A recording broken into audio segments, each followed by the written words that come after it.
This is the Esports World Cup Club Championship, the ultimate cross-game competition that will crown the best esports club in the world. Let's break down how it works. Clubs will be able to compete at the Esports World Cup and as many titles as they can qualify for. The clubs will then earn points based on their placement in each title. To qualify for the club championship, a club will need a top 8 placement in at least 2 competitions. But to win the championship, a club must place first in at least 1 competition. At the end of the Esports World Cup, the 24 clubs with the highest number of points will earn a share of the 27 million, with the winner taking home a staggering $7 million. And of course, the title of the best esports club in the world. Who will rise above and write their place in history? Watch it all here at the Esports World Cup.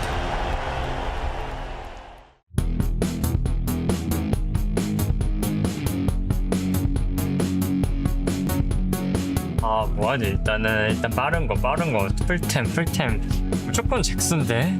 근데 잭스 너무 많이 했거든. 사람들 버터 없나? 징크스 괜찮다. 그냥 AD템 사면 되겠지? 내려가고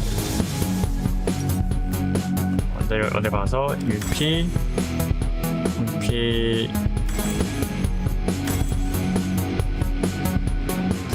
왜 소풍 안 보이냐?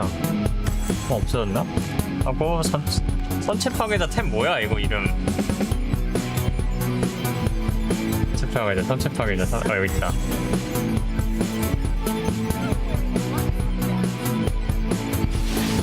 이거 그거 안 되죠? 봇 깔아도 캔디스? 봇 어딨지? 애니미 봇? No? 오케이.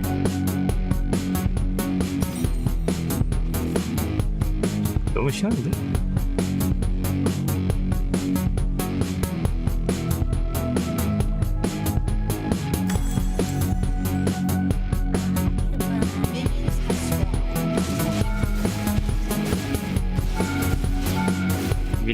미리 해도 되나 이거?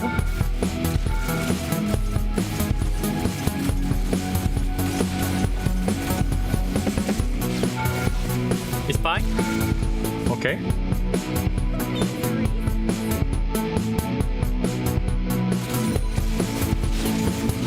이게 맞나? 이렇게 하면 빠른 거 맞아?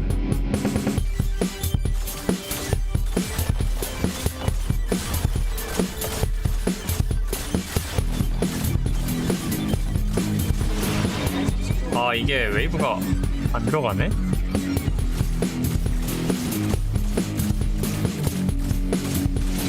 이걸 한 번에 보내야겠다. 이걸 한 번에 보내고 영향 안 마셨네?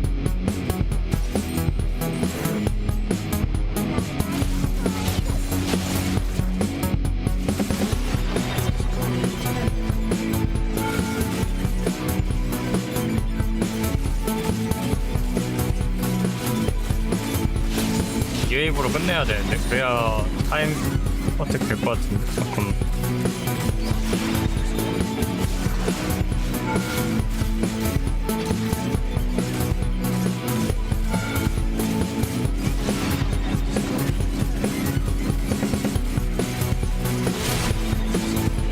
이 정도면 됐나? I'm done.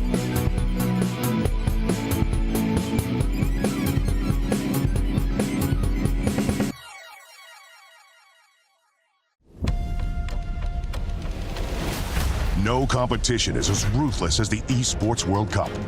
Its trophy system is no exception. The Club Championship trophy, awarded to the one club that rose above the rest and reigned supreme across all EWC games. The game trophy, when a competitor closes their eyes, it's all they see, and it's not complete until it's sealed with a champion's key. Every participant earns a key engraved with their name. That's their right to compete. This year, returning champions hold a key unlike any other. Only one can place their key into the game trophy and become an EWC champion. The frame of the champion's key is embedded into the totem, a stone marker of legacy displaying every champion of the year. The keys of the eliminated will be crushed. The champions select 3 broken keys as a personal token, a reminder of who they have humbled. Beneath the totem, a resin block holds the remaining keys, a graveyard of fallen contenders. Will your dreams be broken or your name carved in gold and stone? At EWC, nothing is granted, everything is earned.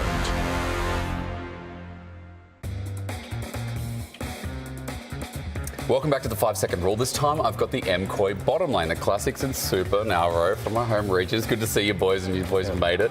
Now here at the EWC we've got another game, and we've been playing games all day. This one is all about answering within 5 seconds, but it's about confidence. You've got 5 seconds to answer the question. From the time you press the buzzer, you must press the buzzer once you've finished your answer. If it goes over 5 seconds, other person gets a point. If you get it wrong, other person gets a point. We've got 5 questions. If we go to a tiebreaker, the 5th one is going to cook your brain. It's something I made quite annoyingly. Okay. But let's start off, right? Let's start with something easy. First question is, name 3 Yordle champions. Nar, Lulu, and Tisana. Again, big 1 point. All right, nice, see, gets it. All right, second question, 1 point, starting with Alvaro.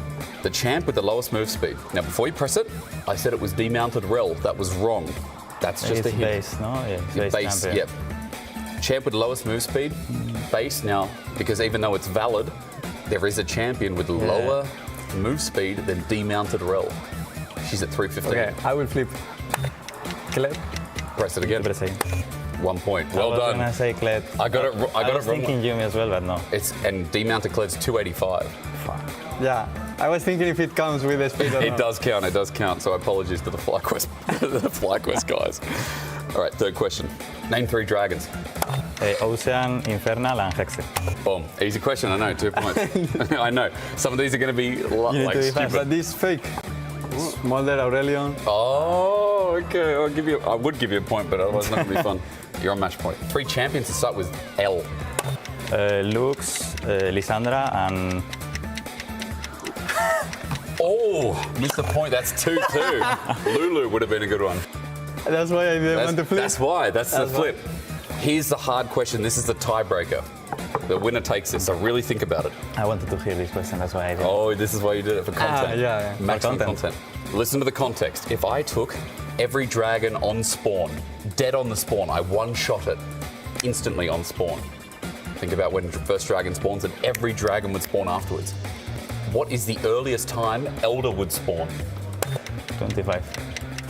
Incorrect, it's 26. Elder is 6 minutes from the last dragon. Oh, I thought it was 6 minutes after you kill the elder that it spawns. It's 6 minutes after the last dragon soul. No! It's fine. No! I want to risk, you know? No! I wanted to risk. That's what Dan said backstage as well. I was thinking it's 5 minutes for everyone, and then when the elder one is like dies, it's 6 minutes after. Nice. I didn't know if it was 6 minutes, but it makes sense. It makes sense, bro. Shake hands. All right, Super's a winner. Well done. I mean, Good well game. done. Does it... this is a good example for Alvaro. Patience gives you the win sometimes. You gotta remember. All right, 5 second rule done and dusted again. Congratulations, Super, our next winner. Week 2 of the Esports World Cup has reached its conclusion. It is Championship Sunday. You can feel it in the air.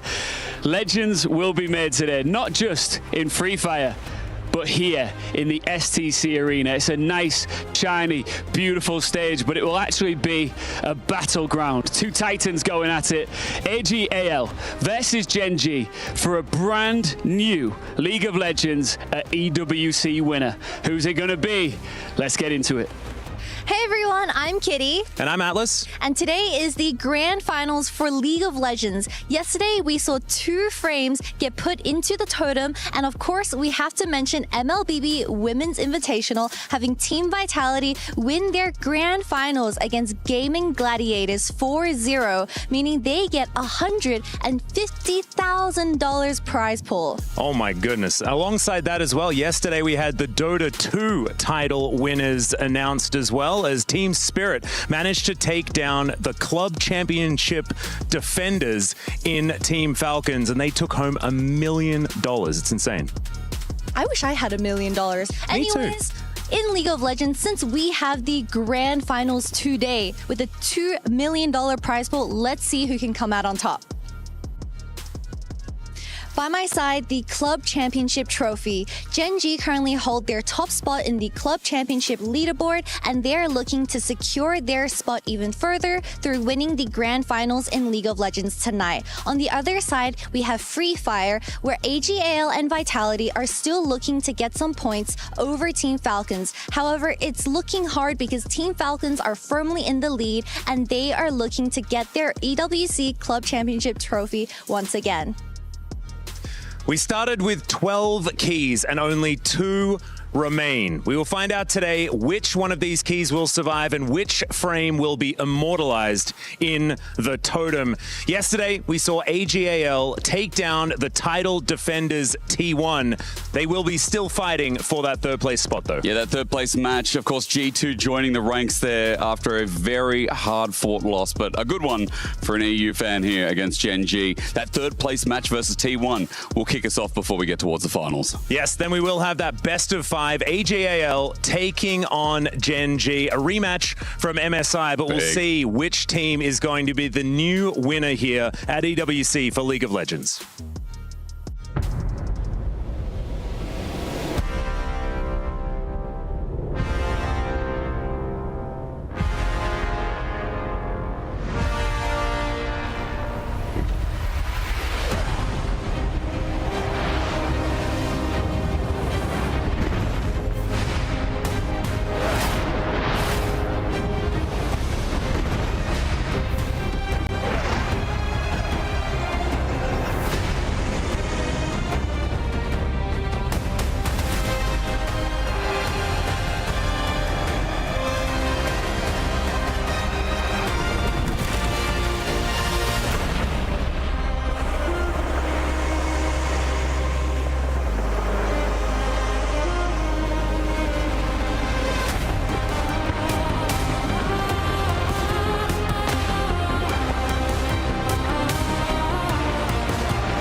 It's been a long journey here at the Esports World Cup. We started with 12 teams from around the world vying for the second ever title of winner of League of Legends at the Esports World Cup.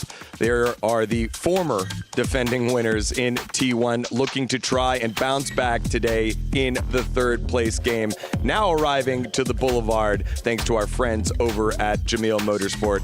And here is G2 as well, bouncing back after a close, tough loss against Gen.G. Thanks to our friends over at Jamil Motorsport. You need to make a deal, head on over to Jamil, grab the wheel, take a steal. It's Jamil. Fans have started to show up at the Boulevard as well to watch two of the most famous teams across League of Legends to do battle. And we are so excited to kick off Championship Sunday with such a storied matchup between two fantastic organizations. Welcome back to the Esports World Cup. It is League of Legends Championship Sunday where a new titleist will be crowned. I'm Digon here with Medios, Wolf, and special guest straight off the plane here in Riyadh. It is Doublelift. Welcome, brother. How are you feeling? I'm great. I'm not that fresh. I was here yesterday filming some other secretive content that might be posted later, but I'm feeling amazing. You know, I'm fresh, I'm ready, I'm excited for these games. Yeah, excited to have you and get your insight, and also just, Wolf, being in the presence of these two guys who are the pillars of North American League of Legends. Yeah, I am from North America myself. I kind of sold my soul a long time ago, moved to Korea to work on StarCraft, League of Legends, a bunch of other games, so I feel more Korean than North American now, but I guess we're all from the same place, you know? We're all on the same team. Yeah, Medios, I mean, again, getting to do stage stuff here with Doublelift, I feel like you guys did so many different battles. How does this feel? It feels pretty natural. I mean, we've been doing the co-streams for LCS, or I guess LTA. Medios is a little more buttoned up than I'm used to, I'm not going to lie. Yeah, it's a little bit higher production value than we usually do, just pajamas from our bedrooms. But yeah, you know, it's cool. Yeah, very excited to have both of you here. Wolf as well here. I'm just loving the fact that this is going to be my desk for our pre-show. As we get into the third place match on Championship Sunday, let's see how we got there with some of the top plays from Qiddiya yesterday. We had some huge matches. It was Gen.G going up against a big one here. In G... Who did Gen.G play yesterday? Gen.G beat G2 yesterday. Yeah, Gen.G G2, that's what it was. Or sorry, not TL's not here. T1. You messed me up, Digon. Messed you up. Gen.G G2, AG.AL versus T1. Yeah, it's the heat. It's the heat. It's making us lose our minds. So for me, like, I wasn't on the desk. I didn't say it, but you guys know I've been walking around saying it the whole day before. I thought that AL were the massive favorites coming in. They've just looked cleaner this tournament. T1, on the other hand, really sloppy game one. Game two, a lot closer, had a really strong draft, but played fairly desperately. And AL's team fighting has just been so good. Even with a draft like this where they have a Yorick, they don't have Senna damage until later on, they were still able to outclass T1. I was super impressed with AG.AL as well.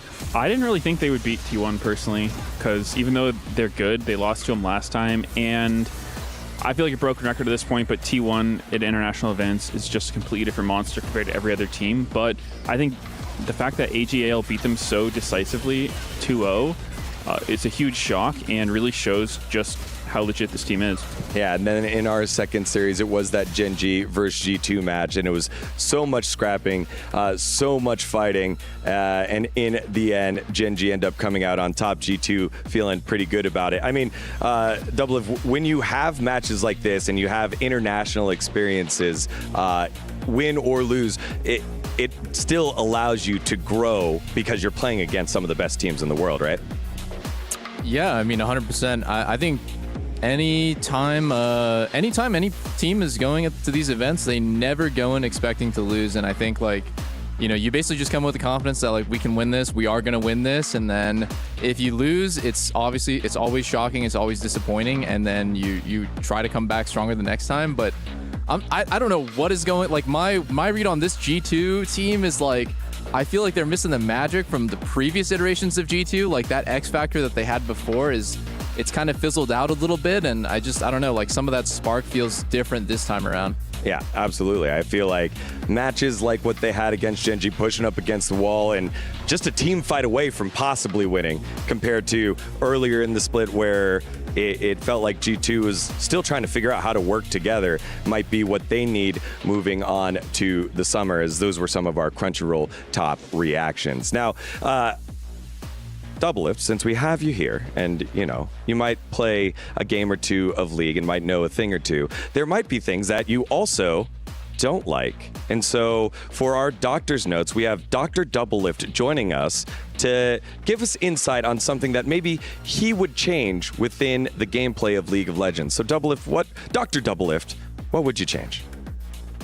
Wow, that is a tough question. What would I change about the game? Okay, well, I think right now, from a spectator perspective, maybe I could be in the minority thinking this, but I feel like the game is a little bit formulaic in terms of strategy. Like, there's only one way. Like, I would diagnose, like, the game only has like one way of playing, which is just to stack every objective possible, right? It's very much like Drake, Grubs, Drake, Heralds, and then a team is usually at 2 Drakes. They play for Soul Point. That is like an extremely big lock-in. And then the team that gets Atacon and Soul generally just like closes out the game. Or, the other team outscales. They steal away a Drake. They stall the game out. They're playing late game Jinx or something like that, a late game Azir. And then I generally feel like the game has that kind of formula. And how I would go about fixing that is I would probably just knock down the power of objectives a little bit. I think they should be important, but I don't think they should be the only thing that matters. I generally feel like there's so many games where I see a team loses 3 people. It's like 3 for 0, but they get the objective, and overall that seems worth it for them, which feels wrong. So I think that could be changed a little bit. Yeah, a little bit of balancing of the objectives. So thank you very much, Dr. Doublelift, for that. For you all at home, remember, he's not actually a medical doctor, but for all your medical doctor's needs, head on over to Dr. Suleiman Al Habib Medical Group.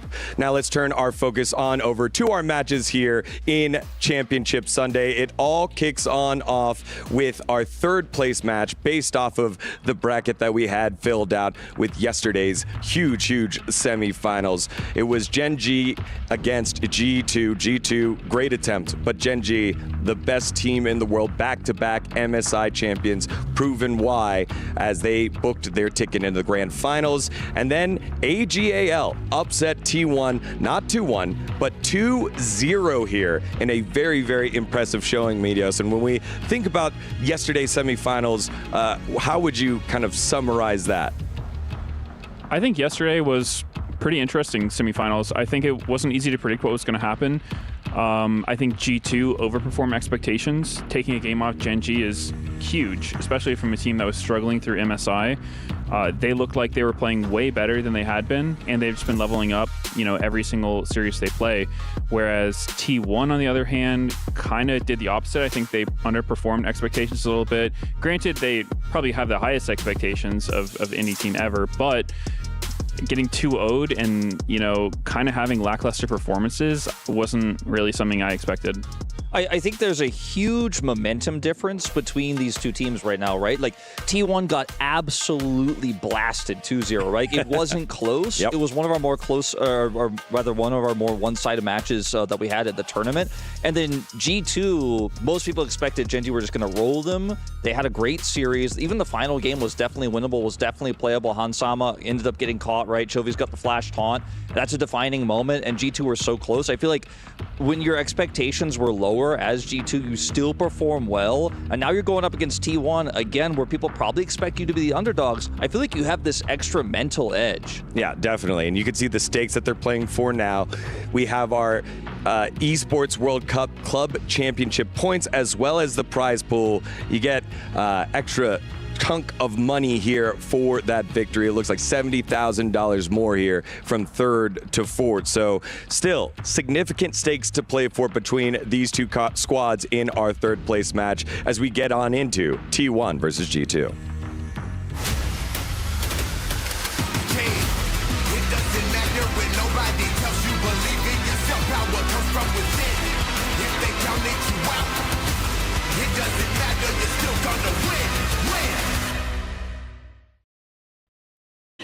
Please come over here. there. Welcome. This is the pre-match interview for G2 versus T1. We've grabbed Han Sama for today. So it's almost like this red string theory that you guys will meet T1 at the international stage. You guys just beat BLG, unfortunately falling to Gen.G yesterday. So how are you feeling coming into today?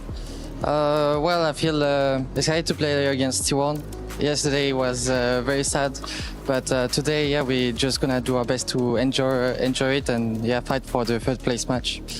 Thank you. And of course, you guys will be laning up against Gumayushi and Keria. So what would you say is going to be your biggest advantage going into the bot lane 2v2? I mean, I think we have a great form right now, so I think we didn't do that bad against BLG bot lane or Gen.G bot lane. I think we can definitely beat them today. So keeping our confidence there and playing the matchups that we really want to play would be what would make the difference for us. And what does it mean for you to be able to get that third place in the Esports World Cup? Oh, well, for me, it's gonna mean more to actually beat T1. I think about that more than just getting the third place match, and yeah, we're gonna do our best to beat them. Best of luck, and we'll see you soon.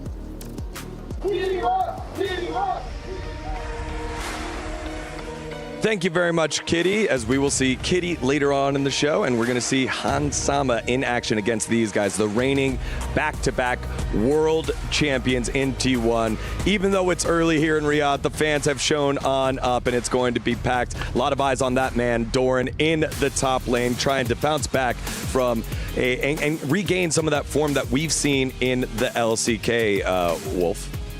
Yeah, I mean, I think that what we saw from T1 at MSI was a lot more of the driving force that T1's so famous for at international events. Coming into this event, like Hanwha Life Esports, who fell even earlier in the tournament, it feels like it's a little bit sloppy, it's not as calculated, and it felt to me like AL wanted it more. And that sounds weird to say, given that T1 is the most winning League of Legends organization of all time, and this is like basically the longest standing roster that we have in international events right now. But they just didn't play as cleanly. There wasn't the crisp sort of team fight calls that you expect from T1. Yeah, which is unique because when you look at the opposite side of G2, it feels like as a group of new guys kind of coming together, 3 vets, 2 new players integrating on in, they played more like a team. As we pull up the G2 rosters, they have been surprising in this tournament, and I think it's mainly due to the baseline that they've set through 2025 up until now. And then, hey, look, things are starting to work out.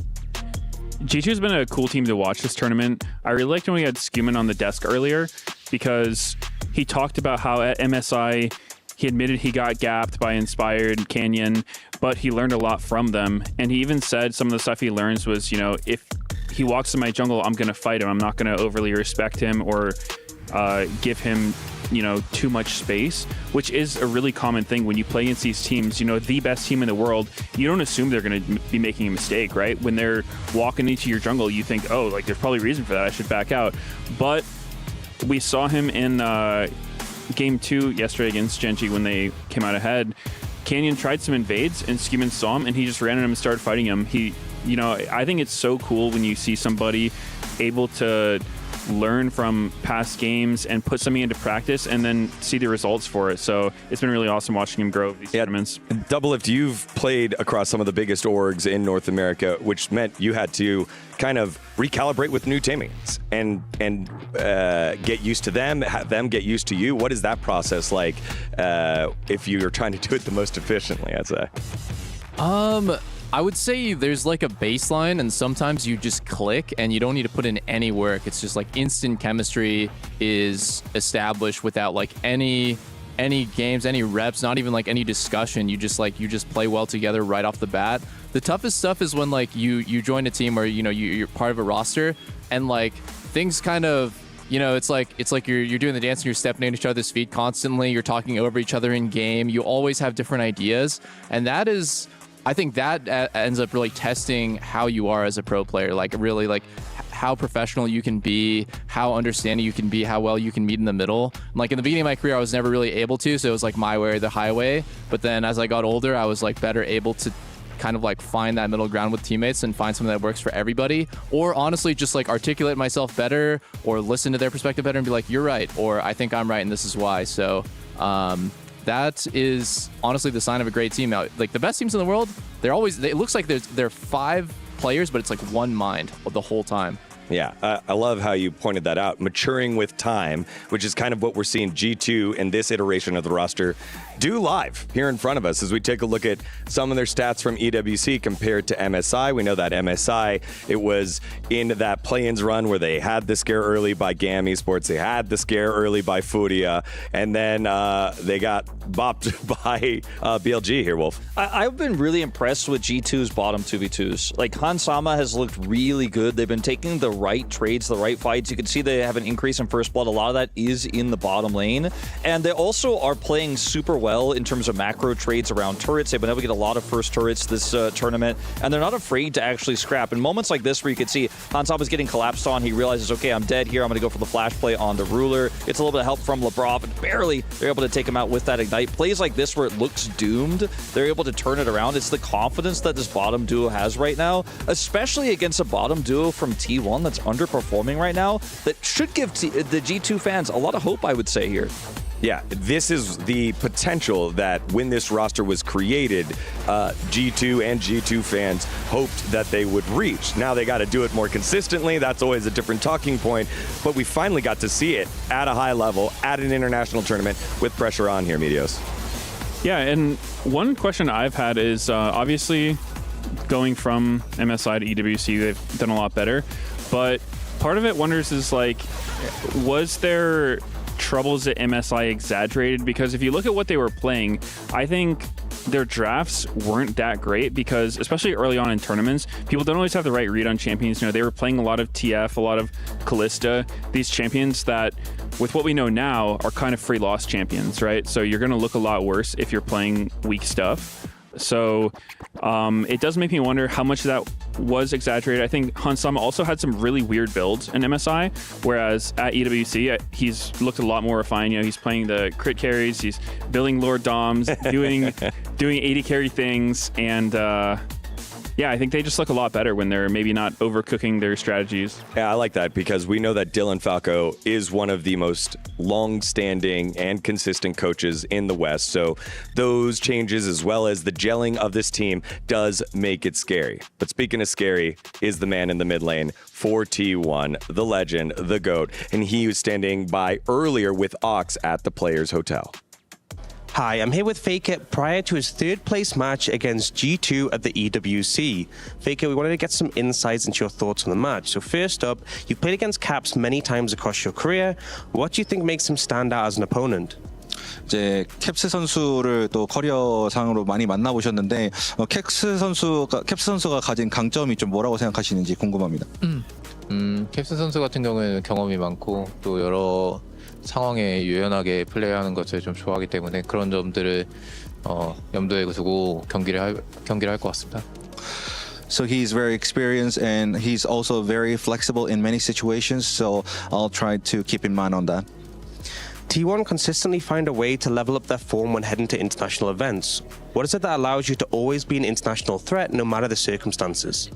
이제 어떤 상황에도 불구하고 항상 T1은 국제전에서는 항상 폼을 계속해서 끌어올리시는 모습을 보이는데 그럼 국제전에서 좀 폼을 끌어올리시는 좀 비결이 있으신지 궁금합니다. 국제전 기간 동안 최대한 컨디션 관리나 경기력을 올리는 데 집중을 하고 또 최선의 경기력을 내기 위해서 열심히 준비하는 게 큰 것 같습니다. I think that's because we are trying to be in shape as much as possible in the international land and trying to focus more on trying to bring our best condition as much as possible. G2 did not perform too well at MSI, but did significantly better at EWC. Is there anything from your perspective that you've seen them improve on? 이제 G2가 MSI에서는 좀 많이 아쉬운 경기력이었지만 이번 EWC에는 상당히 좀 좋은 경기력을 보여주고 있는데 G2가 이렇게 좀 발전된 경기력을 보여주고 있는 이유에 대해서 좀 개인적으로 뭐라고 생각하시는지 궁금합니다. 뭐 MSI나 EWC나 둘 다 짧은 기간의 국제 대회이기 때문에 경기력적인 부분에서는 사실 크게 달라지긴 어려운데 단기적인 대회다 보니까 뭐 컨디션 관리나 그런 잘 준비된 게 아닌가 생각합니다. I think in terms of both MSI and EWC, it is very short-term competition. So I think they're not going to be much of a difference in overall performance. But I think mostly, it's overall condition-wise, or even trying to be in shape or form in that particular period. So I think that's the one. That's the difference that makes. Thank you very much for your time and good luck in your match today. Thank you.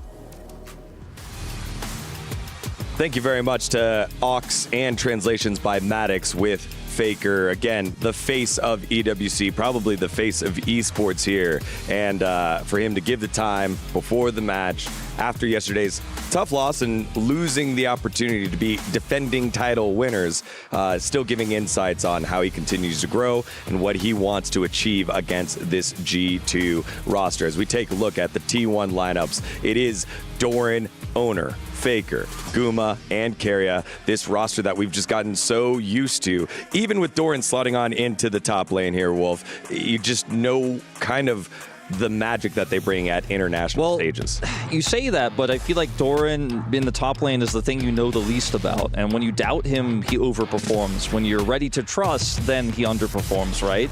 But I feel like he hasn't really been the main part of T1's woes. It's been some of the bottom 2v2s. Like Guma will have a game where he and Keria get crushed in the 2v2 lane, but then the next game, he's the best performing member on T1. I felt like that was the case in AL in game 2. He looked really good, but the team was so far behind.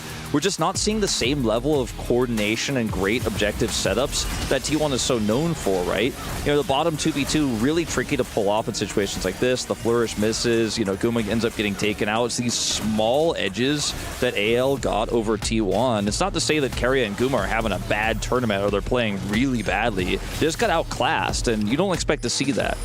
Now, you know where I'm going, Double. If when you've had long-standing partnerships and all at bot lane, and then it starts to not work, how do you work through that to get back on track? Dude, that first clip was so tragic. It's so hard to hit skill shots off of Rel's RW because it's like moving them twice and they're knocked up at the end, so you almost have no idea where the hitbox should be. Yeah. And it's like, man, like I feel for him because that's a very easy mistake to make. And, you know, those are the kinds of mistakes you can make playing against the best in the world. You do a small stuff like that, now you're 2v2 killed, now the game's kind of over. So, I mean, like, yeah, how do you like lock in with your support? I mean, it's just through a million billion reps. I think, like, probably at these tournaments, on average, you know, you're doing your scrims and you're doing 2v2 practice afterwards, you know, finding a bot lane to kind of just, like, do 2v2 sparring with. There's just... There's no replacement for just like good practice, and then when it's time to perform, you got to lock in and you just have to make it work. Yeah, Medios, when we take a look at this T1 roster, Owner, usually one of the good parts there and has been one of the most consistent parts, but in yesterday's match against AG.AL, Tarzan got the better of him. And how do you try to navigate that as a jungler and have that conversation? Because it's not just you that can fix that 1v1 of the jungle. What are those conversations like? Right. I think Tarzan played really well yesterday. I think it also came down to the drafts and the champions they were on, because in both games, Tarzan was on the stronger early game champion. He played, I think it was Trundle and Xin.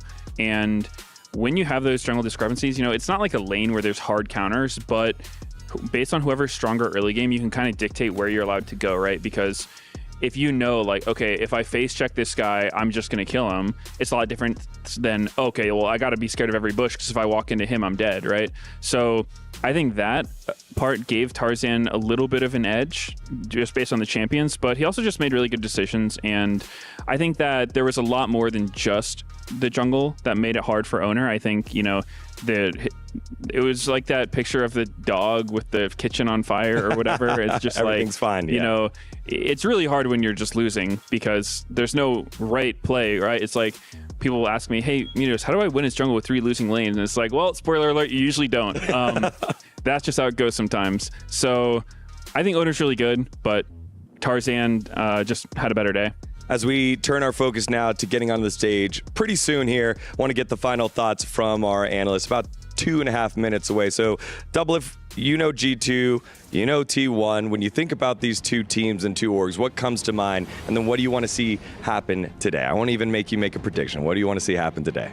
I just want to see some G2 magic, you know. I think it's good for the West if we get some hopium going, and G2's always, for me, been the most exciting Western team to watch. You know, Heresy, I know, from being from NA, but, like, you know, G2 has done crazy things. I was on the receiving end of the fastest VO5 in history. I don't even say that proudly, bro. That's embarrassing, but, like, the team is historically just so insane sometimes. Like, when they are on, they do stuff that no other team can do, and I honestly think the main guy that I, like, you know, that I attribute that to is Caps. He's a long-standing guy at this point on the team, and he's played at an elite world-class level for so long. So I just want to see a little bit of that coming back. All right, some magic there from the G2 side. Wolf, let us know your thoughts here using the word magic with about a minute left here. I mean, the magic for me would be for T1 to bounce back, right, and end up getting third place. They're our defending winners, right, from last year. I want to see the LCK rise to the greatness that we saw at MSI. I mean, they were one win away from winning MSI itself, right?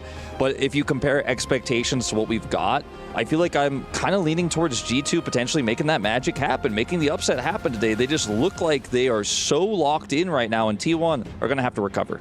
All right, Medios, 30 seconds. What you got? I think it's kind of a battle of attrition at this point. You know, both these teams are coming from MSI. They've been traveling a lot. It's kind of hard to work with motivation when, you know, you're not playing for the finals, you're not playing for the win. So I think it's just whichever team can, like, really dig deep and want to win this match, even though it's not, like, you know, the ultimate stakes. All right, well, here we go. The third place match. Two teams very familiar with each other. It is G2, the pride of Europe, against T1, the reigning champions of the world.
It's Championship Sunday, the end of the road in League of Legends at the Esports World Cup, and one final opportunity to leave on a win. Absolutely. We got two giants fighting for the third place medal.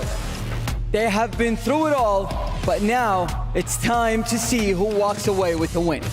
It is indeed. Look, it's about legacy, it's about pride, it's about all of that good stuff. But let's address the elephant in the room here. A win is worth $320,000. That's what you get. Come on. That's what you get for finishing third. Well, look, on one side, we have League of Legends royalty. They have etched their name into the game's history for so long. Yeah, on the other, you've got Europe's final hope. They are determined to make sure that their region has a podium finish. The time is now. Let's bring out our contenders for our third place matchup. For our first team, it is a team that suffered 2 losses, and they need this win. The Masters of the Rift, please welcome T1!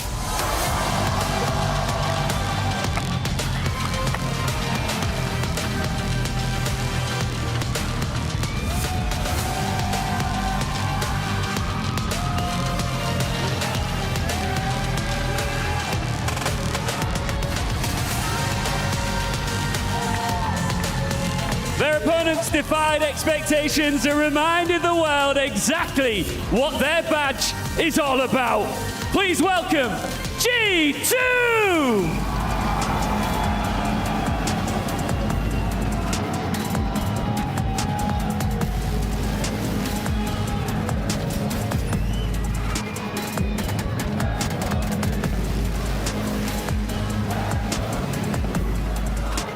All right, the mission is pretty simple. leave Riyadh with a dub and a big fat bank account. The fight for third place begins.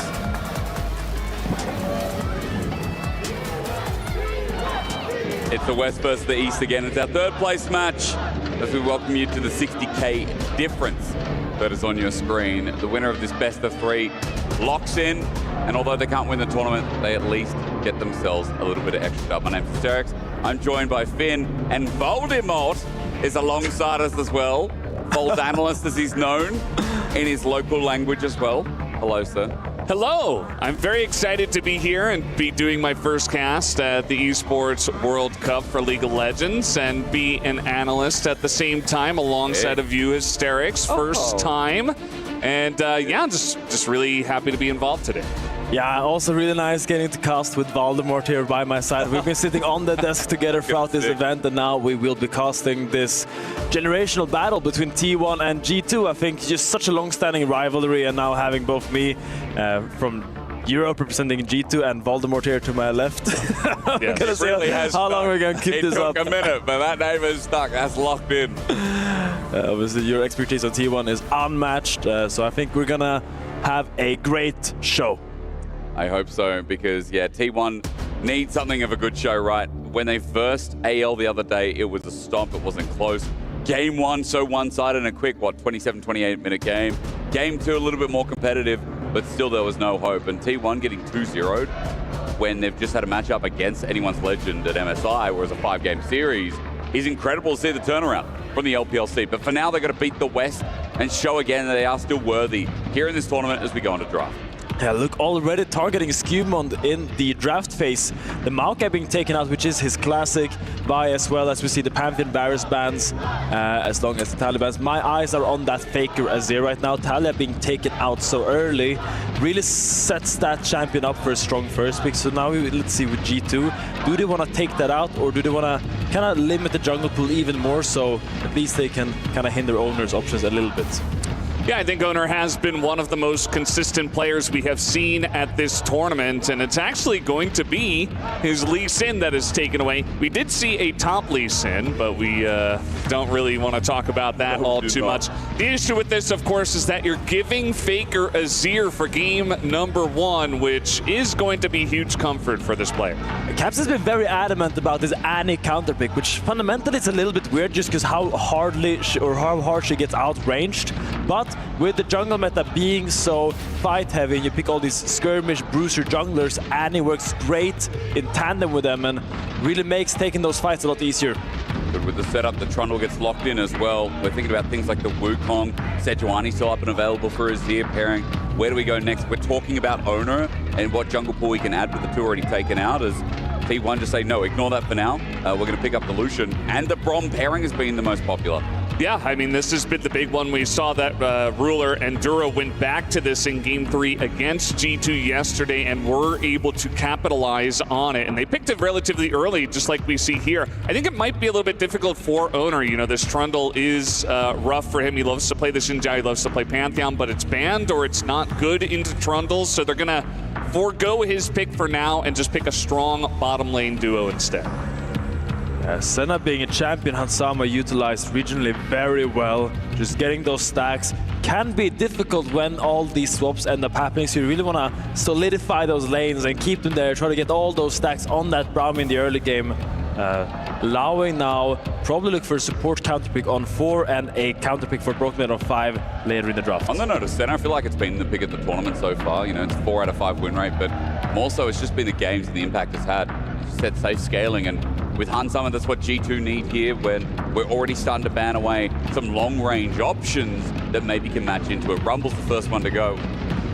What is that setting up for with Alistar also on the side? Maybe a pairing that G2 could have utilized. Yeah, I mean, crucially, they're still targeting the junglers a little bit there from Owner, but champion that has been very popular for the man in the top lane for T1 is the Gwen, something he has relied on a lot. Dying to the Krugs and then reaching his final form as first G2 must pick their support. Nautilus Senna is just such a classic combo here. You are against the Braum, usually Nautilus into the Braum is not really favorable, but you just want something that has a go button to really help to bounce off that pillar. Yeah, and definitely we have our eyes here on what Owner is going to pick with all these bans against him and having to deal with the Trundle. The Wukong you mentioned might be an option here, and also with Doran, he does have to go ahead and blind pick into Broken Blade, which is never a comfortable spot to be in. Xinjiang will be some comfort here for Owner. He does love this pick. It's, Trundle does often get picked into this, so we'll see how Owner deals with this matchup. Yeah, G2 really like pivoting the draft so he was forced to play Xinjiang there, giving them a favorable matchup despite blinding. Now, if you pick Gwen here, you run into really scary Jax on 5. So I could see Doran really looking for something else that has a little bit more lane control in the top side, being the Aurora that kind of had struggles against yesterday, and now you get to see what Broken Blade has in mind. Broken Blade has a plethora. The problem is, like we've seen with the Warwick top in certain matchups, sometimes he goes too far. Jace yesterday we didn't like against the Gwen, now up against the Aurora. Option could just be safe, play a tank, and I think Broken Blade's one of the best role players. Yeah, sign into the Aurora is a little bit hard before he gets his first base off, but when he gets that MR, when he gets that MR Sunfire cape and he starts one-shotting those waves, he can really dictate the lanes in the mid to late game, but that early laning phase will be really tough. Yeah, it's definitely going to be tough. I think Doran has an opportunity here to get things going and start winning that lane. I think especially when you've got Lucian Braum on the bot lane at the same time, you have a couple of lanes that should be comfortable early on. Definitely a lot of eyes on the mid lane as well. You mentioned how Caps is loving this Annie into the Azir. How can Faker do? Faker's gotten some solo kills himself, but he's also been solo killed as well by some players. So we'll be looking to see how volatile that mid lane matchup does get. It was that rough Rise flash, remember the other day, versus Jojo Pune. EU's already tested and thrown out the works into Faker. Like, is he going to have a better final showing here at the Esports World Cup? Their final game, their final series rather. For third place, G2 versus T1. Finn, you already talked up the rivalry. I remember back over to MSI 2024, they blasted G2 into the ground. Yeah, there's been some series, some games close over the years, but T1 really have felt that they've had their number. It hurts EU. T1 are definitely behemoths of the region. Hey, reminiscence back. Reminiscence back to 2019. Oh no! I remember an MSI semifinal 2019 where G2 really had their number, followed by a World semifinal 2019. Sure, T1 has had recent success in this matchup, but let's not forget that G2 was the one that tested them on the world stage back then. Yeah, it's kind of funny. That was a very long time ago, and you mentioned the recency from T1 has been big. Yeah, 2019 with Europe. Yeah, we still think about it. Shout out to the crowd. We got the Hanadu set today. I don't know if we got it yesterday. Orcs and I have been searching for it. Yeah, but we obviously here we can't hear crowd as much. So shout out to the grand fans that came in. Yeah, 2019 is a big meme for Europe because we latch onto it, you know. I know you being LCK caster, Voldemort, you honestly, you get to lather up each year and just go, yeah, the 2024, yeah, good year. 2022, yeah, not bad. 2022, yeah, great year. Yeah, but there are definitely some scars, you know, some years where it didn't go all so well. We do not like to think about 2018, 2019. That wasn't exactly the heyday for LCK, but still had some strong teams in the mix at that time. But it is really about T1 and G2 today. Both of our analyst desk members were talking about the magic, you know, the magic of G2. Can they rekindle that? But also the magic of Team 1, where it feels like they're inevitable. But they have fallen here to the 3rd and 4th place match, so that is one step down. I do wonder where their mindset is going to be heading into today. As you say, it's very true, Valdez. I think right now, though, maybe we have a fight here already. Yeah, Winter's fight. They probably stopped it there for Carrier. Gets some autos down, and nice from Guma as well. But it's only onto Lebrov and Han Summer. Gets a bit of soul usage out of that trade as well.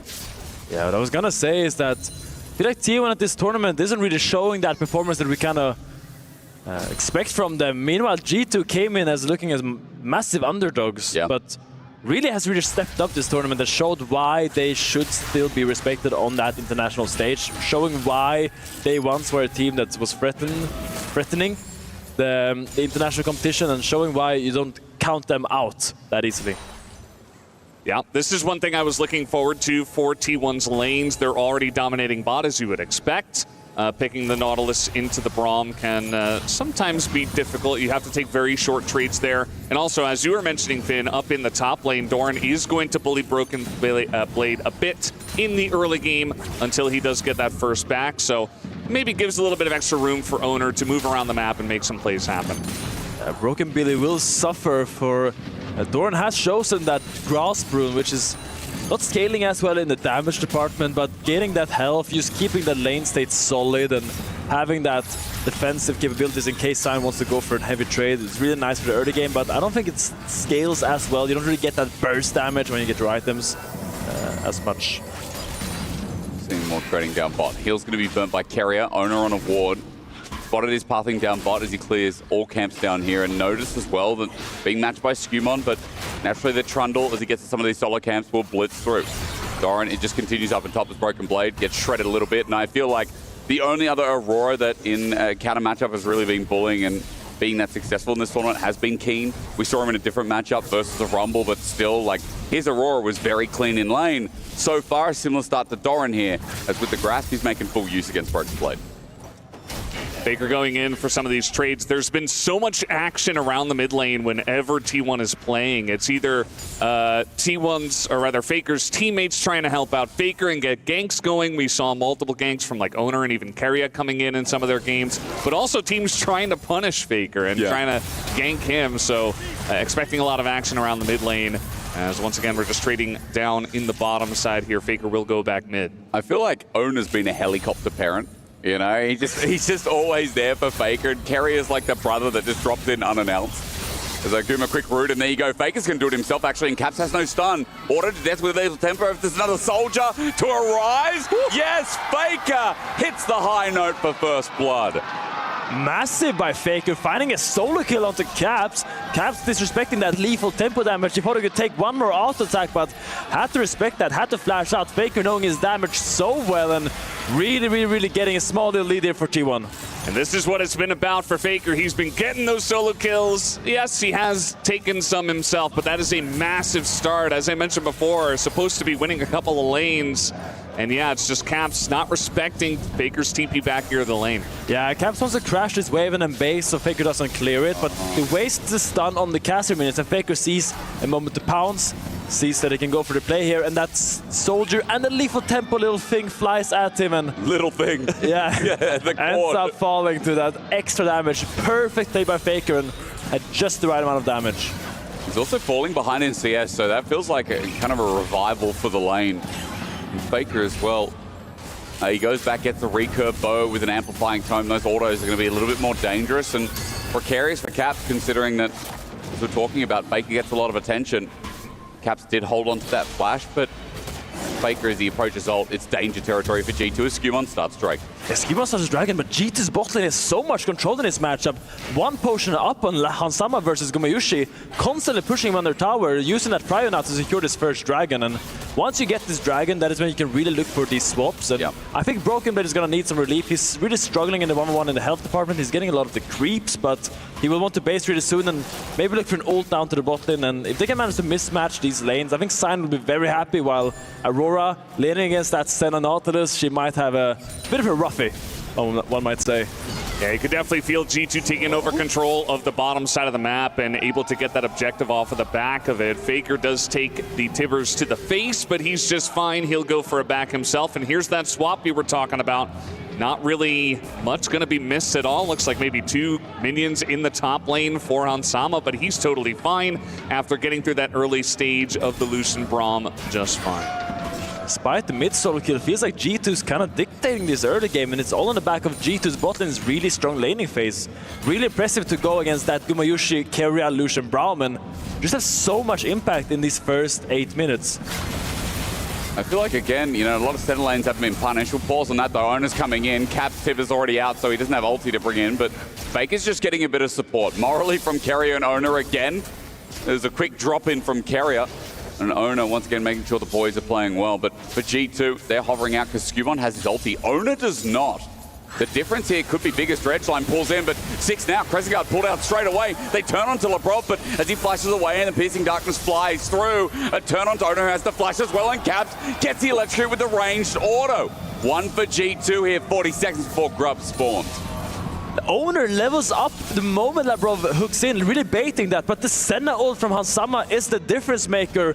Caps getting the kill at the tail end of that electrocute proc. Really impressive play here and great team play. Hansama did get a little bit chunked to the top, Senna is going to have the base, but I think all in all, you're really happy as G2 to really stabilize this early game and get a little bit of kills back. Yeah, T1 definitely underestimating the potential damage that would come out from the Senna and from the Annie over the top, and so they're just able to get Owner down. He felt so safe with this Crescent Guard coming out at exactly the right moment, but it just was not enough. Now, with that chunking on a Hansama, there's a massive wave in the top lane that's being dropped here. Hansama is going to come back and catch some of it, but yeah, leaving Hansama here, as of course Labrov was in mid with that fight. A lot of pressure around the Grubs right now. It does look like Owner is able to start it up, and Dorn is able to push them back as Hansama was chunked out earlier. It'll be really hard to contest this. Hang on, flash away from Guma. Broken play with a nice decimate, and he's going to turn it into a smash at that. Guma max range, cleanses. Broken blade out of mana. The Roar of the Slayer will not reach either, and Guma gets out alive. I was looking for it. He wanted to throw the minion at his back, but in the end, didn't have enough damage. But still really good getting both of Gumayushi summoners there with that play. Gonna make it really nice now if we can match the lanes as we see this replay. Look, the moment Labrov hooks in, Owner levels up, but here, the Dawning Shadow from Senna comes in and does so much for this team. And the electrocute attack is just enough to kill Owner with another little rune thing.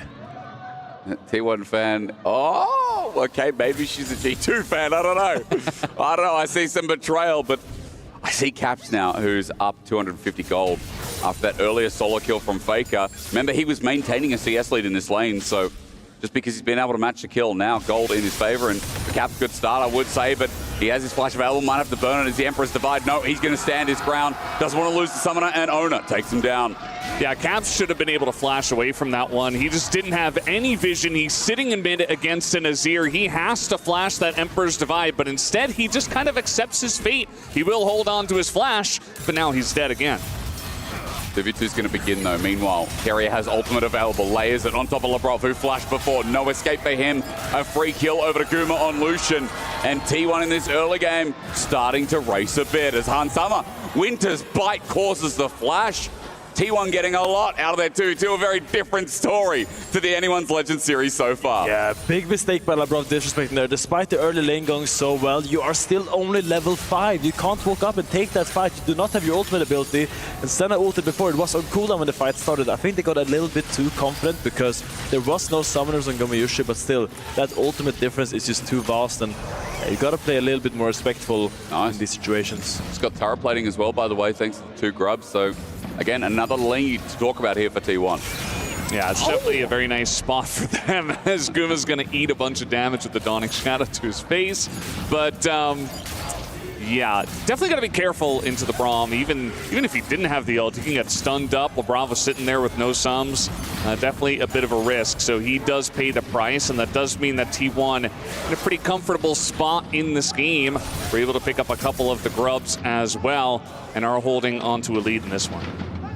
Imagine Broken made opens topside here, and then G2 tries to secure this second dragon. That would be great, really solidifying that dragon win condition that we so know well. Trunder's gonna finish up his full clear. A Sign goes to match the Azir. He's gonna be very fine against that, just clearing the waves, and we look to join the fight with teleport as there is ghosting on Caps. Yeah, but Winter's Bite's out of range. Good pillar to disengage from Skewmon. That dragon mentioned before, number 2 here for G2. But they're not going to get anywhere near it for now. T1 hold themselves pro. Really important lore here in the game that we've missed out on.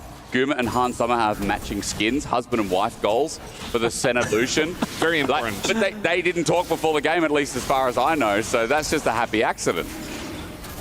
Not like marriage, by the way. Marriage is definitely not an accident. Yeah, absolutely. That is going to be... I'm setting it to a marriage, you know. And it is a Cloud Soul that is on the way, so pretty incredible soul for both sides, I can say. Definitely going to be fighting for that one here. It does look like Skumond is able to pick up the final sad, lonely grub that was waiting there in the pit for quite a while. It is sad, isn't it? What do you think he was doing while he was waiting? Thinking. Grubbing about? Grubbing about, yeah. What a grub to do in their downtime. Caps accepting the wave. Look at T1, the setup here on Broken Blade. He went for the plating and he thinks, okay, maybe I can just ulti out. And I think Carrier knows it. So yeah, he walks it out. Good plating picked up. And the fact that he's within reach when the early part of the lane was so bad. These mismatched, these swaps seem to be working out pretty well here. Yeah. G2. And this is kind of what you want to do with a sign. You just want to preferably... Guma goes for the cooling here. I don't think he's going to get that much. Yeah, Osama will heal okay. him and walk out. Caps ults the bot to try to get a chunk on Doran, knowing they have the numbers advantage. But Guma and Carrier are trading down bots at river potentially, so dive would be difficult, as it's probably just going to be a deep vision take here from Skumond and Labrov. Walking together, something that we really like to see, and a big of the criticism towards G2 has been Skumond and Labrov not working together well enough. Off the gate, all it takes is a pillar. One hits, the other does not. And I was looking for that depth charge, but because there's no dredge line, T1 are just going to walk this out. Unfortunate for G2. Yeah, I really like that angle. I like how they're playing around their vision and trying to look for pockets where they can really abuse where T1 do not have the vision. And it kind of worked, but their engage is not there if the Nautilus doesn't work. But now Skumond runs into Carrier. Again, that layering of the ulti. He flashes, but into a Winter's Bite concussive blows. Skumond nowhere to go. T1 give another over to Guma. And slowly but surely, they keep picking up the kills here as Faker looks for Broken Blade. He's got lethal tempo up and available, but there won't be enough damage to cut through as, again, another kill over to Guma is big news. It's a sad day for Skumond as Broken Blade is getting a little bit surrounded here. I don't think they can dive him. He's a little bit too tanky, but I don't know if you saw, but Gumayushi actually stole his chicken while he was hitting it and then killed him after. That's the biggest disrespect that can happen to you. That's very unfortunate. It's the worst thing, isn't it? Yeah. Ona just picks up all the rather jungle camp from top side of the meantime. So that play of Skumond getting caught out means he loses 2 camps, he loses his life. Gold lead for T1 is about 2,000 gold as well. I think outside of, Caps finding that kill with the return onto Ona, everything has been T1 favored here in the early game. We see an Azir, we see an Aurora, we see a lot of team fights set up here. I think they'll be chilling with how this early game's going. Yeah, they're in a very comfortable spot. I mean, their Lucian is gigantic right now. Guma just so fed at this point in the game, as now we got a TP up to the top side, but that is a Scion, so he's just going to run away. Oh, yeah. So a lot of the lanes here being controlled by T1. It does look like G2 at least able to invade once again. They've had control of this jungle for quite a while, funnily enough, so they'll sit there as if it's their home. There's a bot in TP on mid, and Annie's walking up. They don't want to give this Herald for free. Onto Gumi. He's just going to walk towards his jungler. Broken Blade teleport now down, which means Faker might open up for the next wave. The Herald is the next call, right? Shelly has some business to do. Maybe with G2 as Ona just backs off, and they're going to receive waves first, but someone has to receive top because G2 are losing a bit of minions, bit of XP, bit of gold for this. It's pretty awkward for G2. They use both their solo lanes to rotate towards mid, but they don't really get anything with the time that they both use. Meanwhile, Doran and Faker is pushing both side lanes, and now while G2 has to go and catch those waves, T1 is going to take control of mid, take control of the top side river, and most likely gain control of this Herald. I don't think Skumond can walk in there, especially with no flash. Yeah. You just gotta give it, and that's what happens. If you use your turn to walk mid, and you don't actually get something, depth charge. The next 45 seconds. Maybe they get something afterwards. Decimating smash needed, though. Ona hasn't pulled the ulti out. T1 want to turn it 2 versus 4 for now, but Doran's in. Carrier Guma on the way in as well. Faker's bought time with the wall up and available, and the layering of Carrier. It turns into a T1 masterstroke. Doran with the follow-up after Caps finally joins in, but he has no stun. He's got no stun, and he ain't here for fun. The exhaust is down. He's going to take a while to stack up, but before Tivus is out, T1 launch on the mid laner. Guma will be the sacrifice. His life is now forfeit. Hansama playing it back. Tivus was angry. 4 members low of T1. G2 might have an angle, but as the dredge line comes in, Labrov getting bursted down. Faker flashes away, dies, hits the ground, but the stun up, and there's still good damage. The range from Doran keeps him at bay. G2 sending back here. It's a messy one, but the Herald still was secured by T1. But it's not a bad fight for G2 at all. They actually trade evenly and manages to keep the tempo now on the map, looking for this top lane tier 1, looking for some chunks. No. Hansama the target. Doran ultied up, decimating smash, but under turret. Broken Blade's now caught here, and Kerry's going to get a couple of concussive blows. Auto attack after auto attack, and this Aurora does do damage to Broken Blade. Meanwhile, Han Summer dies to the jungler. Decimating smash onto Carrier, blocked away by the Unbreakable. Broken Blade is trying, but Guma has respawned. We are devolving to chaos, but T1 like it. I mean, this is a super messy fight, but T1, they had it calculated the whole time, or at least that's what I'll tell myself. They baited them in 2v4. They brought them into the river. Faker looked like a tasty piece of bait there, and G2 did get run down, but they were coming back. And then eventually they just pushed it a little bit too far. And T1 are getting massive wins all across the map after this. They get that kill on a Han Sama. They get the mid lane turret as well. And it does look like Skumon was able to sneak in here and take down the Drake, but that is just a consolation prize at this point. So Finn, still G2 favored? Like, where did we end there? Because there were two parts of the fight. That was maybe my first caster curse there. Slight solace for Trundle getting that dragon, but I mean, that is a T1 classic. I feel like they play so well on max range with low health bars. Like, you see all these low health bars. And we're doing it again, aren't we? Look at the layering. Carrier just sends out the ulti, but Guma comes in. Culling is now layering down too. It must be a day of cake in game one, because I love the layers that T1 are bringing in for fun. A double already. Guma going to send it for Relentless Pursuit, and with the piercing darkness, or rather light, he almost finds Broken Blade at the end, oversteps under the turret. So T1 do lose their jungler, but it's the cost of 2 for G2. Hang on, 3. Oh, we're doing it again. Carrier, Winter's Bite. It's a bait in. Faker's backing away, by the way, so it's just Guma, but he's got 7 kills. Yeah, we saw G2 do this to Gen.G yesterday, and Gen.G could not keep up, but T1 are keeping up with flying colors. They say, bring the action. It is fine for us. And they feel like they caught Owner here, but Owner just decides to go in before he's retreating, and they get a good chunk of Faker here, but here Doran comes with a massive Between Worlds, and Carrier with a massive ult, and all the Avengers come to help them, and Capsteep is in there, but he has no stun. He can't look for big Tibbers because he needs time to stack that. He tries to flash away from the Carrier's concussive blows here, but in the end, he gets a lot of damage out just before he dies. And look at his Tibbers. His Tibbers makes it really difficult for T1 to kind of approach, and it kind of leaves Carrier out to dry here because Tibbers is just so entirely of T1. I'll quote Medic a little bit. That TP sucked. I think that TP from Caps was a roughie, especially when you don't have stun up and available.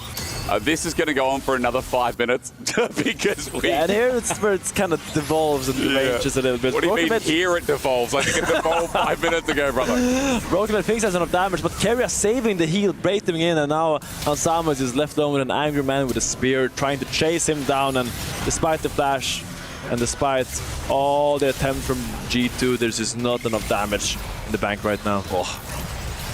Yeah, and guess who gets the kill? It's Gumayusi after all of that. I think that was kill number 5 in the game as he's sitting on, I think, 7 or 8. Yeah, he's on 7 at this point. Wow. On the Lucian. One of the early picks in the draft. Guma's running away with this one. But now we start Atakan and T1. We've already come back and it's a 5K. G2 have to walk into this. But again, Carrier sets down the Glacial Fissure, the Unbreakable as well. Dredgeline in after a decimating smash, and Carrier will die, but Atakan is secured. T1 still looking for a fight, however, and onto Cap, who again doesn't have his stun available. He's in trouble. Decimating smash, a 2-man though, G2. Whoa. This could be their time. Faker though, auto-attacking after a 3-man knockback is big, but G2 have 5 still strong. Oh no, where did he go? He got sent upwards and now escaping in the Herald. Not only have we devolved, we have evolved in this game 1. As he's also going to look for something mid. I don't know, he's just traveling and getting out of there. G2 won the fight. He's an astronaut, he's a driver. What does an owner do? I thought we had a Poppy in the game. Where did he go? Way up in the sky, it looks like. Yeah, T1, that's some classic happy gaming right there. They lose Carrier, they're like, you know what, I think we win anyway. 4v5, let's run straight at the Annie and all group up for the Timbers. Not the best decision from T1, I'll say that. As we'll take another look at the fight here. We're gonna be able to break it down there. T1 starts the Atakan and G2 approaches for this really tight choke point, and it becomes really difficult from the approach, and T1 just finishes it now. Carrier gets caught, but now they're like, as you say, Valdes, they're like, okay, we can maybe fight still, but now look at this Q from Broken Blade, getting so much knockups here, and the Labrov follow sends Owner into the stratosphere. goes to the moon and back, and they don't know where he is. There he is. Now he's back, and suddenly he picks up his car and takes for a drive. And the fact he gets out after coming back from the moon, maybe we should just salute. I don't know, like, stranger things happen in League, I think not. We're fighting again. It's been a great third place match so far. You know, I've got the perfect co-casters with me for this as we're going to just send it out. Okay, Culling into Skewmont. He's stunned up. It's concussive blows. Carrier, the Brom is adding so much value as Owner re-engages Crescent Guard in. He fears not as Doran's angle is now there too. Labrov gets him with a hook in. Again, the Dawning Shadow helps out G2, but not enough. Labrov still too squishy as the Between Worlds is going to find Broken Blade. He's slowed down to Bugger. He flashes out, gets out. T1 still winning fights. It's still their game despite the goal being closed. And they're going to head towards the Dragon to make number 2. Yeah, I think G2 just overstepping a little bit there. It just feels like a very brawly game. They want to bring the brawls to T1, but there's just so much lockdown between the Braum and the Xinjiao, and they have a lot of ways to keep guys like the Nautilus around. And so Labrov, you know, trying to make things happen for the team, he's just the sacrifice. And that does mean that the first Cloud Drake here for T1 will be given over to them. Still a relatively close game when you do look at the gold, but a very fed Guma, a very fed Owner as well, who's got the biggest lead right now. On top of that, Otacon is going to be pretty huge for T1. Yeah, the big solace for G2 is this Senna that is stacking. 83 stacks at 23 is actually a really good number. Usually the breaking point is 60 at 20, that's the median. So 83 at 23 is super strong on him. Really hard for T1's comp to kind of catch him unless they get a lot of different angles, and he's really scaling, having a really good game so far, and this is the avenue where G2 can kind of get the way back into the game. And so on top of that as well, I mean, Broken Blade, although he still can be killed, we've got Nazir, there's constant DPS. I feel like Broken Blade, who's in a good position, who's still quite tanky for the game, also adds to that flavor, right? And what did you call him before? Broken Billy? Like, he's getting to his third item. And for Broken Blade as well, like T1 we've seen, he's already quite hard to kill. So he's got a bit of time to play with, and I think for G2 that can only be a plus. So the game's not over yet. 2k gold lead for T1, that's it for now. 2 Dragons apiece. The fact that G2 got earlier Dragons does seem to lend itself to their win con.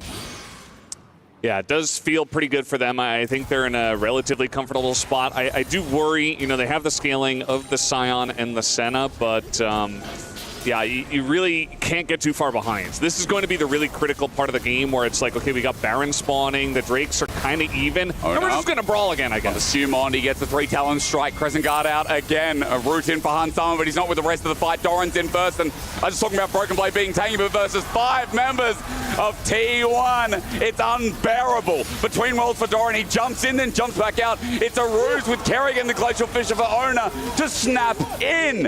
T1 made it messy at the start of this game, but that was the cleanest fight we've seen. I mean, Owner's just an assassin on this Xinjiao. I mean, he spots caps and he's like laser focused onto this Annie. And I mentioned how this was going to be the critical time. Yes, you've got your scaling elements, but you're giving up Baron. You're giving up so much here to T1 as G2. It is like the backline of T1 has just so much damage. Whoever they're hitting, the front line of G2 just can't keep up here. Look at the skirmish in the top side of it. G2 doesn't want to give up this red buff. They don't want to concede this, but Owner decides this is a great time to fight.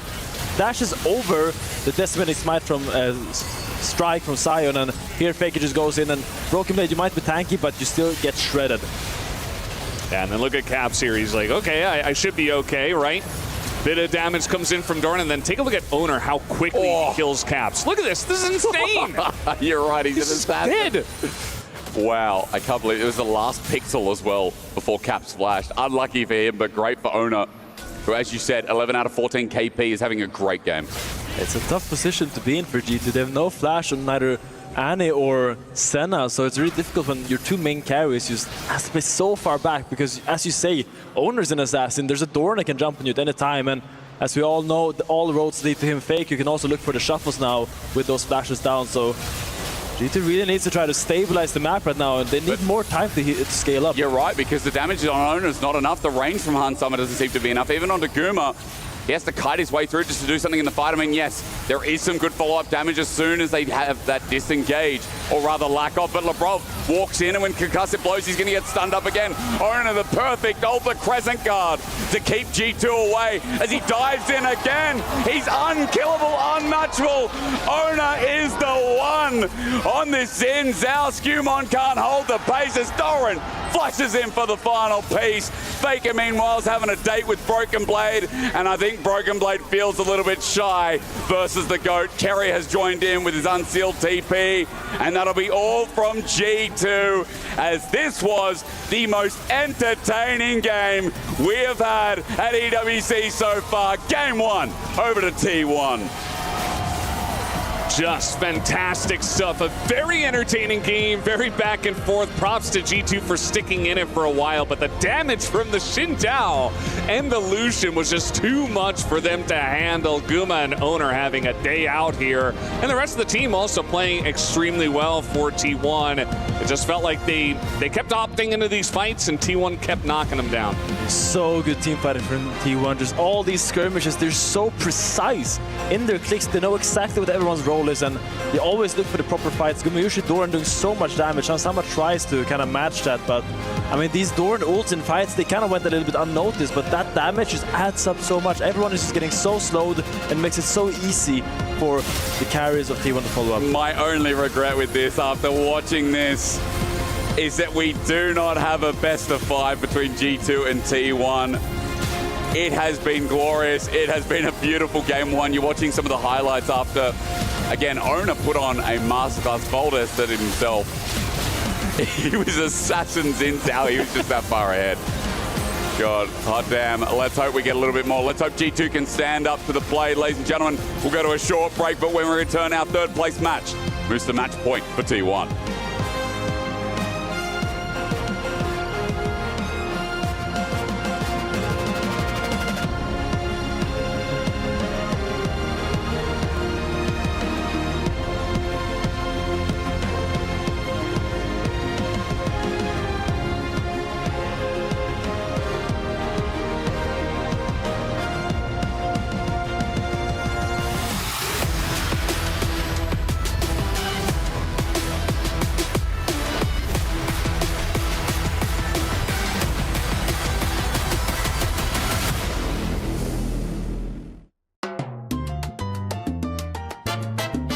Hello everyone, it's Mirwin from Movistar here, and I'm here today to do a challenge. I have to find as many fakers as I can in 1 minute, so let's get started. 1 crazy minute, and I will make sure I will find as many as possible. So the first faker I can see is in the red base at the start. I'm looking for more here close, but I can see another one here in this flower. For now it's really difficult to find them. Okay, another here. No, we have 3 for now, 4 in this bush, 5 in the Nash pit, 6 in the ground. And let's see. 7 in this tower, 8 here, 9 here, 10 in the base.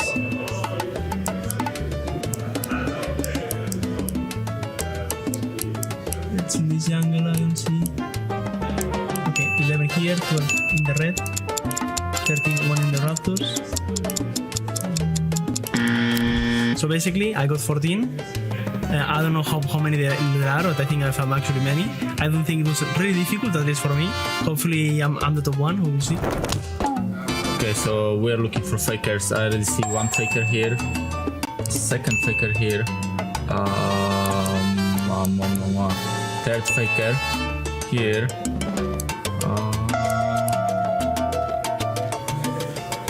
this faker, yeah, it is 4th faker, another one, 5th faker, so they can also be on the towers. Here, 6th, 7,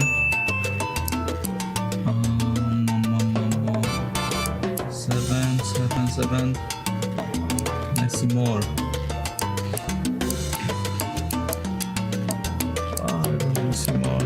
Oh, here 8. On the edges of the map. Okay. 8, 9, 9. I see the 9. Oh, 9 it is. Pretty hard. I had to really look into it. Alright, 3, 2, 1. Let's go. Okay, so one picture of Faker. All of this. 2 pictures of Faker on here. 3 pictures of Faker. 4 pictures of Faker on the Nexus.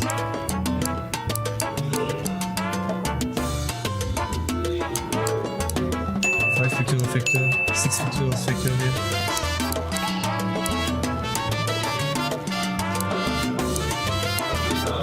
Now it's getting hard actually. 7, 8 pictures of Faker. 9 pictures of Faker. Someone's on here. 10 pictures of Faker. 11 pictures of Faker. 12 pictures of Faker. 13 pictures of Faker. 14 pictures of Faker. 15. 16 pictures of Faker. So, if I'm not wrong, I think I got 16 pictures of Faker. I'm not sure if it was the maximum. I probably think I missed a few of them. But I think it's like pretty decent score.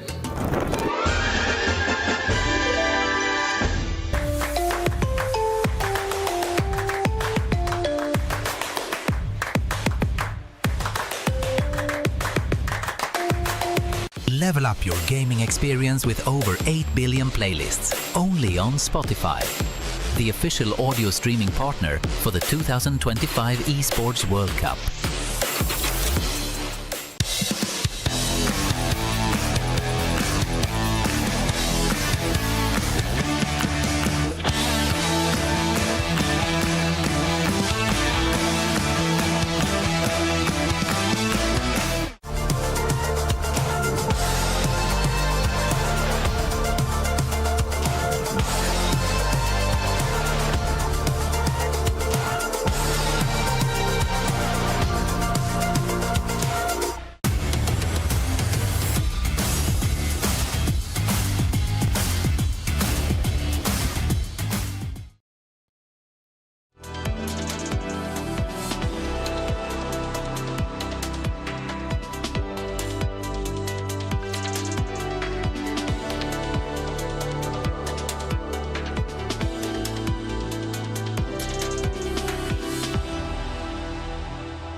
Hello, everyone. Welcome back to the Esports World Cup. We've got our third place match underway. T1 up 1-0 over G2 in a scrappy, very, very entertaining battle. Digon here alongside Medios and Wolf to break that last one down. Medios, what'd you think of it?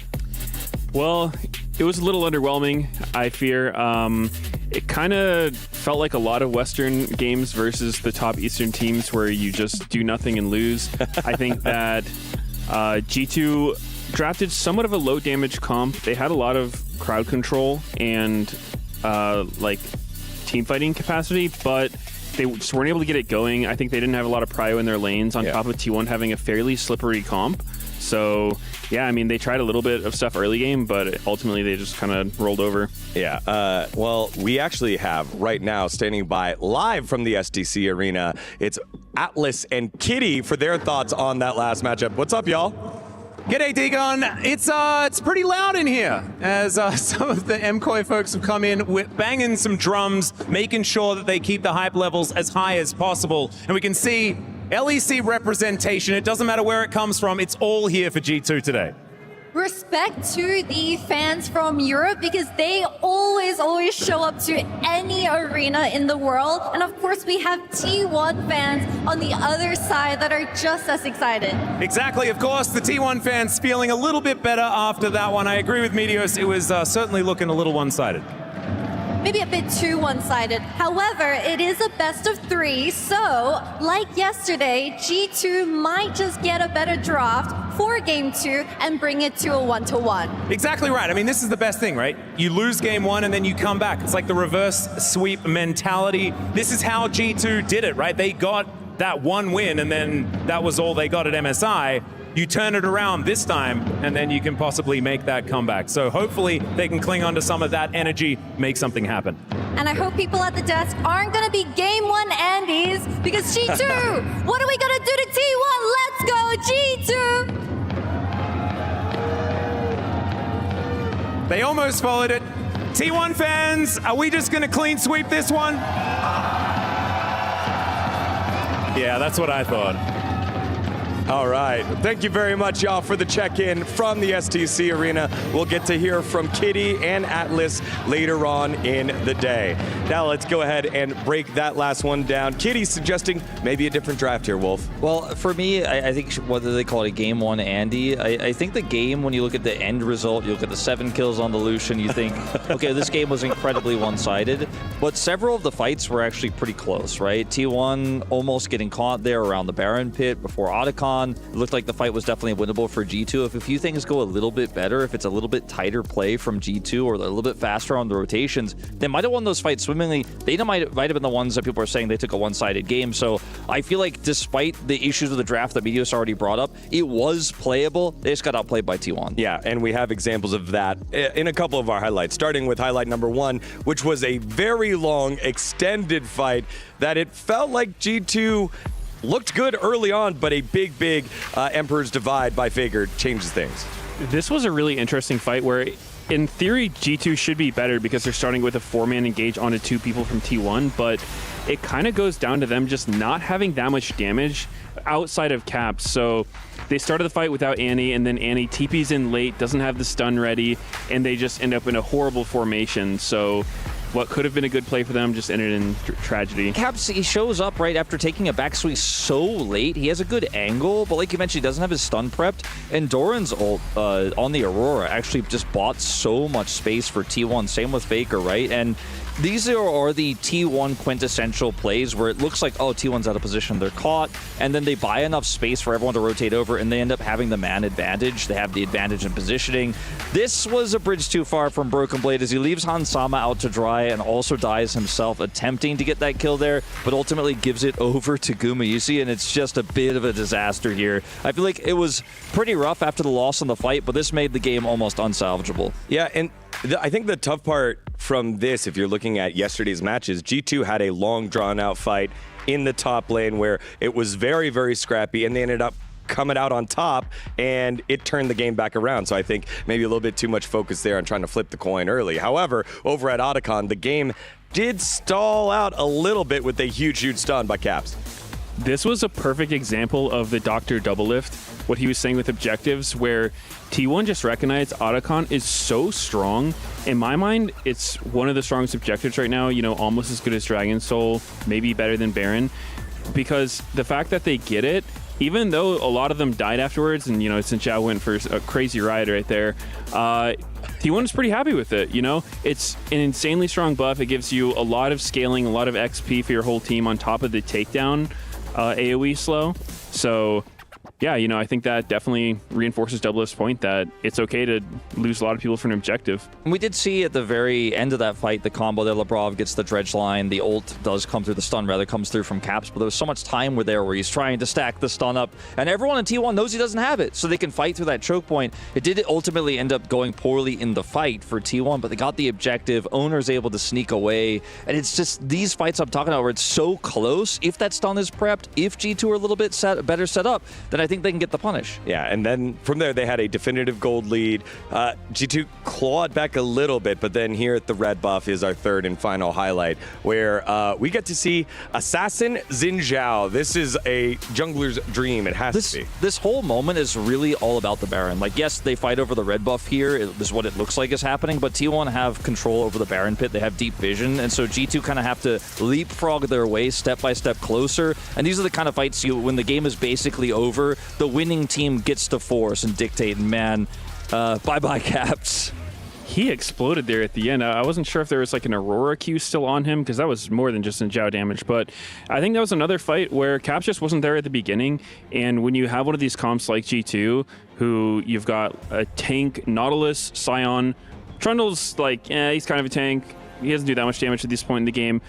You really need your Annie there to start things off, to just get a lot of damage in, get that initial CC, but he wasn't there. Broken Blade ends up just getting jumped on by everybody, goes down before Caps has even arrived, so it just... Yeah, I don't know. They just weren't able to find the right setups, and T1 just did a good job finding those fights. Yeah, G2 with one more opportunity to try and bounce back, get together as a team, and send off with a good note back to the LEC. Or will LCK's really big darlings of the league be able to close it on out here at EWC? Oh, I did not know T1 were LCK's darlings, but I understand why. Thank you, Dagon, as Voldemort and Finnegan alongside me. Hysterics. What a game. What a day so far. What a good time we're about to have for game 2. Don't you think? We just watched a spaceship owner in the last game. We've just come back. We've just come back from visiting owner in outer space. Yeah. Yeah, that was fun. I mean, God, like that was just, I don't know, that was a bit So of spaghetti. brave. So brave. So brave of So him. brave, yeah. So brave of him. He was running the Challenger 5 into space. Isn't him. G2 got to be brave here up against T1 in game 2. I think that the draft was fine. Like, I think what all of our guys on the desk were saying was absolutely correct. Like, T1 up the tempo, G2 up the tempo, and then G2 just couldn't keep up. They took a lot of fights where they didn't have some of their main damage dealers, and T1 just ran them into the ground eventually with some really fed players. Owner, consistent as always, very reliable. He picks the Xin Zhao to the Trundle, says, I don't care, I will carry this game, and that he did, alongside of his 80 carry brother. And now we'll just have to see what their draft looks like from the red side. Sure. Yeah. Now G2 kind of has the ball in their court. They can kind of dictate what they want to do with draft, going on the blue side. Maokai. Most likely there's going to be similar bans as the previous games. Yeah. Usually on red side you end up banning that Barriers and Pantheon, having that third ban that is a little bit more flexible. Here we see targeting the Nico of Keria and taking out the Faker Orianna. If I'm T1, I would ban Maokai. That's what I'm saying. The EU tree, Finn. That's surely got to be the priority. Yeah, I mean, we're going to see the third ban coming soon. I imagine it's either going to be the Maokai like they did game 1, or it's going to be the Varus. I mean, in general, Varus is the stronger pick, but GG's had so much success on that Maokai, and it's such a comfort pick. And going down 0-1 in the series, you really need to put your players on something that they know works, something they can perform at, and something that really pulls the team together into one unity. And I think for G2, that pick has been Maokai historically, but obviously it's not, never going to be easy against T1. And they're going to leave the Maokai open, actually. It definitely looks pretty enticing, but I'm not sure about a first pick here. The Varus not going to be on the cards. Still some strong stuff left available. I mean, we only saw Lucian Braum and the Senna down there, but also some strong mid lane Control Mages still up. So what are G2 going to go for? They're spending their entire time, and it is the Maokai choice. What a classic. I think we might see a Vi as a response here that would be quite standard for T1. Also, the Gwen is now up and available, something Doran has played a lot. Gwen and the Vi work pretty good tandem, but you can also try to secure bot lane. Varus is out, Senna is out, which is like two of the prime AD carries. If you want to pick a strong laning AD carry, Guma had a great game of Corki yesterday, despite them losing in the end. Something you could lean towards, but the Gwen is something they've picked so much, and something that most top laners at this tournament seems to think is the best top laners blind. And generally, as a rule at the LCK, you don't give Owner Vi. He is one of the guys you do not give this champion to. I know the champ has fallen off a little bit in terms of priority, and that's why it does fall through the draft here, and with the prio on the pick of the Maokai for Skumond, it does make sense in that facet, but I think it still does stand that you do not want to give that pick over to Owner, so a fantastic 1-2, extreme comfort for the side of T1, although BB at least will be playing that Jax into the Gwen. And Red is moving away from the Jace that we saw yesterday. Didn't really accomplish much. Didn't really do what we wanted to see from a Jace. I was screaming at him to pick the Jax, but he ended up doing it now. It is something he's had so much success on. Solo killing Bin in this matchup, being really comfortable in this. Now Caps doesn't have to pick his mid lane if he doesn't want to. Alistar kind of, when Rel is out, Alistar kind of rises in prio. That Rel and Nautilus is like the main two supports, and now Alistar Rakan kind of starts getting their way back into the drafts in the second and third games. So for T1 here, I want to advance the draft. I was going to say, do you take Silas here with Alistar locked in blind? Normally it's an Ahri pairing, but Faker on Silas here, what an angle. I mean, it's gigantic. I think it's a great call from you, Asterix. Not only is the Alistar there, which is really the main pick you want, but it's also better Maokai, as we love to call it, especially when Maokai was very meta. You know, they throw out a Twisted Advance, you throw out a Twisted Advance. Or, if you're in a better spot, you have the Unbreakable Will, you can frontline for the team and you have incredible engage and tankiness with your Vi. And I don't know, it just feels like a slam dunk pick for Faker in this game. Yeah, a lot of options for Faker with the Silas pick, is as you highlight beautifully. And now we will see what Caps wants to play into it. I was thinking about that Yon, and is rightfully being taken away quite fast by T1. Rise as well, something that Silas could struggle against. What I see in T1's comp is a pretty short range comp that really wants to dive. So I don't know if Caps wants to pull it out, but I'm thinking like something like a Cassio would work great into those champions that really can kite back. We're gonna see what he wants to play. Meanwhile, they're just targeting the strong pairing with the supports. The Karma Estral that we saw yesterday, or the Syra Khan that has been very prominent this tournament, is being taken out as Gumayushi returns to one of his comforts, I would say. That's a bit of range into there as well for G2. I feel like they're gonna throw a Hail Mary here as well. Hans Summer last game, having the same impact. That is not what we mean. We might see Corki come out. That is not what we mean. Hans Draven. What do you think about the Draven angle here? Sivir too safe. Okay. Also a popular AD carry. Sivir is great against all the dive that T1 has. One of the AD carries that has a little bit of security with that spell shield, also really bounces off. But the Tristana is something that Caps really plays a lot. And the Caps split push is something that is such a menace in Europe, where he disappears for 5 minutes, goes to side lane, and suddenly re-enters the game with a 10,000, no, not 10,000, 1,000 gold lead. Gold influx. And now Skumond is going to be that solo ape Maokai, probably going to go towards that Leandris and Bloodletter's Curse, and we're going to have to see how Caps plays this matchup, because while Caps is stronger in 1v1, we know that Owner and Keria really likes to give Faker that extra hand and really likes helping him get through those early lanes. Yeah, I think he's going to have a lot of help with that Vi and the Bard, as you did mention. Bard, it's Jhin Bard. Like, we've seen this so many times from the side of Guma and Keria. Can be a little bit iffy into the Sivir, for sure. I think she can dodge a lot just by running away from the Jhin and being able to dodge a lot of his abilities, but also the ult from the Bard we saw, unfortunately, in some of our past games here at EWC.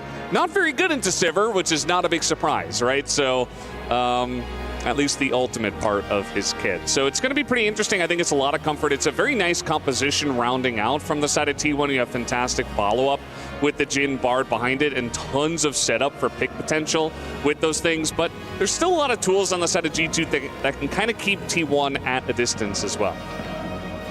Bard, something that usually comes out later in the draft, but it is really good against these immobile AD carries and mages in general. And you might think, well, GT doesn't have that, but how the Tristana W interacts with Bardolt is that because of the big wind-up with the Tristana jump, she just gets knocked down if she tries to jump out of it. Yeah. So it kind of works as a great picking tool against Tristanas, because a lot of them tries to get out of it with the jump, but they just end up being caught by it and then standing there without jump after the effect ends. So I like the pick, and to me, Kerry is one of the only people that is allowed to play Bard. He always puts on crazy numbers and a crazy show playing this champion. I remember some of the amazing plays he's made at Worlds with this champion around the bot lane tier 1, and going to this game, we need to see more from GT than we did in game 1, that's for sure. We definitely do. The onus is on them. It's a single best of 3 elimination, but also the final destination is 3rd place.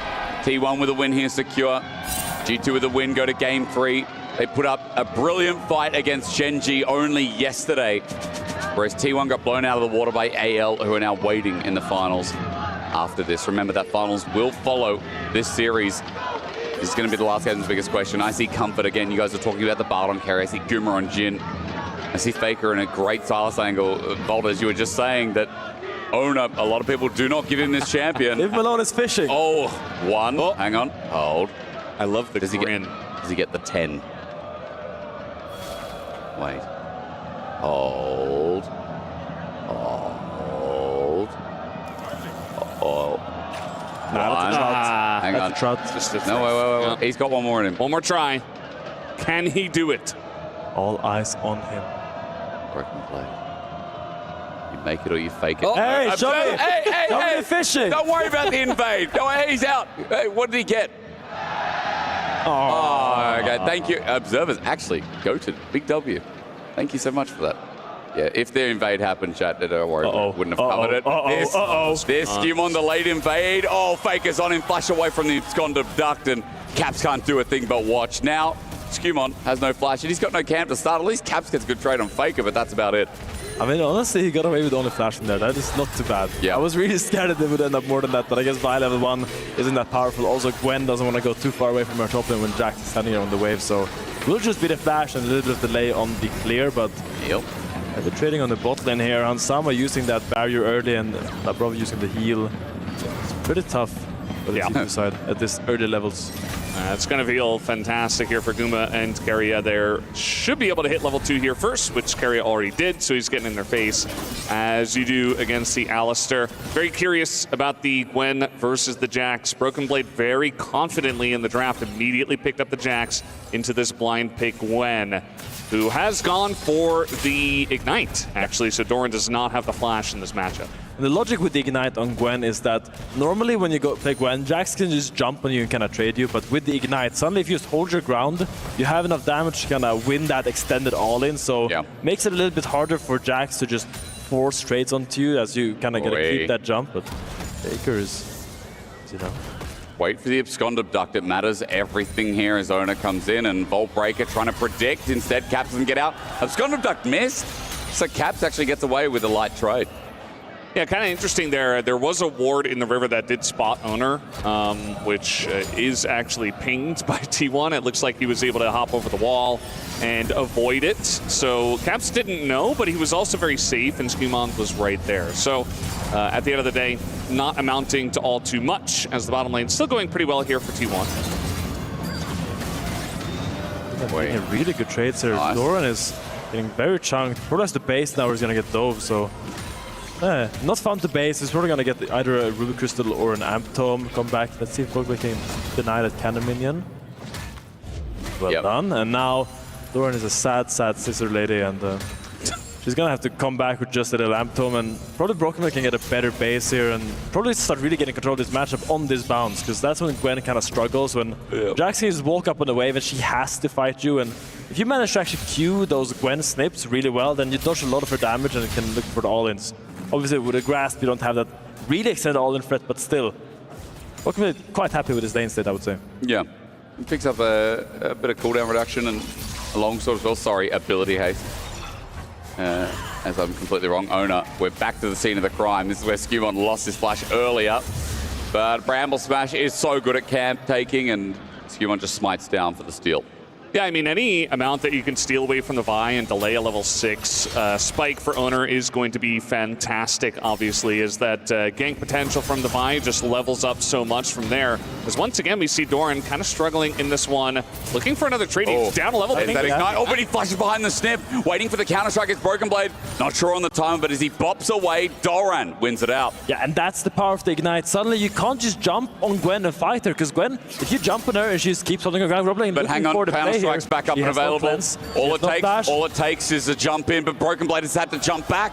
Now Owner's here. No flash for Broken Blade, up against the wall. A Vault Breaker simple, but Owner autos in for first blood. The Brovs come up to help out, but Kerry is quickly behind. And G2 uses it as a swap, but it's still T1 walking away with the gold. It's a disaster for Broken Blade. He was feeling confident because Labrov was coming there, but Owner was a little bit closer. And now he dies, and it won't be in time to catch that big bot wave that Gumushi is now crashing. And a big lead for T1 already. Impatience by Broken Blade, and I feel like if you play it a little bit slower, your bot lane is coming, Gwen is stuck there, she has no TP, you would be fine there, but he really saw kill with his eyes, but wasn't good enough at this time. Yeah, I mean, Broken Blade has had some star performances on the Jax, and I think he saw it as his moment to look for the outplay. It can be a very tense matchup, especially when the Gwen does have the ignite, but instead, as you mentioned, he oversteps, and Owner's right there ahead of the play, makes it happen, flashes in just to make sure 100% that Broken Blade would be punished for the play. And so that's going to be huge. I mean, you got this Gwen now ahead. The Vi also is accelerated. Doesn't have his flash, but he's going to hit level 6 relatively soon and might look for a follow-up gank at some point here. Area just hanging around mid. Quite sad for Skewman, who was doing really well in the early game, taking away the Raptors from Owner, but now Owner getting one kill kind of equalizes that lead and going to come into the next fight kind of on even terms.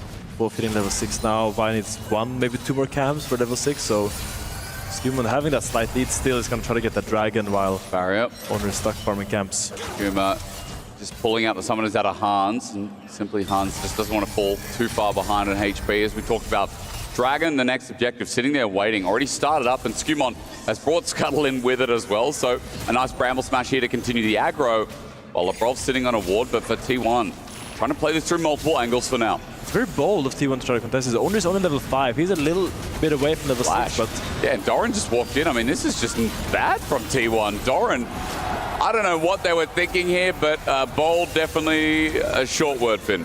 Yeah, I mean, he doesn't have flash. I don't understand where all that confidence came from to walk up against 4 people.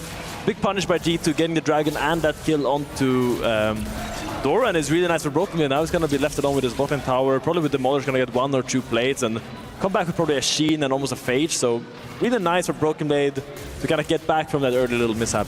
Yeah, the comeback is pretty huge here for G2 after what happened early on. I think that he was standing next to Keria, who's Bard, and he's like, oh, I can Magical Journey out of this. It was like some very kind of, you know, this false safety in his mind, especially because his team was trying to collapse and trying to make their way into this fight, but obviously it's a mistake, and Keria just leaves him alone. I don't think even a Magical Journey gets him out here, and it comes out late, but yeah, just a bit of a mistake from Doran. He knows it, and G2 will capitalize. It's like when you and your kid did something naughty when you were young, and then the friend you went with just runs away and leaves you there to face all the consequences. True, not my problem. T1 dropping that kill didn't really lead to anything apart from losing the dragon. Now, of course, a bit of gold for G2, as we're saying, but grubs are being taken. And against Tristana, against the Jack side laning, I feel like T1 getting all 3 grubs, or at least 2 here, is still a bit of a win. Caps, Abscond of Duck not going to find him, as Buster Shot taken away by Faker. And Owner is going to go for all 3. Look at Skewman on bot. He's looking for this Gwen without flash behind there. They try to get a cross map going, but Doran respects, but he walks over a ward. And I think Broken Blade is going to try to step up now.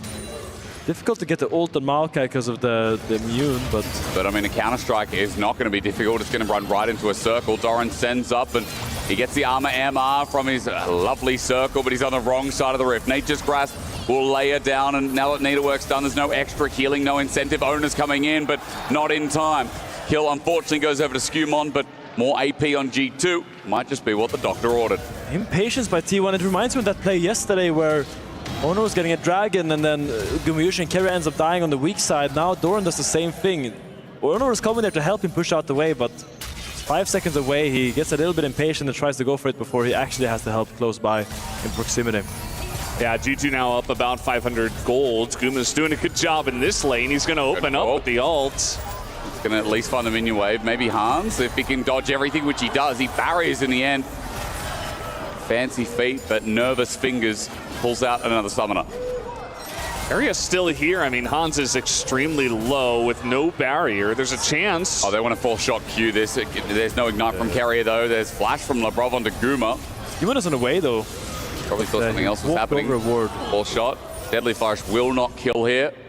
Guma does not have himself to collect it yet, but meanwhile, Caps in mid lane. Vault breaker there, flash from Owner. No chance to react with a chain lash. Well done. I mean, there's a reason you're telling me that Owner should not be given Vi. Yeah, I mean, he knows all the angles. And Tristana, you think about one of these very safe mid laners, especially Caps with flash, but just trying again to push in that final wave, and he just gets caught against a Vi who has flash. And Owner's so good at lining up the Q, flashing on in, and just giving the Tristana no chance at all. You think about the champion itself should be fine. Let me in. Not Caps this time. Carrier just wants to stop the back of Hans Sama, and Labrov is just the bodyguard. A great play by Owner here, using sweeper so he knows he's unspotted. From Fog, it's very hard to react to a Vi Q flash. Yeah. Can't really do much here as Cap. You can probably hug the other side more, but your Alistar is topside, your Maokai is topside, so it feels very safe to hug that side, knowing that's around the area they are. But. True. Tempered Fate used. We come back to live and Labrov scored out. Now, Labrov has no flash. He's got a teleport alternatively. They're not going to help him. He dies, drops down, T1. Crawling in gold again as just members. These carries are getting up. Look at Guma. Guma is 30 CS up, and he just got a kill. So there is a very big problem in the 80 carry position again. It's onto Caps. It's just a dive in. Faker now has the unbreakable will. He gets past the Nature's Grasp, but Owner getting chunked out, Caps at full lethal tempo. It's nice for G2. They've got an angle here, but Faker out with the Abscond Abduct, and meanwhile, Hun, some of the dive doesn't go well. Carrier Magical Journey. Curtain call there. The first shot from Guma takes away Han Sama. A trade cross map here as things are getting a bit bloody, but Faker, Abscond Abduct, he's back in with the Kingslayer. Abscond doesn't connect. Faker now getting space, and Caps knows he has nothing. Waiting for those cooldowns. There's a rocket jump, but Caps will not take it. 200 HP for both as we're diving now. Okay, we're playing bot lane as well. Every side of the map is my map here as G2 get another kill. And it's actually across the map. So many individual plays happening at the same time. Carrier barely missing that redemption, being too far away to put it on Doran's head. He ends up going down there. Broken, you probably can't get this wave. You gotta be a little bit careful here. There's a Bard Port and a Vi coming your way. You gotta run away. Kill again. Broken Blade's just gonna run, but yeah, that was greedy, and he's going to pay the iron price. Owner, another kill as Caps is now getting mid, and I love it. We started a little bit brisk, but we have turned into a full-on jog in Game 2 again. We're just up in the tempo. You know, game number 1, that's the way it went. Game number 2, we're right back into it. Yeah. And maybe some more action here. No, not really going to happen. Oh, I say that. Faker going in, going out. Boy. Really strong, though. Hitting this tower, that's 3 plates. It's gigantic. And Carrier jumps in disrespect. The flash away, lethal tempo almost kills him. Carrier's flash now down, and Caps, the Yuntal, is paying dividends here for the mid laner. It's time to track Caps on the side lane, because he might try to make his magic that he always does in the LEC, where he just goes to side lane and starts pushing. Doesn't have the grubs, but he will still destroy those towers if left alone. And TP. It's always been a pressure point. Carrier TP is in here, but I don't think there's anything to get down there. Dragon given over. G2 will pick up number 2, and this is kind of like game 1. G2 had early Dragon control. T1 started winning fights more and more, and then losing out as Guma's just jumped on by Caps. Again, we're doing this as Caps has the ulti. There's the flash Labrov. It gets it matched by Guma. The ulti in. Oh, no. So close. The curtain call bring you back. That's revenge in an instant, and Caps just got crapped. Yeah, I mean, Guma is just styling on them today. He has made Hans Sama just a non-factor in the side lane. He baits them in. I don't know if that was on purpose, but he gets the final word in and the final shot straight into Caps' back. And he's going to be the big carry for T1 if they end up winning this game. You got to respect that play, surely. That's like looks amazing if it works at the 50 HP. Looks bad if it doesn't. It was really close. He was looking for the ultimate into the attack that you've seen 15 times, I'm sure. But he doesn't end up getting that attack at the back end of that Tristana ult and ends up looking a little silly because of it. Doran is up baiting Broken to jump in, but I think Broken sniffs out the carry in the background, seeing those hot chocolates or whatever those are behind him. I don't think he's going to get baited in there. Is that what they are? I think so. Okay. Okay, let's go back and summarize what happened there. Caps looking for the angle here. You're gonna see really confidence play here. LeBron looking for the flash combo, he finishes out, but now he's looking for the auto, but just out of range to get the last out attack, but no! I mean, you see the confidence of Caps, you know this kind of caliber of player he is. He goes for those plays and sometimes doesn't end up working out, but you feel good having a player like that on your team. You want your mid laner to see those angles and go for them, even if they don't always end up in your favor. That bloke knows. He's like, oh man. You can't love him at his best if you don't respect him at his worst. Something like that. Well, you know, I'm there for you. Skewmon, Bramble smash away. We're fighting again. Really good. Twisted advance. Skewmon outplayed it, but the Tempered Fate is two-man. Caps, rocket jump to safety for a better spot. Owner on his head. He's just got this Caps auto attack after auto attack. Lebrov now in a bad spot. Unbreakable Will stolen from Faker, but Lebrov's will do nothing. He stands there to die as T1 get the fight win, but Broken Blade versus Doran, a 1v1. BB getting redemption for MSI. G2 walking it back with a curtain call onto Caps. It's Carrier, you little rat. He steals it away with a cosmic binding. Carrier should have had a little bit more trust in Guma to hit that final shot. It would have been, I think, a 4th kill here for the Jin. But yeah, Faker's TP just a little bit quicker than Caps getting over there. And they're able to not only get the Alistar, but also pick up Caps. And yes, Broken Blade at least able to win the 1v1 in the side lane. Doran now at 0-4. They're going to have to do something about that because that is the big weakness right now for T1. Will be the feats of valor for G2 taking that tower down there. Actually, maybe not yet. It's my bad. But yeah, big solo kill by BB onto Gwen. That's why you give him Jax. Faker tries to go and has the Alistar. Feels very confident. But yeah. Sure, you are tanky, but you are not immortal. There's 3 people there, and for G2, they're really relying on Lebrov to find a good engage, but Faker's quite slippery. Protobelt in the inventory, and as you said so well, it's the Unbreakable Will that gives him confidence. Faker really the only one keeping trail with their opposite laner, whereas you see on the other side, 80 carry top. Big leads individually. Let's look at this play one more time. Look at Owner. He actually misses the Q flash onto Skewman. It makes the play look a little bit awkward. I thought he messed up here by missing that combo, but in the end, Carrier's ult buys so much time for Gumayushi to come here, walk up, and all these Thunder Sky procs by Owner, the redemption, the shields. He's so tanky. Despite overcommitting so far with your flash, he doesn't end up going down, and Lebrov walks a little bit too far forward and don't have the boys there. Maybe it's redemption arc already onto Gumayushi. He's got no flash available. Lebrov's angle is so superb. His pulverized sets up Skewman to come down, but Carrier's ulti. The Tempered Fate. No, it's a shutdown. Han Summer, goal back. And that started off Lebrov being initiative.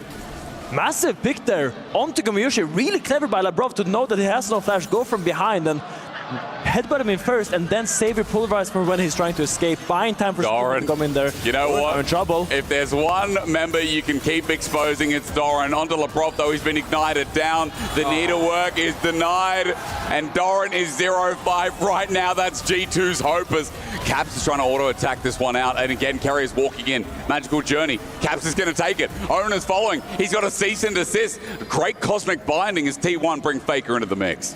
Yeah, I mean, looking for that angle there was Faker, but Caps smartly is going to back away. It does feel like the tides are turning a bit into the favor of G2, or at least it's getting back towards even, just with how gigantic Broken Blade is on this Jax, and he just keeps getting fed. I mean, Doran's stepping very far up in the lane with no vision in his own jungle, and Broken Blade and the whole team is coming in. Oh, if he gets this tier 2, he will be a rich, rich man.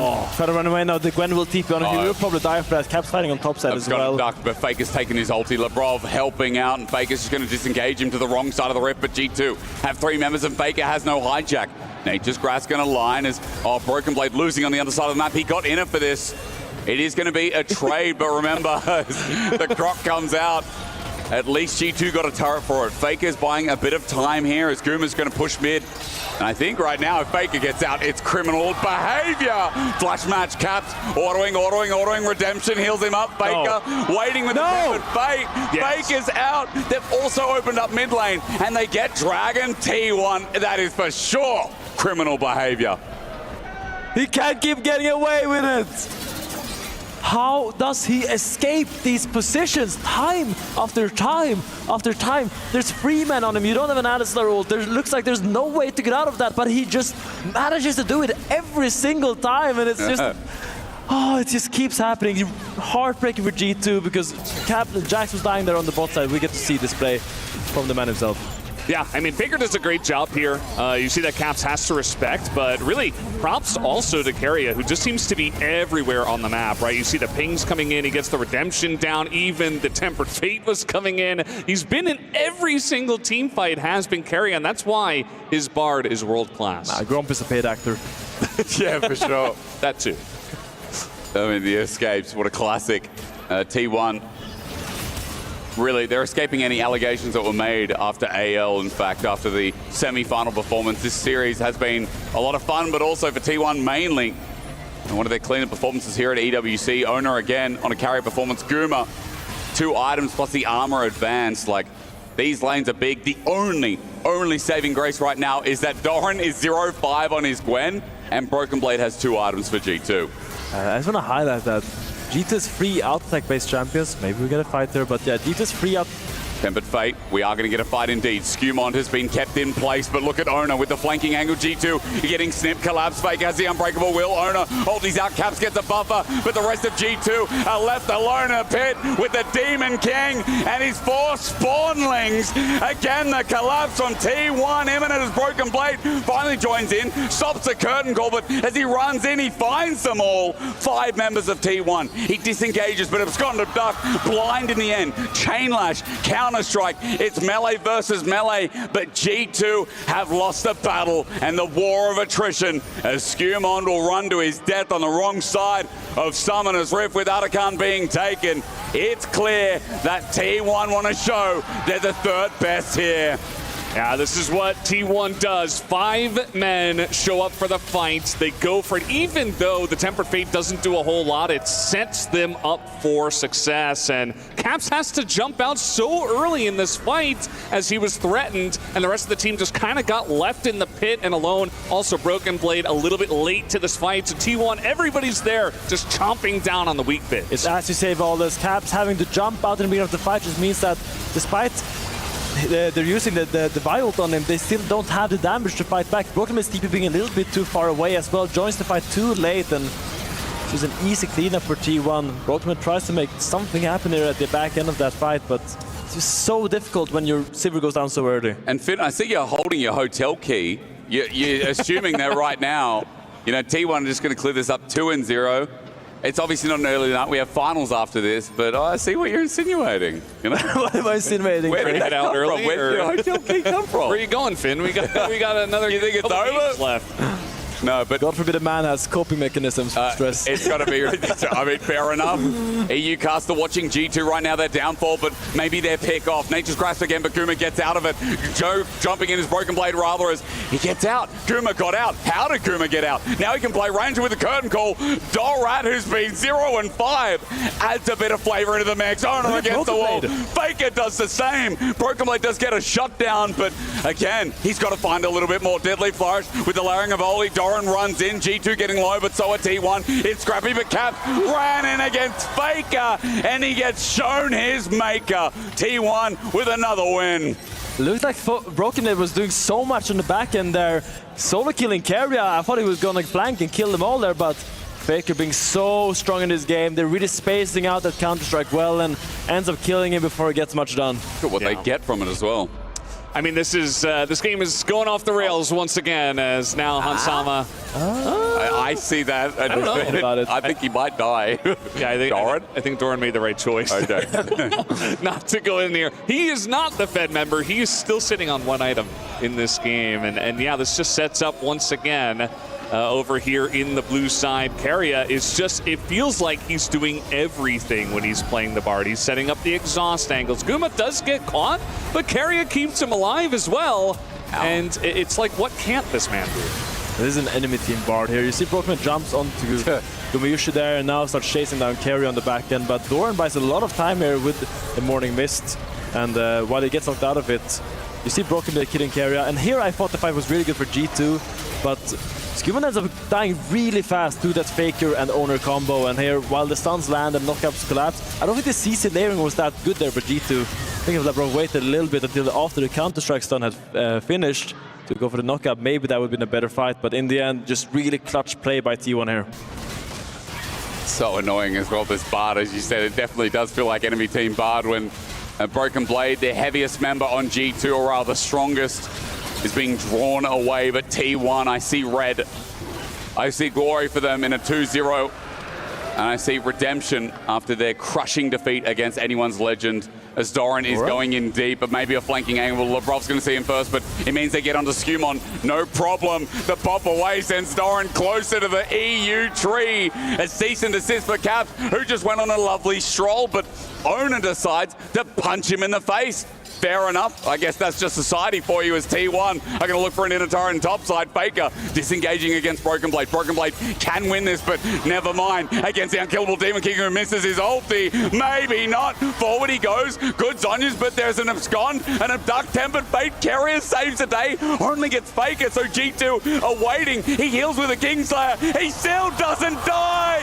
You cannot step to Faker and expect to live to talk about tomorrow.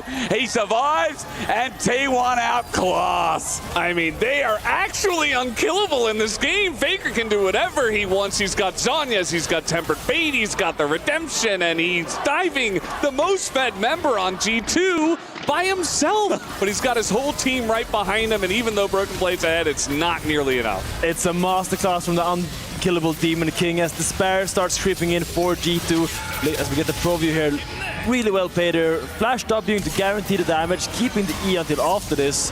Looks for the E onto Broken, but now the Tempered Fate is the crucial point, and he still has that Zonyas. He can still play aggressive, and here he lands a beautiful chain onto Ansama, threading the needle, and just goes in, and Carnage follows wherever he goes. I feel like Operation Keep President Faker Alive was a success, but then again, the president kind of did a lot of that himself. It's a masterclass. 5k damage from Faker, and yes, he is still not dead, but I think more importantly, I can't believe Doran is that relevant this game. It just shows you the rest of T1 picking up the slack, but even Doran in team fights and the Gwen that's scaling is doing a lot now too. And that was kind of the end result of T1 realizing, wait, if we just match Faker with Broken Blade, all our words disappear as... And they jump into him. He flashes away. Faker takes away on the hunt, really nice. Gets out of the Nature's Grasp from Skumon. Now the Guma's here as well. The range will start ensuing. Doran ready to follow in with the level 16 Needlework as Lebrov gets AoE shocked. Carrier, a Cosmic Binding, a Tempered Fate at the ready. It doesn't matter, they don't need it. They're going to cease and desist and stop G2 from getting closer to third place. As 3 members left alive, the flash now comes in. Tempered Fate finally used, and on the spot, the Chain Lash abscond abduct from Faker is gorgeous. T1, they didn't come in a strong way, but they're going to make sure they go out as well as they could. MSI beat down, they came second, they came close, but here, while they won't be able to revisit Gen.G, they'll be able to remind the West who their father is. T1, your third place at EWC, are still styling. Props to them for waking up here in this best of 3 and absolutely stomping them out in a couple of games in a row. T1 are back as the victors, at least for this matchup. G2 having some good moments for sure, but they were not able to step up. And in recent times, G2 just can't get it done against T1. T1 are indeed on top of them. And there wasn't much they could do today, Finn.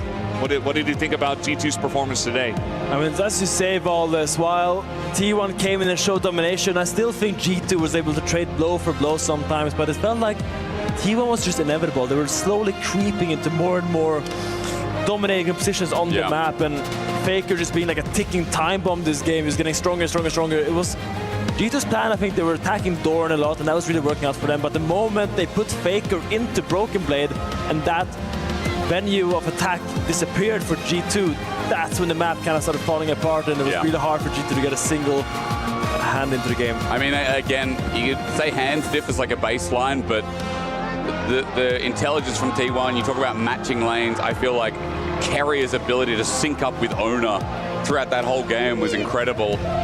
It's part of the reason why T1 are just so clean with their players. Now, I'm told that there's an interview on stage, so we're going to hand it over after T1's dominant third place victory.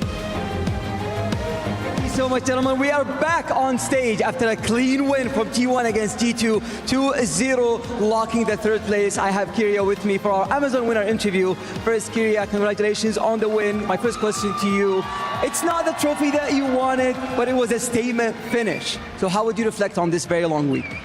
일단 캐리어 선수 승리 축하드리고요. 일단 첫 번째 질문은 아쉽게도 우승은 놓치셨지만 그래도 이제 3위로 이제 유종의 미를 좀 거두시게 됐어요. 그래서 이번 주의 여정에 대해서 좀 얘기를 해주신다면 어떨까요?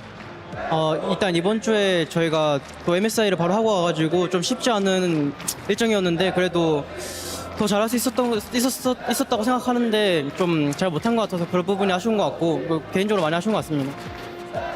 Yeah, it's been a tough week that we went straight over to EWC after MSI, so it wasn't easy preparing for it. But that being said, we should have brought it more to our overall performance, so I think that's a bummer that we couldn't bring it. Absolutely. So you and Gumayushi have entertained everyone in this series. Everyone can commend what you did in that game. So how are you and Gumayushi working together so far after all these years being together with T1? 이제 또 구마유시 선수와 정말 오랫동안 또 듀오를 이뤄서 정말 또 많은 업적을 또 이루시게 됐는데 구마유시 선수와의 이런 좀 듀오 생활이 좀 어땠는지도 한번 얘기를 좀 해주시죠. 일단 뭐 지금까지 잘한 점도 많고 못한 점도 많지만은 그래도 또 앞으로 더 잘할 수 있을 거라고 생각해서 이제 앞으로 더 잘할 수 있다고 생각합니다. Yeah, there's been a lot of ups and downs, highs and lows, but still, I think we can still put up more each other. So I think in that sense, I think we can still achieve more as a team. Well, you and T1 fans have showed here at full force in this arena. So since this is the end of your journey in the Esports World Cup presenting League of Legends, what would you like to say to all of your fans right now? 이제 또 마지막 경기까지 이렇게 또 관객석을 정말 가득 메워주신 팬분들이 또 이렇게 오셨는데 EWC 이제 마지막까지 함께 해주신 모든 팬분들을 향해서 한번 마지막으로 말씀해 주시죠. 일단 또 멀리까지 직접 현장에 와주신 팬분들도 너무 감사하고 또 이제 집에서 또 보시는 팬분들도 많으실 텐데 좀 저희가 좀 아쉬운 성적이긴 하지만 그래도 또 또 당장 한국 가서 또 경기가 있기 때문에 더 이제 이 대회들을 통해서 더 발전하는 모습 보여드릴 수 있도록 하겠습니다.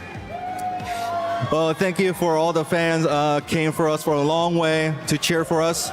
I know it's a very long way, but it's been very grateful. And also thank you for all the fans watching over the TV. And I think it's a bummer that we couldn't bring it our overall performance, but there is another game coming in the LCK, so we'll try our best to be in our developed form. Well, good luck to you and your future endeavors, and congratulations once again on behalf of the Esports World Cup. We would like to present to you the key framed with the bronze heart to cement your win as third place at the Esports World Cup, presenting League of Legends alongside $230,000 and 500 championship points. 네, 이제 3위를 기념하는 이제 브론즈 모양의 키프레임을 이제 수여하시겠고 상금 23만 달러와 함께 T1의 3위를 기념하는 또 이 메달을 드리겠습니다. Now we will go to a kitty with a broken blade, waiting for our exit interview. Take it over. This is the post-game interview of G2 versus T1. By my side, Broken Blade. So once again, you meet the same fate versus T1, where you will always get the shorter end of the stick. So what do you have for reflections today? I think we didn't play as good as we did yesterday, honestly. I think if we did, we could have gone out with victory today. Obviously, T1 played great. They played mechanically very, very good. It's a bit sad to go out this way, especially 2-0. I feel like we didn't put up a fight the way we wanted to, so it's a bit frustrating, but. And in our previous interview, I know that G2's goal has always been to overcome the Eastern teams, and you guys were able to beat BLG, for unfortunately falling short to T1. So what will it mean next time when you will face them at the international stage? I think we've shown a huge improvement from the last international tournament, which was MSI, and I'm looking forward for the next one. Hopefully we will qualify for it very soon, coming in Summer Split, where we will take the title for the first time this year. So. Thank you, Phoebe. And of course, one last word for the G2 fans as G2 exits the Esports World Cup. Sorry? One last word to the fans as you guys leave Esports World Cup. Thank you guys for coming.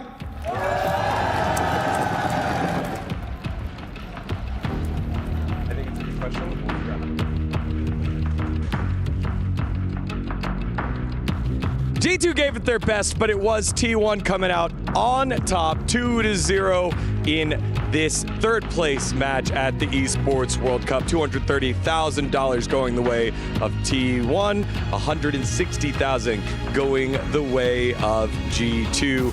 Fourth place, great experiences, great international experience and matches, and they'll go back to the LEC with greater knowledge on what may or may not work for them in the future. For T1, it's back to the LCK as they prepare to qualify for Worlds and defend their World Championship title in 2025. As we take a look at some of these big moments here, Tigon here alongside Meteos, Wolf, and Doublelift for the big talking points of that last one. Meteos, when we look at this game too, what jumped out at you?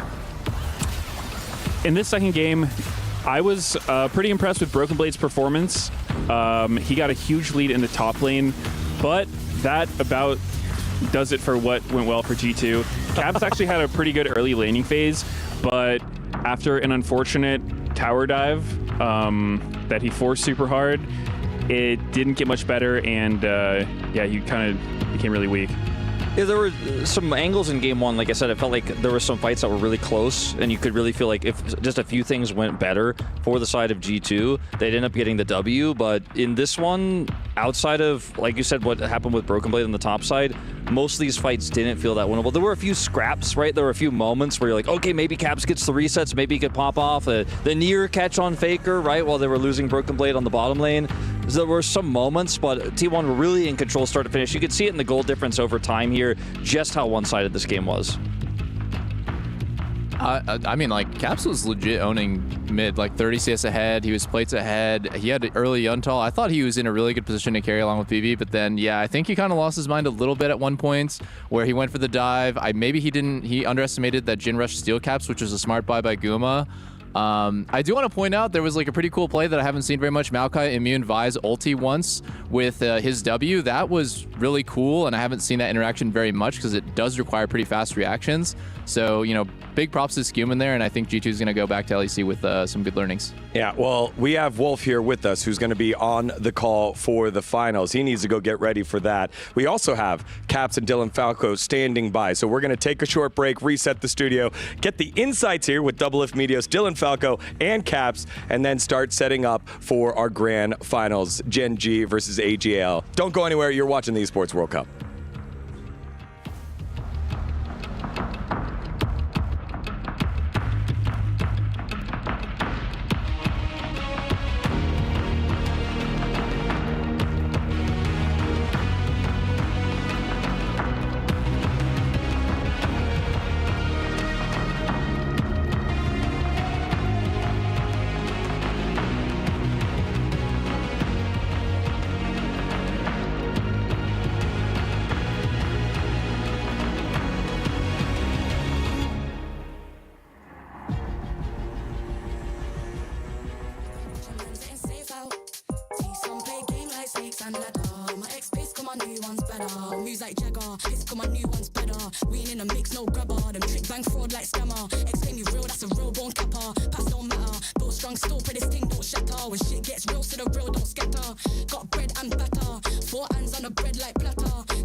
snakes and ladder. My ex-piss got my new ones better. Playground, bitches got a ring and feel safe now. They see a pretty bird and bird, I want a cage out. It's a playground, telling me mine, I don't play about. I tell them rise up, used to cry, river shit don't dried up. I lost a couple bros on the climb up, I don't mind, but ain't lost nothing that ain't mine, cause it's a playground. Better watch your man stay safe out. See some play game like snakes and ladder. My ex-piss got my new ones better. Playground, better watch your man stay safe out. Some play game like snakes and ladder. My ex-piss got my new ones better. My new one's bad, he ain't entertained, he don't move like that. Tell him move right back, touch shots over time, let to shoot right back. Robust, you can tell how we move like that. It's a playground, bitches got a ring and feel it's safe now. I see a pretty bird, bird, I want a cage out. There's bad games on the road like a playground, like a playground. It's a playground, better watch your man getting safe out. See some play game like snakes and ladder. My ex-piss got my new ones better. It's a playground, better watch your man getting safe out. Some play game like snakes and ladder. My ex-piss got my new ones better.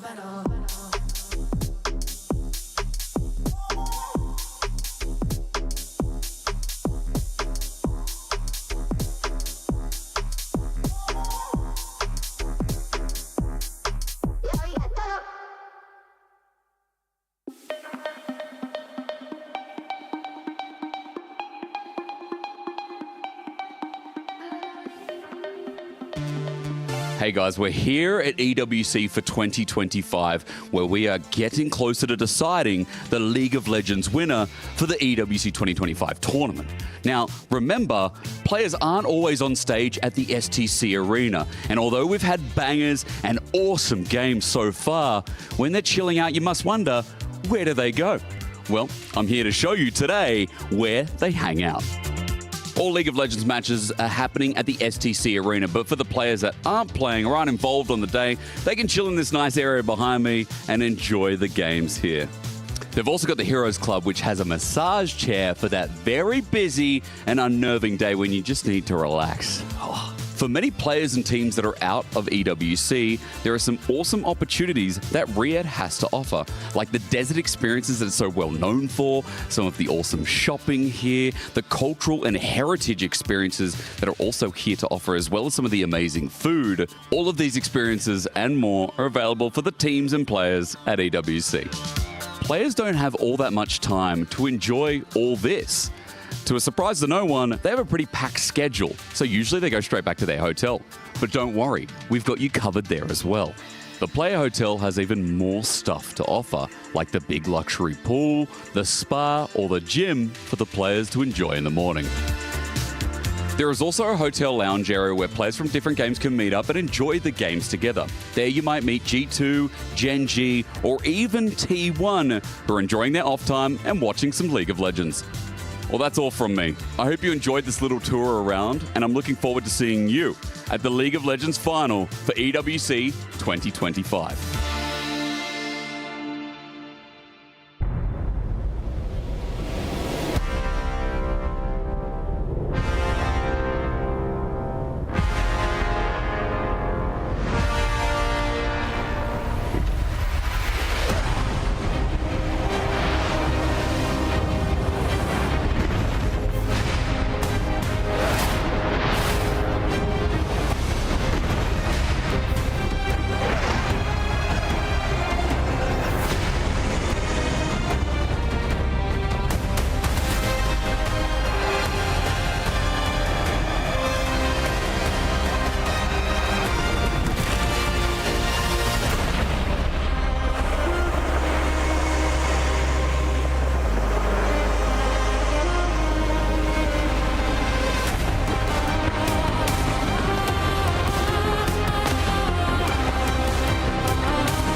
So in our third place match, it is the reigning world championship champions getting the victory, T1 over G2 after a solid performance at an international event for G2. We have two guests that could speak to that very intimately. Joining us on the desk is Caps and head coach Dylan Falco of G2, twinning double lifted medios. This is such a dream right now, everyone. If you're watching at home, you couldn't imagine this kind of desk. Welcome, gentlemen. You guys just finished playing. How you feeling? Well, not the greatest series for sure. A lot of int, so not the best, but at least happy with the overall tournament. Yeah, I think, especially because I feel like we've been playing very well this tournament, kind of wanted to come in and win. And I do feel like both games had some good game states, so it feels kind of bad watching from the sidelines and being like, oh my gosh, we're actually winning this game, we can win. And then I guess some fights went not too great. When it comes to something like that and you had these types of close moments, how do you go ahead and turn those into teachable moments for the team moving forward? Well, I think it depends. It depends on the way you lose. Like, for example, at MSI, a lot of the games we lost was like some very specific like lane swap stuff or draft interactions and all of this. And I think there you have a very specific point. I think here, a lot of it was maybe we were taking a lot of 3v4s, 4v5s, chasing them a lot around the map. Like either way, you just rewatch the game and review it, right? But I think the types of things you're looking at are going to change depending on, I guess, the way you lose or the way you win. Caps, I want to get your experience here on what feels like the traveling tournament. You went to MSI and got to scrim a lot of the same teams. Then you come here to EWC. You make it further along, so you still needed to scrim a lot of the similar teams. What is that experience like compared to, I guess, the LEC build-up? Yeah, it was definitely a bit strange. I mean, usually after the international tournament, we have like a week off or so, and then it starts off slowly with like LEC, right? And playing a lot of weaker teams. But now we kind of just got thrown back in with the Wolves, and I think I was quite curious how we would do just because of how poorly we performed at MSI. But I think we actually took some good lessons away from MSI, and I'm hoping we'll do the same from EWC. Oh, dude, you want to go? Okay, I mean, like, God, I have like so many questions. Like, one is like, you know, what Dylan was saying, a lot of learnings from MSI and stuff like that. Do you and specifically with lane swaps, you know, that's like something that I've always been interested in because it really involves bot lane. And I think like in the beginning, people swapped exactly around 7 minutes because it's like it makes sense. It's right before grubs. You want your bot lane to have like tempo and like setup for grubs. And then it just seems to have evolved so much through MSI and EWC that like bot lanes are swapping earlier and earlier. And is that something that you guys actively like sort of like evolved with? And like, why do you think that even is? Like, what is even the advantage in bot lane swapping so early? Well, I think like we played our first best of 5 in MSI in the main bracket against Gen.G, and I think both our top and bot were behind like 1k or 2k gold every single game of all of our losses. And everyone's like, oh, we just got gapped, these lanes, these players are bad. And if you just watch the games, a lot of it was just our misplays, right? In those swap situations. I think a lot of it is just wave management and TP management. If you swap on good timers, you can get TP advantage, or you can get waves frozen and denied to the enemy.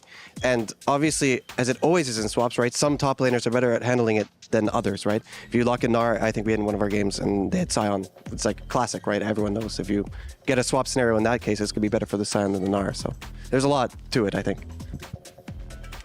Caps, I just wanted to ask you, because in this tournament, you've played against some insane mid laners, right? Like your last 3 series, you played against Faker, Chovy, Knight.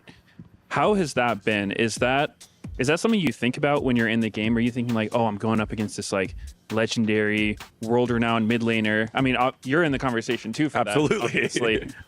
But do you think about who your opponent is in these matches, or for you, do you just think about like, I'm this champion, he's that champion, it's a matchup like any other, or yeah, just, you know, what's the experience like?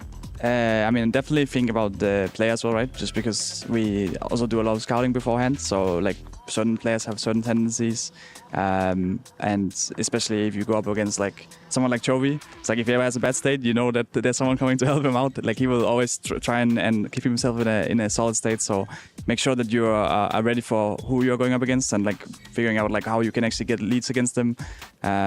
Also, some side lanes have like tendencies to overextend a bit, so sometimes that can be good to roam on them as well. So definitely try to keep in mind like who you're playing against. Obviously not in terms of like, oh wow, this guy is like so insane. I mean, I think like Faker did a lot of very good things the last game we played, right? But it more just so in like preparation. For me, just, and I think for so many of the fans, they want to know what it's like integrating 2 new players to this roster that has been so stable for the longest time. It felt like with the previous iteration of G2, it was about scraping the most out of what the potential was. And moves like this, bringing in Skumon, bringing in Labrov, feels like a whole new shift and maybe a higher ceiling, but that also means maybe a little bit lower of a floor. So what has that process been like, moving on from older roster and also learning how to grow together here? Be either one. Yeah. So both of you. Obviously, it's always a big change when you change 2, or I think before we changed 3 players to make our last roster we were running with. Yeah, you need to learn the strengths, the weaknesses. You need to learn what type of team compositions we're going to do good with, do bad with. Sometimes you learn the hard way, right? You think something's strong, it doesn't work out. You adjust, you keep adjusting. We've had to change our processes a lot. Even from MSI to EWC, we've changed how we do a lot of our match preparation to try and be more adaptable and sharp in the Fearless. So, I don't know.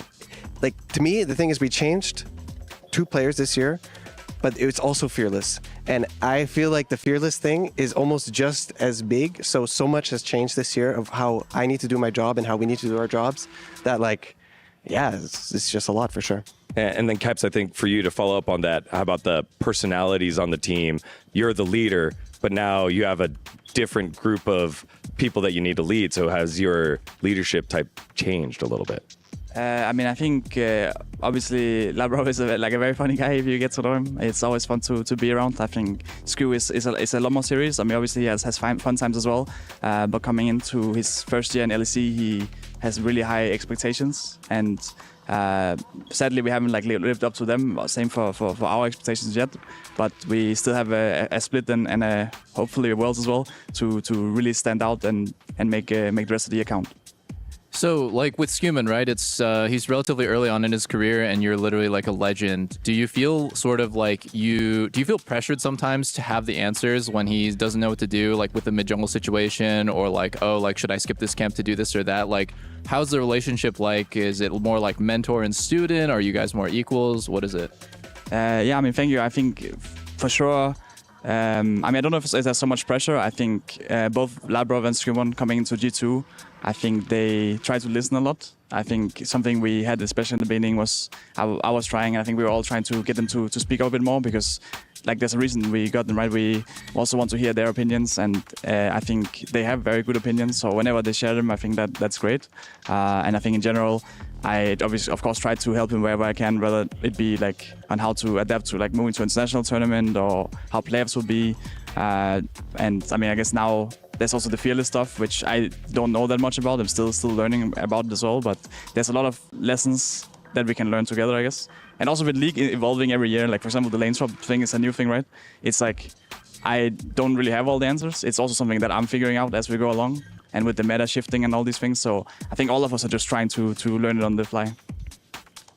I wanted to ask a little bit more about Fearless, specifically for Dylan. How has that been coming into this year? Because obviously it's a huge change. And when I'm sitting there watching the games, it seems like there isn't, one strategy for Fearless. It seems like team by team, even just series by series, it's so hard to predict what's going to happen. There's the individual game bans. There's like 40 champions ban going into a game 5. How has that been for you, as the coach is the one who like shoulders the burden of drafting? Just how's that been? It's been really up and down. I think at base level, I think it definitely just increases the variance. I think if you have the most skilled teams and you can grind the same strategy like 50 times going into a best of series, your chances of winning are just higher in the old format than now, because now there's just so many different variables that can't be accounted for. So I think that's probably why you've seen a lot of different teams win. There's a different set of teams at MSI than at First Hand. I think Fearless definitely has a decent amount to do with it. We've been messing around with a lot of different approaches, like how we use our bans. Are we using our bans for reserving champions? Are we using our bans to try and create better game 2s, game 3s? Are we taking each game individually? I don't know. Like Cap said, we're just trying to learn and develop on the fly. I think this tournament, I'm actually pretty happy with what we've done. I think we won a lot of game 2s, and I think game 3 Gen.G draft I'm very unhappy with, but I think the rest of the drafts of this tournament, I think we did a pretty good job with the Fearless. And yeah, we're just going to keep developing our new stuff. Dude, like, sorry if this has been asked to you guys before, but like, dude, this has been talked to death on Twitch, Reddit, co-streams everywhere, and Twitter. Like, what is going on with Kalista and TF in scrims that is not showing up on stage? You know, like are these Thanos champs that are just dropping 20 kills and the scrim ends in 15, or like, is it just that maybe like on stage it's not the right draft for those picks? Sure. I mean, for sure, TF was doing quite well. I guess we were mainly scrimming a lot of EU teams, I guess, before we went MSI, so we were also just winning a lot of our games. But in general, he was very strong in most of the scrims, and I think like historically as well, TF has been performing very well at the pro stage, and I think similar with Kalista. Of course, it's always like difficult, I guess, going into the tournament to figure out just how nerfed they are, because something like Kalista got nerfed like 10 times in a row, right? 10 times in a row. And I guess finally it hit the turning point. Yeah, so I think it's different for both. For Kalista, I think it's pretty clear. I think it's a core champion pool for so many players at the tournament. Like, we have Hansama on our team. It's his most famous champion, for example. And it's very good into the engage comps, having Rodada. So once there's 4, 5, 6, 80 carries gone in the draft, and they start locking in engaged champs, it becomes very tempting to lock in this champ you have hundreds of games on, especially if the scrims are okay. But it's just been nerfed so many times. That's my take on it. They just kept nerfing it. If you look at solo queue, it's like the lowest win rate 80 in the game by like a lot. So I think it's just nerfed too much. As for TF, I think TF can be viable in pro play. I think if it's picked late, picked in good scenarios, and you have a good TF player, it's buffed in the last couple patches. I think it probably can be played well. I think there's just too many games where TF's just playing against like 5 tanks and a mage and just gets outscaled and just becomes useless. But I believe the pick is not a 0% win rate pick. Actually, neither of them are probably actually all right. It's just also just a bit unlucky. Dylan, do you read like any sort of like, Reddit comments or community opinions and stuff? Yeah. And if you do, does that ever affect the way that you see draft? Okay, so it's like hit and miss, right? Sometimes I just won't read social media for a few months because I'm focused on my job and doing drafts. Sometimes I'll read a bit. I find it funny because a lot of the times if you lose, it's just draft fault, right? Flame the draft, G2 bad drafts, because that's why we lose. Sometimes they're right.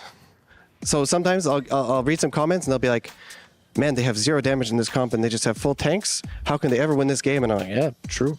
It's not good, right? So we definitely blunder on stage sometimes in draft, and sometimes the community sentiment is obvious and it's just right, and what you guys see is just correct. But sometimes the draft was actually fine and we just misplayed.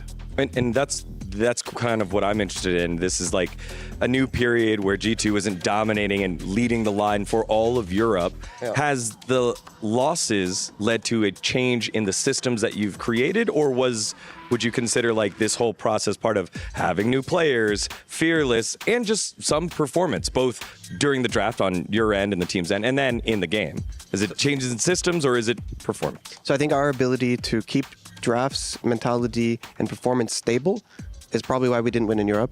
I think we're up there with the top teams, and we went winners bracket both sides to finals, right? Like, it's not like we're a weak team in Europe by any means. I think the difference between MSI and EWC, we made big changes in how we draft and what we were talking and thinking about and doing in game. Like, it's not like we just ran it back with the same approach to gameplay and the same approach to draft.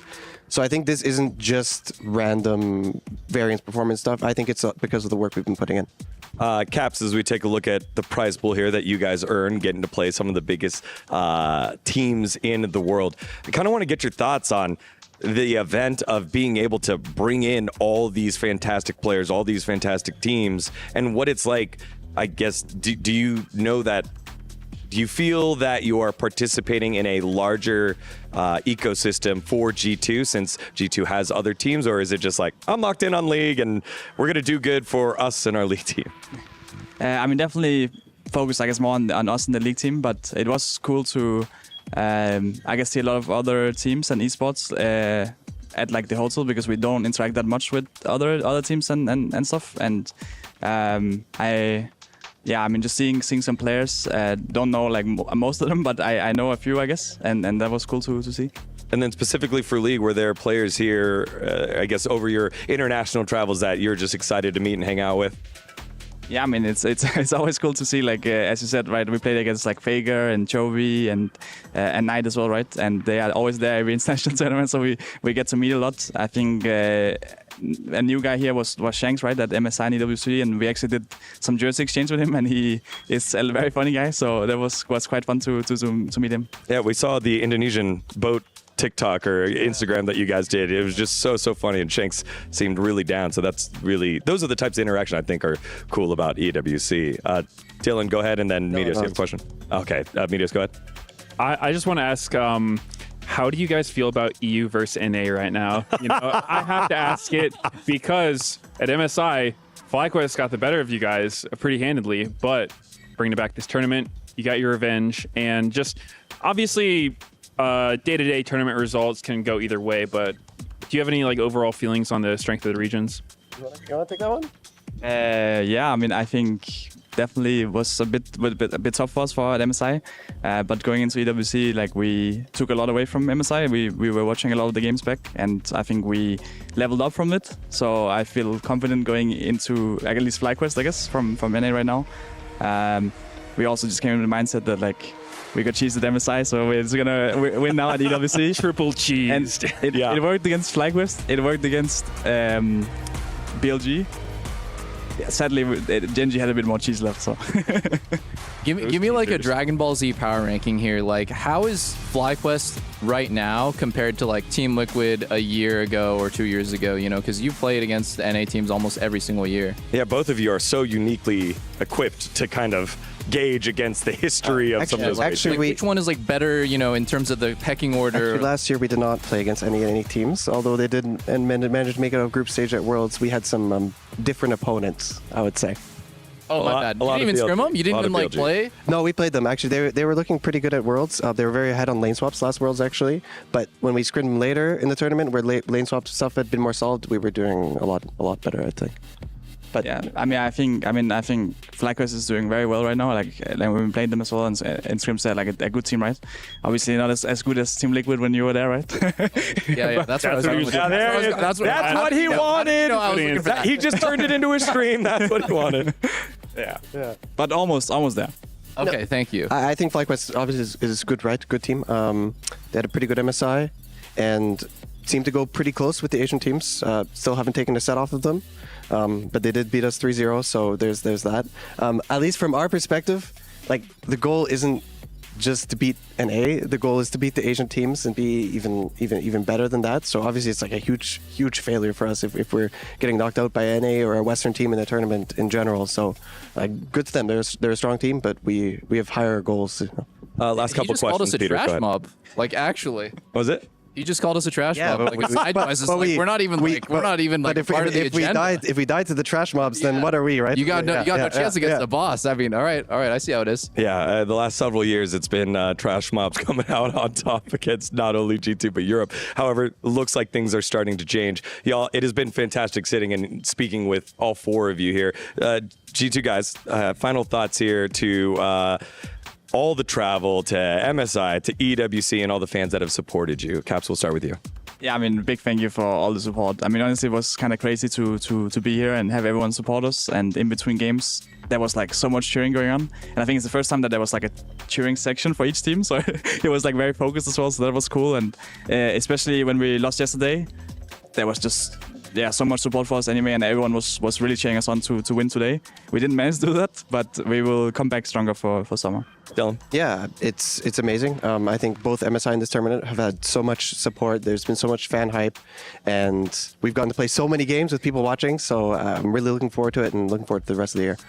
Thank you very much, y'all. Caps and Dylan Falco of G2. It has been great watching you play, great watching you grow, and best of luck in the rest of the LEC. Thank you. Great, thank you so much. All right, so we do have our grand finals coming up here in the second ever Esports World Cup presenting League of Legends. We will set that stage for you over the next around an hour, so make sure to stick around for that. Don't go anywhere. You're watching the Esports World Cup.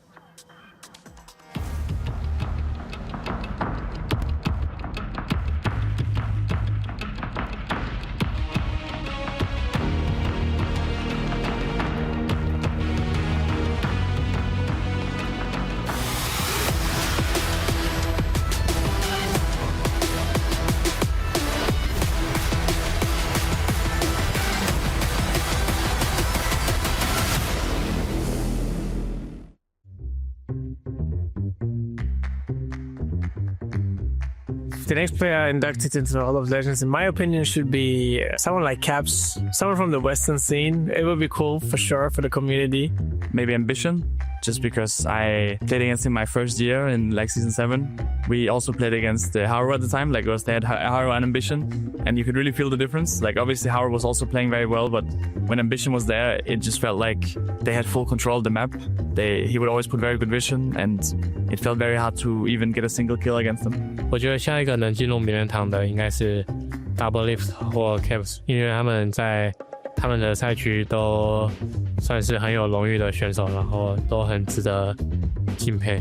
我觉得下一进入名人堂选手可能是泽塞吧，因为他也是帮 LPL 拿第2冠军，然后也是非常有知名度，打得非常好。 일단은 페이커 선수와 우지 선수 이렇게 한국, 중국이 됐으니까 제 생각에는 미국이나 유럽 중에서 생각해보자면은 더블리프트 선수가 생각나는 것 같습니다. I believe Caps deserves the next spot in the Hall of Legends. You know, a player from each region would be a cool way to start the top 4. And I think he's made the most impact when it comes to Western League of Legends, at least out of all the players that are, you know, greatest of all time. Biggest hoặc là Caps. Vì Biggest thì tại vì mình luôn ngưỡng mộ anh ấy từ khúc mà mình mới thi đấu chuyên nghiệp, nên là đấy là một người mình cảm thấy rất là thần tượng. Và Caps thì tại vì mình nghĩ Caps là một người mà không phải là cái người mà khởi đầu của sự thành công EU của châu Âu, nhưng mà Caps là người mà cho đến thời điểm hiện tại thì vẫn đang carry rất là tốt cái khu vực châu Âu. I think he should be deft. He's had a really long history in the game. But if you want to change a role, I also thought about Mata. I think both of these players have been just for too long playing and are really historical names to league. So Somebody iconic and played a while ago that's retired now, I would say someone like Mad Life or Insight that really kind of revolutionized what everyone says a Mad Life or that's your Insight. So I think that's pretty historical. I think at the moment, if a player had to be inducted right now that was still playing besides Faker, I think it's too early, but I definitely see Chovy in the future being inducted in the Hall of Legends. I would say it would be cool to see Caps in there, just because we've had one LCK player, one LPL player. I think if any EU player was to make it, he'd be the most deserving. Ruler, maybe, because he's won LPL, he's won LCK, he's won Worlds, he's won MSI. He's been good for a very, very long time, almost 10 years at this point. I would like to see more like Western players on the Hall of Legends. People like Caps, maybe Perks. I don't know. I think it would be interesting. Ruler, maybe. I don't know if like they're doing lane specific, but I think Ruler is very big.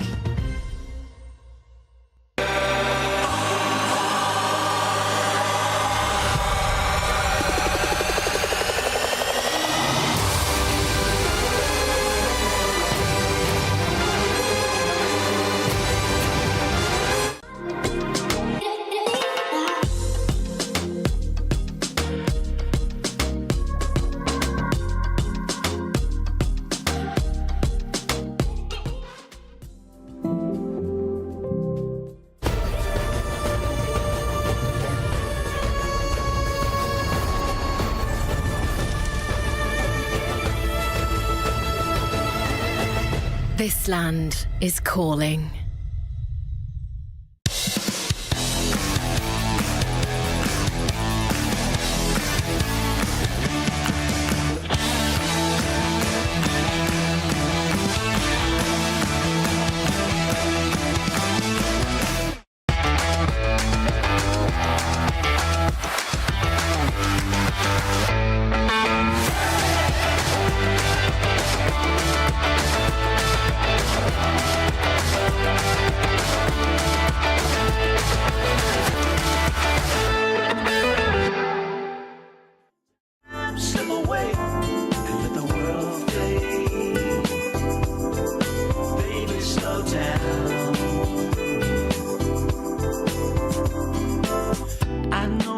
Man got you watching the clock. Gotta keep working for the man. There's so many better things we could do, like you kissing me and me kissing you. Don't rush it, baby, don't rush it, girl. You got to slow down, baby, slow down. We can just embrace and let time slip away and let the world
get out.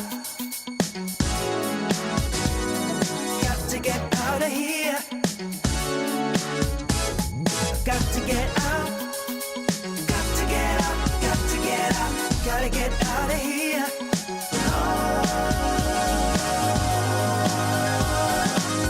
I got to get out. I feel it here inside of me. But you know what just occurred to me, baby? The things ain't what it used to be. And this time, I just keep on walking. And I won't stop, no. I just can't waste time talking. Gotta save my soul. Gotta get out of here. Yeah, that's the last thing I do. Got to get through to you. Got to get out. Come on, got to get out. Got to get out. Gotta get out of here. Got to see what's out there for me. I'm just a nomad. Come on. And where I go's where I be. Come on. I can't help but follow my own beat. Yeah. And Lord, just know I gotta be out of here.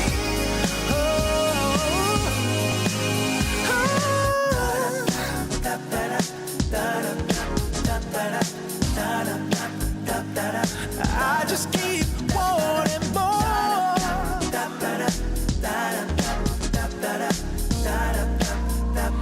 There's gotta be a better place.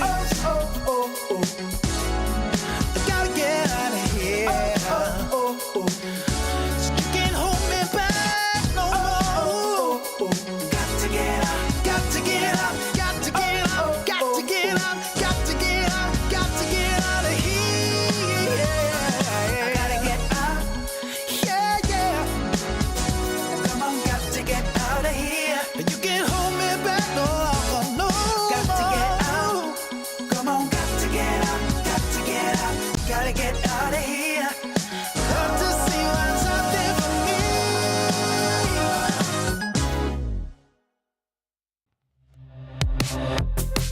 Tired of doing what we're told and getting bored of what we used to. Just give me something, please show me something alright. As I'm scared of getting old, and I'm more tired than I'm used to. Just give me something, please show me something alright. I forget that I'm down with you guys around. Cause everyone knows life's better with love than being alone. Consider yourself the motive for finding a way to right my wrongs. Catch a locomotive or hit the highway and just move on. Cause it's so fun when no one's upset. We sit on my trunk and watch the sunset. Consider yourself the motive for living my life the way I want.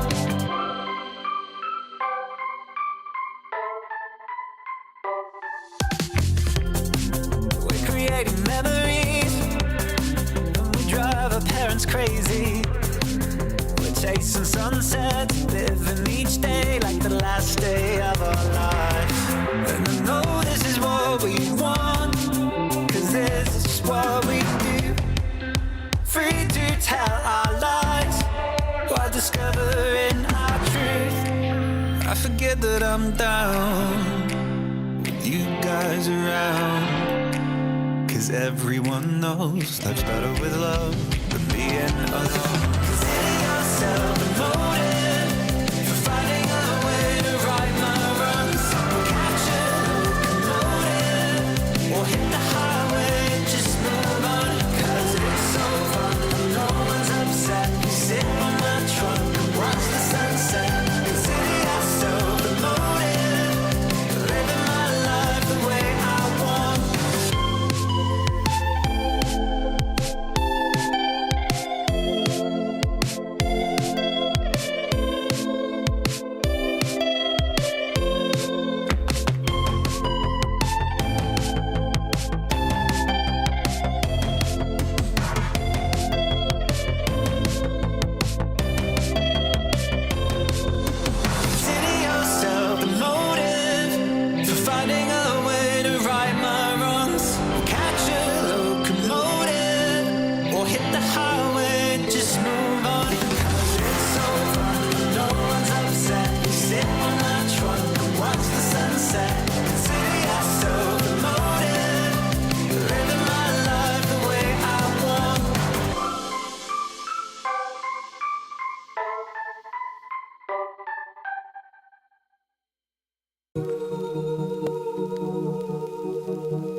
said that you miss me and you want to catch up sometime soon.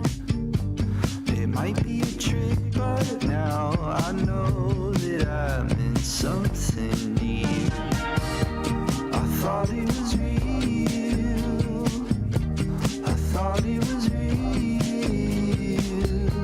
I thought it was real. I thought it was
Everybody know we gon' do it like this, do it like this, do it like this. Everybody know we gon' do it like this. Straight from the underground.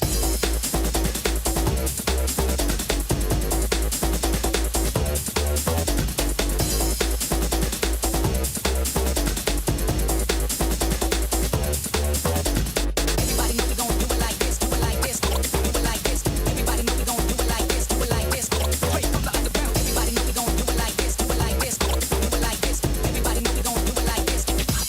Straight from the underground.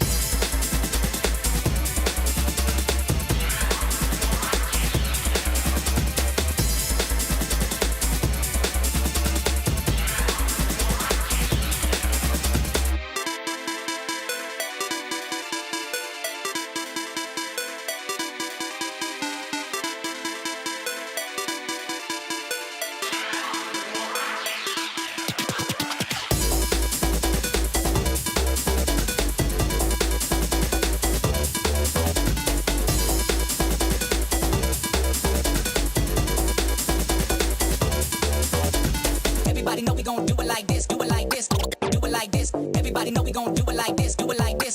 Straight from the underground. Everybody know we gon' do it like this, do it like this, do it like this. Everybody know we gon' do it like this. Straight from the underground.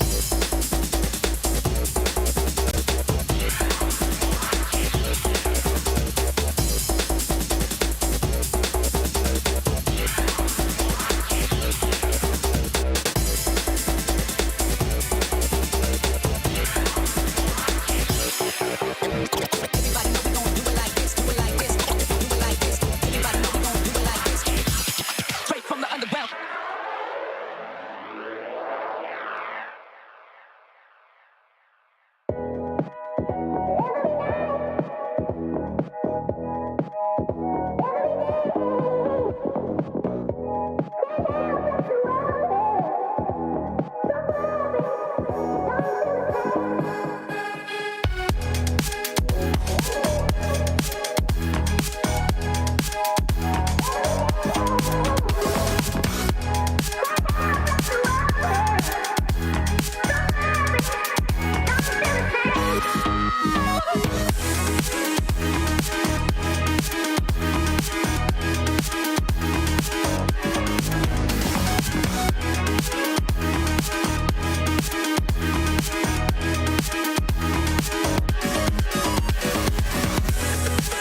It is time for a celebration of League of Legends here at the Esports World Cup, as we have AG.AL, the LPL champion, looking to win the first ever title here at the Esports World Cup in League of Legends for the LPL. We'll see if they're able to do that in just a little bit. Welcome back to the studio. Digon here alongside Medios, the Valdanilus Valdez, and Doublelift. Welcome back, brother. How was that cast for you, man?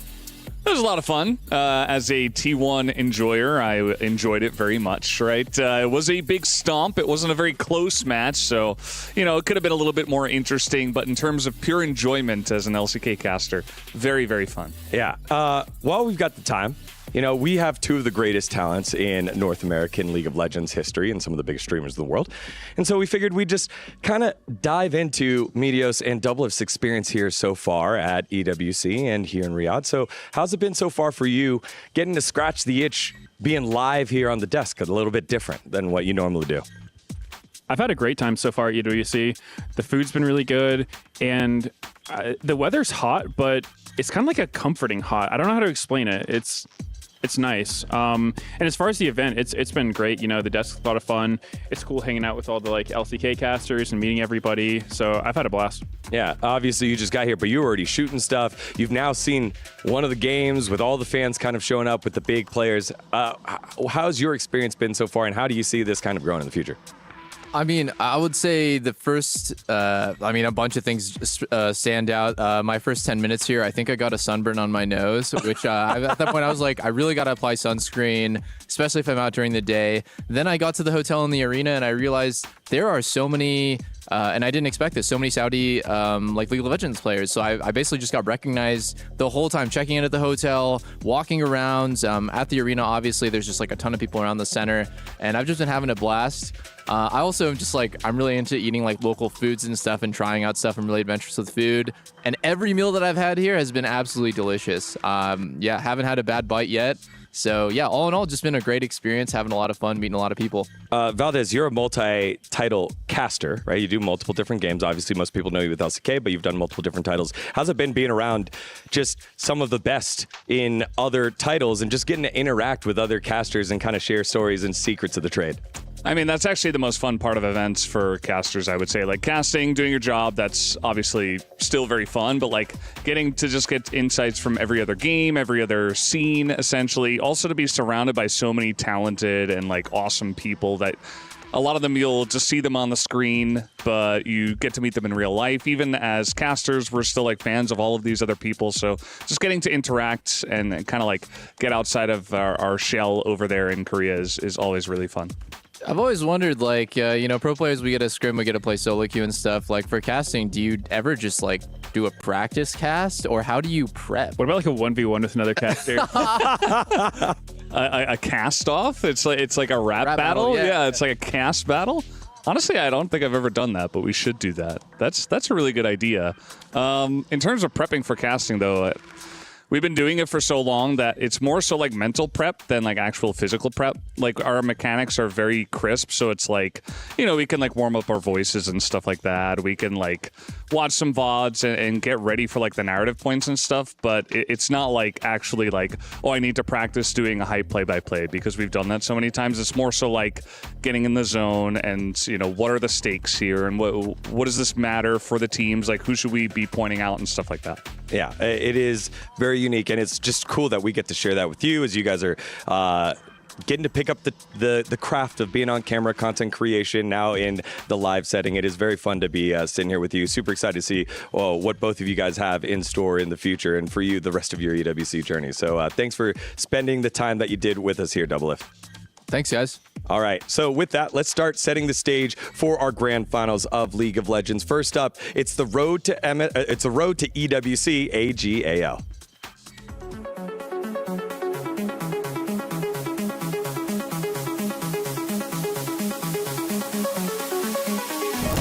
首先，这次 EWC 队我也是第一次来到参加比赛嘛，所以很期待，然后希望多学一下吧。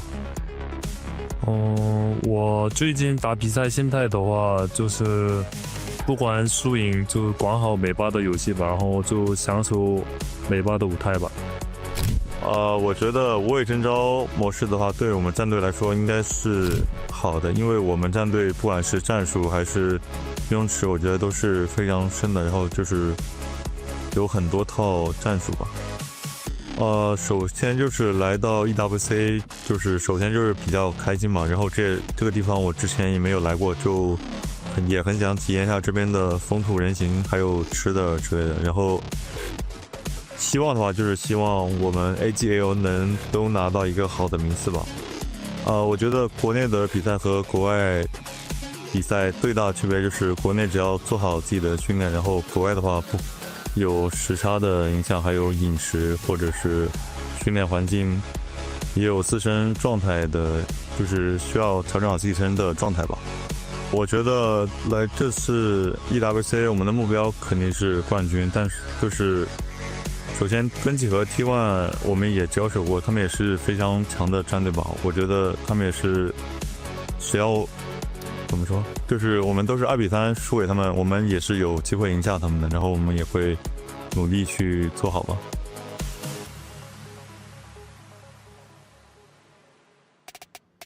Great to hear the journey of AG.AL here to the Esports World Cup Grand Finals for League of Legends. And joining us now is the COO of AG Global. It's Eddie Chen. Mr. Eddie Chen, welcome. Hello everyone.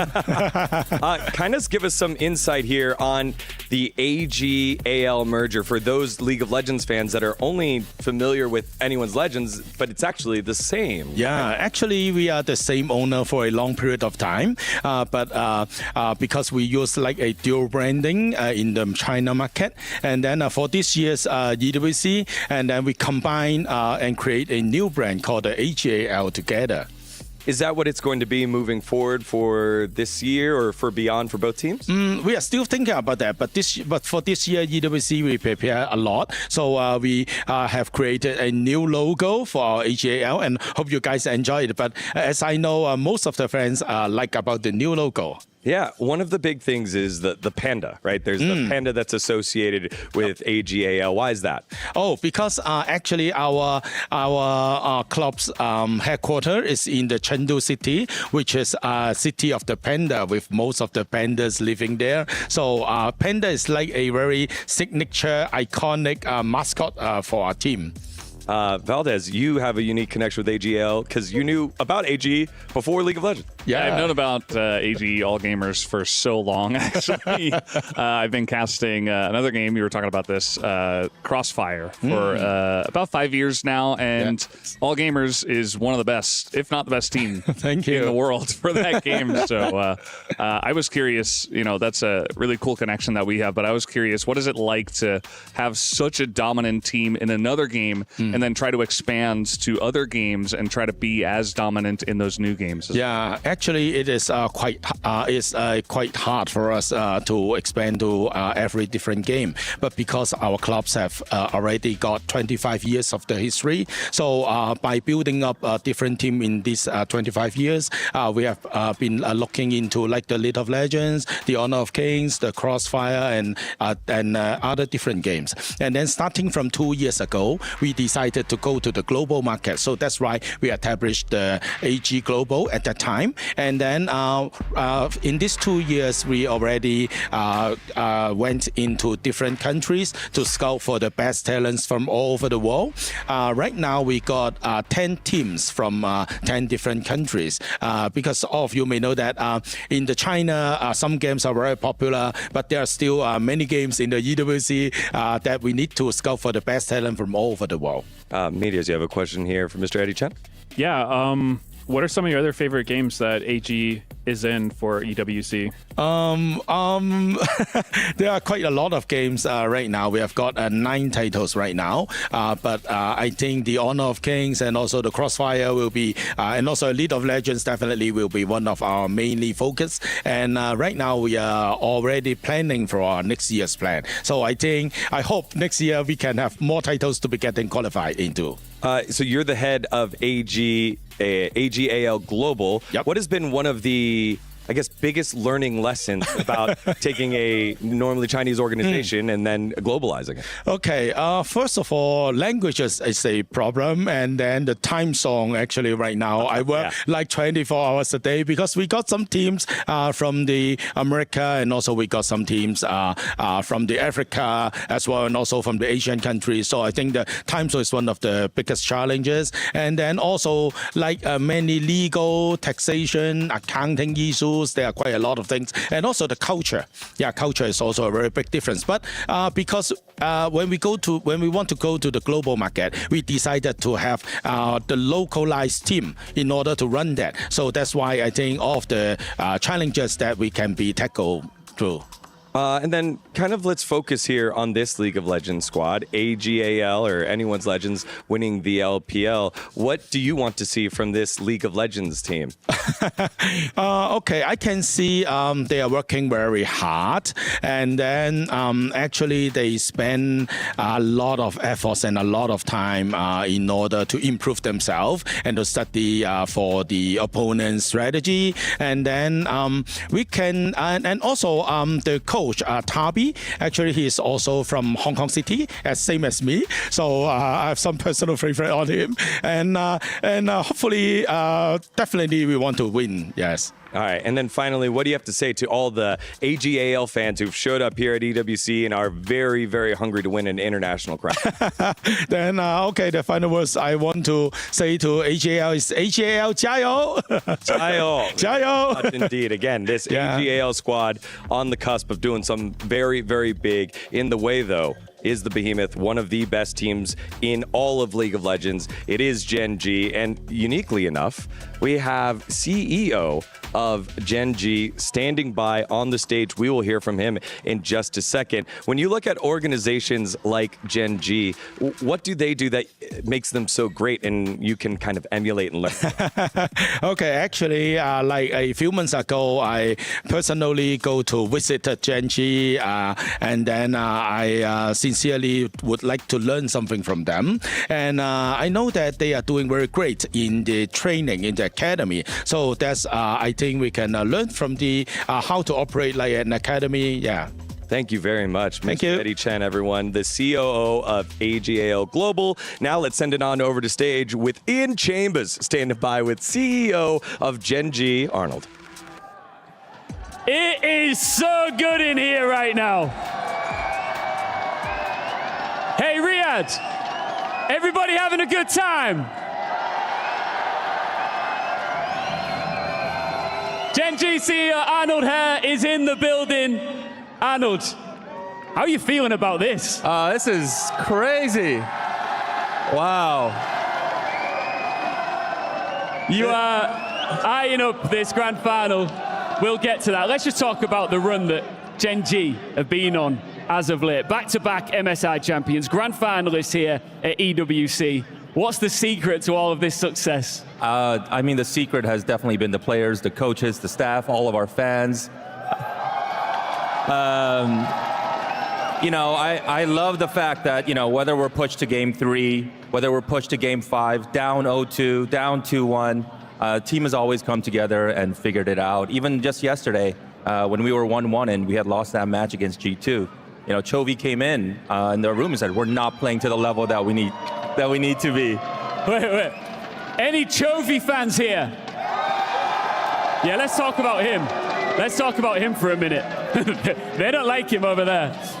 He is just a big-time player, comes up when it matters. How much of an impact does he have on the players, the team, and even the meta?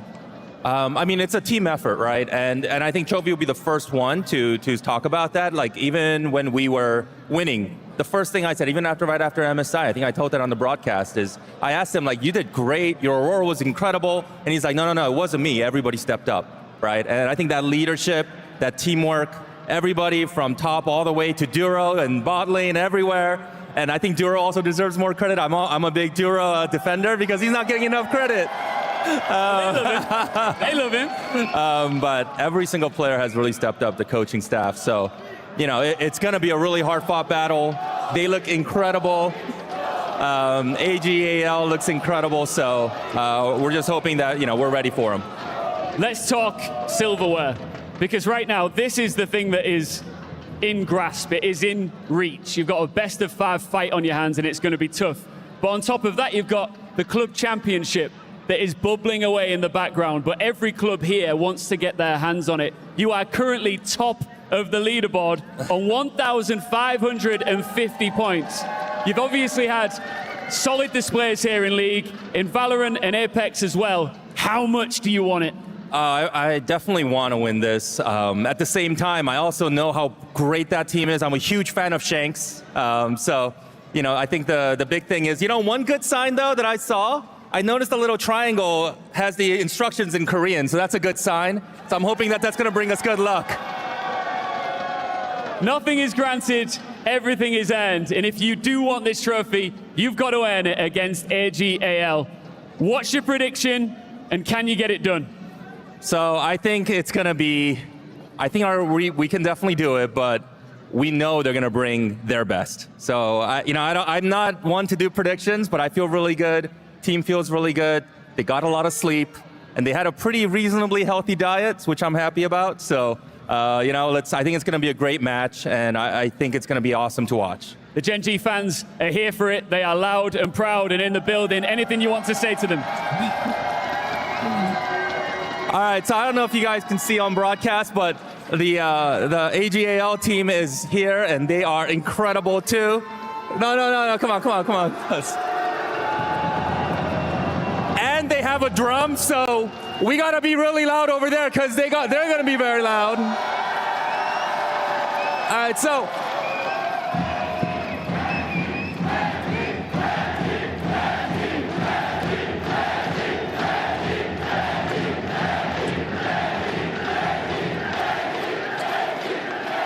So we're gonna have to give our best as fans too. So, 하나, 둘, 셋. Wait. AG.AL fans, is this man gonna cry tonight? I'm kidding. Look, best of luck. It is going to be a battle for the ages. Cannot wait to get into our grand final. Thank you so much for joining us, Arnold. Enjoy the show. Right now, it's back to the man with the sexiest red hair in the business, Digon.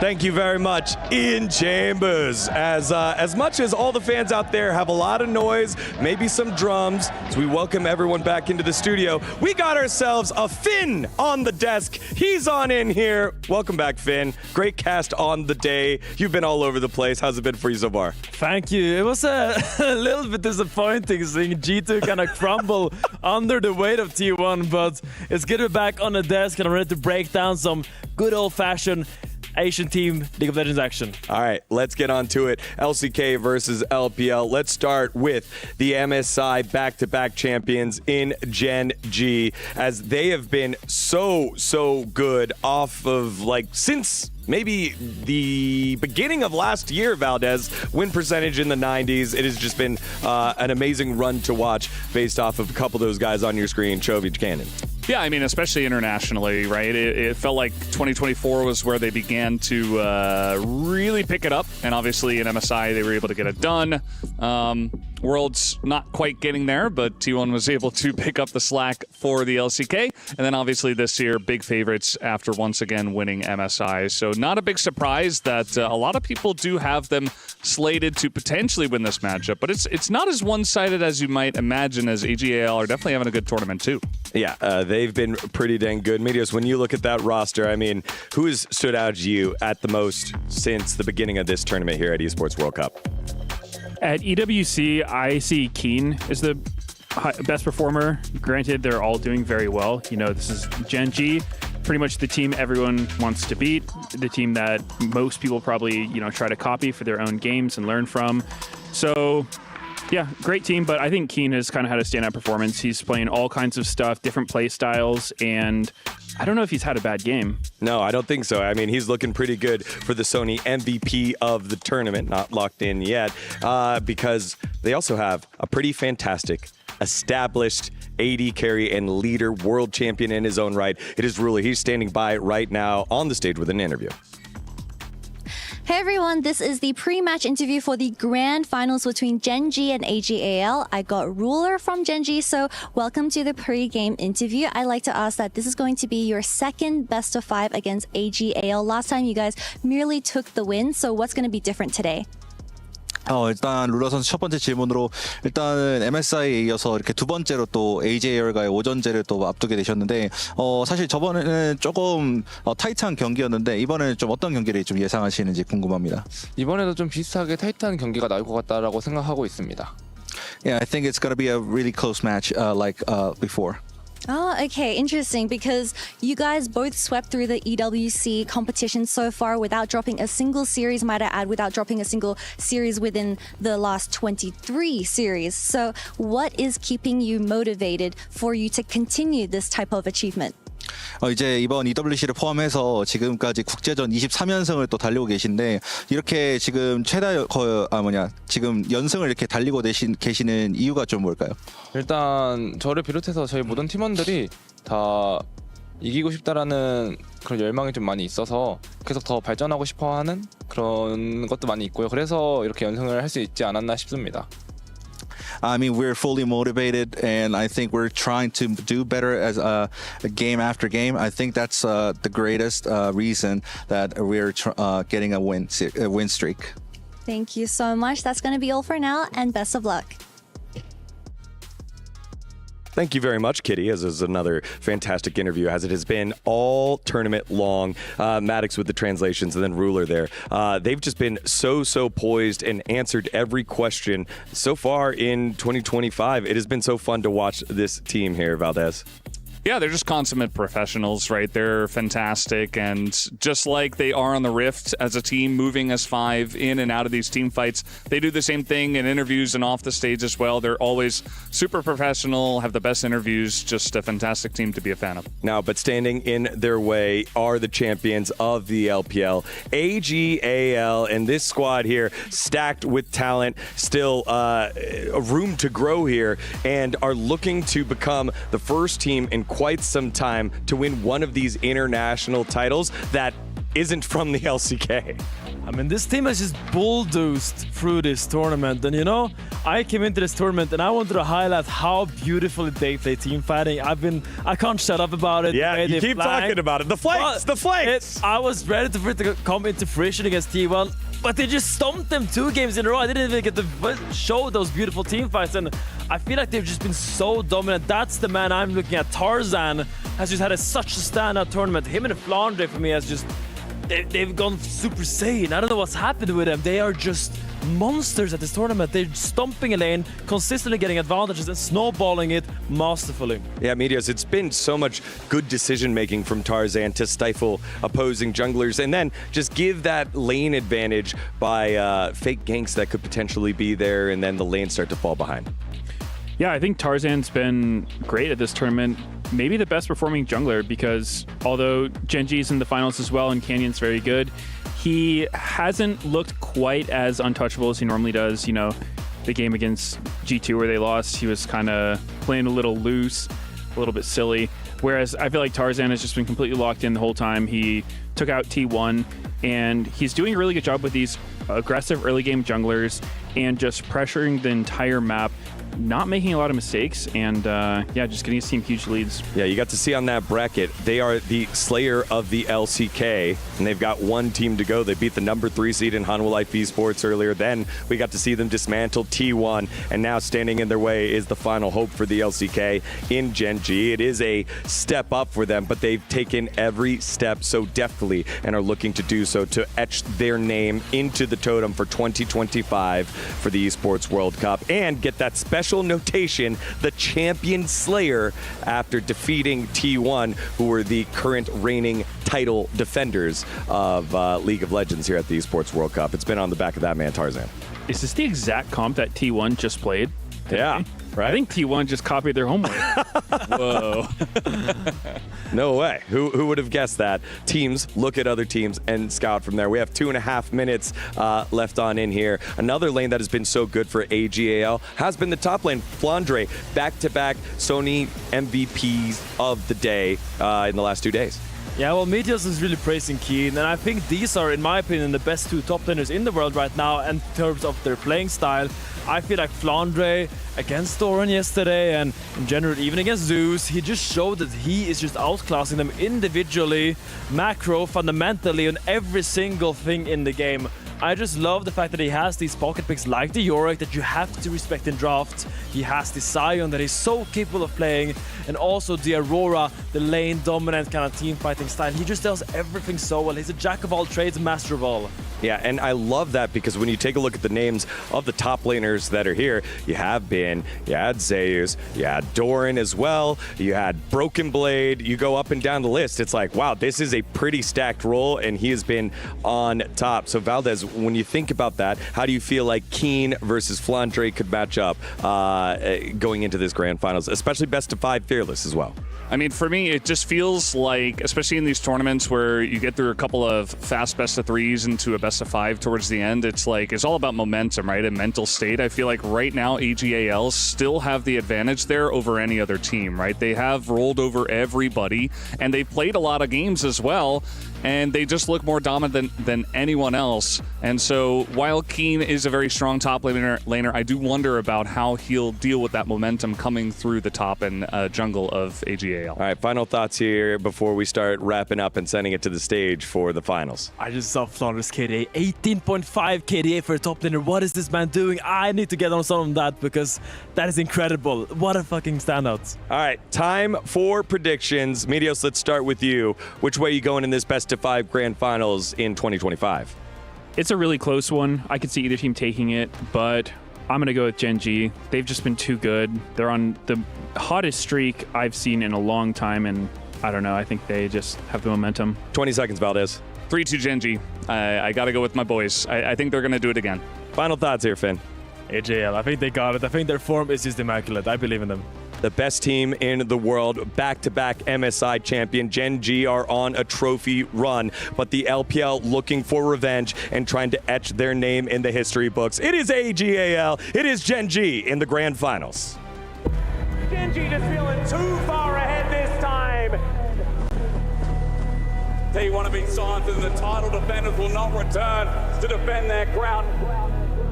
G2 had killed their chances of another final appearance. They were so close. 进到决赛的话，感觉没什么困难吧，就搞好我们自己的状态和心态就行。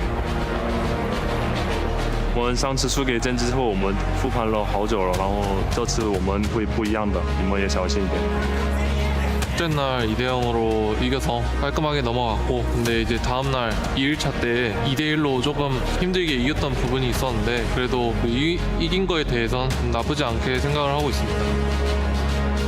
打Gen.G重要的话就是打好我们前期吧，然后中期语音的东西也是要小心吧。 제가 AG.AL을 MSI 때 만나서 경기를 한번 했었는데 더 크게 와닿았던 것 같습니다.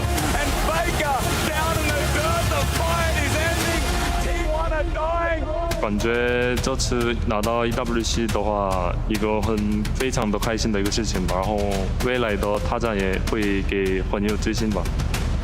MSI에 이어서 EWC까지 당연히 뭐 그런 스파이크처럼은 아니더라도 제가 압도적인 기량을 보이고 제 존재를 세계 각국에 널리 알리도록 하겠습니다.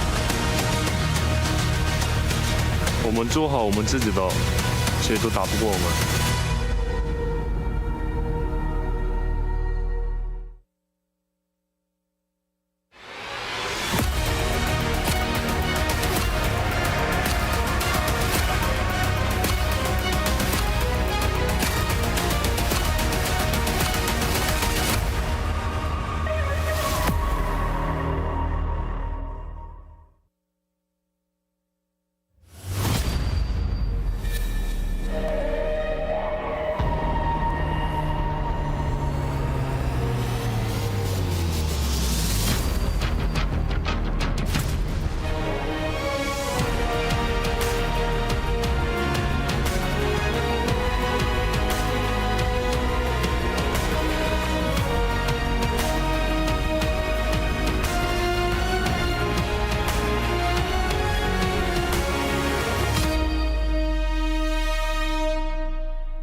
Forget favorites. Forget underdog stories. This is a collision of two beasts from the East. Two teams gunning to end each other. Your MSI champions are looking for two international triumphs back to back in a space of a week to show the world they are truly built to win. Their opponents weren't invited here to join the elite. They kicked the door off of its hinges. And now, everybody who doubted them know what they are about. They have taken down tournament titans. Now they are at the grand final of League of Legends at the Esports World Cup. Not to compete, but to conquer. Now, of course, we have a $2 million prize pool. We have club championship points on the line. This trophy, of course. But on top of that, playing on all of these players' mind is our key graveyard. This is where losers reside. It represents heartbreaking losses and monumentous joy for the victors here in Riyadh. Winners win titles. Legends stack them up. Are you guys ready? Are you ready? Dead set on a back-to-back silverware. Please welcome Gen.G!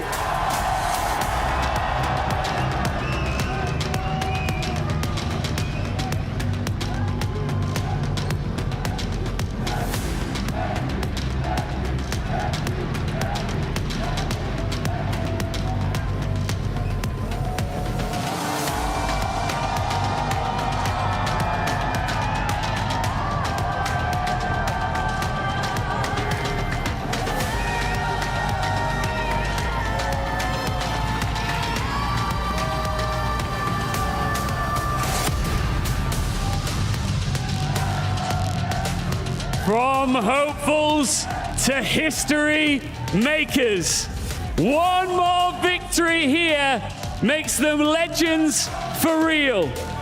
It's AG.AL!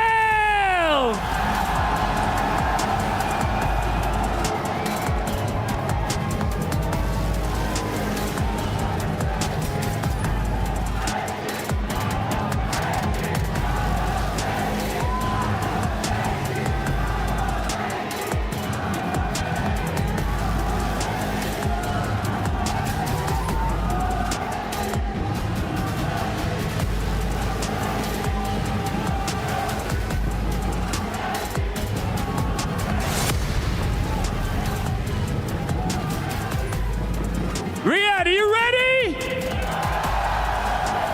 Every team fight, every baron, every lane, all led to this moment. The grand final of League of Legends at the Esports World Cup is now.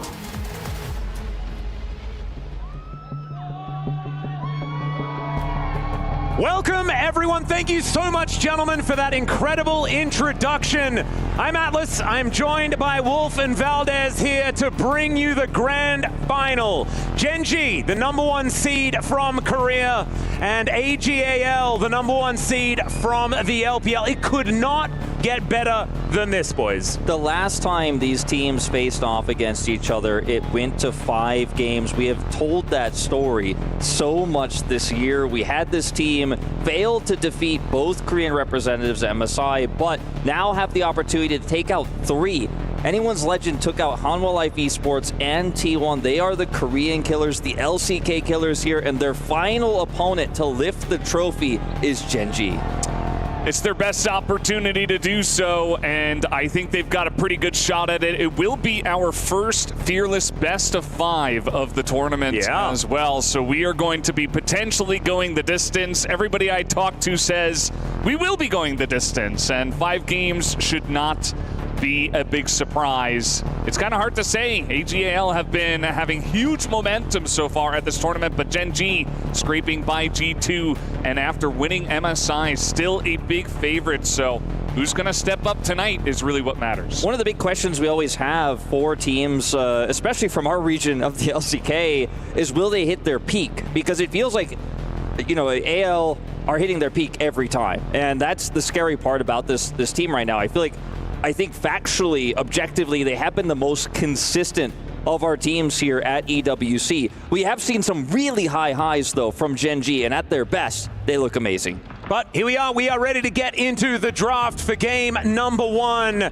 This is the first time, of course, this is going to spice up as we head, hopefully, to 5 games. There has been one series that Gen.G have taken part in since the road to MSI that hasn't gone all 5 out of, like, what, 4 best of 5s that they've been in? They played 10 games against T1 in a row at MSI to take that title, and are now looking to see whether they can take an EWC title as well. They did go to 5 with AL, like you were talking about. We'll see what does happen here, as already the Varus going to be locked in first here for Gen.G. A lot of priority on Tarula to give over the Azir as well. Crazy to see a Xayah ban prioritized over the Varus here on red side. They get that, and it'll be exchanged for the Azir, which looks like that's the gamble that AG.AL wanted to look for here. But the Talia is up if Gen.G want to take it in response. So, and we may see the Xin Zhao to go over with this Azir pick. It's a strong rotation, but I feel like this Varus pick has been the main threat in terms of AD carries, the most successful pick.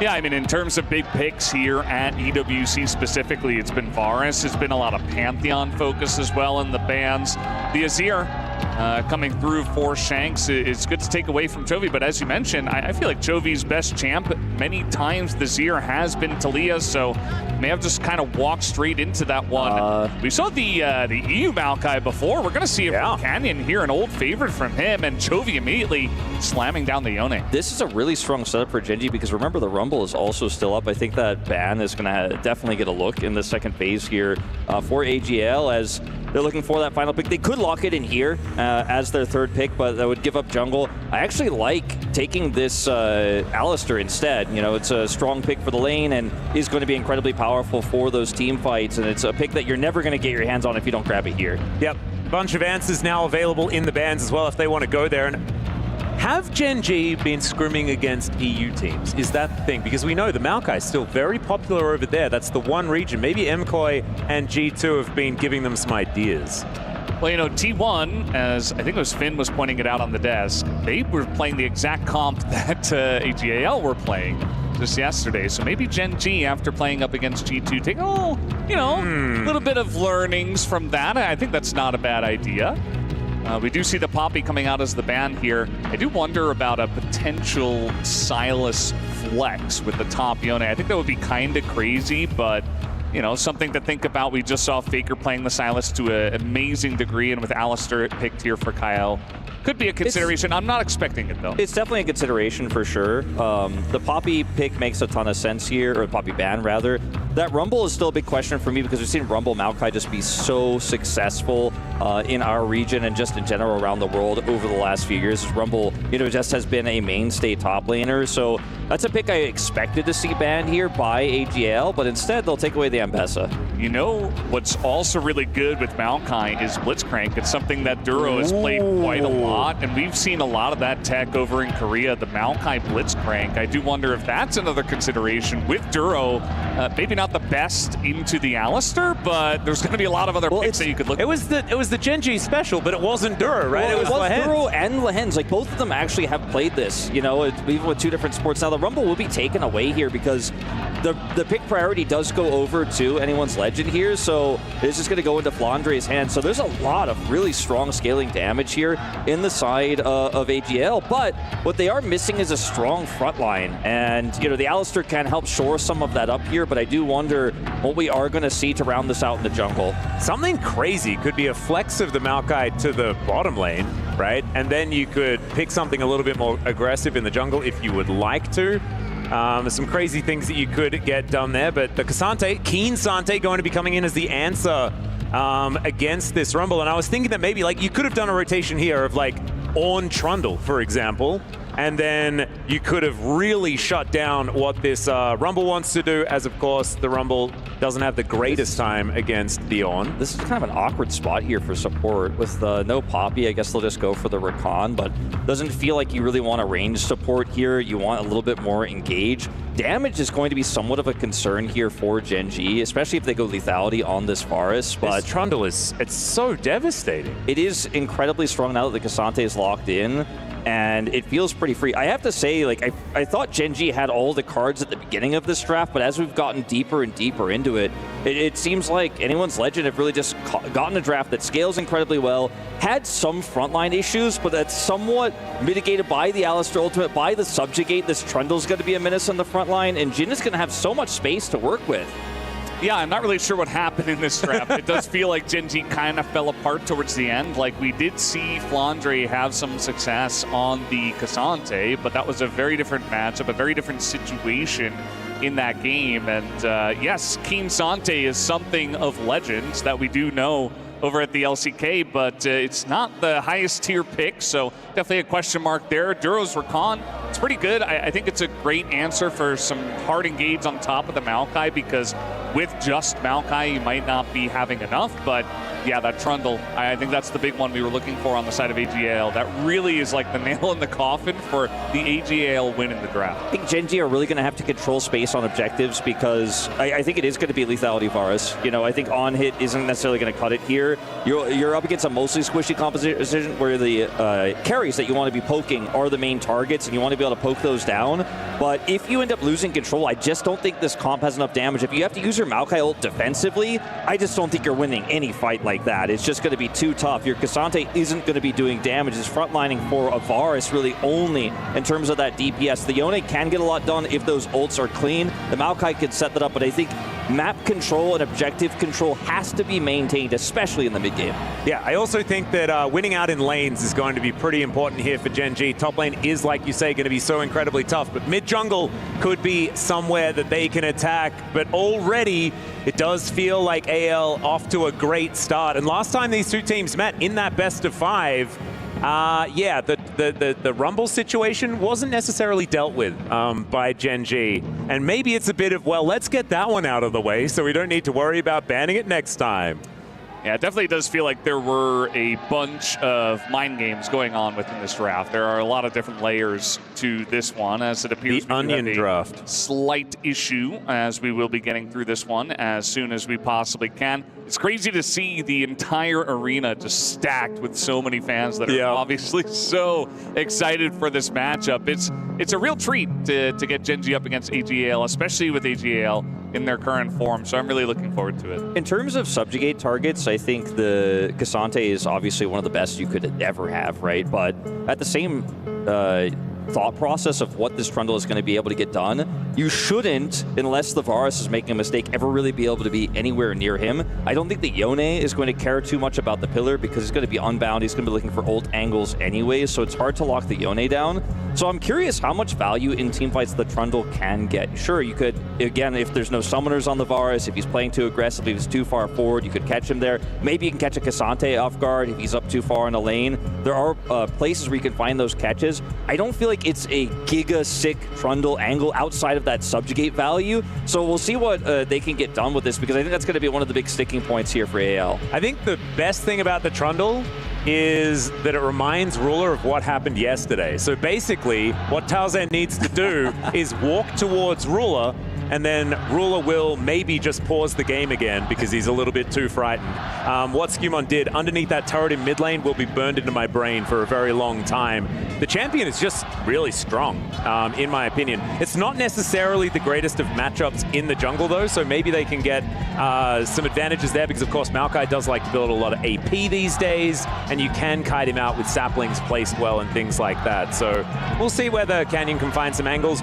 Canyon wasn't really the Maokai guy, though, right? Like, that was sort of Peanuts' MO in the LCK, and Canyon played a heck of a lot of it, but it wasn't necessarily the iteration of Canyon that we really liked. I think Canyon's still very good on this pick, and I think it's a fairly easy pick to play in a draft like this.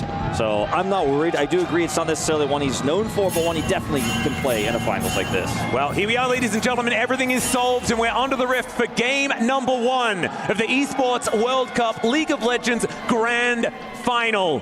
It's a best of 5, so make sure you settle in, as once again, I believe I spied a rumble in the jungle. There's a few people backstage that are going to be saying that it's not the greatest skin of all time, but they do not have a microphone now. And I can tell everyone, though, that line of pineapples, it's just glorious. It's a good one.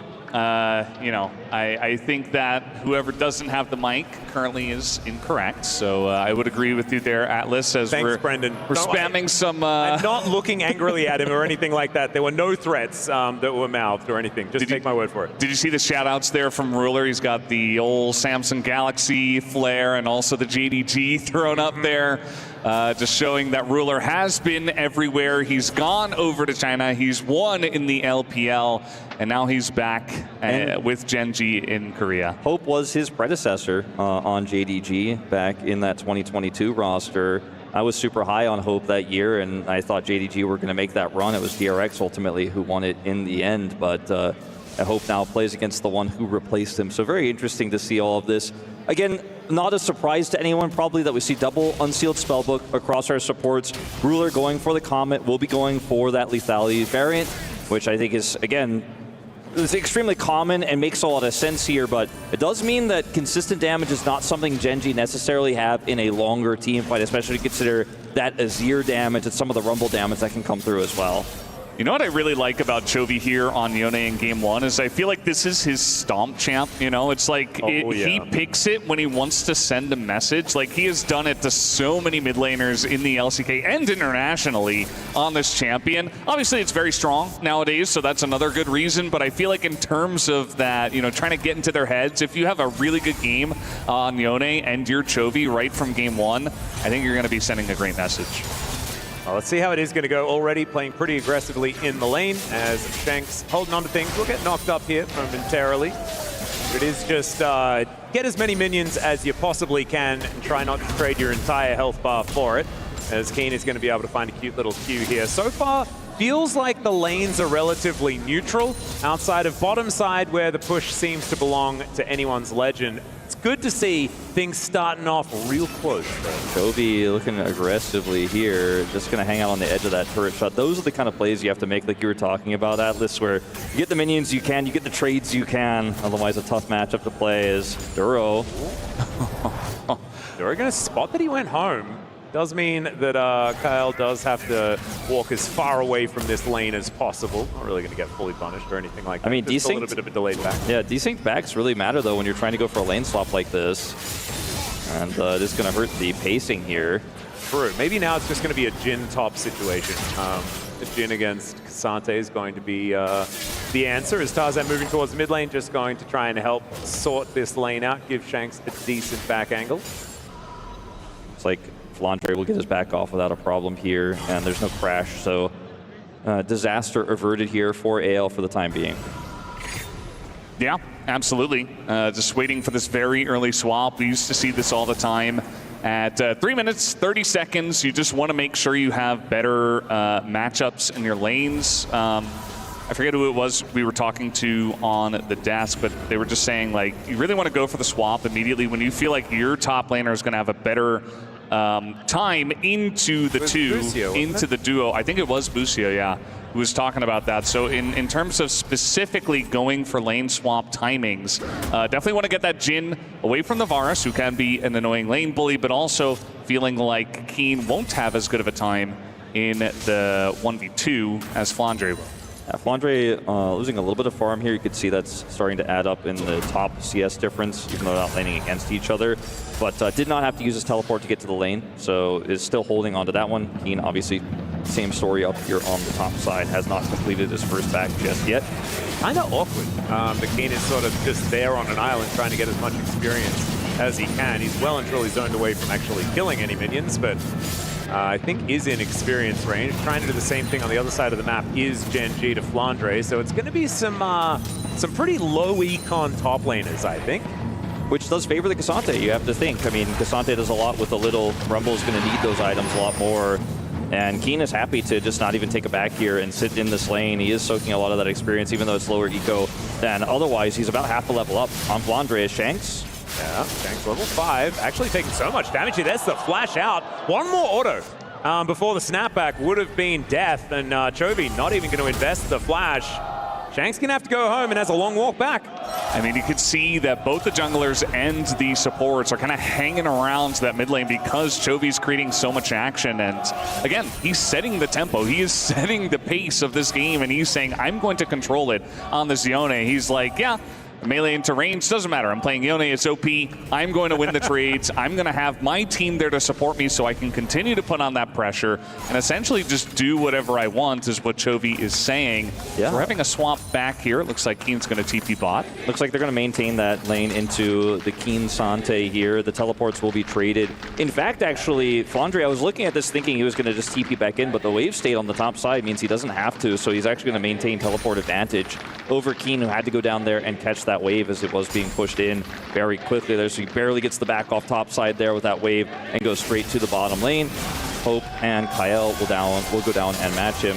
But yeah, like you guys have been talking about, this Chovy lane pressure that's been generated is exactly what you want to see. Gives you hope that this Yone is going to hit the mark in these upcoming team fights. Speaking of, we're a ways away from one right now with no dragon control really to either team, and the Grubs aren't spawning for another minute 30 as Keen, level 6.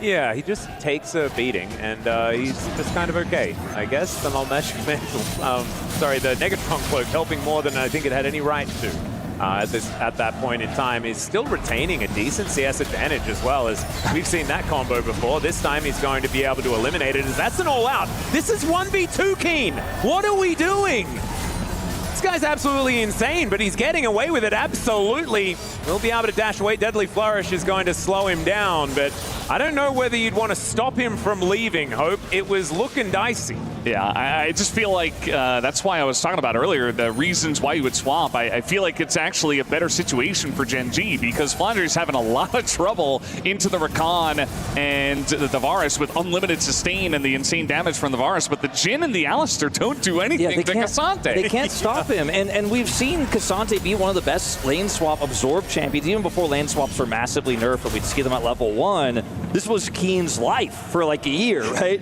And he's winning it this time. He's got so much practice with this, and the Lethality Varus with the Dirk in hand here is just going to smash Flandre there on the top side. The sustain you mentioned from those Rakan Qs is going to come through, and so they get to steal some of the jungle away, set up some of those deep wards there on the top side of the map. But Gen.G, control of both sides of the map right now feels fantastic as Grubs have spawned. Yeah, Canyon looking to try and contest this. Full vision available to AL. Canyon walking on forward, should be able to watch this first one go down. We'll see whether that's all AL can get, although they are still in this pit. 4 versus 3 for the moment, but Ruler is moving over there. Flandre, level 7, does have Equalizer at the ready. This is a dangerous fight for Gen.G to take. As Ruler throws out the ulti, it's going to be met with Tarzan's flash. And Hope really speedran the curtains there. They were closed, and then they were opened, and then they were closed again pretty immediately. Yeah, not the greatest fight setup there for AL. It's really desperate, but I think after Tarzan flashes, you know you're going to have to give at least 2/3 here of the Grubs, and taking a fight follow-up after that is just not going to be possible.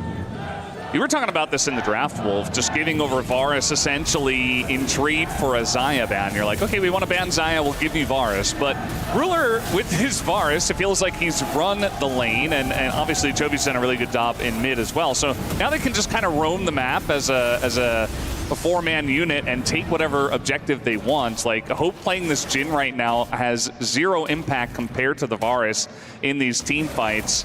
And yeah, he was just being bullied essentially by Chovy and Duro, who weren't allowing him to do anything. So Gen.G get 2 Grubs, and they get the first Drake. So off to a great start there. Yeah, it's just the objective control that is so necessary for this Gen.G comp, but they are very strongly holding tightly onto in this early game, just through lane pressure alone. As Duro is on this controller here lurking, I don't think he'll find any opportunities, but does hit level 6 here. Can just get some deep vision on Tarzan's pathing, and that's going to be the end of that. But Just gonna wrap his way all the way around. Yeah, this is looking a little bit weird. Yeah, I'm starting to get a little. I'm like, what's his plan? He just wants to get as much information as possible. They do kill his ward immediately, though, as the lane assignments are kind of interesting. Chovy now laning up against Flandre towards that top side, as Equalizer was actually invested just a little while ago. Not entirely sure. I think it was probably just to eliminate a minion wave, as Duro is following Tarzan here towards the top lane. Chovy says hello to his former jungler from Griffin and does do a whole lot of damage. Snaps back to that soul. Flandre was just unable to really help out, so it's just a sacrifice of 50% of Tarzan's health bar. Thankfully has the King's Tribute to get that health back. That Keen has into this Rumble works into the Azir as well, so he's actually just sitting here chilling going, well, I've got all this MR, it's hard for you to put a dent into me, so I can continue to trade with you. And Chovy is also just happy to trade into Flandre here because he can snap back when the Flame Spitter comes out, when the Silence comes through, and just avoid that damage and take these aggressive trades. We're going to see that TP here from Shanks now as they try to swap away from him. It will be able to catch the wave, but Gen.G have had so much vision on the top side of the map. Like, Duro can make those plays where he's just surfing through the jungle and dropping wards everywhere because he can see literally everything. There is no risk whatsoever to what he's doing. And Gen.G, look at the wards they have all over the map. Like, they have so many. The top lane is insane. It's just a Christmas tree. Yeah. Yeah, it's not the first time Gen.G have done this. I think there's a reason why their macro game is considered the best in the world. As Duro in a little bit of trouble here. He's got a lot of players on him. The combo is Hope throwing down these bullets. Not quite going to land any, but they didn't need them because Tarzan has teeth, and he's able to take a chunk out of the Rakan. And that's first blood. It's kind of insane that it is 11.5 minutes into the game, and I feel like there's been a lot of stuff that's happened, but that is the first kill that we've actually had. It feels like a caster, Chris, but I feel like it's almost also this sort of caster explanation we gave, because he had so much vision topside, he can make those plays, right? He can be anywhere he wants. On the bottom side, not so much. They find him, they kill him, he's trying to get wards on both sides of the map, and he's punished. Yeah, you got to be careful. I feel like Duro, sometimes on Rakan, you can feel immortal, right? Because your amount of mobility that you have is just insane, right? You can hop to allies, but he was alone, so he couldn't hop to allies. He used his W, and then he just got caught by the pillar, so you're just kind of out of options at that point. So Duro, you know, still very much a newer player compared to at least his teammates. And maybe a little bit of a rookie mistake there. Got to be careful about that. Still a very close game at this point, though.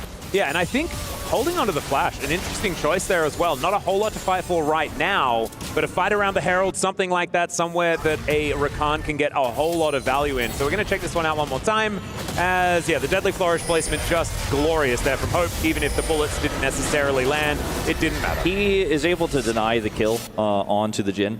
That movement was pretty good there, so it's still significant that that doesn't go over to Hope, because that's definitely what they would have rather had. It's not the end of the world that it goes over to a Trundle, still valuable. But that was well played by Duro. I think that's why he commits the ult there. It will be back up for the objective. Doesn't commit his flash, though. Knows that extra movement should be enough. Yeah, and sometimes at tournaments, some players just, they have this ability to just, they're like a magnet. Like, all the kills go towards them, and it feels like Tarzan, he's always in the right place at the right time. Him and Flandre have been the big names from this team that we've been mentioning over and over, but Tarzan is just part of everything, right? He is the core of this team, and, you know, it's a little thing. It's just one kill onto a Rakan, but again, it's like this Trundle, you get that little bit of a fear in you that this Trundle's going to get super fed once again. Yeah, and Kane's like, stop feeding the Trundle, man. Like, I want to be able to build my tank items. I want to be comfortable. And if this Subjugate gets too scary, then it's going to become a little bit of a problem. As Chovy here towards this bottom side of the map, dealing with Flandre, continuing to do so. Tarzan was shadowing Shanks. Make sure that he can get this crash. Might even be able to get another plate. We're trading plates top for mid, it looks like here, as you can see where Canyon is on the map right now. With 10 seconds until Dragon, I favor the position of Gen.G here. Diving, this is going to be so tricky into a Cassante.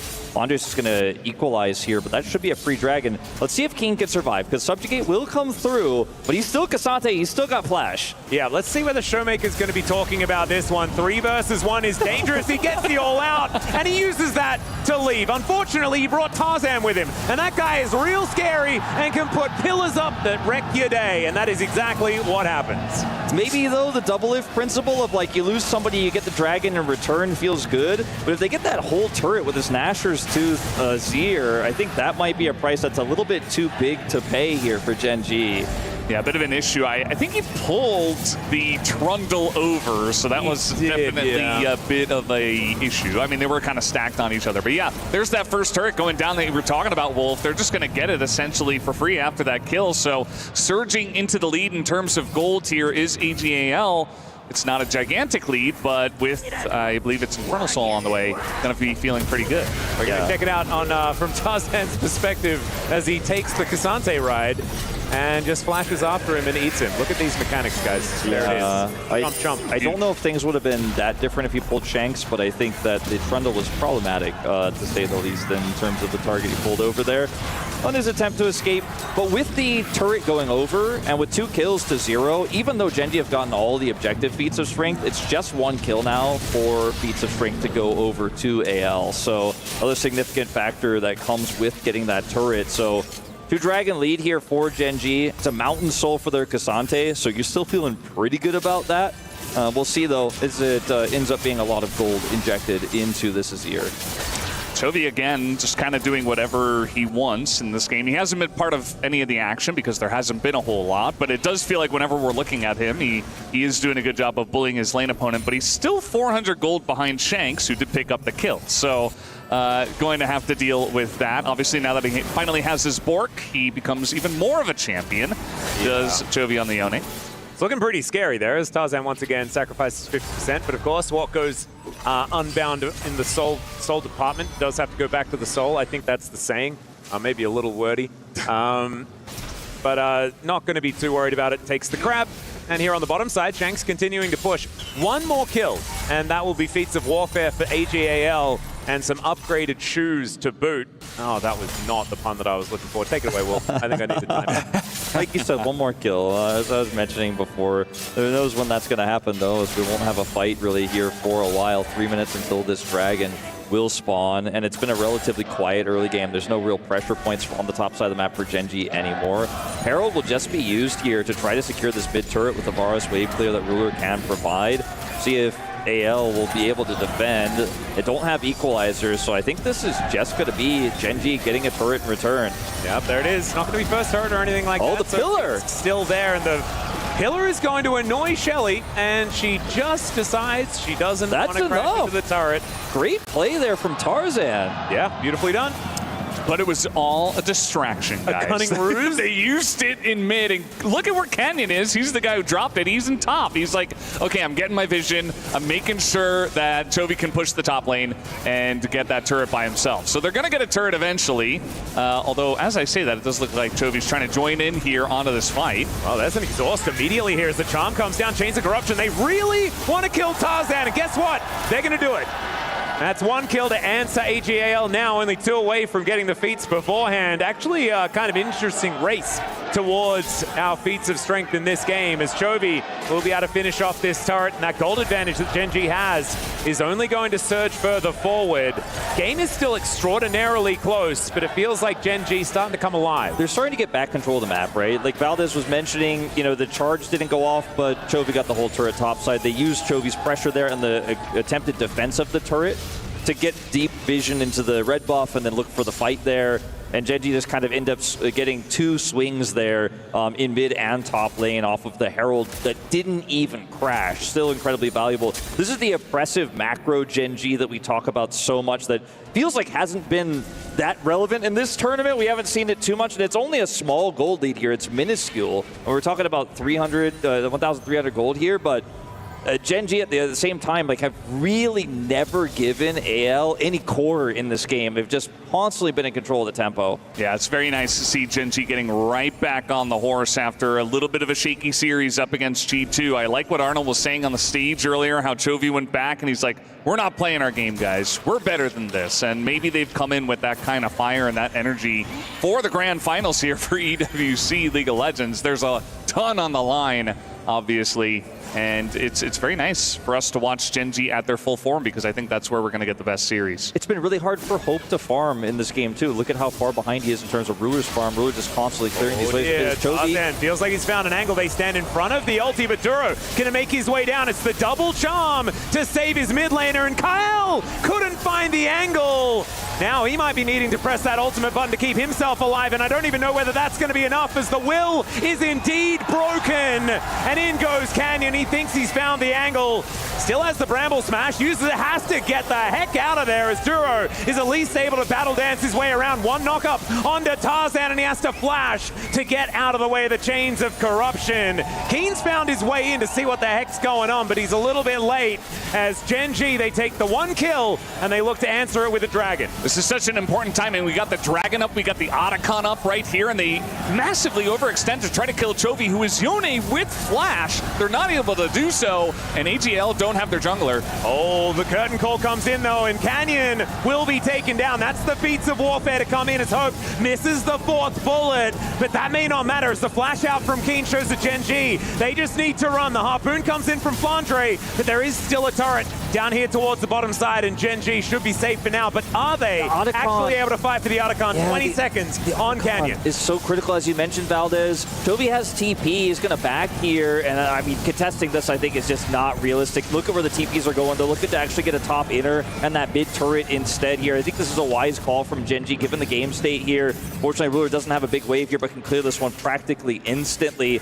But watching the fight again, like you said, it's a Yone that they're collapsing onto. Already unbinds here, and that's why Shanks says, okay, I'm going in here. It looks to interrupt the ult. The pillar placement is good. They force the flash, but it's Duro who does all of the real heavy lifting here. Kyle gets charmed there at the last possible second on the ult, and Gen.G rotate over. This could have been a lot worse here for Gen.G if that play from Duro isn't as crisp. Yeah, absolutely. I mean, Duro's there. I feel like AG.AL, though, the only way to get Chovy is if nobody's there and it's a 3-on-1, so a bit of a low probability look potentially.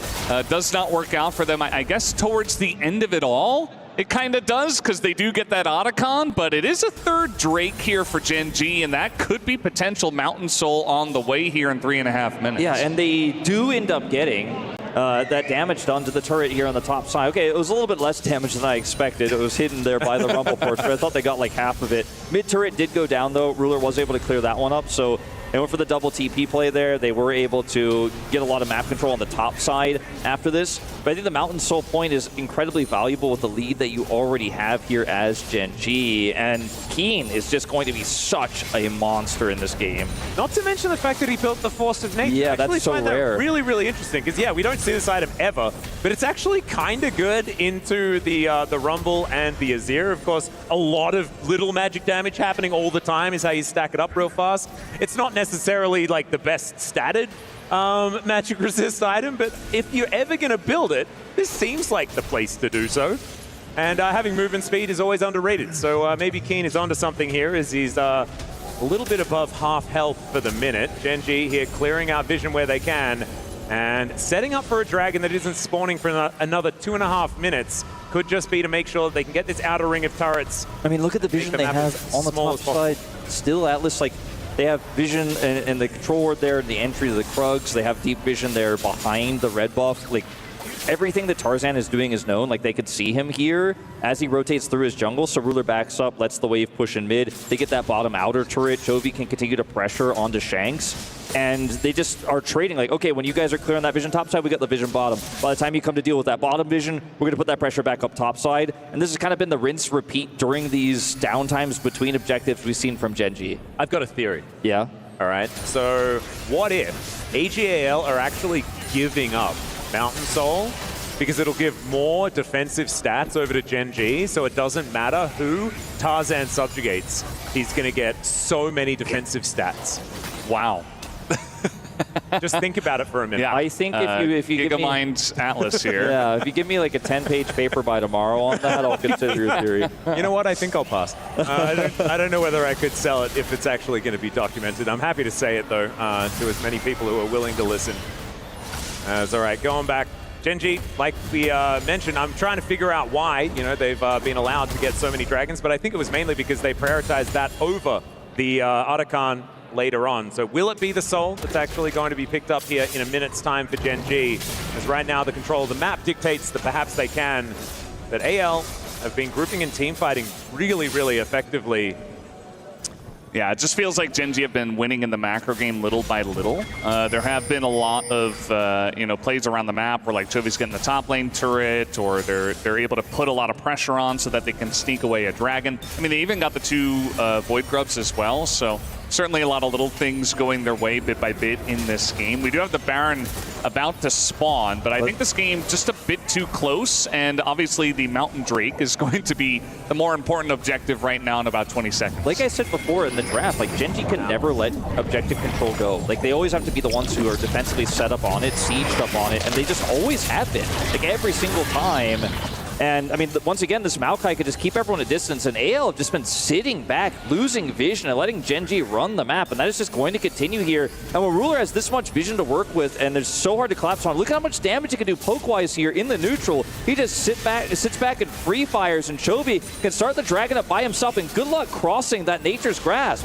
And Ruler has been getting every advantage from the leads that Gen.G have put together. He has the biggest lead in the game. Look at Duro's angle. This Mountain Soul is just gone. Even though the Chains of Corruption don't do anything, there is nothing more that they can get done. As Kyle has to ult, but he's down so incredibly low. They're trying to play it defensively, but Keen's going forward. Ruler untouched, but Keen gonna have to get himself out of there as the Mountain Soul comes in. And now Gen.G are one step closer to immortality in this game. You know, there's not a lot of things that are free in life, but that Mountain Drake, that Mountain Soul was so free for Gen.G. They had immense vision control. There was no entry for AG.AL at all. They had Maokai they had to run into with all the treants, it was just way too much for them. They had a Cassante blocking the entrance. They had a Nature's Grasp at the ready. They had Chains of Corruption, which didn't land. They had Duro on the angle, so he can set up a charm to deny any entry. You were just never going to get close. And by the way, the whole time, Ruler is just chucking damage at you while you were considering how you're going to approach. He just hits you again. 3-item lethality. Varus, 2,000 gold ahead of his opposition. And Gen.G just hunkered down and said, that's mine. 4 Drakes to 0 in this one. And even though Otacon went over, it's a relatively low pedal game. We're looking at Chovy a whole level up on his opposition here in Shanks. It feels like Gen.G are the ones who are holding the Otacon. And as far as, you know, the satisfaction of this game for those of us that really don't like Jin, it's really up there. I'm not going to lie to you. It's been a tough one here for Hope as Chovy going aggressive. He can snap back. Tarzan once again down to 50%. That has been Chovy's hobby so far this game, and even going further and further. Keen on a ward, but that is not a sight that AL wanted to see. This Baron down so low, but that Pulverize was amazing, and Tarzan flashes in and steals the Baron. Can they keep themselves alive, though? That's the question, as Tarzan utilizing that Subjugate to keep him alive for an extra 40-odd seconds, maybe. Keen diving on forward. The Emperor's Divide connects onto the Rakan as the all-out to bring Hope to the Death Chamber. Doesn't quite work out just yet, although Chovy does send the Emperor of Shurima to the Death Chamber himself. So Gen.G, they keep 3 alive, but it is only a few that die on the side of AG.AL, and they get a successful steal. It's a very messy fight both ways, I can say. I feel like Kyle did a fantastic job getting in there, and it looked over-aggressive almost, but he created so much space and a big distraction, knocking 3 guys up and allowed Tarzan a way to get into the pit and steal it away. And the kills are very similar in this one. It just got so messy towards the end, and it's a big win for AG.AL. Now, Canyon is like 5 seconds away from his ultimate, so there's some hesitation here. Do we pull off completely, or can we turn on this? Because the Maokai ultimate is the best way for them to buy space. They still have Chains of Corruption, but it's not the same setup they had on Dragon here. Kyle doesn't hesitate, though. He goes in. Then you see the Duro peel. You see the Chains of Corruption. Equalizer here. Would have been great if there was follow-up.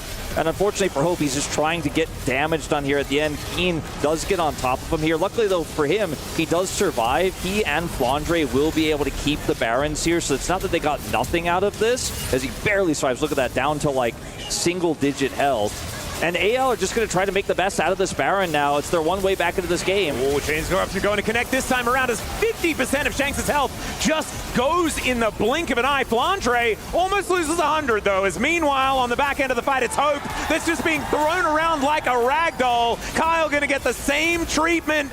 And AL, I mean, it was a decent attempt. They managed to steal away the Baron, and this is not the result. This is not what we wanted to see. I think this may be the beginning of the end of this one, Atlas. Gen.G winning the fight here, punishing the siege. AL had one chance, one Baron to work with. They wanted to make the most of it, but now they are dead. Yeah, flash forward there from Chovy is going to seal Flandre's fate.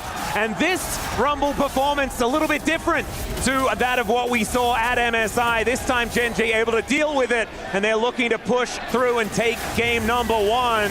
Shanks going down low as there is the attempt to knock up from Duro. It is going to get the Zhonya's out of Shanks, but Keen is just having the time of his life, manages to take down the Azir, and Chains of Corruption flying around, and they can go to Narnia. They don't need that to do the damage. As Kyle, fresh out of the death chamber, but he's going to be going back. He left something there, I think. Needed to go pick up his keys. It's now Tarzan going to fall as well. Nexus turrets on the ground, and Gen.G will win game number one here at the EWC Grand Final for League of Legends.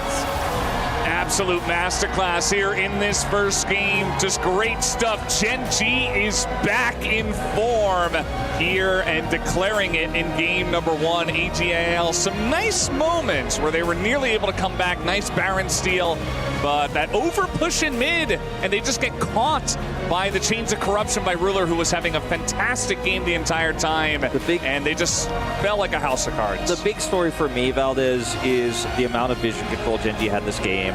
They took lane prio, they were able to get control, and they just had wards on both sides of the map non-stop, never giving any vision, never giving any angles to AL. An absolutely amazing performance here from Gen.G, but it is a best of five. There's still so much League of Legends to come. Time for us to take a short break. When we get back, I almost said the space, gonna break it down. The boys in the studio.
I started playing the game seriously at around season 6, and jungle was the strongest role at the time. Feels good to be better than your opponents.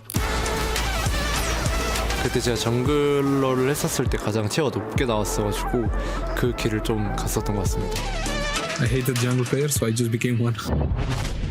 Desperation, I think. You just get flamed for everyone's mistake. Like you're just escape bullet to everyone. 因为打野位置就很好玩吧，就跟队友配合也是一个很好的玩的地方吧。感觉就队友的优点，you can make a lot of creative plays, play around vision really well. So I think that's one of the specialties of jungle. If you're not where you have to be, can really make the map harder to play. 그래서 그냥 제 자신을 믿고 그냥 제 플레이를 하는 것 같습니다. You should generally know like how to play the map, what you want your teammates to do, not just what you want to do.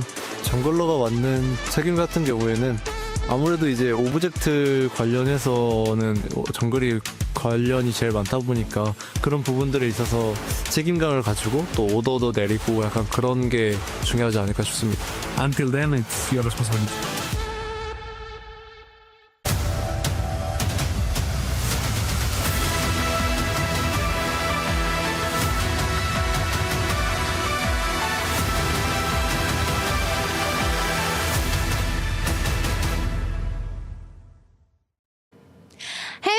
I am at the Free Fire stage, joined in by Gideon. Once again, thank you for having me. Tell me more about what's happening today, because I heard it's the grand finals. Yes, so the grand finals is going to be crazy. We have 12 teams looking to battle for one championship spot to be the winners of the entire tournament. And I mean, even yesterday, right? They got a bunch of points just to try and give them a head start for today. So some people are coming in with an advantage. Oh, well, talking about advantages, yesterday we also had our semifinals, and going into the championship weekend, we have our grand finals from League of Legends between AG.AL and Gen.G too. So tell me more about what's going to be happening today. Well, today, these 12 teams and some really big organizations are looking to try and get that top spot, of course. More importantly, money is on the line. Everybody wants to be that champion. We've got $1 million worth of prize pool to kind of spread around the block, but hopefully I'm looking for at least one team from Latam, all the way from Brazil, to win it all. Ooh, Latin America stepping up. Thank you so much for joining us, Gideon, and I can't wait to see what plays out over at the Free Fire stage. Thank you very much, Kitty Grande, as it is a big weekend, not only here in League, but across the Esports World Cup ecosystem, as there are many championship points on the line across two different titles here at League and at Free Fire. As we take a look at the EWC Club Championship presented by STC. We already know that Team Vitality is on the mark at the top with 1,700 points, thanks to their win over at the MLBB Women's Invitational, but right there, right behind it, is Gen.G at 1,550 and has a chance to climb up the leaderboards, as well as AG.AL after we had the opportunity to talk to Mr. Eddie Chen for AG.AL. They have 9 different titles that they're participating in, and a win here would do wonders. Welcome back to the Esports World Cup presenting League of Legends. It is game 1 in the books. Gen.G over AG.AL 1-0 in our best of 5 grand finals. Digon here alongside Medios and Finn to break it all down here. And this one was a methodical game of League of Legends. Plays right into the hands of Gen.G, Medios. Yeah, this is pretty much what Gen.G is known for, just having a very slow, not very volatile game, very controlled. They just basically stack dragons on cooldown. AG wasn't really able to contest any of them. Even when it came down to the soul, Gen.G just got the Dragon Soul without having to fight for it, which I thought was pretty interesting. I think it just comes down to their really good macro and just their tempo being able to set up, and AG just wasn't ready for it. Finn, this is our first best of 5, so we know that the draft is gonna, continue to evolve over time, but it felt like this was a draft won by a certain team here, in your opinion. I mean, I really like Gen.G's draft, and a little bit of a question mark from me regarding AL's choices. I feel like Gen.G got everything they are known to do. Really, the biggest question mark for me was that Varus being given over to Ruler, and together with that Maokai, that poke with the Maokai Varus combined with the 2 bouncers of Cassandra and Alistar makes it really hard to retake areas that are controlled by Gen.G. And as we all know, Gen.G loves pushing out those lanes, securing that deep vision and controlling the river, and this just plays right into their kind of identity, the magnum opus that they do all the time over at the LCK and globally, and they just know it so well, and it felt like AL, AG didn't really draft good answers into this playstyle. So there was 3-2 for the longest time here, and then we finally got some more scraps that led to kills. First highlight here, Otacon. The Otacon setup was a big part as we take a look at this fight. Yeah, I mean, here we just have a fight. Gen.G really tries to get his dragon, but in the end, Canyon does end up dying at the tail end of it, and now it is just a short chase here from AL, trying to get some flashes, trying to get some health bars, chip damage here. Flounder looks for his fight, but in the end, Gen.G seems to be quite happy with this trade. Sure, Canyon died, but he did end up getting that dragon while AL, AG got that Otacon in the end. I thought it wasn't a good trade, but they proved me wrong. I generally would prefer Otacon if I was in that situation, but I think just because of the pace of the game, you know, there wasn't a lot of kills, which then translate there's not that many petals around the map. Also, you're not gaining more petals because that's part of what makes the buff so strong is each time you get that execute and like the little AoE, you get another petal for your team. So I think that Gen.G was kind of okay with it. They figured, you know, it's not that much value for them, and then they were just able to get a quick soul. Yeah, well, the focus on objectives was on full display here. Our second highlight, the big moment, a Baron steal that went the way. Yeah, Gen.G just started Baron. I mean, they just did it, and they just kind of assumed that either they're going to get a really good fight with a turn of Maokai ult, or they're just going to try to 50-50 it or use the Maokai Q smite. Maokai Q smite is one of the more powerful smites we have in the game with all the percentage HP damage. I'm sure the jungle savant medios can comment on that.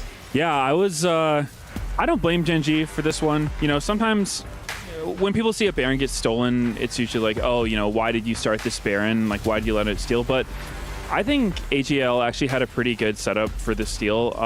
Alistair went in right before Trundle did, and he was able to get a 3-man pulverize, which kind of slowed down the DPS a lot on the Baron, and then Tarzan was like 1 HP, and he just like did the YOLO flash in and go for the steal. It worked out, but I think most of the time that probably would go Gen.G's way. So yeah, you know, not ideal for them, but I think it was okay because even if that happens, you're still really ahead and you'll win the fight. Yeah, MVP type behavior there. Again, we're still wondering who's going to be the Sony MVP. So y'all at home, let us know in the chat who you think that should be. Finally, here, highlight number 3. It was the mid-engage that closed off the game. And from here, we're kind of like, do they end? I guess they end off this. Yeah, definite destruction. They got that Baron, right? Then they used the Rumble ult to try to get this tower, but Varus ult ends up connecting onto the Azir, and here Hope is just left alone by this angry Keen Sante on the back end of that fight.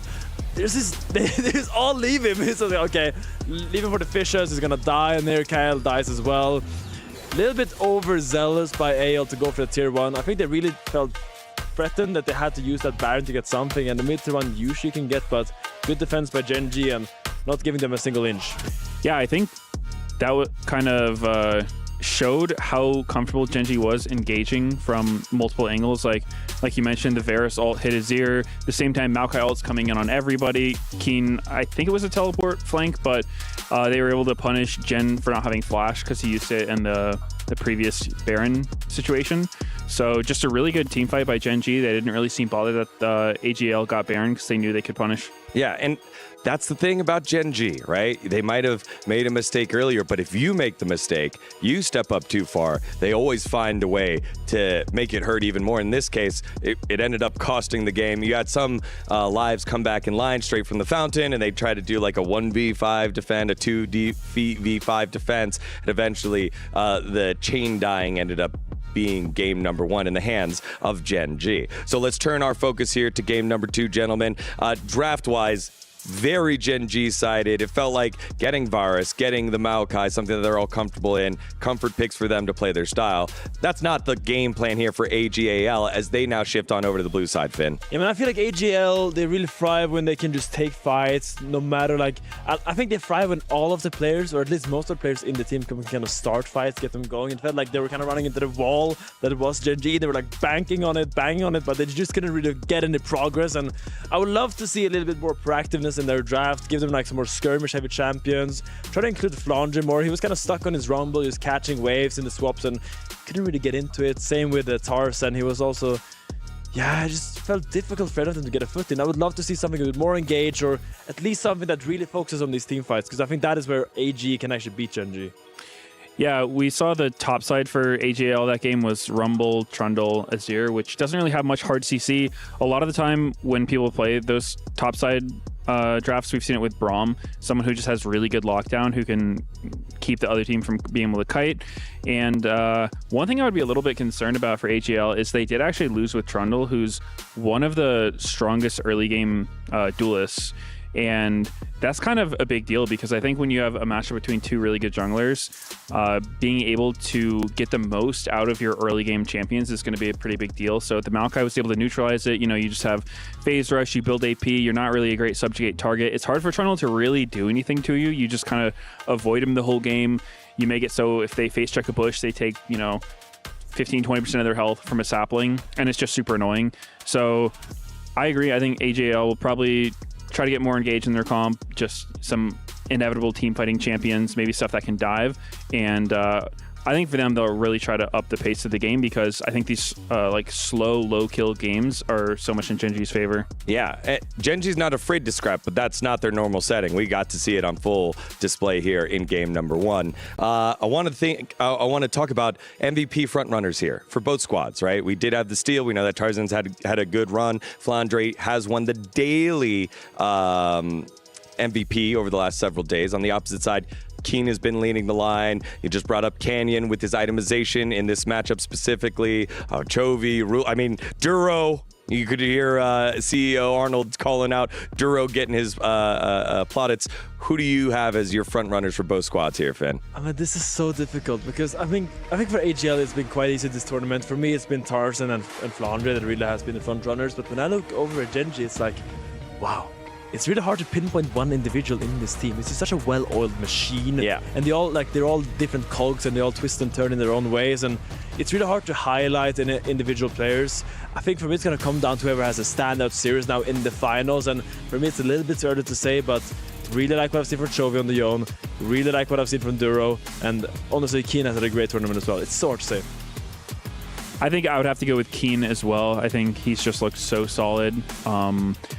As top lane, it can be hard to have all good performances. Sometimes that's the role where you just get short into the stick. But he's somehow managed to avoid that. Even this game, as Cassante into Rumble, he was able to neutralize the matchup. He's put in a lot of swaps where he, almost got a 1v2 on their bot lane. I think if a few more Qs connected, he would have potentially been able to kill Alistar, or at least force some summoners. So I think he's doing a great job, and it's just awesome watching him play. Yeah, I know. Just getting to see League of Legends at this level and see that we know how good everyone is. There are no free passes. It's not like, hey, we won't get punished by a stronger team. This is the stronger team. You are getting punished. How do you respond is so fun over and over again. Both these squads getting ready on stage in just a little bit. Should be around 2 minutes, y'all, so hang tight as we buy a little bit more time for the players as they get themselves back on in position for this game number 2. Finn, as a player that's played in playoff series before, what do you do when you reset after the loss, especially in a long series? What is the best way to kind of reset your mental after it's kind of like you don't go out with bang, you go out with a whimper in game number 1? There's one thing that almost every player does, I think, that has played on this stage. It's just such a common ritual after a game like this is you go to the bathroom. It's the first thing you do. I'm sure Meteus can confirm. You drink so much caffeine and water that just coffee. You gotta get there fast. And then while you're there, you're thinking about the drafts, like, oh my god, what's been wrong with this game? Oh, this guy griefed me. Oh my god, we gotta change this up. And then you go to your coach and you say, okay, I want to play this side. I want to draft around this. And then it's like, oh, we chose the other side. And you're like, okay, I'm speaking a little bit from experience here, but in general, it is that you gotta look ahead, right? You gotta think about what went wrong in draft, what can we fix in games, quick fixes. You can't make fundamental changes to your team, but if there are 1 or 2 things that you messed up last game, or 1 or 2 picks that you really need to secure, that's what you hone in on. What can you do and what can't you do? You gotta really focus on what you can do. Yeah, I think from a mentality perspective, something that teams I was on always did was just try to not think about your previous games in the series. On C9, we'd always say, like, okay, just treat it like it's 0-0. Whether you're up 2-0 in a series or down 2-0, you don't really think about it. You think, okay, just focus on one game at a time.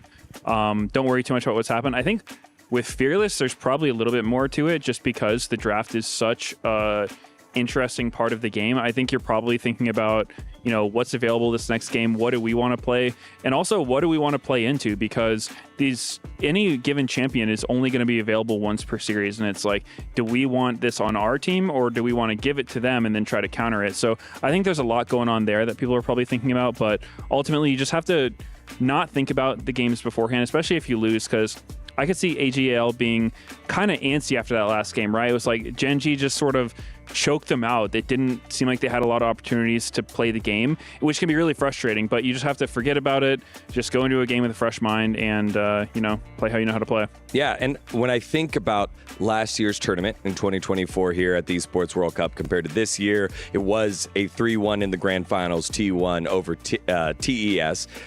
There was no Fearless at that time. So it was still just a lot of trading some of the meta mages in the mid lane and checking out those jungle mid matchups that you just got to perfect, rather than, okay, we have to kind of remember what's gone, figure out what type of composition that we're going to build around these power picks that have been, banned, and now we're going to start letting some go so that they let some go here, Finn. Yeah, but I think that's a big liberty for some players, because I remember one of the most stressful moments as a pro player was those long draft meetings before you played official games. You sat and you went around in circles. This guy wanted to play this guy wanted to ban this, and you just sat there and went around. It's like people never agreed. They never came to a good conclusion. I mean, of course they do sometimes, but like a lot of the times there was these massive discussions, and at least now in Fearless, you could try something. If that didn't work out, you don't have to worry about it again. You can go on to the next game and really try to look for a fresh start over and over. Like Meteor said, it's all about resetting between the games. It is so true, because you can't linger on the past. You really got to look ahead and just focus on what you can do. That is the most important part, and then you try something different. Yeah, I feel like that's a really good insight there on the Fearless mentality and trying to identify how to fix your problems. It's don't worry about them. Let's set our own pace here, which, as we set the pace, it seems like we are about a minute out from going back to the stage. So a lot of yapping here. Let's do one final reset. 1-0 Gen.G over AG.AL, the LPL champions, after a game where AG.AL felt muted. They tried to make plays, Gen.G ready every time. The only kind of little blip on the radar was the Baron steal that went their way. Mitos, what's the key here for game number 2 for either side here? What do you want to see here? I think AG.AL should probably try to get more hard engage, more ways to just get the fight started. And there's a lot of options for that. You could try to get the Vi, something like Nautilus. You could go, there's the Nocturne Orianna combo we've seen, Ornn, Sion even. There's a lot of champions that kind of have these inevitable engage tools that's like, okay, when you press this, the fight's going to start. Let's hope we can win it. So maybe something like that could be good. All right, 5 seconds. What you got here for me, Finn? Gen.G is keep on doing what you're doing. It's going well. All right, there it is. 1-0 to Gen.G in this best of 5 grand finals for the 2025 Esports World Cup, presenting League of Legends title. Let's send it on over to the stage to get into game number 2. All right, Riyadh, we've got a grand final on our hands. On one side, we have Gen.G looking confident, looking calculated. Do you think it's going to be a full sweep? I don't know. These AG.AL fans are very loud. AG.AL, let me hear you. No, this is a big matchup. This is a huge matchup. So let's go a little bit boxing influence here. In the red corner, AG.AL. And in the blue corner, we have Gen.G. All right, you know what? Let's have a face-off right now in the middle of this stage.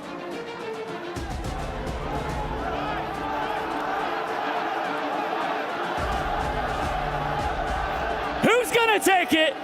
We're going into game 2. Gen.G versus AG.AL.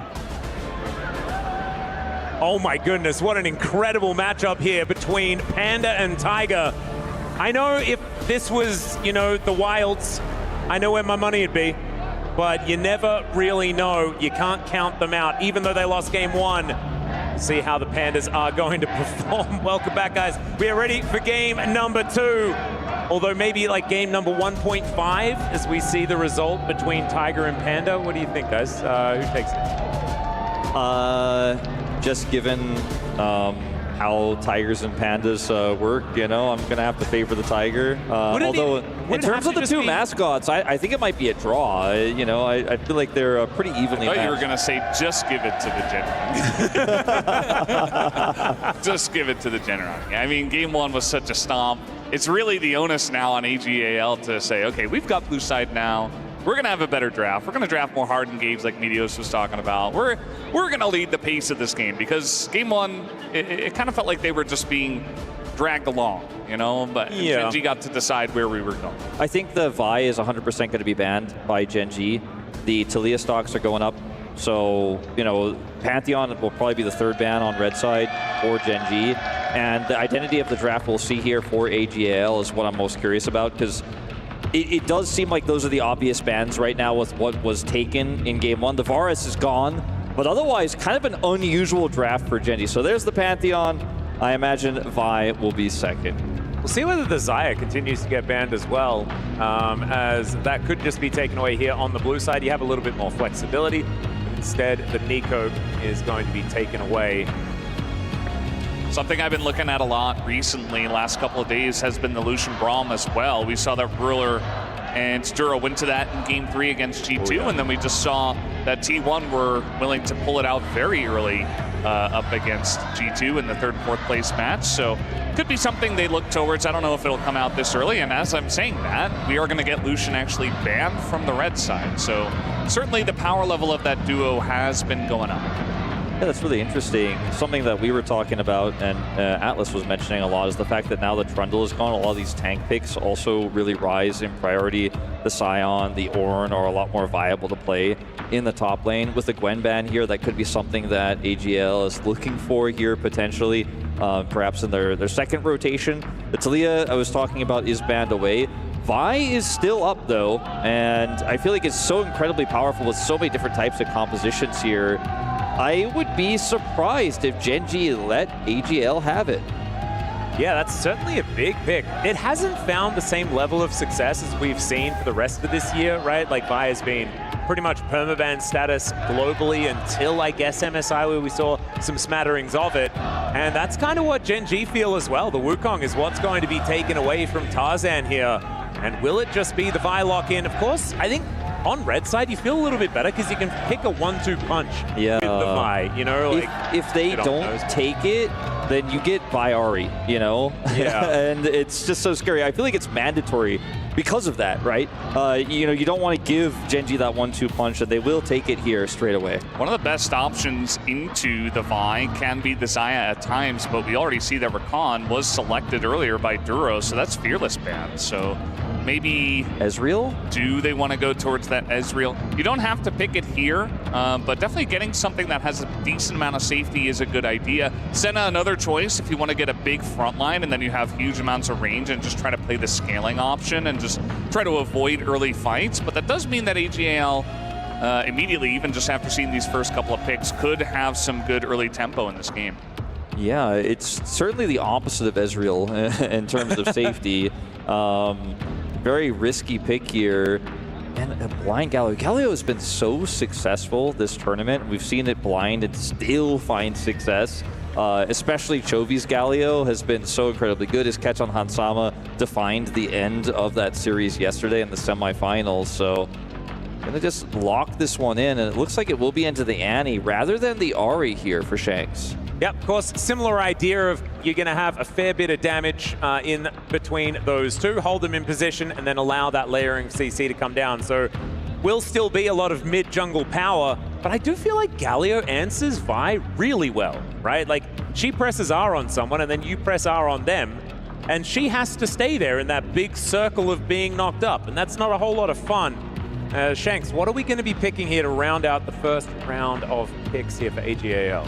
Yeah, it just feels like we're already seeing these compositions take shape. Gen.G going to be playing that, backside, just protect the carry of probably the Senna and maybe something in the top lane that Keen could bring some more damage in. I wonder if he would consider something like an Aurora into the Scion. We've seen that before. The Camille, also another very good shout with the Galio, and offers you that bit of extra damage, because if you're only running Senna Galio, I think you might want to just grab a support here or a jungle pick. They're going to go for the Ambessa instead.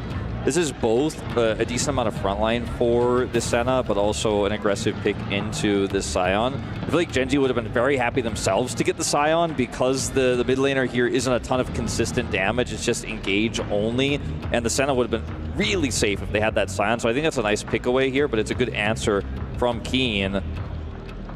Yeah, immediately gives you that extra bit of damage as well. It's a pretty aggressive composition already from the side of AG.AL. Corki with huge amounts of damage follow-up as well from close and from afar, I think is a good shout, especially because the Corki stocks have been rising a lot. Tom Kench, super obvious here just with how safe it is into the Vi Annie. Maybe a Caitlyn ban would make sense here, just simply because it's a strong pushing lane into the Senna, but we're really just talking about 2v2 here, as in terms of Kai'Sa follow-up to the dive, that's also an incredibly strong pick. Isn't obviously going to be winning the 2v2 lane as hard as something like a Caitlyn, but they do opt for that ban instead.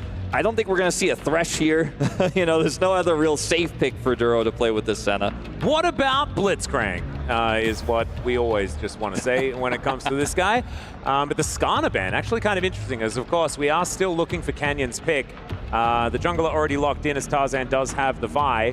But what is Canyon going to do as, oh man, Nocturne Galio.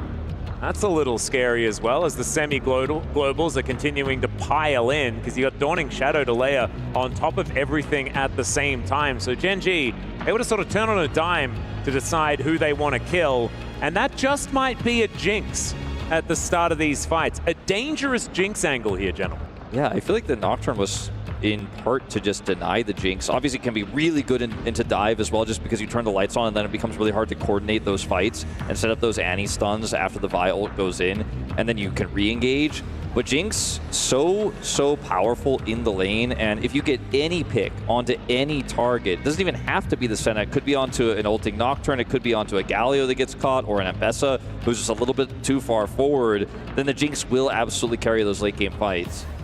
Well, just have to see what the answer to this Braum is going to be from Duro. Maybe not a Blitzcrank, but we'll see where he is going to go. Don't know why, I've just got Robot on the brain at this point in time. I really liked it in the last draft, but yeah, the Bard rising up a lot, and can be very safe into dive, and also can set up your pick potential if you do want to go for dives yourself, especially into something like Jinx. Got to be careful though, because you really have to get your setup before the Jinx gets excited, because if they get that pick, I feel like it all falls apart like a house of cards for Gen.G. Like, the Bard's not going to be able to do anything. Jinx is too fast. You don't have enough peel, I would say, with the Nocturne selection, which allows you to go both ways. But yeah, I think the Bard is a good choice, but it will rely on Gen.G having a lot of control before the team fights get started. Based on what we saw from last game, that control you're talking about, Gen.G knows how to get. They can wrestle it away, and when you have the double global Nocturne Galio playing through sides and shutting down this Annie, as we saw a little bit happen to Caps yesterday, shutting down the Annie, or even just stopping that Scion from being relevant. It's already going to struggle a little bit in side lanes in this game. It means that you should be able to dictate fights, but I worry about what happens, you know, if we get to a mid-game where AL is just ahead, if the Jinx gets accelerated, because you just don't have damage for Gen.G, and you need time for that Senna to get her stacks online. So it's a really risky, yet confident draft here for Gen.G. I think they were really making a statement here in this game, too. Yeah, and I think they also need to get their combos in order, right? It wasn't as much of a combo draft last time around. It was a little bit more, we can kind of hands diff you all over the place, find these angles and make those outplays. Whereas this time it's going to have to be layering of ultimates, making sure that they eliminate these key picks to start off fights, because if Hope gets excited, then the hope is going to end for Gen.G here in this game number 2. But we'll just have to see how well they're going to play. Match point on the line for Gen.G, and AL wanting to turn this into a best of 3. seeming pretty likely at this point, to be honest. I do really like what AG.AL have drafted in this game number 2. I think it's very aggressive. It allows them to grab hold of this series and fight it on their terms. The one big thing on the other side for me that I'm scared of if I'm AG.AL is Chovy's Galio. We were talking about how strong he was up against G2 just yesterday. It's a classic. It's a legendary pick for Chovy. There have been so many huge plays, even right here on this part of the map, for Chovy. The flash, like 5-man taunt that he got in that one game a long time ago. He's just fantastic on it. And I was going to do a segment earlier actually on Gen.G and the way that they love to team fight, and it really came down to Chovy moving in and out of vision and making the aggressive Galio plays work. So a lot of onus on him, but he can handle it. Yep, and you were talking about his clear. It's terrifying for exactly the same reason, right? It's fear the cross map and fear the rotation that Chovy is so good at.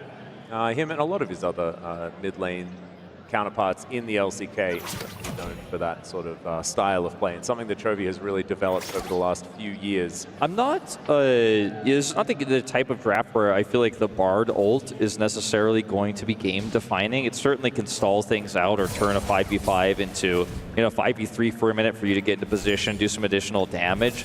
But the ability to rotate around the map with a magical journey, I think, is super valuable for a low-range composition like what Gen.G's is. Sure, the Senna will have a lot of range later on, but a lot of these fights, you're trying to get your melees into position to threaten that Jinx or get to the back line, force the enemy to use her stun defensively. So that's what I'm most looking forward to here for Duro on this Bard pick.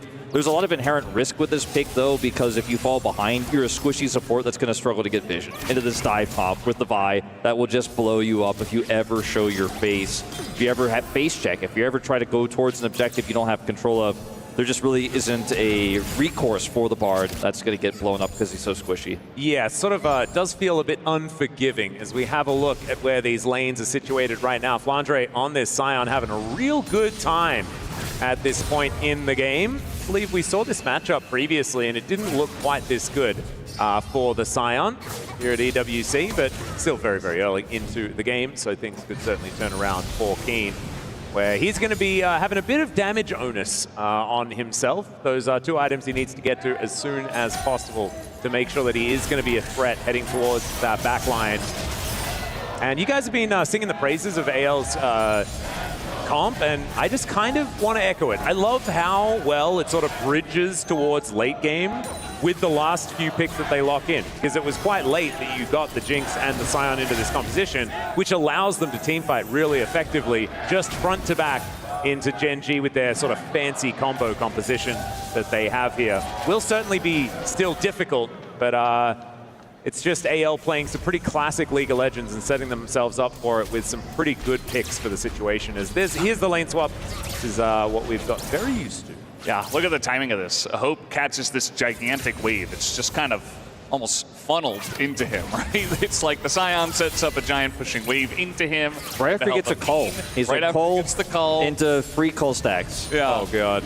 And he's just farming up there. He's having a great time. There's no threat from an early game Ambessa, of course. So these another early swap comes out from AG.AL. This one I feel like does make a bit more sense. I think you can absolutely bully the Ambessa a lot more with something like a Jinx compared to a Jhin into Cassante like last game. Yeah. And you've got Sion, who never cares about anything. Yeah, so. And also if you're farming alongside, then you're absolutely fine, because Jinx wants to scale and scale and scale. You've got a Sion that's going to be getting infinity health as the game goes on. And so definitely a much better scenario. I'm glad you bring that up, because that is very, very important. Not going to feel as much of that pressure in these side lanes, as Gen.G will answer the swap now. Yeah, I mean, you could have left the Senna into the Sion and just sit there and chill and stack, but you're not going to get any sort of advantages, and the Jinx is just going to get such a big advantage if you leave her alone like that, that it's super frustrating. And with the tempo they got with that fast swap and the call buy, they can go, oh, your Senna's back topside? Well, we've already reswapped bottom lane, and that's just going to continue. This is part of why we're seeing Unsealed Spellbook taken for supports these days, because sometimes you're going to need that teleport to get back and catch the tempo. Won't necessarily be the case in this game, but this time AL are the ones running the show, at least in this early game, whereas we saw that for Gen.G the previous game around, as Shang's going to get taunted. Yeah, Chovy doing a bit of damage here. Otherwise, not too much else happening. And Shanks able to find a few extra Pyroblasts. Is Chovy moving forward? I'm not sure about this because these autos are raining down on top of him. He really wanted to push that wave in. He's not really going to be able to. Meanwhile, AG.AL is just taking a free Dragon. This is, of course, after the re-swap of the lanes. They have their bottom laners in the bottom lane, and so they're able to have that pressure on the Dragon and take the objective this time. So AG.AL this time in control of the pacing of this game. Yeah, I mean, just really going to get a ton of value out of this. They're going to get a plate here as well for Hope off of this wave, and Keen just really has no recourse here. He hits level 6, but he's playing into a Braum, so the all-in just isn't a thing. He's not going to be able to do anything with that. You can see he's stunned by the concussive blows here already. And even with Kyle sitting on level 4, I just don't think Keen is going to be able to find an angle. And sure, on the top side, there's a little bit of push for Ruler and Duro, but it's just not the same amount of value into this Scion. He's stacking for free, but Jinx is stacking money and stacking a Drake. Yep, Flandre also stacking himself. So there you go.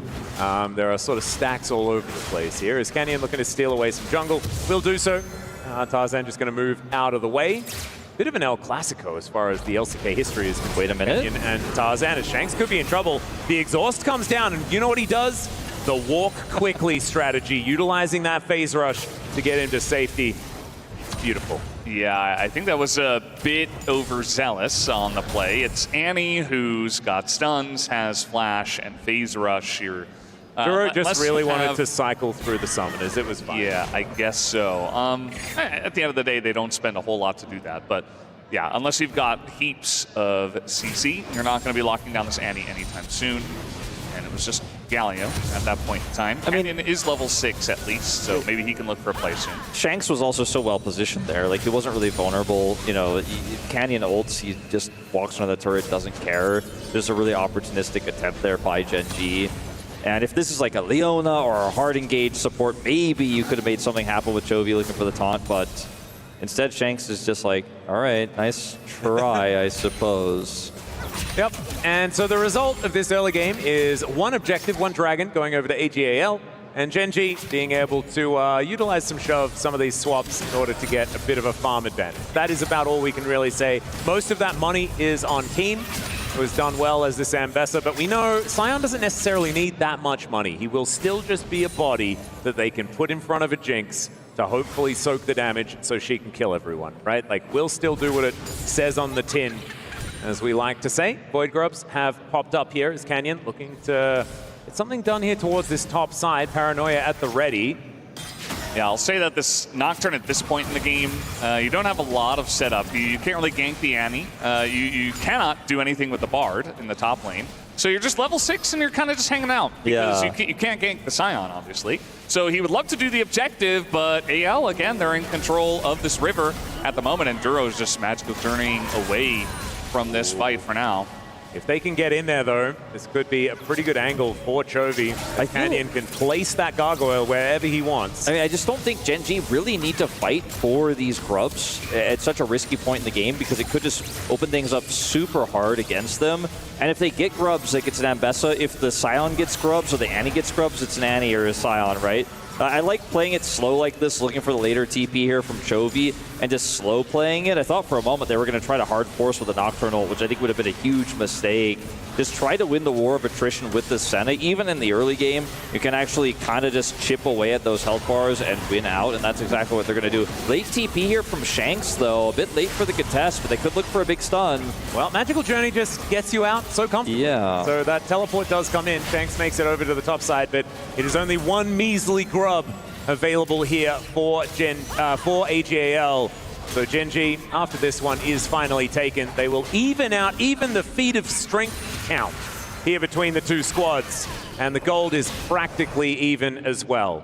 And so you look at the teams that have a lot of extra scaling, and that's both of these teams. Hyper carries both of these teams.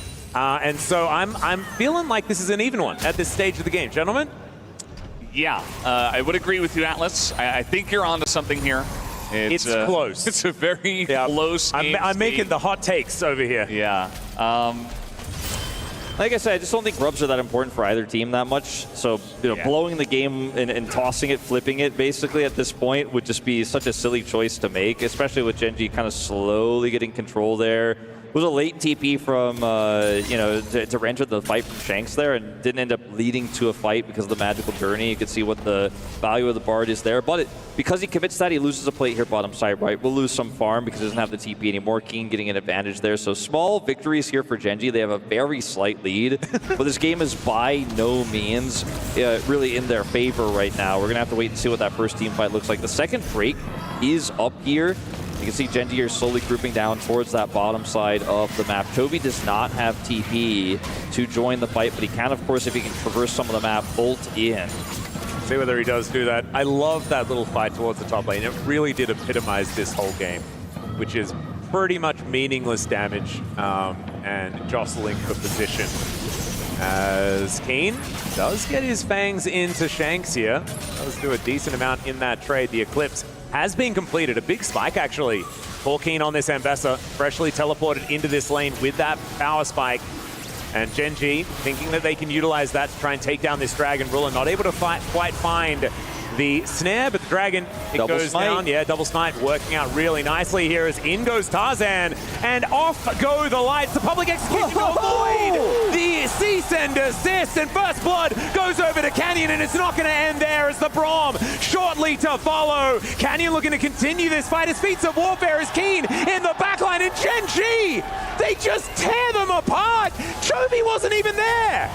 They didn't need Chovy at all. It was just insane the way that Gen.G turned that fight around. I mean, you were just talking about the item spikes. Nobody's got an item here on the side of AG.AL. It was an incredibly forced fight from our Chinese team. And on the side of Gen.G, they just wait, they turn off the lights, and the turn in the fight is unbelievable. Keen is the guy. Man. He pulls the jungler away. Duro then isolates him. Duro secured the Dragon with a smite before this, and it felt like AL just felt forced to make something happen here after giving the objective. They're like, well, we just can't simply give this up for free, but I think you just had to be willing to do so. Remember, Shanks lost half his health bar to the Eclipse in the bottom lane just moments before. They were by no means in a position to contest that. A huge mistake to go for that call, disrespecting Keen's reaction time as he goes unstoppable, looks for the exact re-engage he wants there.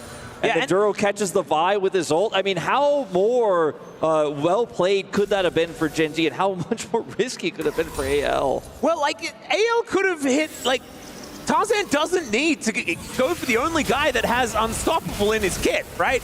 Like, that's just, it's a little bit of a mistake there. Was the only target presented right there, but just because it's the only target doesn't mean it's the right one. Sometimes you gotta walk away. Sometimes you gotta say, it's unfortunate we lost this Drake, but we're gonna have to make a play elsewhere, and AL, we're just not willing to do that. Yeah, and I really feel like AG.AL had a lot of tools in their kit in some of these team fights. They have so much great engage, but as you mentioned, Max, you can't use it onto the Fed Ambessa. The one guy! The one guy who's just going to turn it around, and that's what the Nocturne does, right? If they overextend, you turn off the lights, you make it really confusing, and then the counter engage comes in so easily. This is not great. He's the one guy, and he is, well, going to get an ulti down, but that's 4 people, Keen. What did he mean by this? Tibbers was I'm not entirely sure. Yeah, sorry, 5 people. Sorry, 5 people. Gen.G get a plate for it though. That's the trade. I'm going to say that's a trade in the southerly direction. I feel like this was a good collapse there from AG.AL, but at the same time, it wasn't that big of a deal for the side of Gen.G. Keen didn't have flash there. He's super mobile, thought he could get out, as we are going to see a Galio TP top to get the minions there. Yeah, that's a red dot TP. That's not an aggressive TP. Yeah. We're going to be fine. Yeah, it's just going to be Flandre taking the opportunity to back here. He has a Scion after all. So money was picked up in the mid lane. Like you said, it's not an even exchange in terms of where the money went there. It was a big shutdown for Shanks onto Keen.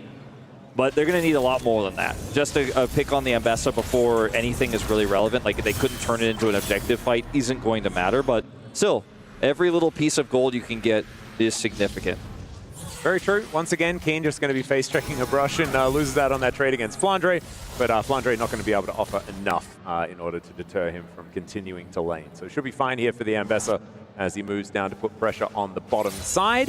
1.5k is going to be the resulting lead here, but 1 objective away from feats of strength here for Gen.G. That will be a big deal. Those buffs do not go anywhere. Those shoes will be available for them as Ruler with his Static Shiv just going to park himself in this mid lane from now on. Make sure that the center is continuing to get these stacks. We can see 40 already accrued here by the 15-minute mark, as Duro might just be straight up dead. He flashes, he magically journeys, and he's unfortunately now stuck inside the pit. Chovy could press his R button, and he does get the Cosmic Binding down. Kyle now in trouble as Ruler over the wall, doing so much work. The Magical Journey is up again. I'm sure, never mind, it's not. It's a Magical Journey to the Death Chamber, and Duro just with a bit of egg on his face. Another one of these bards that just not looking super hot right now. I mean, every single win that AL gets has a return by Gen.G somewhere else. And it's all a bait. Maybe that was the grand plan. That's first turret, and that is feats of strength going over to Gen.G. So kind of worth a little. Yeah. I think if he gets out, it feels very worth. I feel silly. I shouldn't have been talking down to Duro. He knew exactly what he was doing. But at the end of the day, I mean, it's still going to be probably a turret to go down here on the top side for AL that will be able to get some of this money. And it just took so long to kill, but like Gen.G get 2. It's the macro game, again, just like game 1 here, where Gen.G, yeah, maybe they give up something small, but they get something even larger. The amount of objectives that were just bought by Duro being a little bit of a silly Billy in a Herald pit was kind of nutty. Genius maneuver. Yeah, something like that. he's just on another level. We just do not get it. Look at this. We're not going to quite get the charge, but turret also not going to help out towards Kyle here. I'm pretty surprised, to be honest, that they commit the Herald top because they got the top turret for free, right? Like they were going to just get it naturally.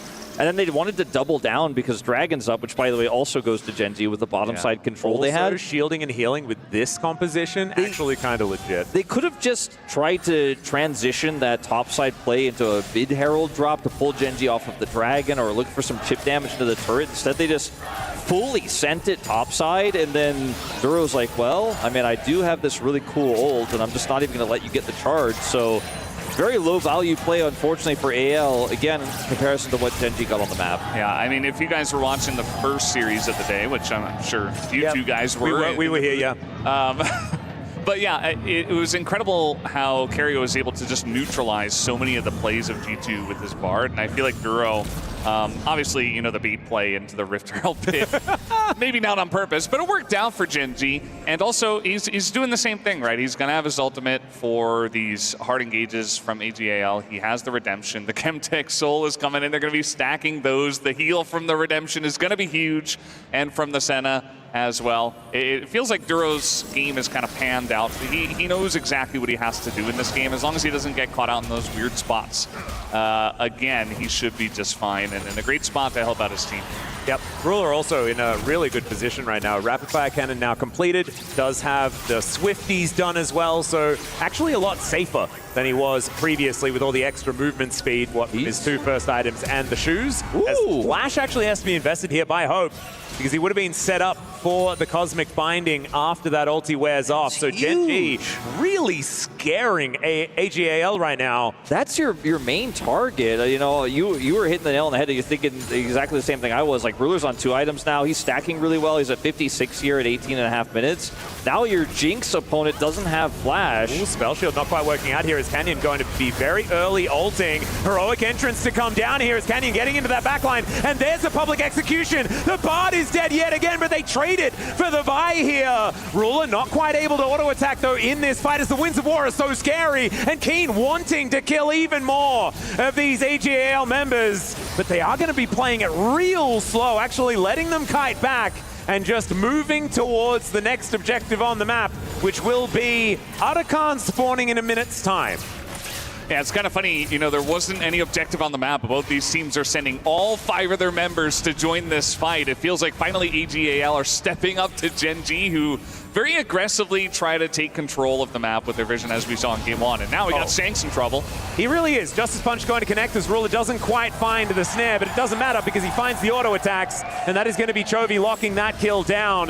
They have overloaded the top side. Chovy takes a lot of damage, but they'll get another turret, and then they can move over to this Arakan. It's going to be up in 23 seconds. The truth of the matter is, and we talked about this a lot in the draft, is it's a Sion on the other side, so he doesn't have agency to try to make a cross map. I love that sign. It said revenge for T1, pick Bard 3-0. There you go. But like, if you have Kyle and Flandre going, okay, they're stacking top, let's make a play there. With other champions, maybe you can actually stop Keen there. Maybe you can get something done. Maybe if he's not 1,500 gold ahead as well, but they just don't get anything in return. And this is these exchanges we keep seeing with Gen.G where they heavily commit to a play and there's a trade, but their trade is a massive trade up. Even this play here where it's a support for jungle trade and they end up winning out on the health bars so significantly that it's hard for AL to make any play afterwards. And the Gen.G fans are loving the dominance we have seen so far. This game was relatively close, but now 4,000 gold the advantage as Gen.G set up for Otacon. Yep, that MVP discussion, I think it's feeling a little bit more Keen favored as we're heading through this series. This guy has been playing so well all tournament, but also, I mean, I had Duro there as like a dark horse as far as MVP was concerned, but I think there's no taking away from Keen after this game unless something crazy happens in the next one, or the one after that, or the potential one after that. If AG.AL are able to grab a cheeky victory here or there. This game, not over yet, but feeling very much in Gen.G's hands for now. Otacon has taken many teams, though. And so it might claim Gen.G here unless they're very, very careful. Keen getting his ducks in a row here towards his bottom side as far as the wave is concerned. And AG.AL, will they be able to get an entry? And will Tarzan be able to achieve the steal?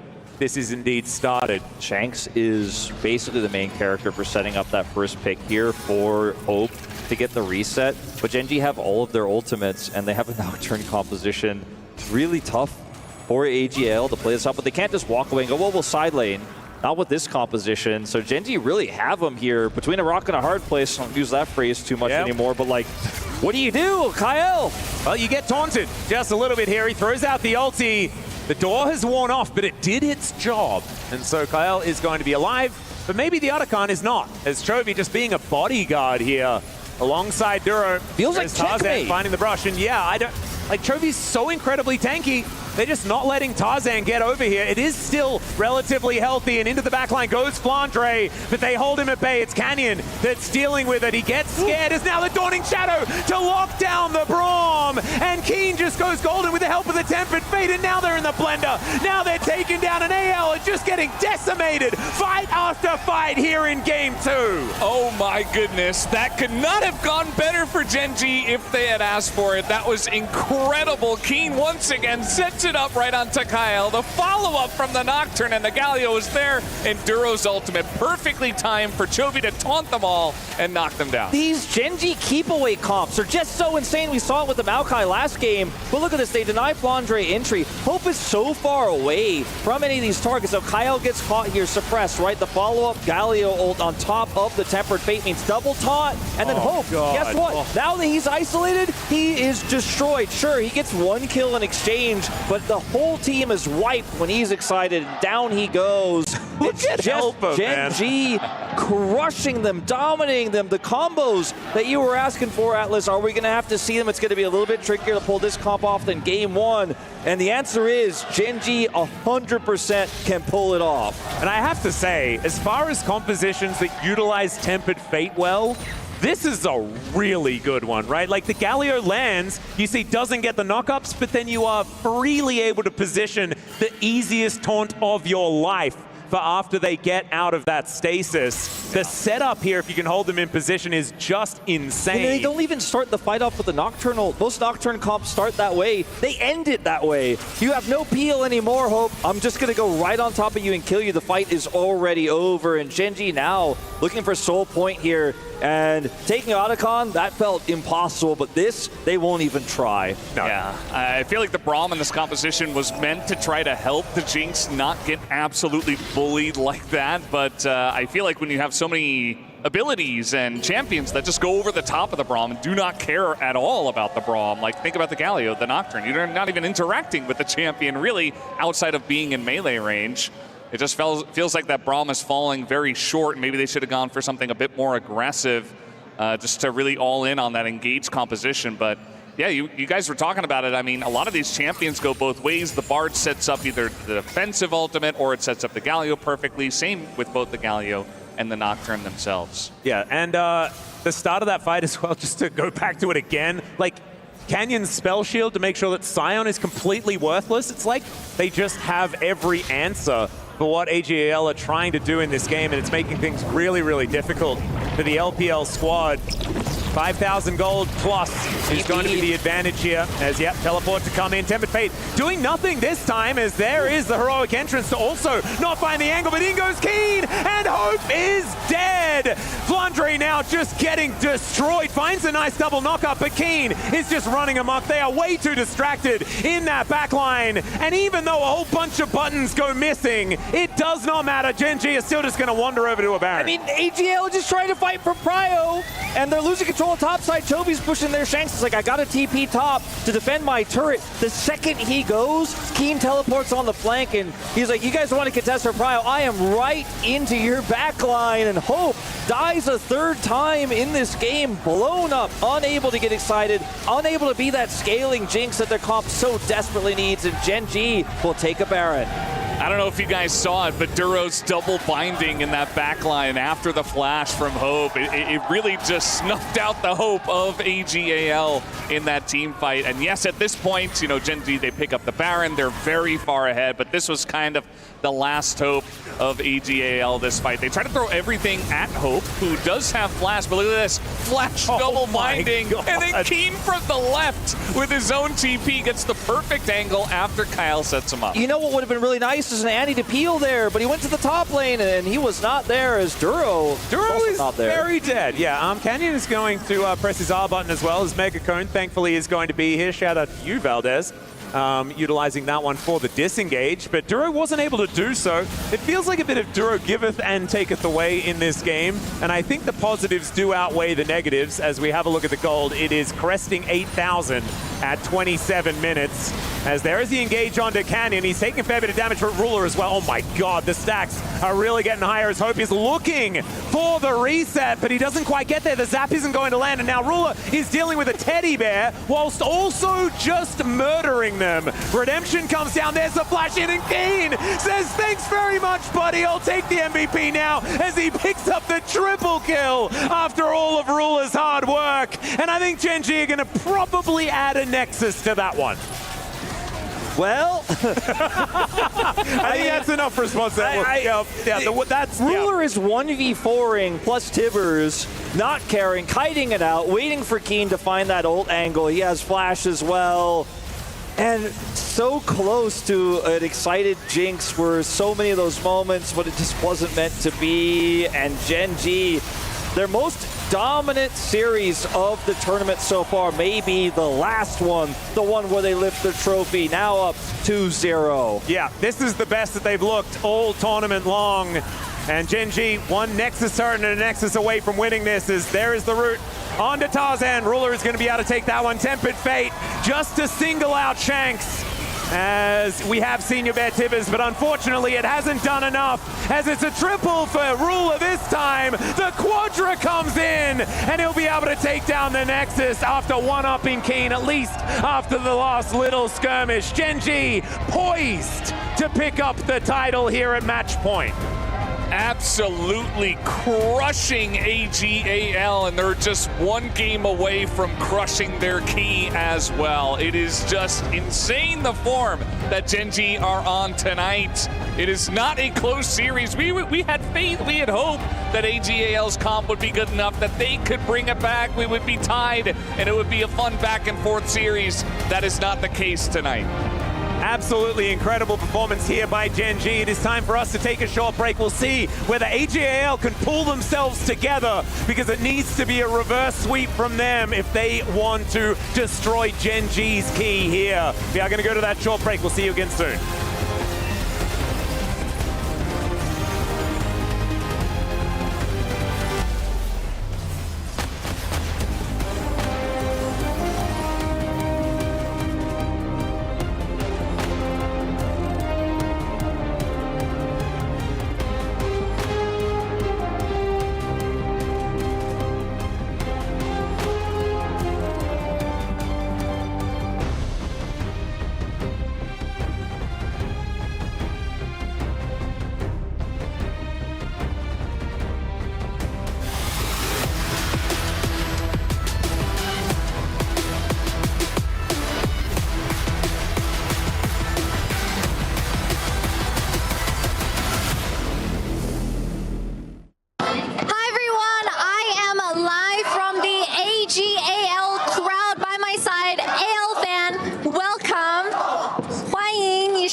supporting Shanks， 你支持多久了？香格斯选手，我从他中 WE 的时候就开始喜欢他了。哇 ，WE 的小卡。真的是老粉了。那请问你是从哪里飞过来 ？Where did you come from？ 我从重庆飞了10几个小时。She came all the way from China, Chongqing, and flew for 10 hours. 谢谢，加油 AG.AL 321，加油！谢谢重庆。Hi guys, Ginny here. Hi guys, Ginny here. And I'm Finn. And I'm Ox. And we're here at the Riot Games Arena to try some games, have some fun, and see what's up.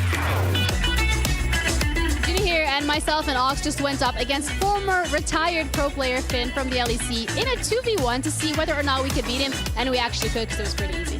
Who's banning? Banning? Oh, you can ban my champ. Can I ban though? Yeah. Why are you tryharding? It's not an LEC match. I'm just gonna see what you're doing. Yeah. For you? Okay, you're in there. Ooh. Wait, there's no healing? Oh, easy. Double D-Blade, you can do that? No, that is not okay, by the way. Oh my god, stop. Ooh, that's a scary illusion. You just get care if he does that again. Don't care, Ginny. I have flash now. Don't care. Nice! Oh, there's no way we have barrier. A little bit of a skill issue, I think. Well, I mean, I guess you didn't really play. There's a lot of yappa right now.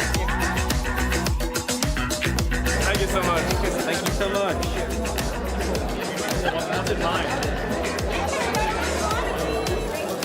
Oh, this is so you can make light when the games are playing? Play! This is epic. I always wanted an orange wristband. Does it light up? Oh, wow. This is great when I can't find the bathroom in the night. Is there different points where you hit it? Okay. If you have aggression, this is what you do.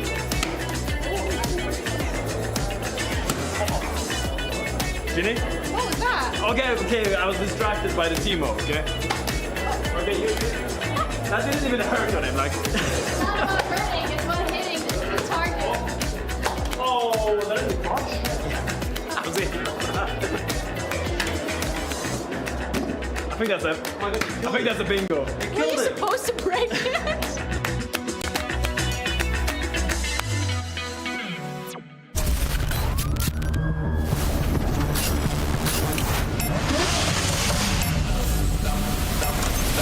I'ma get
everyone, I call myself a really cute Gen.G fan. Please share with us, where did you come from? I'm come from South Korea.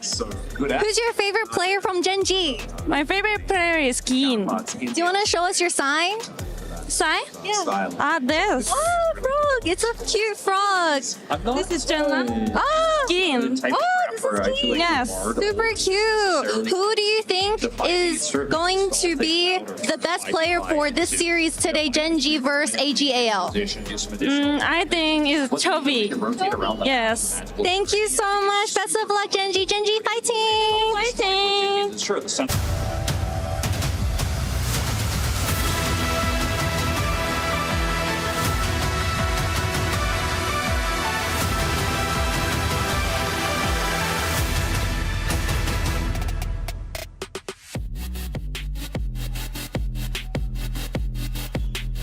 One win away for an EWC title for Gen.G in League of Legends in 2025. They've looked like the best team in the world throughout the year and continue to do so as that fan is on the point. Keen has looked so dang good, and Gen.G one away from making history. Welcome back to the STC Arena, everyone, as we break down game number 2 and get us ready for game number 3. Dagon here alongside Meteos and Finn in front of this sold-out crowd here at the STC Arena. Let me hear ya!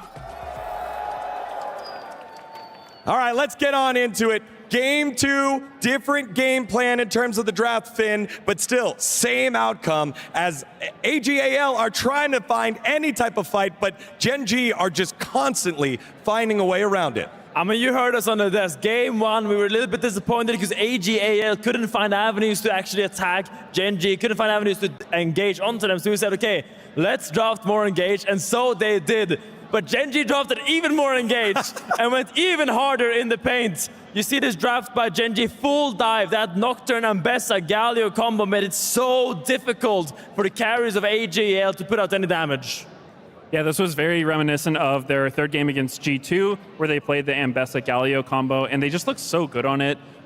Shows that they can play more than just, like a slow dragon stacking comp. They can find really good engages when it's presented to them, and it was just awesome. Yeah, again, the control around objectives was huge. One thing that you wanted to point out there, Finn, the Jinx pick early on, it was something that, yes, there's engage around, but the Jinx pick, very, very vulnerable to even more engage, as you said. Yeah, so your 1, 2, 3 is already the Sion, Annie, and Vi, so it's not really a great peel. And then you see this Senna, Galio, Nocturne, and Bessa coming your way, and you pick Jinx. And I think if you do this, you kind of do need some kind of help to help her, like a Tam Kench, maybe they can eat you if they all go on you, but I feel like Hope really put himself in a hopeless position this game because there was really no way for him to put out damage to these fights because all these threats were coming from every single time. And if your Jinx dies in the beginning of the fight before getting any sort of resets, I don't think the rest of AG.AL's comp has the damage to kind of compensate for that. Yeah, Meteos. I mean, if you look at Canyon and you're the Nocturne, you look on the opposite side, here's the Jinx, and they have a lot of dive for our carry, but I don't have to worry about that. It must just be a play day there for Canyon. Yeah, I thought that it was really clever by Gen.G. They took Senna in response to Vi, which I think helps your dive comp, but also it makes it kind of a hard target for Vi to ult because, you can just press E if Vi's trying to ult on you and she'd have to throw down a control word to get vision of you. So it's a little deterrence against that. And then, yeah, I mean, playing Jinx into Bard, Nocturne, Ambessa, Galio, it's just nightmare fuel. There's literally nothing he can do if they all go on him, so yeah, that was pretty hopeless for him. All right, I love that you bring up that Ambessa because that's where we go for highlight number 1 at the Drake Pit. Keen staking a claim to becoming this tournament's Sony MVP. Look at this ult. He nullifies the Vi ult and dodges the Bar ult. So the Bar ult goes on the Vi himself, goes onto the backline of AG.AL, and with one button click, he has won the entire fight for Gen.G. So clutch. Really sloppy by AG.AL to just put so much into them best that they can easily just nullify all their abilities. Yeah, and it seems like a lot of these fights, Meteos, are fighting around objectives. We take a look at the second highlight here over at the Otacon, and the setup around it has been so consistent, not only here at EWC, but throughout the tournaments here for Gen.G. They love setting the traps and forcing people to come fight into them. Yeah, Gen.G just did a really good job grouping for the objective, and then I like how Canyon used his W to block the Scion ult, and then as AL did try to come from different angles, it wasn't exactly what you want to do against a dive comp because they can just commit to one side. Sion wasn't there to peel, and then it was just unwinnable for them. Yeah, I think you could hear there on the microphones. Gen.G has joined us on the stage and are ready to go. A little bow by ruler to the crowd, who has been very, very impactful. But they're not alone. The AG.AL fans have been showing up and trying to will their team to a win. And that means they've been trying to find a lot of these fights. But here in our final replay, again, just a little bit too far behind at this point, and it gets turned around on them, Finn. I mean, at this stage, it is just a nightmare. You see here, Gen.G walk up on the mid wave. There's 15 ults coming your way. Teleports, great flash Q by Kyle. Finds him there at the back end of that fight. And here you see them try to go. They try to fight back. But when you lose your Jinx in the beginning of the fight, all your hope kind of falters. And there's no way to get that reset. There's no way to chain those kills. And there's no way to kill the onslaught of Gen.G players clicking at your base. I love that. You can see it behind us now. The AG.AL players coming onto the stage, the gyos ringing from the left side of the stadium, trying to will their team to victory. AG.AL, again, winning the LPL earlier in spring, trying to find and win an international title for an organization that isn't from the LCK, because all of them are currently owned by the LCK. But down 0-2, Finn, I feel like there's so much work they need to do. A tall mountain looms ahead of them, but he who must climb the ladder must start at the bottom. They gotta take the necessary steps by steps by steps, and they gotta do things right. Against the Gen.G, you can't be slippery. No, you can't be sloppy. You can't mess up the steps, and you gotta really do it by the book.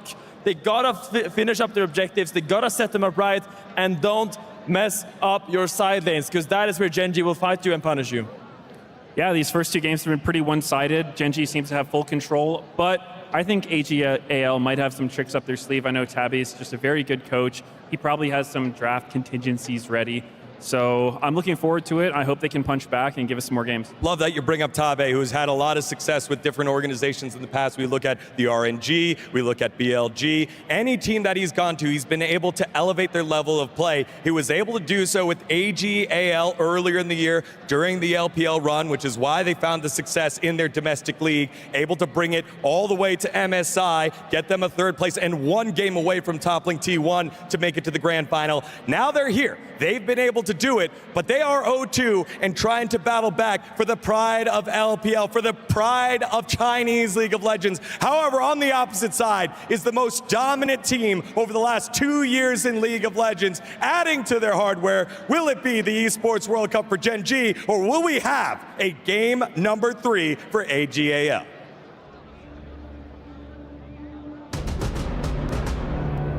Thank you very much, gentlemen. And yes, Dagon, we will have a game number 3. Don't you worry. Unfortunately, I cannot guarantee that AL will be able to take the win.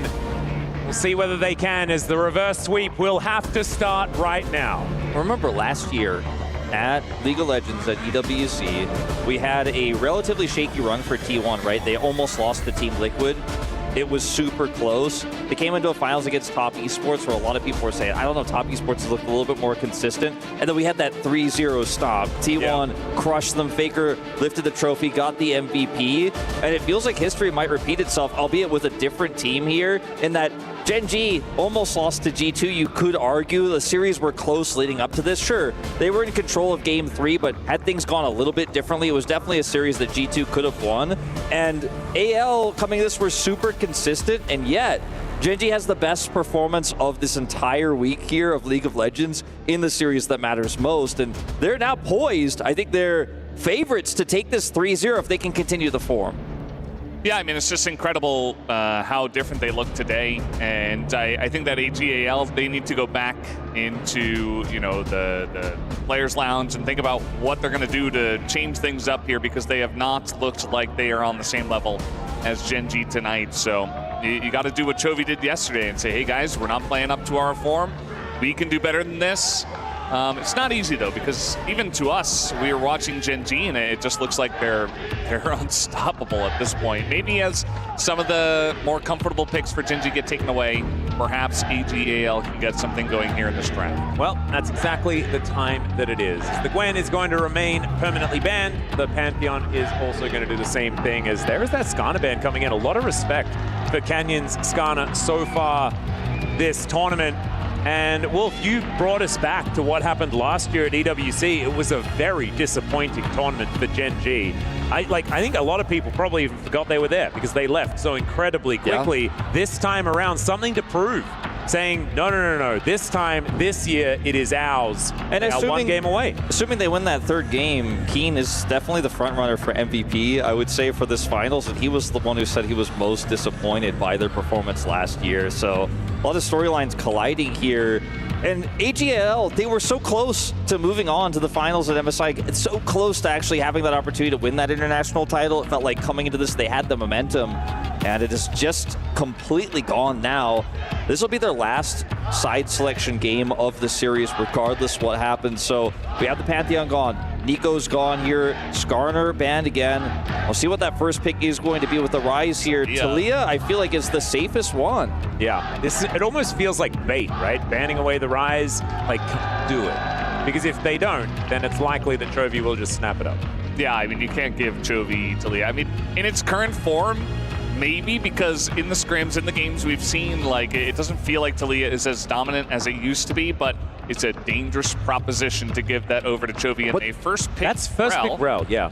I mean, they've had struggles. Fearless bands. They have had struggles with Engage this game, or this series, rather, I should say. They've really been unable to get onto the back line, and they've been completely outplayed by the Mobile Rakan, obviously later on the Bard. So I could feel the frustration, but I just don't know if this priority is warranted, to be totally frank. It is Kyle, right? Even back when he was in the LCK, when he was debuting, this was his champion. His Rel was absolutely fantastic. Of course, the champion was a little bit different back then, was finding a lot of success in a lot of people's hands, but Kyle was certainly one to find a lot of that magic, as there is a Corki answer. Things are getting weird here in game number 3. It's not necessarily the priority list that I had in my head, but of course, you have to do a lot of gymnastics to work out what is there to answer what, and what is the highest on the priority list, as the Nautilus is going to be picked up, as both of these teams really valuing a lot of Engage.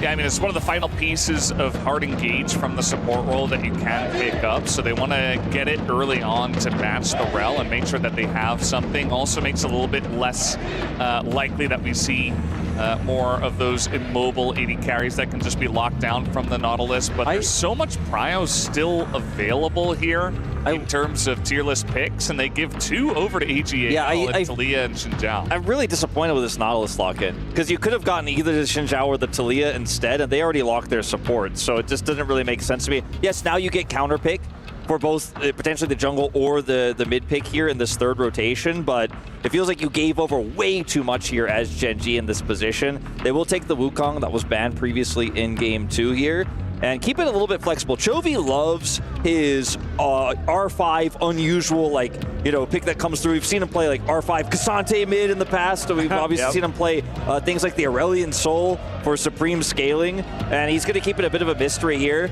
I don't agree with the decision yet for Gen.G, but let's wait and see how it plays out. Yeah, see whether it's his set once again coming out of the mid lane. Don't know whether that is going to be his pick into a Talia, but already we see the Kai'Sa banned away. Corki is something that Chovy has really enjoyed in the past as well, so that might be something that's forward on their minds. But now, the last couple of bans to come through here for AG.AL, we'll see what they're fearing the most, as top lane still hasn't been locked in here, and Keen has been on an absolute tear, and I could imagine taking away some of his options could be a good idea, but never mind, will be that Orianna to make sure that Chovy isn't pulling a fast one. Yeah, always got to be careful about that. Speaking of which, we have seen him play a lot of Corki in the past. Something he could do in this game. I don't think that's the current meta that you would go for. You have to consider it. Carry Corki, but yeah, it's something to consider. Yorick is gone. That makes a lot of sense given how well Flandre played just yesterday on the pick, but yeah. Frontline, I'm going to smash your face in Yorick is what he was playing. Kind of team fighting Yorick. I'm kind of starting to feel like the angles here for Hope are dwindling, right? Because you're not playing Kalista in this comp, right? Like, you might just end up with an MF composition here, which is a little bit awkward with the Talia, and Corki's so safe, right? It's hard to actually lock him down. Looks like the Aurora is going to be the flex pick that comes through here for Gen.G in this fourth slot, really just keeping everything open. It's a mega flex. We've got mega flex last pick here for Duro. He's going to lock in like either a top laner, a mid laner, or an AD carry, and we don't know which one it is yet. We don't know which one it is. I think with Sivir and her priority coming up a lot nowadays, feels like the obvious choice here, especially with what you already have. Sivir very strong. You've got the Xin Zhao that can lead the charge with your ultimate. And obviously, Spell Shield for the Nautilus. And they're going to look for a frontliner here for the top lane. Renekton can handle if anything gets flexed on him. He's always going to be a very strong laner and obviously a very strong pick in general. So what's the final choice here for Gen.G? Just see something as simple as an Ornn pick here for Gen.G. You know, just absorb the Renekton pressure, scale up for later on. You've got some really strong engage for team fights with the Wukong already. You add the Ornn Horn on top of it, you've got a really strong front line for this Corki. And Keen isn't talking all that much, so it is looking like maybe that Aurora is going his way. The Ahri last pick is going to be locked in, confirms Ruler is going to be playing the Corki, and we are going to be having that Ahri in the mid lane. Ahri Wukong has been something that we've seen find a fair bit of success, but a lot of magic damage towards the top side of the map and not a lot of beef. You know, not a lot of beefiness here in this composition. It's going to be mainly Dura on that front line alone, and otherwise just a lot of damage. Gen.G have both a lot of zone control and pick potential because the burst damage of Corki, the Wukong, works well with the Ahri. You could get single target blow up. One spell shield is not enough, unfortunately, for Sivir, I think, to deter all of this aggression. And AG.AL started off with the Taliyah pick, but this comp didn't really turn into a single target pick composition. It kind of became a scaling front to back comp that still has Weaver's Wall it can play through. But I think a lot of this game for AG.AL, a lot of their game plan was to try to get this Renekton ahead and play through it in sides with this Taliyah. But now the Renekton's melee into the ranged Aurora top side, and it's going to be hard to get that prio there. I feel like Gen.G have a pretty big draft edge here in this third game. Yeah, it's definitely a heavy amount of comfort, which they are able to find here in game number 3. We've loved the Ahri into the Taliyah in the past, and Keen is just in love himself with this Aurora pick. And playing range into melee is just, that's right in Keen's wheelhouse. Feels like he can do anything, especially today. Like, this guy is holding the reins on that MVP. He wants it so badly. Might be able to add some extra points here with this Aurora performance.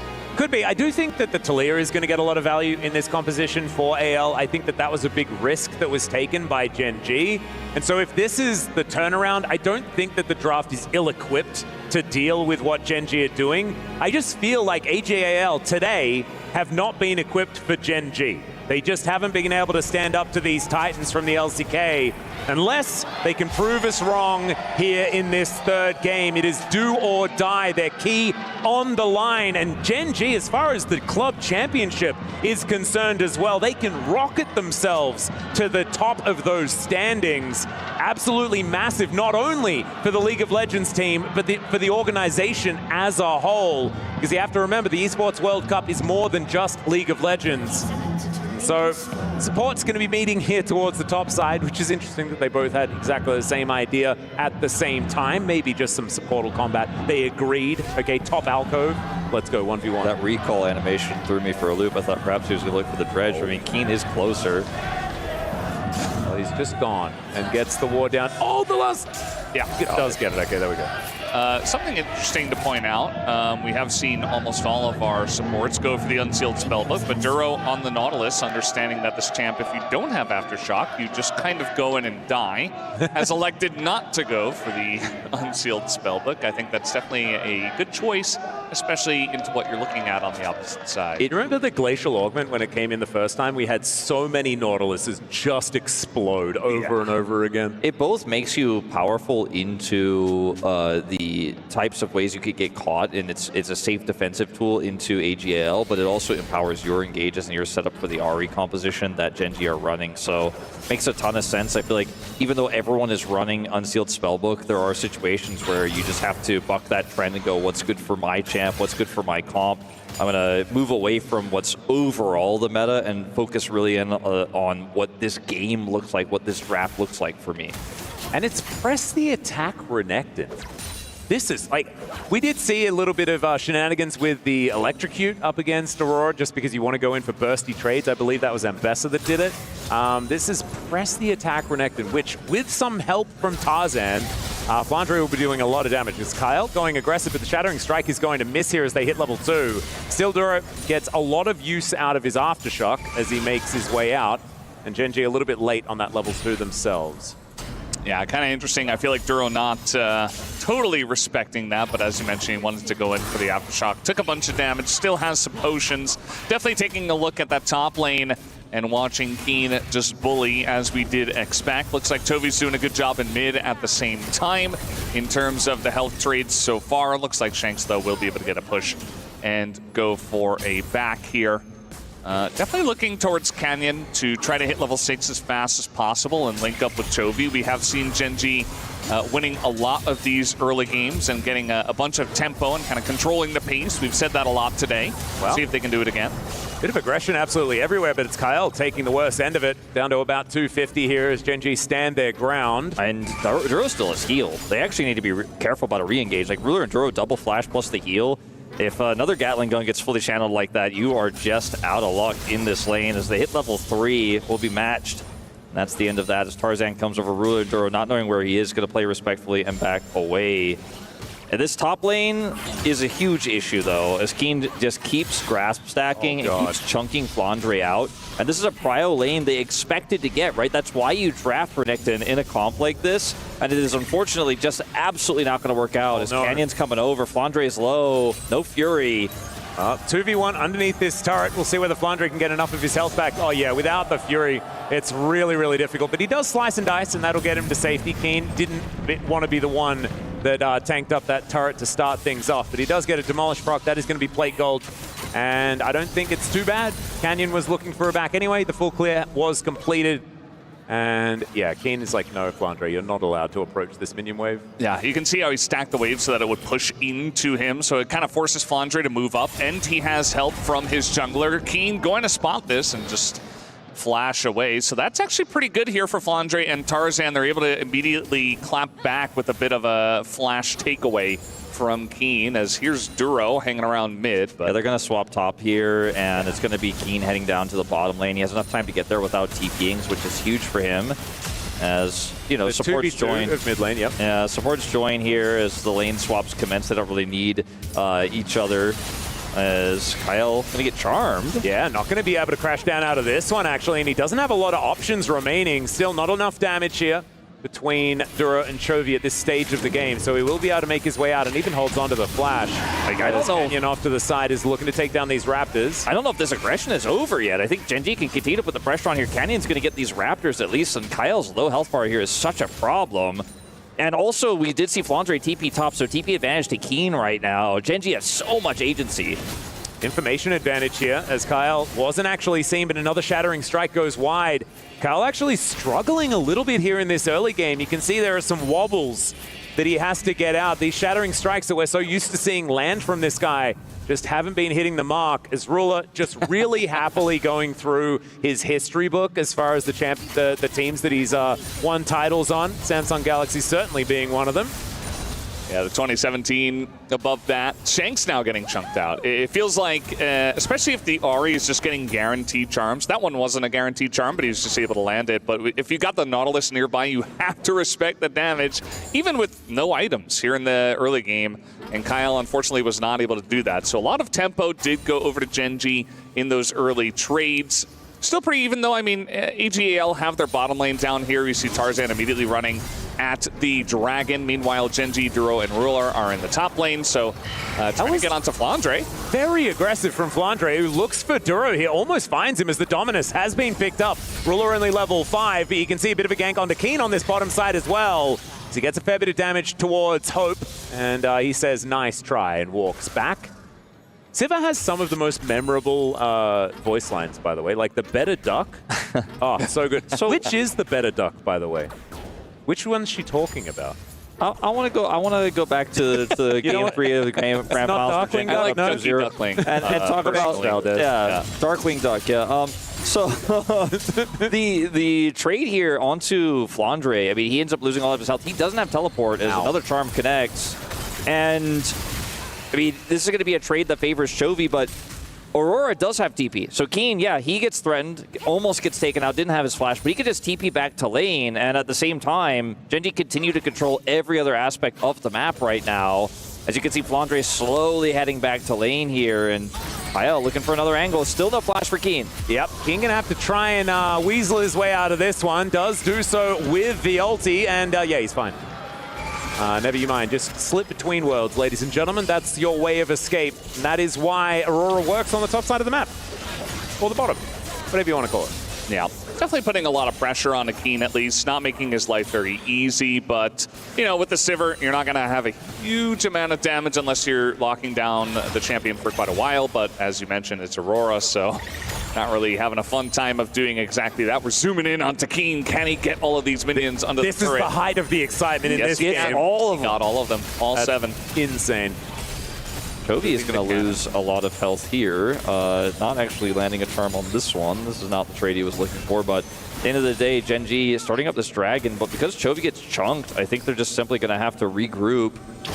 Grubs are up as well on the top side of the map, so maybe they'll just simply pivot to this and let that Chemtech Drake go.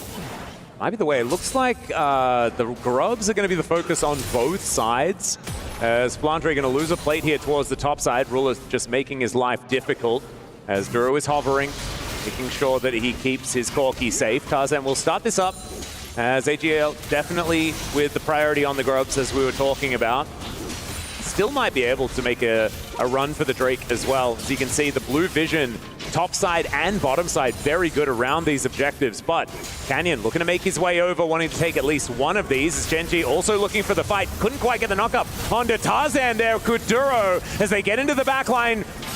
Canyon found no one with that Cyclone either. It's not exactly the fight that Gen.G were looking for, but still, they take first blood. Still, Shanks has to flash over the wall, and still, he's looking to go down as Chovy needs to find the charm. He doesn't quite get it, but still he gets the auto. It's not fair. It feels like it went as well as it could for AL, but finally their kills start to come in, and they even out the trade. Canyon gets some shellfish here off the back end of the fight, and in the end, it was pretty even between the two squads.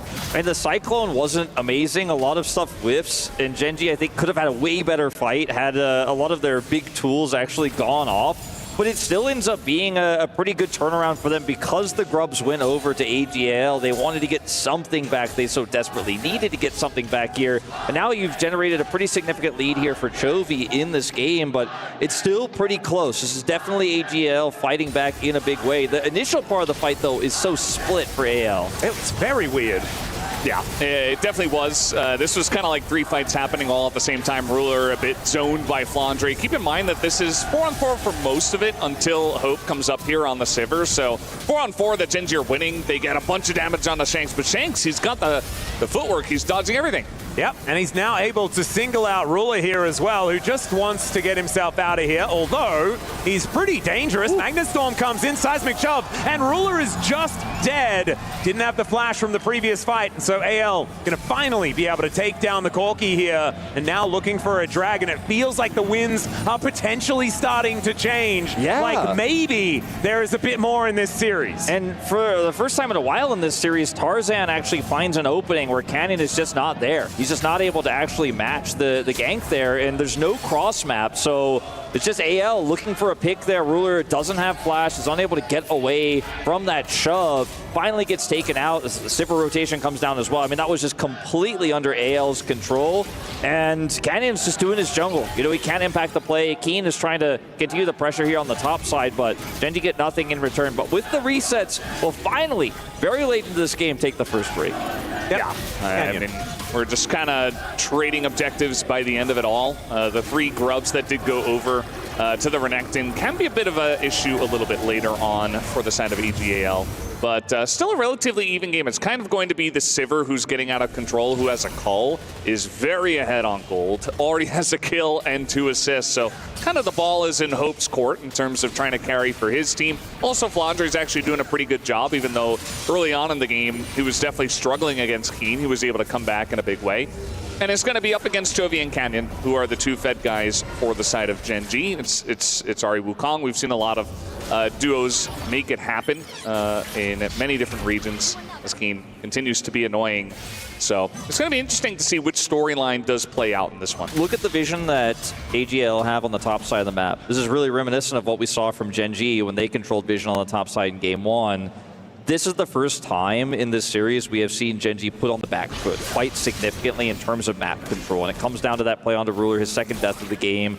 Stabilization of Flandre here. It's still a gold lead for Gen.G, but they don't actually have full map control. That belongs to AL on the top side right now, and let's see how they utilize things, because they're the ones who also have this global Talia. So this next team fight is going to be really interesting. It's probably not going to happen for a while unless they're able to find a pick angle here, but certainly AG.AL are in the right position, the right conditions to actually blow this game open on the next fight if they can keep that map control. Well, Canyon has been taking a lot of crabs. That's what I've seen recently. Otherwise, not too much. As Gen.G holding onto a sliver of a gold lead, about 500 in it. Some skill shots flying around. Kyle finally getting his eye in on that shattering strike. Will be able to land it onto Duro, and it is inconsequential. So mid lanes and supports hanging out in the top lane. You've got an 80 carry off in mid. Junglers are jungling. And you've got Chovy versus Flandre hanging out there towards the bottom side. Everything feeling pretty even. No one really finding big tempo leads or control of this game as it's ping-ponging waves waiting for the next objective. Speaking of which, that is going to be the Herald. It's going to be up in a minute and a half. See who's going to be able to get some control. It's a gentleman's agreement as far as the wards are concerned. Some deeper vision here on the side of AG.AL, but I don't think Gen.G are really hurting for control at this stage of the game. You mentioned the Cull, it's just cashed in. He had the Yuntals way accelerated in this game. You could see he ends up picking up the Zeal as well here. So it has his boots now. He's very powerful. Talking about Hope, of course, in this game has a significant That got lead. them a gold lead. Yeah. Look at that. And, I mean, AG.AL looking for this next fight here over Herald. They're already grouped up. They already have the better vision on top side. This is where Gen.G are going to have to make a really tricky decision. You know, do they TP Keenan, heavily commit, look for the Canyon engage angle? Ruler does have his Triforce here, so it's definitely playable. But this is a really tough fight. This is not going to be Gen.G having those wombo combos or just completely dictating the pace of the map, because there's also a Talia on the other side. Shanks can come through here. Unfortunately for AG.AL, though, they did concede control. Like, they had vision, but they did not actually seize control of the river early, and now Gen.G have a contest angle. Yeah, they definitely have an angle in this one, but it does feel like, you know, with the control that AG.AL have with their composition, especially the Xin Zhao, it just feels like he can just run into brushes and be totally fine in even game states. It's part of what makes him so strong. I mean, a lot of pressure down on the bottom side as Tarzan is all the way down there. Yeah. The Herald is spawning. Tarzan's just given this up. Like, he's not even anywhere near this. I think for Gen.G, they're probably a little bit surprised by that as well. And AL just playing extremely safe, but it's going to potentially cost them big as Canyon has an angle here. Yeah, AL looking to come in. I think now they're realizing that the Herald has spawned, but it is going to be given up on here by Gen.G. They're respecting a whole lot as Tarzan finally does move his way in. Duro going to be their target. As On the Hunt has been popped. Duro trying to get himself out of there, and he will be able to do so. Just using the heal, actually. Still has the flash available. Can go for some cheeky plays with that depth charge if he would like to. Is now Flandre off on his own. Keen moves up as well. 5v5 now a possibility. As a Magnet Storm doesn't quite work, and Keen takes that as an invitation. The hook to connect onto the jungler, and it's looking like a disaster here for AL to start this one off. And they do manage to find, finally, Flandre getting in there. But is it too little, too late? That's the question, as Hope will be able to get himself a kill. And now Ruler trying to get himself out. Man, that was kind of crazy, but it's not going to work there for the 80 carry of Gen.G. And Hope is looking for Chovy, who's walking around with about 0 HP. Not entirely sure what just happened there, as the back is going to come in here for Flandre. The clone from Canyon looking to try and save him, but I think the Crocodile is just going to eat the monkey here, as finally the flash is employed and Canyon looking to get himself out. That was a very wild fight. I mean, AG.AL, that was weird. Who even won?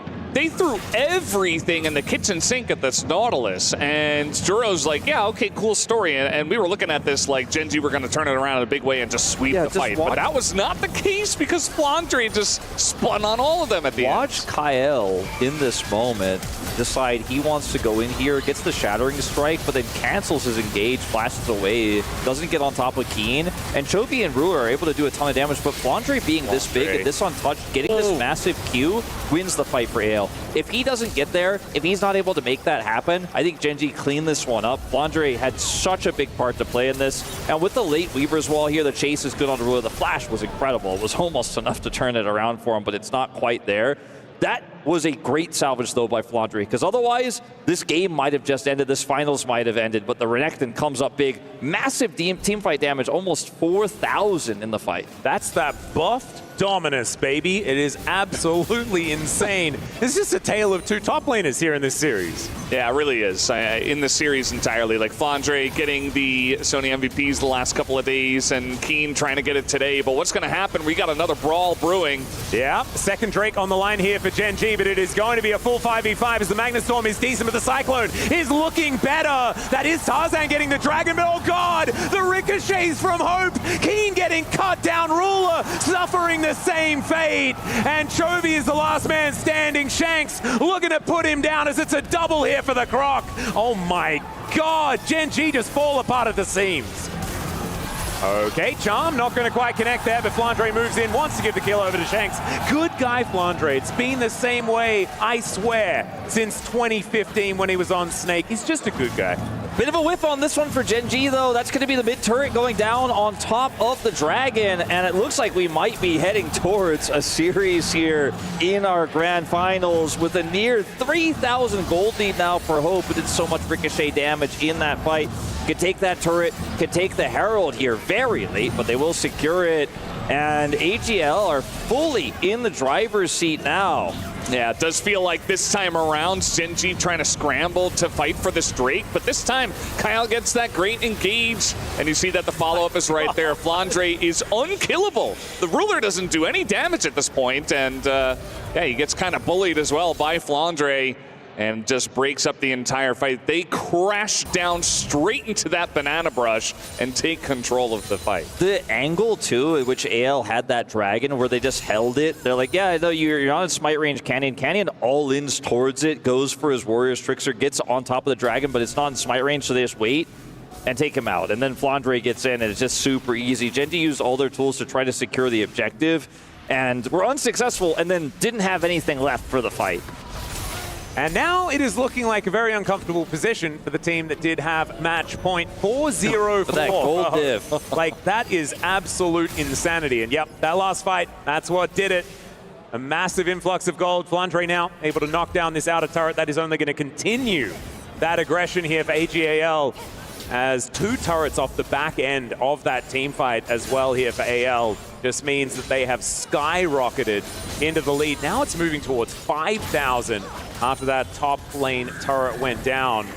Now Otacon is going to spawn. A possible way back in for Gen.G if they can find something heroic, but also a way to really put the nails in the coffin here for AL. They can get control of that Otacon and get that big buff.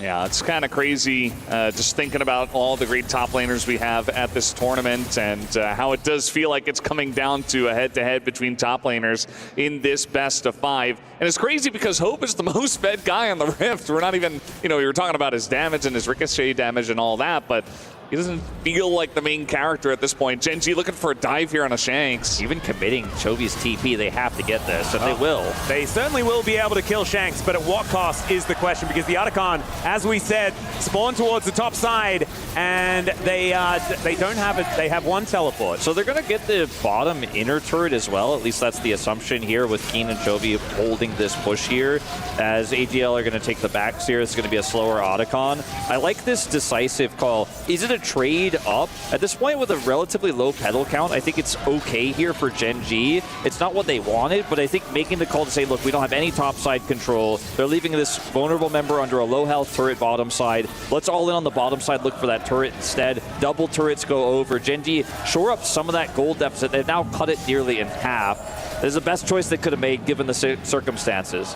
Yeah, for sure. And it does still mean that AG.AL are very much in a commanding lead at this point. They're going to get a bunch of those pedals up to 25, and it's another crucial time in this game. We haven't talked too much about the dragons, but looking to get that next dragon, it is Mountain Soul, and then of course the Baron spawn in 3 minutes. It does feel like AG.AL have total control over the map. There are a couple of wards that were just placed down here from Gen.G, so they should be able to clear those out, but yeah, I don't really feel like Chovy and Canyon have an angle to carry this game. It just feels like the Flandre show in game number 3. Yep, looking a little bit rough here as well. I mean, a lot of the focus here from Gen.G is on the things that they can get, right? Killing Shanks, certainly one of those options. But right now, Shanks is like a 0 damage Talia. He is not part of the equation when it comes to what's dangerous. Yeah, exactly. He's the setup. And he's the setup to potentially get picks, but then Flandre is the one who really gets into the backline and keeps Ruler from dueling with the Talia, keeps him from touching Hope, right? And the ways in which Gen.G have to come back in this game, the margins are so thin. But again, they cut down that gold lead massively. And they have to just kind of sit back defensively here for a while in this game and clear waves because they're playing into this Sivir. So the fact they were able to find 2 turrets is like the best case scenario, I feel, for them. And now they're going to have the better group here on this Dragon. We do have a rotating Talia here. Shanks is coming down. He has that Weaver as well. Renekton's on the flank here. A tough fight for Gen.G to win, but they're going to stick the Drake. Yeah, Flandre looking for that flank angle. They do have control vision. He does walk on in as Duro is waiting for him. Hook is going to connect max range here as they're looking to blow him up before anything's even started, and they do manage to find it. Kyle gets a Magnus Storm, but there is no one there to follow up. And now Keen is going to get thrown back, but it doesn't even matter. The Dragon goes over to Gen.G and AL. They're just stun-locked here by a Gen.G that have discovered how to teamfight with this composition. Shanks and Hope are still there. They can offer some damage back. Duro's going down exceptionally low, and Hope still has those ricochets. Maybe I spoke too soon as Chovy at full health is looking for the targets as Ruler will finally find one back. But these rocks are on the floor, and Shanks is controlling the fight. The flash in from Keen is not going to work. Chovy's sidesteps need to be immaculate, and there's the flash forward, the boomerang for the double tap onto Ruler, and Hope is holding on to this game for AL. Holding on indeed. Such an incredible end to that fight for the side of AG.AL. I mean, that was looking all Gen.G. They shut down the one guy we were talking about all game in Flandre. They take him out immediately. They use their burst damage, their pick potential excellently, and then AG.AL just barely able to eke it out towards the end of this fight. This is such an incredible call to drop Dragon and go on to Flandre, even though he's going to get a massive Q. There's just too much CC. The CC chain is there. Like you mentioned, Atlas, Kyle can't really set up for any follow-up here. They get the Dragon as well. And from here, you could be happy to just walk away, but they want to get the wipe and get more. And this is when the outplays start to come through. Shanks' flash here, beautiful against Chovy. Tarzan is able to absorb so much pressure. Duro falls low, right? Canyon is 100% dead. Tarzan flashes for the kill. And then from here, you could still just kind of kite your way out. But look for the outplays. Keen flashes and whiffs here. And then, you know, at this point, you're just trying to force. Ruler has to flash his way well, but that whip from Keen is so important, and they just will not concede the point. The greed here from Gen.G is insane. They skill check AL, and they lose. Yeah, Ruler not too happy about that one either, and I can understand some of the stunned faces from the crowd because, I mean, as a play-by-play, you often get into your mind what the vibe of a team fight, right, and who's winning and stuff like that. I got it wrong, you know? Gen.G were dominating, but then it was actually a win for AL in the very end. As you can see, Hope is still so incredibly far ahead. 6-0-5, 3 items on the Sivir, and now Gen.G kind of reeling. It is still only a 2.3k gold lead at 25.5 minutes. That's borderline meaningless, but there's Arakan on top of it, which is only getting more and more valuable as it is only AG.AL that's going to be getting petals from this point on. And there's a lot of these intangibles that they have been able to take control of. But Gen.G do at least have some dragons that are starting to stack up. Yeah, they get that second dragon. That's a big part of that last fight, actually, that they were able to pick up the one. Take a look at the XP and the levels. It's actually Hope on top. It's all those kills, all those assists. He's got the max bounty on him right now. And yeah, I mean, Gen.G, it was a good read to say, okay, AG, they love to go for these flanks. They love to come from so many different angles. Finn was talking about it all tournament long on the desk, and they do. They're fantastic at setting up the team fights, but Gen.G were able to get ahead of it, and it just, you know, they were able to do that, but they don't have a real answer for Hope. Like we saw in that last fight, Duro was able to hook on him, but it just got spell shielded.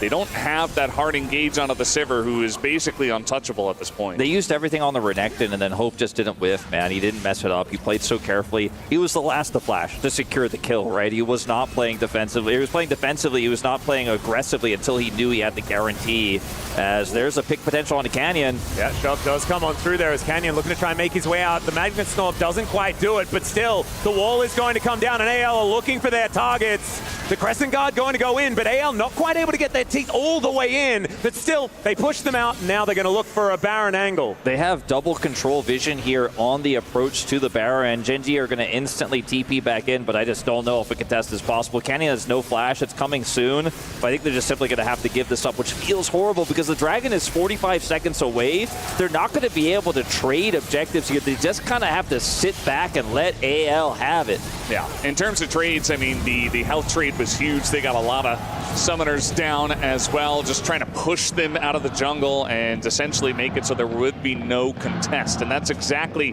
what AG.AL did fantastically in that last fight. And the timing of this is great because they can just regroup, buy their items, and go straight to the Mountain Drake and really try to solidify that lead. It's still in touching distance for Gen.G, but you're really beginning to see it float away in the hands of AG.AL here. Yep, 2 inner turrets left on the map here. So AG.AL, after this Drake is secured, can head up there, grab that extra bit of money. That could really break the camel's back, as we like to say. AL just going to start this one, and Gen.G have no interest in contesting this whatsoever. Minion waves are going to be the priority to make sure that this Baron gets as little value as possible. Some of the things I think we have to really be tracking and watching now here for Gen.G's potential miracle comeback in this game are Canyon's flash, Chovy's flash. Like, how do they get past the front line? How do they get past Flandre? Get a spell shield out of Hope and kill him, you know? And there's no teleport wards, really. Like, there's one that's very far away from the AL push here that you could try to go for as Chovy, but it's so risky, it's so greedy. This feels like it's all but over here in this game 3. Oh, the flash forward on top of Keen. They saw that stealth was on cooldown. He tries to get himself out, but Hope, he had the Beyblades in the air, and he's able to take down the Aurora. Chovy flashing away, doesn't get the charm, and Hope is just a freight train. And these Nexus turrets are under fire. AL, they are not interested in the rest of the base. They just want to take down this Nexus and look for a second to try and bring us to some silver scrapes. Gen.G will put up a bit of a fight, but it's a flash away from Ruler, and that will expose the last Nexus turret here as AG.AL, they are not out of this without a fight. This game 3 was all theirs, and this series just got interesting. We finally have a series on our hands. AG.AL finally woke up here at the SDC Arena. Wonderful stuff to see. It was a close game, but you, again, just like when Gen.G were leading, this time it was AG.AL were leading, and you could feel it the whole way through. And Hope getting such a lead, playing with such confidence in that skill check from Gen.G. That was the defining moment in the game when he and Shanks were able to outplay. After what was a great collapse here on the Flandre, Gen.G get the Dragon, but then get incredibly greedy, and AL hang on through what was a rocky mid-game. They had a huge lead. Gen.G fought back, but this moment here is what sends them to that 4th game. Incredible resilience. Absolutely incredible stuff here from AL, and for the last couple of games, felt like maybe they hadn't shown up today, but instead, they were fashionably late to make sure that they give us as much drama as possible. Now, we're going to go to a short break. When we get back, we'll prepare for that game number 4.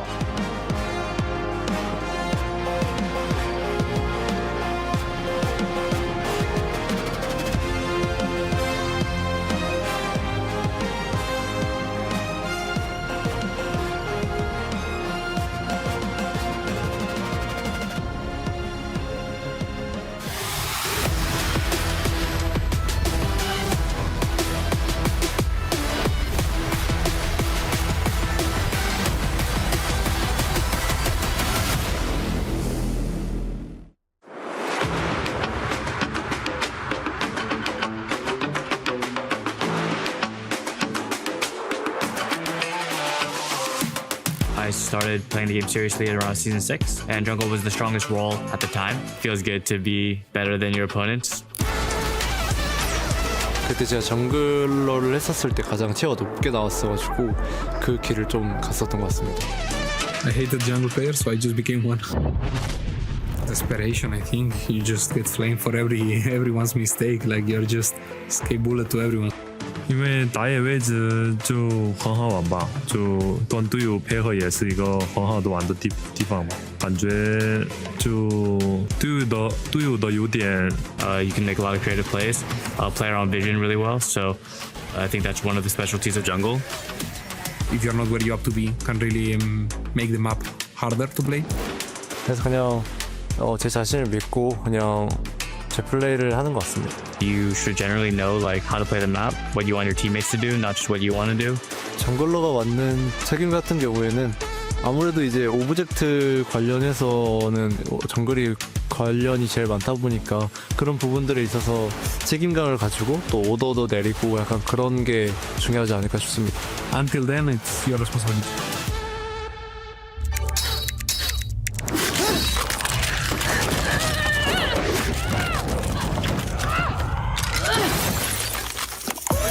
Reach your impossible. Lenovo Legion.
Being a top laner means that you need to be adaptable in the way you play the game, whether you are a carry or a tank.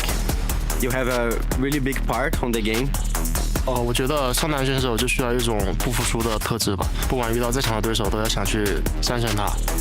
My favorite highlight moment in my career is the one and only pentakill I've had, which was actually against G2 as well, with Darius. This MSI, when I soloed killed Broken Blade on Aatrox versus Warwick, it was pretty fun, not gonna lie. 职业生涯中印象最深刻的瞬间，我觉得应该是去年世界赛决赛，就是那5局吧。我觉得那个比我就是让我印象比较深刻。我喜欢上单位置的一个原因，就是因为这个位置是1打1的位置，我就比较喜欢单挑，所以我会很喜欢玩上单。I used to be a river track. I really like the design of the chambers of top lane, like really tough guys. The champions I've excelled on in my role are Ornn, Cassante, that are both playmakers and also are like you need mechanics to play them. Ambessa, Renekton, Gwen is the type of champions that I like the most. 我认为我的招牌英雄就是清关英武器Gen.G，因为这些都是我刚开始出道的时候就很喜欢玩的英雄，到现在一直都是保持着比较高的熟练度。To play as a top laner, you need to have a lot of game knowledge about the wave state and trading patterns. Knows how to put yourself in the game, and that's a little bit hard. 我觉得最重要的就是要赢得单挑的胜利，就是要把1打1给做好。So let's go a little. I grabbed another AG.AL fan. Welcome， 欢迎。请问你是 AG.AL 的哪位选手的粉丝呢？我是香克斯选手的粉丝。我非常支持香克斯选手，很欣赏他能在国际大赛的舞台上有这样精彩的发挥。I've been a Shanks fan for a very long time, and I'm very glad that I'm able to see him to shine on the big stages. 那请问你是从哪里飞过来的，或者你是从哪里过来看比赛的呢？ Where did you come from to watch today's Best of 5? 我就是在利雅得当地工作，直接就过来观看 AL 那个的比赛的。I work from Riyadh, so luckily I was able to catch an AG.AL fan. 那请问你有没有什么想跟香克斯想说的话呢？ Do you have anything that you want to say to Shanks? 我想对香克斯选手说，香克斯选手加油，一定要把今天的比赛拿下。加油 ！Thank you so much.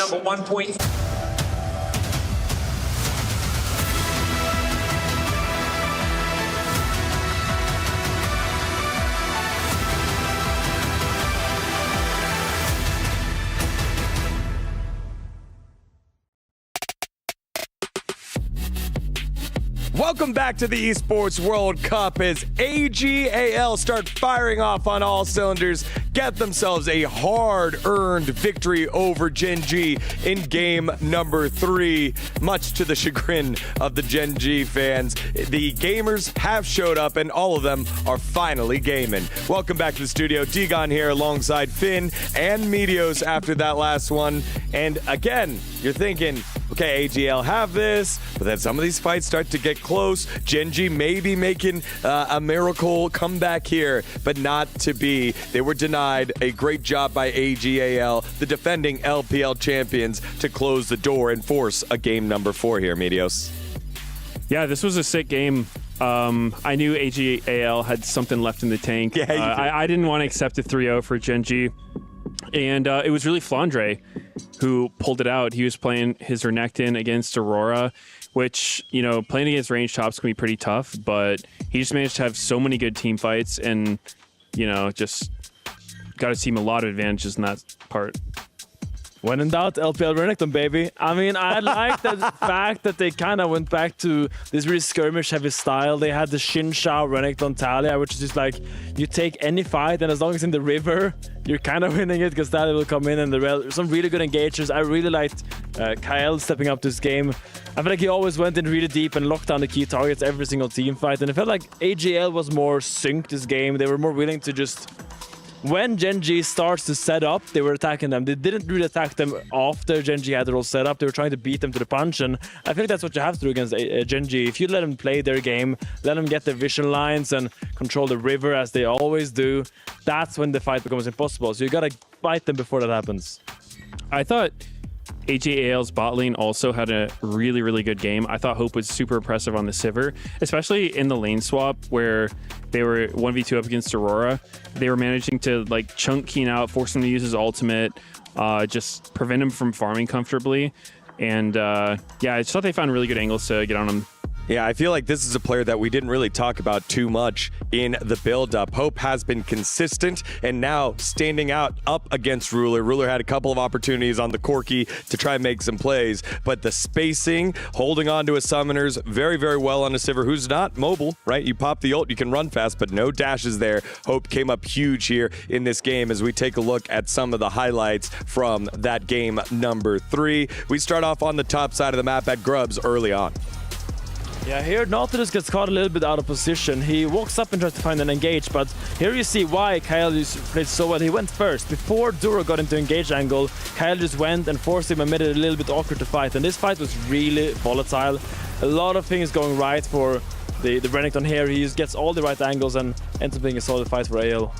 I mean, that was for the Renekton show through and through. He just, it looked really bad for AG.AL in the beginning. I think Keen kind of just solo ulted the support, which wasn't ideal, but Renekton just being patient and then finding that window to get so much damage on everybody and just swing the fight was really good. Yeah, next one here over at the Drake fight. We're talking about Keen being MVP frontrunner. Don't forget about the guy that's won it the last couple days in Flandre. Yeah, if the last fight was the Renekton show, this was the Renekton masterclass. He went so deep, getting the stride break on so many people, and he was just such a behemoth in these fights, chasing this Corki and just really attacking the backline. This was the team fighting that I wanted to see from AG.AL. These different angles, these dive comps that just really separates the fights and kind of gets Gen.G in their structure to separate. Yeah, and you were waiting for Chovy to kind of pop off in that one. I mean, when you're the Ahri, it's that kind of mid-game fight. If you haven't gotten the picks in the side lanes yet, now's that opportunity. Misses the first charm, and then Flandre doesn't hesitate, gets on the back line, and decimates there. And then our final fight that we have here was one of the best ones where Gen.G looked like they were going to turn the tide at the Drake yet again. You blow up Flandre, you don't have to deal with the Renekton, and then they bite off a little more that they could chew, Medios. I thought this was a great look by Duro, recognizing that AL wanted to flank and just hitting that max range Nautilus Q. I think everybody's been hit by a Q that they didn't think they should be, and they were just able to quickly kill Renekton, which should be, you know, winning for them. But I think the rest of AG.AL really stepped up, especially Hope. You know, it's not easy to play these fights as Sivir. Sometimes there's a lot of threats, you're pretty low range, but you know, this fight was just so down to the wire. You know, everybody's about one shot, and then he just gets off as much damage as he can and then finds Ruler with a really insane key flash at the end here. Just beautiful barely here getting with his hip. Can we get into slow motion? Can we?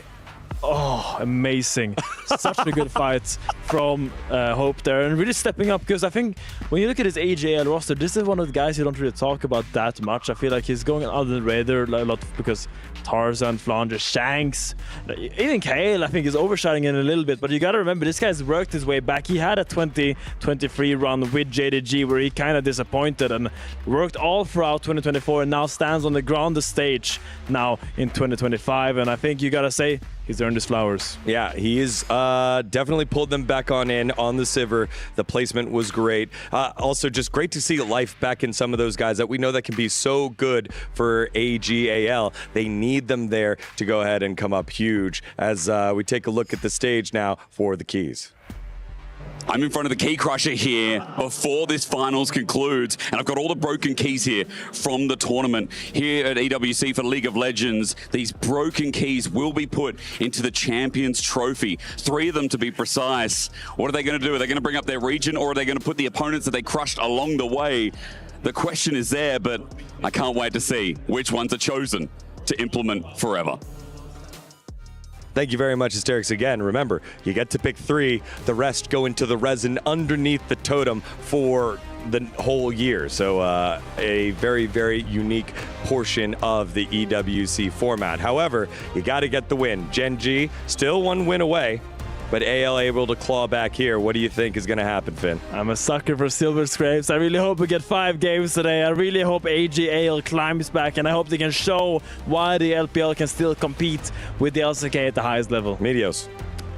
I agree. I would like to see Silver Scrapes. I think AG.AL proves that it's not going to be as one-sided as it seemed like it was going to be, and I think they got one more in them. It's not an easy feat to win the LPL. AG.AL has done that. Now they're looking to get themselves into a Game 5 to force the opportunity against Gen.G, who are looking to close on out. The #1 seed from the LCK, the reigning back-to-back MSI champions, trying to become EWC title winners. Thank you very much, gentlemen. Let's see whether the dream remains alive here in Game 4 as Blue Side has been chosen from Gen.G. That will continue. A bit of an uphill battle here for AG.AL, but still momentum is so important. Reverse sweeps happen because of that winning mentality that can seep in, and AG.AL looked so much better in the last game. Yeah, absolutely. I mean, this is exactly what we wanted, right? A series on our hands, AG.AL making their way back in, and I'm very excited. A lot of our deskers here, they're feeling the hype, you know, the comeback potential, as Chovy looking to meditate a little bit before we do get into game number 4. It's game 4 of a fearless best of 5. Always going to be fun as we get down to the wire. I'm always most interested to see if these teams and these coaches can really create a comprehensive 5 versus 5 composition. It's not always easy when so much is banned away. We mentioned earlier in the Game 3 draft that it would be the last time that AG.AL has side selection. Gen.G will have it now here for Blue Side into Game 4. So they get that first pick priority. The Rise is the mid laner now with the Talia gone, the Azir gone, Galio, Ahri, right? Annie gone. So Orianna is still decently strong, but the Nocturne has already been lost to Fearless Span as well. And things are going to get pretty interesting here. I think Chovy's going to showcase how wide his champion pool is for the remainder of this series. I would agree. The Skarner has been a really big one for Canyon as well, so that one is going to be taken away. Has been on the ban list so far in this series. As we get into the picks, what is that coveted first pick going to be? That is the question, especially now with so many champions. 30 have been Fearless banned and 6 just banned right now in this game. A lot missing Victor. As the Victor is going to be chosen as the creme de la creme here for Gen.G. Yeah, I mean, Wolf was just talking about all the mid laners and how this pool is being chunked down quite a bit. I mean, every pool is, but certainly the top tier mid laners are where you're going to look. Shank's definitely having a great series so far, but also Chovy is, they're not the main characters, but definitely incredibly important. And, you know, Orianna, Nocturne taken away. Victor feels like the standalone best mid laner you would go for. I thought maybe with a couple more jungle bans, you would take a jungle pick here for Canyon first, but instead they prioritized for Chovy. Looking at the Orianna here for Shanks makes a lot of sense if we're just going down the tier list, but we'll have to see what it goes with. The question, yeah, becomes what's the ball carrier here? You know, we've seen a lot of creative attempts with even stuff like the Fury with this Orianna, but the main one in the Nocturne is gone, so Jarvan is also banned, and they're looking to set up Shockwave bullet time combos. Like, that's kind of the desperation we're reaching into here in terms of setting up for dealing with this Victor scaling later on. But this feels very straightforward, very face up here for AG.AL. There's a ton more flexibility in just having a first pick Victor that's going to scale well no matter what. You can play the Ornn still. The ornaments are going to empower Chovy. You can play a slower front to back comp and just try to avoid those combos. That may be the name of the game here. Just grab Ornn and a safe jungle pick and sit back and try to outscale. I also don't mind the just lock Sejuani Jax or Sejuani something that does a lot of damage and just play for side lanes. That's exactly what they're going to do, at least theoretically, with this Jace pickup, which hasn't seen as much success as it has in the past. As Brendan, you're looking a little bit quizzical right now. Yeah, I just don't think that Jace is in a good spot right now. He doesn't do a whole lot of damage. They already have the shielding from the Orianna. Oh, they're going to grab a Poppy for the front line as well. It just feels like, you know, you mentioned the Jax. I feel like that could have been good, especially with so much taken off the board in terms of something that can counter a Jax. They try to get the Jace to give a good laning phase for Keen, but I just don't think it's in a great spot. I'm a big fan of Poppy as well, so I'm on the AG.AL draft hype train at the moment. It does weaken a potential Gwen pick. You know, Gwen is still available actually this deep in the series. But you can just say, I'm going to lose Prio, but I want to play a tank into this Jace and absorb that pressure and then be able to empower my comp later on. I don't hate the Jace here, but I do agree with you that it's a little bit weak for what it looked like Gen.G wanted to build with that Victor first pick. We're so low on engage here. Leona's going to be banned away. This is completely unsurprising. I don't think Poppy MF is a lane you're going to expect to see in the bottom lane, although it is technically possible and playable. And we'll see what comes in that last ban spot here for the side of Gen.G as the Lucian is now taken away. The safe Xayah is gone. Yeah, you got to be looking at stuff like Ezreal now. I mean, Zeri. We're going to be digging pretty deep into the AD Carry champion pool. It felt like, you know, with the blind Jace, that Ruler and Duro wanted to kind of know what they were dealing with 100% in the bottom lane before they chose their bottom duo. Might not get a full chance to do that if the support isn't picked here. Looks like Aatrox thought about, but then Gragas, also another good choice here. Gwen being totally ignored for now, but maybe he's just doing a bunch of hovers before he selects it. I feel like Gwen is in a really great spot right now, even into Jace. I don't like playing Gwen into Jace because of the prio you lose, but I do agree with you that she is going to be more relevant later on. Blitzcrank being the heavy consideration, and Kyle will lock it in. So this is completely blind, by the way. We have no idea what Ruler and Duro are going to be playing, and it's super face up. So saving that counter pick, but they already know what the top laner is. Kind of a weird choice. Almost feels like they weren't sure, and they just made a snap decision. Yeah, the Blitzcrank is kind of odd when things are certainly still pretty up in the air as far as that bottom lane is going to look like. It also limits the flexibility of this Poppy one step further, right? Because at that point in time, she was being triple flexed in top jungle and support. The Kai'Sa is going to be locked in, though, here for Ruler. Certainly a champion that he made his name on years past. What is Duro going to be pairing alongside it? I also feel like having to get up close and personal against this AG.AL composition is a very scary prospect, and there is a Shen to be at least hovered and locked in here for Duro. I mean, there just really weren't a lot of good options, right? He had to pick something, but I think that Shen is pretty good. You know, you can at least provide a front line. You can still build tanky. You have the ability to dodge a lot of at least the damage from the MF a bit. Not the best choice, but again, not a lot of options. If you go for that full crit build for the Kai'Sa and you have the shields to come through from the Shen plus her shield from her ultimate, it feels pretty decent. As we're going to lock in Cho'Gath as the final pick here for the side of AG.AL. Pretty weird one here, especially into the Jace, normally used as a anti-tank counter pick. It is also going to be very difficult to disrupt what Gen.G are trying to do in this draft because they have so much range.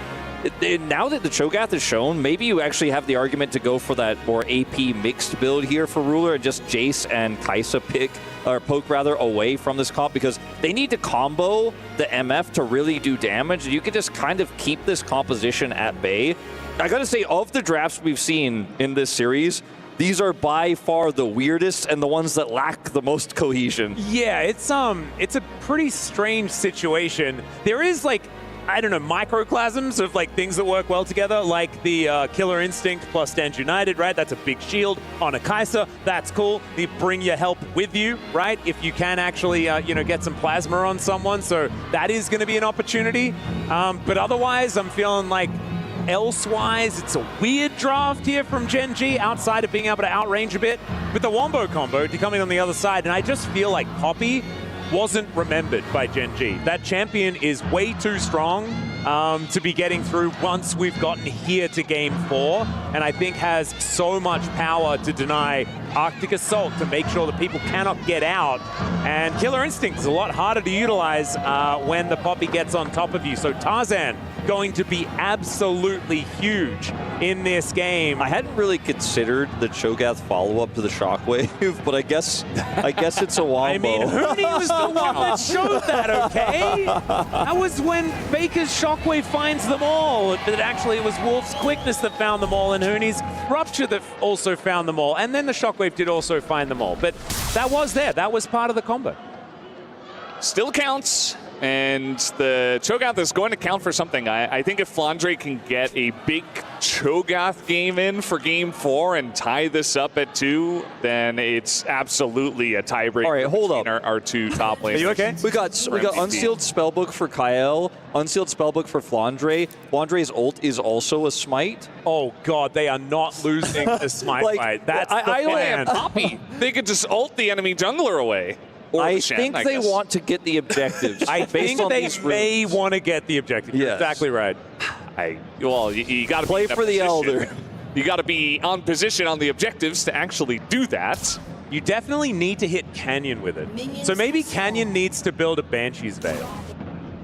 Maybe that's the answer, because then, like, Ruler can Killer Instinct back, you can Stand United back if you're Duro, and the other two can teleport back, right? And so Canyon just cannot get ulted away. Look at the edited sign, by the way. The cover up of the 0. Yeah, she meant that from the beginning. I think she was prepared. 3-1. We'll see. We'll see if that happens. Yeah, you were talking about ball carriers as well, by the way, Wolf. You know, it kind of just feels like Orianna by herself in this game. It doesn't really feel like, yes, the Poppy can get in there. Yeah, Poppy slams someone into a wall, and that's boom, really carry the ball in. You know, yeah. They didn't have a lot of options. I mean, they could, if they really wanted to opt into it, maybe they pick something like a Zac or like even a Viego could have been better. So yeah, just Orianna choice as just a straight up control mage for the mid lane. Nothing crazy there, no big combo, but yeah. The Orianna does have a lot of wombo combo potential with the rest of the team in the team fights at least. So much of this is going to be about when Gen.G decide to go in, like when they decide to commit that Kai'Sa ultimate, when Chovy decides to commit in and actually start doing damage. Because if they just sit back and poke with the Jace and the Kai'Sa, then, you know, Shanks doesn't necessarily have that angle because there is no carrier. He is not necessarily going to be able to get into shockwave range. So that's what I'm most concerned about here for AL, because both of these comps are wonky, right? They're a little bit weird. They don't have strong themes necessarily, but it's going to be about control over the objectives. And sometimes you could just say, I don't care, and I'm going to press Smite 3 times and take the objective away. And feast. But what if you die trying? Then it might not actually necessarily matter that you got the objective. But yeah, that's what I mean. The feast being essentially the 3rd Smite in this case. All right. Well, I mean, I guess he has unsealed, so like 4 Smites. Yeah. Sorry for miscounting, even though I was the first one to bring this up. Still too many smites. Still absolutely too many smites. As we have a return to lane here from Shanks here in mid. Towards the top side, we do have Keen putting on the pressure here towards the top side of the map, but Flandre doing decently well, still arming things up. You know which pick I feel like feels the best in this whole draft is the Sejuani. It doesn't have like a huge amount of synergy in terms of like melee lanes and stuff like that, but it just offers really reliable engage, which there's just not a lot of left. It's fearless. We drafted, what was it, 6 engage champions for the support role over and over and over again. And of course, a lot of our junglers are also gone, and Strundle's also gone. So you just feel like Canyon, you know, he can get fights started extremely reliably. He's going to be a frontline. He can just kind of throw out his ults, and there's really not so much that AG.AL can do about it. Feels like a great pick here for Game 4. Yeah, he is insanely good, or she, but, you know, in this case, Canyon is insanely effective into MF, as Tarzan is going to be flashed. That was a great timing there by Chovy. Couldn't go south. Kyle was coming up the river. Don't give a wall for him to smash you into, and so it looks a bit weird walking straight towards the jungler, but it works out. Still has to use the flash, so it's not exactly the greatest of situations. As Keen putting on the pressure here towards the top side. Feral Scream from Flandre. Try and clear out these minions, but it is still a plate going over to Keen. The pressure is there. Yeah, the biggest winner for me, Valdez, I really like all the points you made about the Sejuani. I think they're all valuable, but I think she'd probably be a second for me. But I think the Jace, which we were a little bit skeptical about initially, is the biggest winner for me, because getting on top of this pick, trying to threaten him or win lane against him in this early game is just so difficult. Canyon is unfortunately going to take an extra turret shot here. Still looking to commit to the dive. Yeah, doesn't actually have the frost armor after that. It's still going to go for it. Here is Flandre. Bit of an early flash and isn't going to be able to make it, as if Canyon dies, it's purely because he took that turret shot early. A bit of a disaster there as we go 1-for-1. Is now Chovy in trouble. No flash available as Tarzan looking to make his way in, and the hook goes wide. Oh man, Chovy reads him like a book. Kyle, you got to hit those. If he hits that, Chovy is dead. And then you've got Canyon down. You've got Chovy down. You're really clapping back Gen.G after the early plays, but just wasn't meant to be. A very close one. Like the dive, you know, this is what you want to do. You want to play around your Jace. It's Kane's Jace. He is so fantastic on this pick. We don't see it all too much nowadays, but Game 4 Fearless comes out once again. Yeah, he is going to have to rush back, but he's going to miss a few minions here. Not going to be the end of the world, but it's no cannon wave, and it's going to be a little bit of extra damage down there on the bottom side, as we do have those lane swaps to come through. Do like AL's position a lot better after they were able to get that counter kill there on the top side. Really helps out with this early game tempo. Looking forward to seeing what Rule is going to be able to get done this game. I think that his Corki was very muted in the last one, had some flubs as far as the team fights as well. So I think going to really need to lock in on this Kai'Sa here as that sidestep. That shows that maybe things are working out a little bit better. Voidseeker connecting, but just a little bit of poke damage onto AL. And Hope really has been phenomenal. The last game especially looked exceptionally good. So he is going to have a big target on his back. And Ruler can certainly find assassination angles onto this Misfortune if she does decide to ult at an inopportune time. Gen.G pushing out here towards the top side of the map. And on the bottom side, Tarzan getting as much vision as he possibly can. Gen.G revenge for T1. Well, we'll see if they can do that. Definitely got off to a great start. I think that AG.AL coming to life in Game 3 was exactly what we needed to make this series a very interesting one. Would have been a little bit depressing to get another 3-0 here at the Esports World Cup. I think LPL fans, League of Legends. Yeah, we're probably not hoping for the tradition to be made here in our second year, as it's definitely a big bounce back year for AG.AL, and another hook will miss. Yeah, that's thanks to the ward more than anything, is the Shadow Dash able to get Duro to safety. Shockwave just to soften up Chovy in the mid lane. Kind of like that play from Shanks, keeping the pressure up as much as he possibly can. Do see this from Oriana's quite a bit when they're playing pretty aggro. But Chovy is not too worried about it. He is 6 CS in the lead and is going to be able to retain some control as Ruler. Supercharger now on cooldown as Kyle looks for the hook, doesn't get it. That was a greedy one as he wanted to take Ruler with Duro right in front of him. And now the taunt is going to come in. Canyon does have that Glacial Prison. The flash forward on top of Hope does get the flash out from him as the permafrost to come on forward. And oh dear, that's a goal in my country. Still doesn't actually matter as they manage to lock down the kill onto the Blitzcrank and give that kill over to Ruler. Chovy dies in the mid lane though. Yeah, what happened there? Ganked by Tarzan as he wasn't able to impact the topside play, but he is able to get that kill onto Chovy. He's still flashless from that earlier exchange. Now we have fight over grubs. Yep, these engages, these answers are happening everywhere. As Duro actually just doing the world's shortest stand united. He was already united, we should tell him. But he wanted to stand united. Ah, so he was sitting, was slouching. Yes, absolutely. And, okay, so he's now standing united. Nicely done. Better than sitting. As Flandre taking a bit of damage here from Keen, who is ahead in farm, but not by that much, right?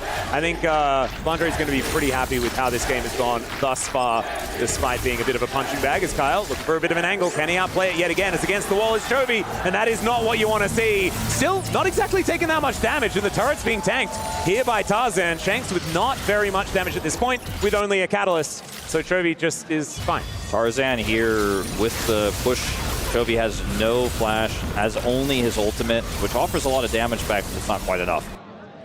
Yeah, you can see him scratching his head there, not happy with the way that one played out. Just gets caught out in a position where he didn't expect it. This is the gank on the top side where Canyon did kind of score a goal a little bit later on, but they do get the kill at least onto Kyle eventually. As you can see, he's just mentally in between the both of them because they want to get that kill onto Kyle and then ult Hope, but not quite able to do both. They still get the kill on a Kyle, but AG.AL do get at least the kill on the Chovy in mid, which is going to be fantastic. Gets Tarzan to that first item a bit quicker. Oh, Ruler. Hook is going to connect. Kyle finds that one as the flash has to be used. The silence comes in, but Ruler is going to be okay, actually using the barrier a little bit late to make sure that doesn't get destroyed by the ulti. But still, that is a lot of summoner spells now missing here from Ruler. It's and only Duro there to catch the wave. Down, including Duro's heal he uses at the very end. And that is definitely a huge win, especially because Ruler has to back and no one can catch the wave that's incoming here. There's no real answer. I mean, Keen doesn't have TP. Chovy does not want a TP bottom. So this is going to be some additional plate gold going over to Hope for sure, as well as some deny of the CS. If Keen had TP, it could go down to answer. Instead, they're going to try to make a cross-map play here before that swap back here onto Flandre, but Flandre is just going to get out. Yep, he's just going to run real fast. Tarzan in position as well, and in fact, the cavalry is about to arrive. Kyle will be coming out of the fog of war, and this is dangerous now for Gen.G. Canyon wanting to make his way out. The steadfast presence still there, and the knockup means that he is not going anywhere. Tarzan just holding that W to make sure that there was no Arctic assaulting away.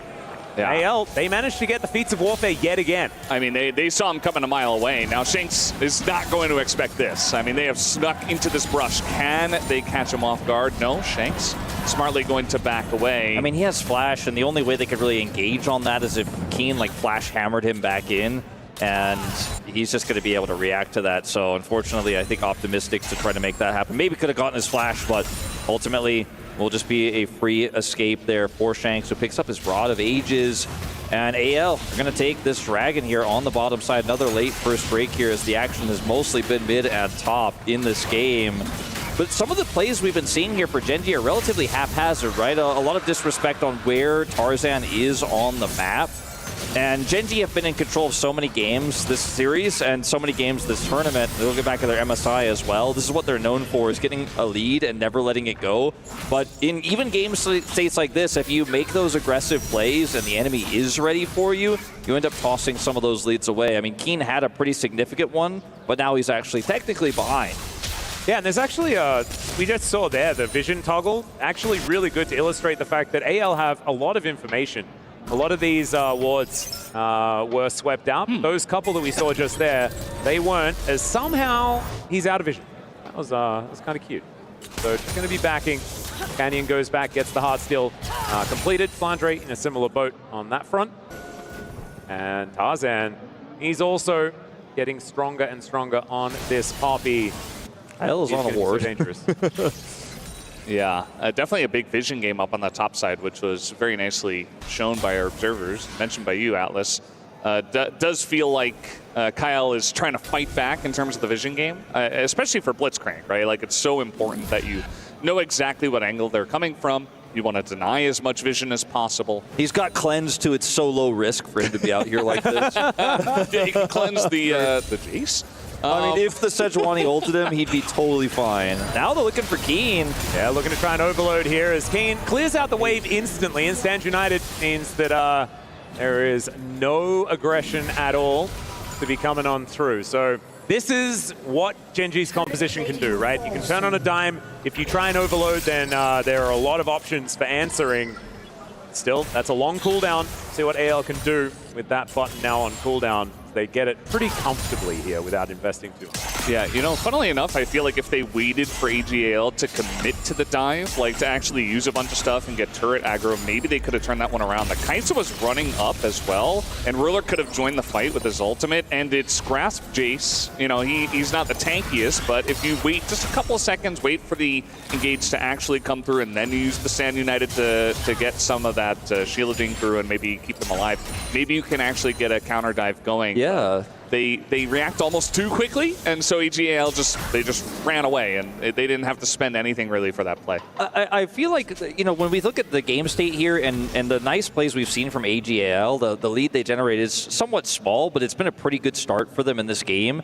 A lot of it's been through trickery, right? It's been through some mistakes from Gen.G. We haven't seen it really through a true 5v5 fight, which is the big issues and concerns and worries I had for their draft. So, you know, don't count your chickens before they're hatched here in this one, because I do feel like we haven't yet really seen what this composition is necessarily going to look like when we do hit those 5v5s, where Gen.G are playing a little bit of keep away, playing through this Jace. We are seeing the Kraken Slayer build to come out here from Ruler, who almost has his completed Cull.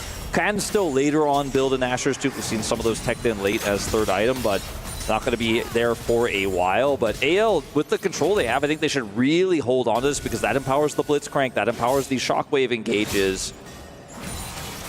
All right, let's see what Gen.G can get done as the Rift Herald has spawned. Now Hook is going to come through, and Ruler just caught out. Killer Instinct going to be used as the flash bullet time is going to secure the kill. They do take a bit of damage off the back end. The Glacial Prison was there, but I think that Rift Herald was earned by AL. I think so, and that's the vision game.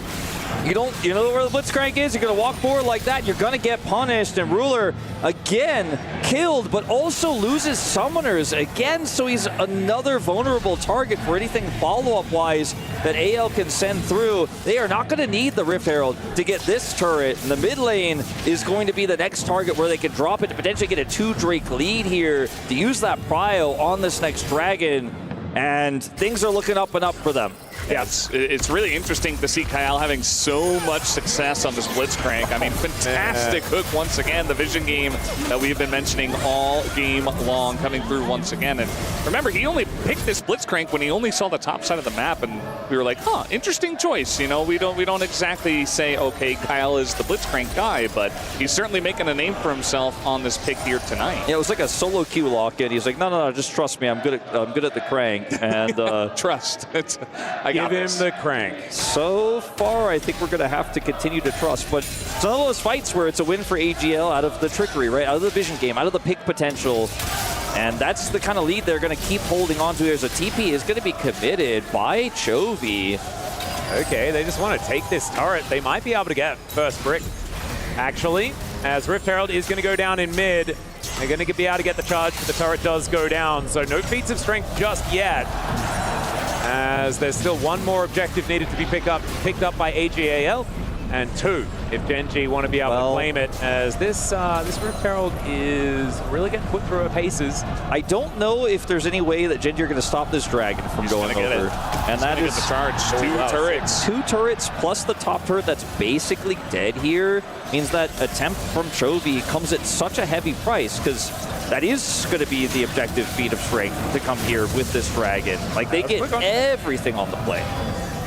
Okay, so that's going to mean a balloon of the gold, about 1,000 now in the lead for AG.AL, but they've got 2 dragons, a Mountain Soul once again. I believe, is that like our second or third so far this series? Quite a few mountains, pretty mountainous. But that is going to mean a whole lot of durability, especially for Flandre. My goodness, this Cho'Gath could become monstrously big in this game if they're able to stack that one up. So Soul Point coming up next. See whether Gen.G can get themselves into a position to fight for it, because right now, looking pretty muted. Skeen finding a shockwave onto Tarzan, and Tarzan saying, you what? To that one, I'm pretty sure. Yeah, I mean, this is just the best position you can be in as AG.AL. You took down the mid turret. It's just going to make Blitzcrank value skyrocket in this game. And so, you know, Rilla was already having trouble farming in mid. He's been having trouble farming in mid this entire tournament. And now he really is not going to have a great option to do so. Chovy's in the side lane. But Ruler, you know, already 300 gold behind his opponent in Hope. And I do worry about this Kaisa. At least Chovy is doing a decent job. And of course, Keen kind of got this free lane into the tank Cho'Gath where he's farmed up. But again, I haven't seen too much Jace value at this point in the game. So kind of just waiting it out, farming it out here in this mid game. Shanks does end up trading this turret while also deleting a lot of those minions so that a little bit less farm will go over to Gen.G. So it's a trade of turrets, but I think this is still pretty good for AL considering how much they've already gotten. And the map control on the top side that comes with that turret take. Look at the triple wards there on the top side. Makes it difficult for Keen to step up here. He's finally going to complete that Muramata stacking in just a moment here with a few more of these waves coming through. But the leads you can really feel here for AG.AL. The question is it enough of a lead? 1,000 gold, 2 dragon stacking lead here to be able to win 5v5s consistently into this composition here for Gen.G that punishes them so hard if they're out of position. If they lose map control just once, like if Gen.G wins one team fight, they get the vision control, this game turns on its head instantly. So while it's an amazing position for AL, don't get me wrong, they definitely can't rest on their laurels in this one. They need to make sure they can continue to hold on to this.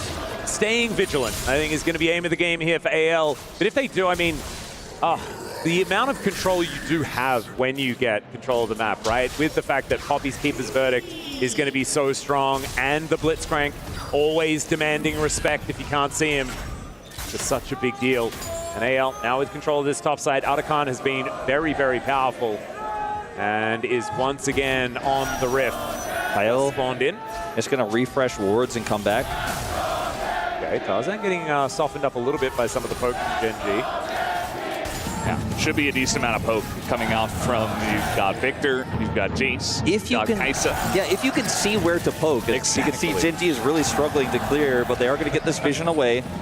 Yeah, so Rula didn't want to risk it that time around, and you can't really blame him. As Death Ray to come on through, Hope moving around, thinking that maybe they've got a bit of a window onto Chovy here, slowed down by the Make It Rain as Flandre lumbers his way forward, and Shanks, looking for that back timing, does manage to pick up his Crypt Bloom. is now looking to join this fight. 2 items now intact. Actually gets them before Chovy.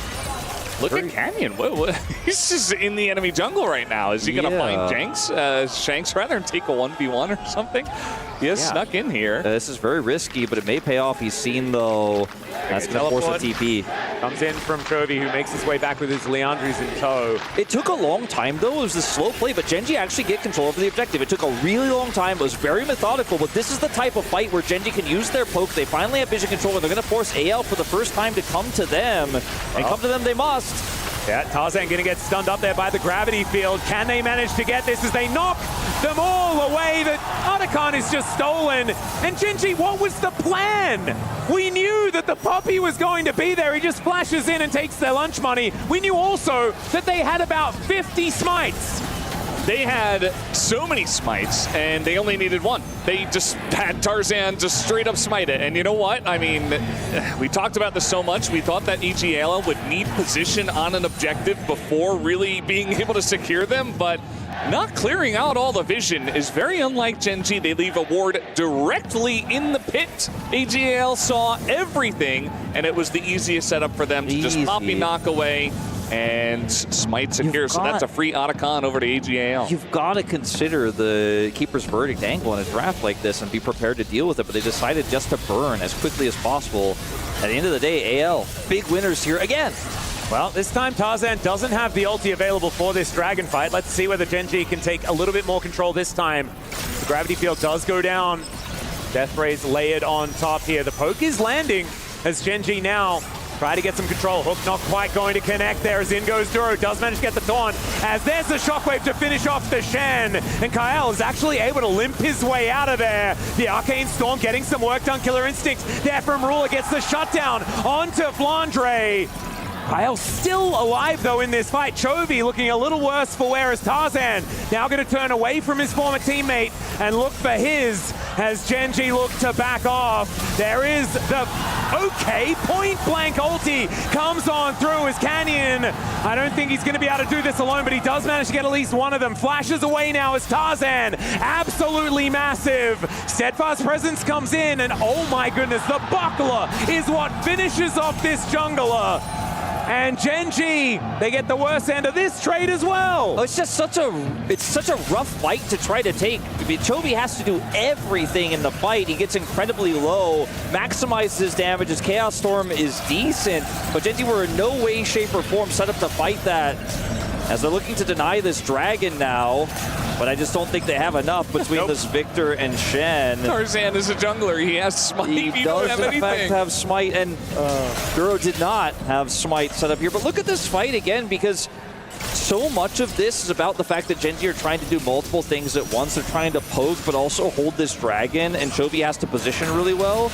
And then they engage. Instead of waiting for Chovy to be able to do more damage in this choke, Duro basically sacrifices himself for that. And to watch how much heavy lifting Chovy has to do in this fight as Tarzan is on top of him, wailing on him. Ruler goes in for the ult, but puts himself in a vulnerable spot. Chovy can't help. Everybody's solo. Chovy has to then flash away, wants to get out of here, has the blast cone, but he just leaves his teammates to die on the top side of the map, and Shanks, no fear here.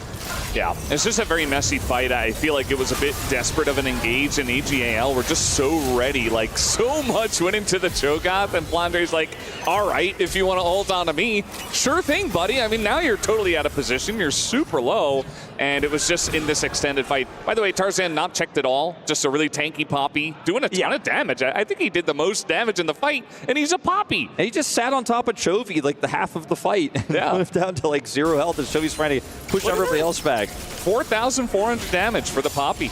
He's an absolute monster. The fact that he finishes off Canyon with a buckler to the back of the head as well must have been very cathartic, as the Baron has spawned about 20 seconds ago. Hasn't been started just yet, but you saw some jostling as we did have the picture-in-picture there. So AL going to defend this outer turret. And everyone's favorite first item Poppy build here. It just means he's doing so much. He's super sustainable. 4 kills on this Poppy as we group up for the Baron. That residual vision here from the Scuttle Crab is going to feel pretty nice here for the side of AG.AL. They know there's no way that even with this Leandries Victor with Rod, like that this could be burnt down by Gen.G. They have all the information now. They're just going to clear this vision away. And we talked about it a lot, but AG.AL have really never given up that control. There was that one fight on Dragon where Gen.G had a little bit more, but kind of botched the execution. But since then, they just keep holding on to this, and it makes it so hard for Keen to hit Shock Blast. Like, look at him. Oh my goodness. Okay, Canyon going to be the target. He's the jungler. That could mean Baron. And they do take him down. There's the nom-nom from Flandre. And AL, that was the target that they wanted. They get it simply, and now they're looking for even more. The Keeper's verdict is nothing. But I don't know whether they really wanted them to go away, because AL kind of want to kill them all. Duro getting into that backline as there's the knock up onto Ruler, but he takes down Kyle. Now a second to come in as Tarzan's on top of him.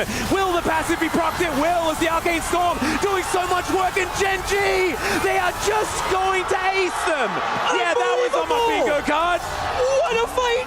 Incredibly low Ruler. Chovy does 4,000 damage as he just kites his way through, and Keen could not have played that better on the chase. What a scrappy, broken up fight. I was watching it, I didn't want to believe, I didn't think it was going to happen, I didn't think it was possible, but they just barely pull it off. Oh, you got to watch Ruler in this one as well. I mean, this is incredible. Now, AG.AL used so much in this fight to get the kill onto the jungler, and just take a look at Ruler. He's in the back line. Nobody's checking him. Tarzan's like, I'm the guy in this game, not you. Instead, it's Ruler picking up thousands of gold, the triple kill into the quadra by the end of it all.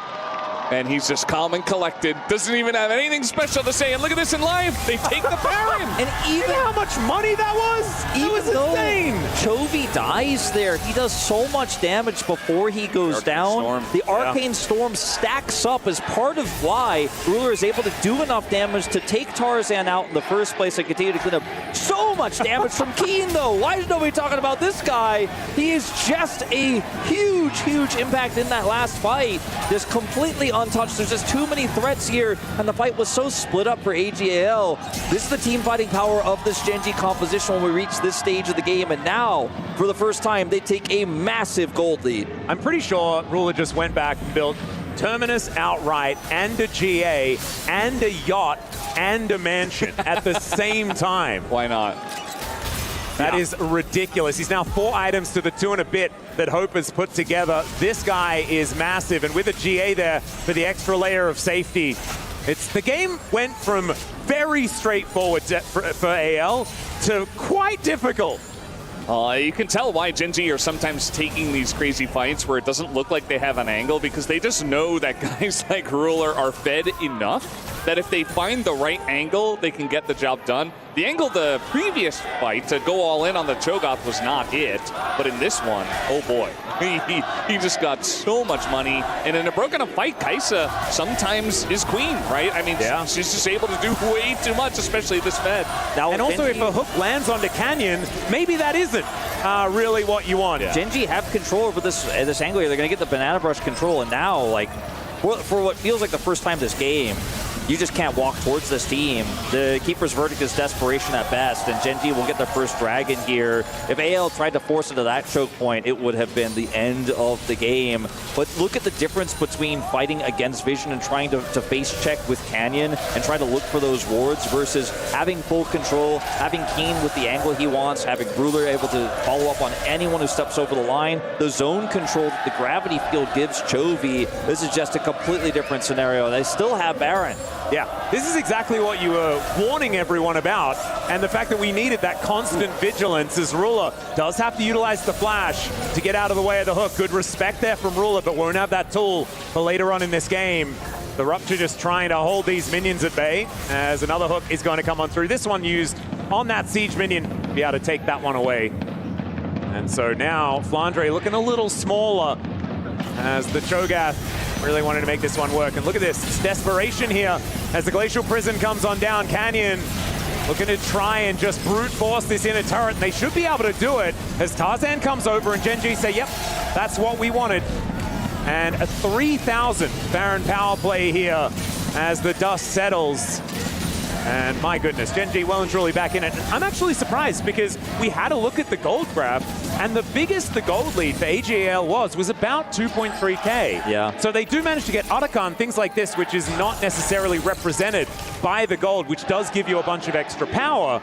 But yeah, the gold was never that far in their favor. To me, the gold was less important than the map control and the vision, because the map control and the vision allows them to take those objectives, right? They had control over basically every objective this game. They had all 3 dragons. But once you lose that fight, you lose control. Like, that's when the game really swings. That's when the pendulum goes back towards Gen.G's side. And it's that incredible turn there, that scrappy fight that Gen.G were able to clutch out just through raw mechanics, frankly, and in a lot of ways on that one, that suddenly put AG.AL in this position with their draft where it feels unplayable. You know, who do you hook? Who do you set up with? Who can you keeper's verdict? Yeah, that's the challenge. Ruler.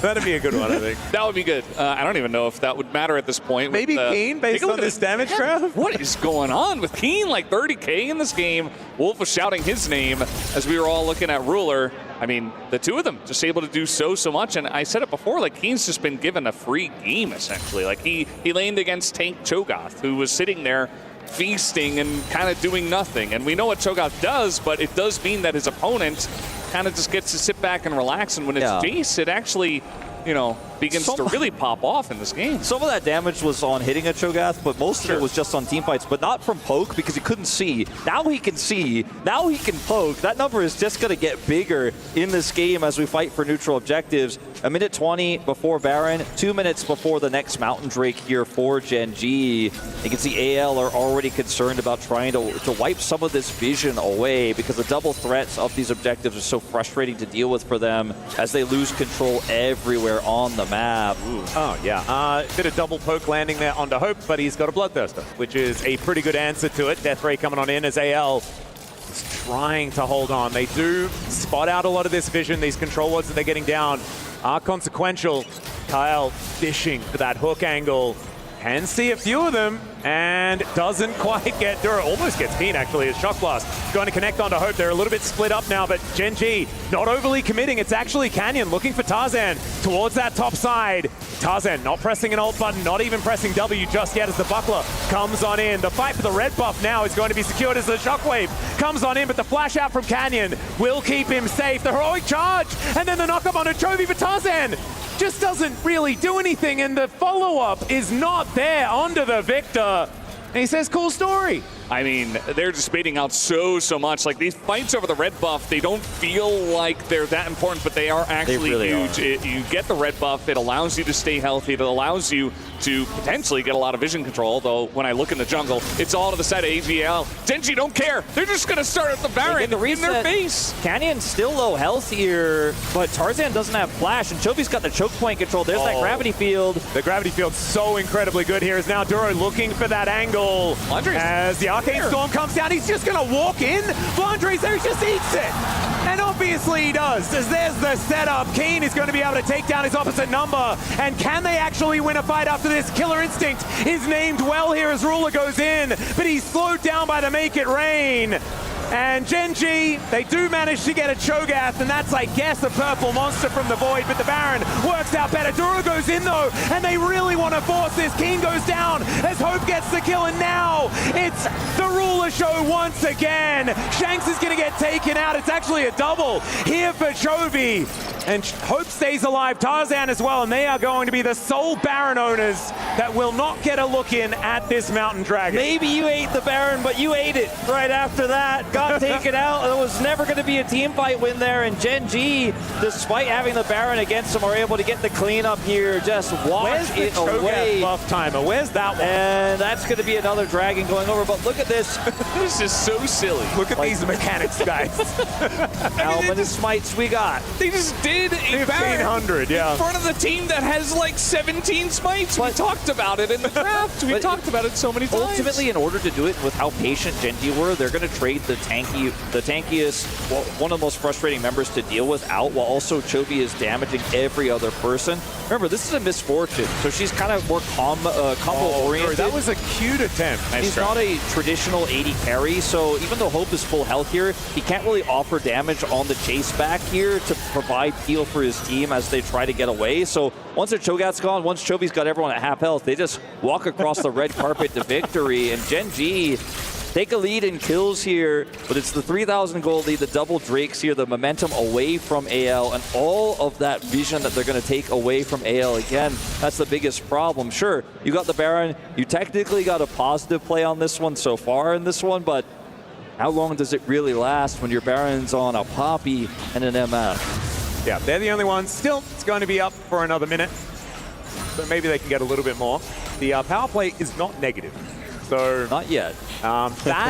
It's not negative, and therefore that means it's positive, right?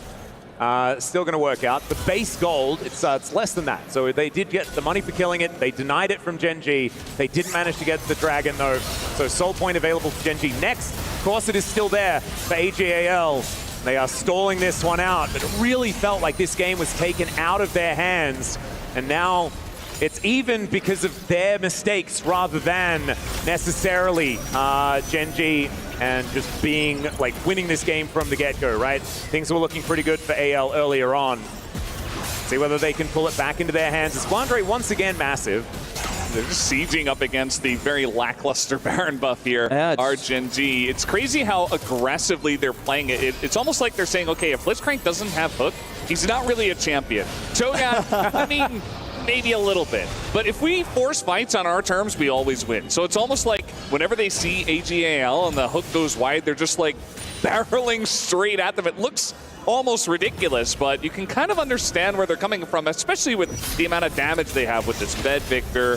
Well, he's got 4 items now at least. This extremely fed Kai'Sa and Jace. And with a build from Chovy here, with the Zhonyas plus the Mountain Drakes they're stacking here, he's so difficult to kill even if you do get on top of him. He also has that activatable, right? These are the Bloodletters first. 400 armor. Yeah, that's pretty big. It's hard to cut through these champions, especially when your AD carry is really just the R button, unless you're already winning the fight, right? And with the control that Gen.G have for the map, because they just shut the Baron down so hard, it becomes even trickier to play this out. Now, Gen.G, there's a full 2 minutes before this next objective, so they can kind of continue to sidelane, try to play around this Victor wave clear here. But an overextension, I think, is the best way back into this game for AG.AL. So maybe this is the cutoff point. Maybe from here, just move back and clear that vision. Don't try to siege these inhibitor turrets just yet.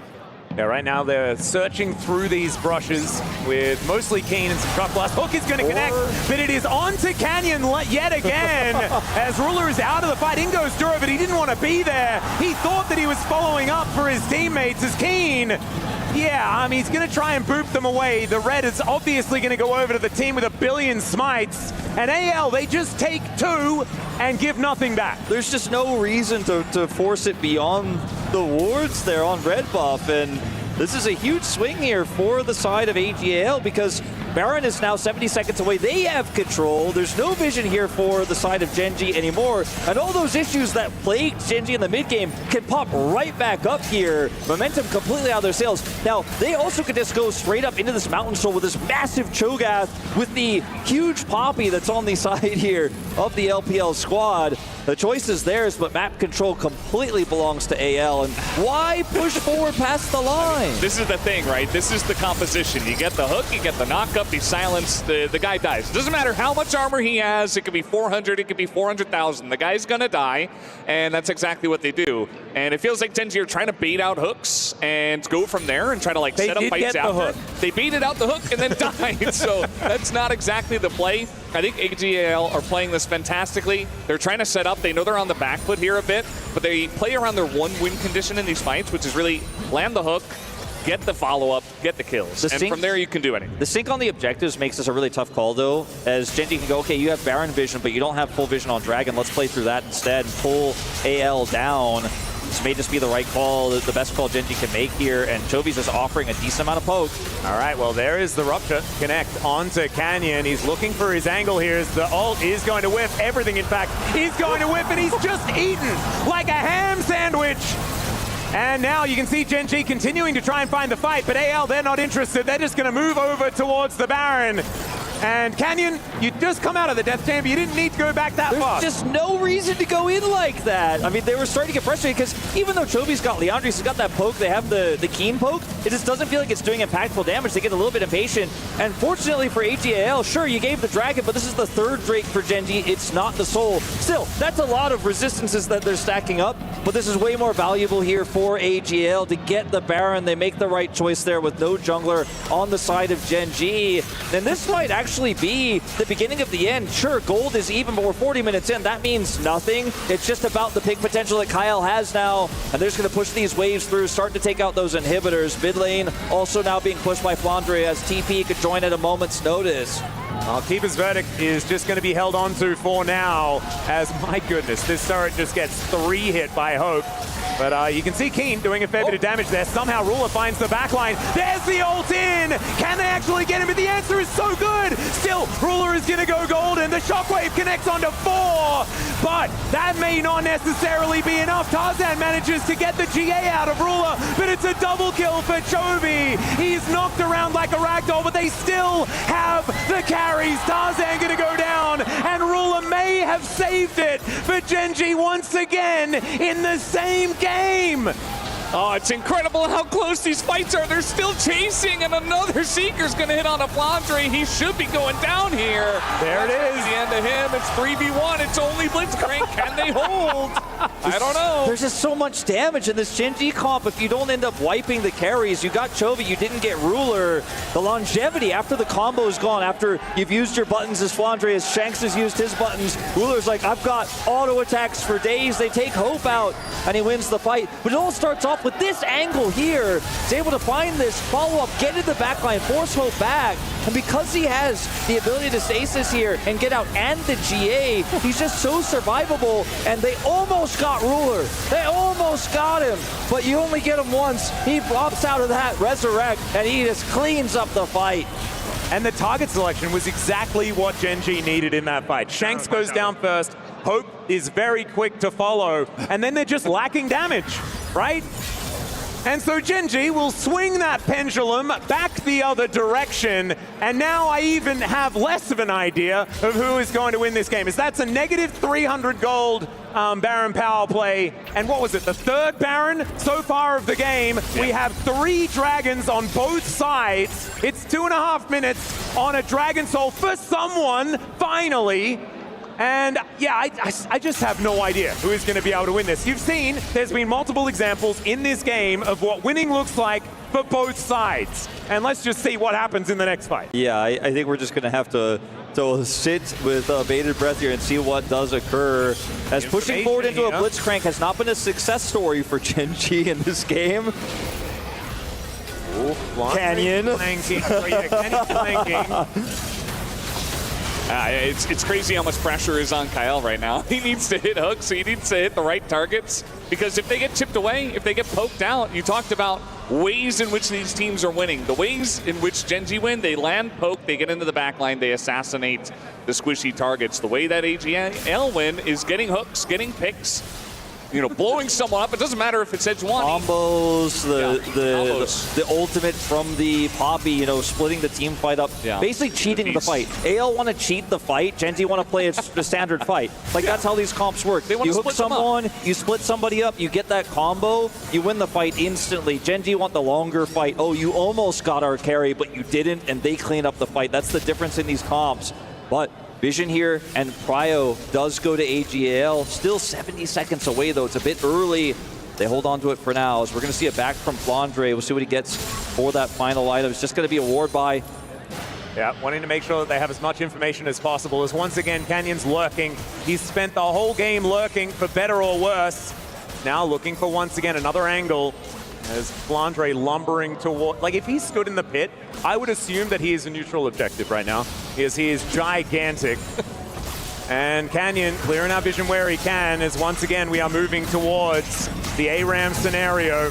Chovy moves up, Make It Rain comes down. Glacial Prison not really answered, but Keen finding a great angle. Shockwave connects, and down goes Canyon yet again. But can they win the fight? That's the question. There is the nom onto Keen, and it's a disaster here for Gen.G. Ruler going in. You can sense the desperation as he will use the Zhonya's. The Sand United was there. The delivery of the Shen may have almost worked here as Ruler is just trying his best to get everything done, but they take down Chovy, and Ruler just cannot do it. AL, that is a clean sweep over Gen.G. Only a Shen remains, but he's a ninja. He's just hiding, and this should be the end of the game. I don't think Ruler could have done more, but it still wasn't enough. Canyon goes in again. I think it's his 8th death of the game. Wants to buy space, wants to find that angle.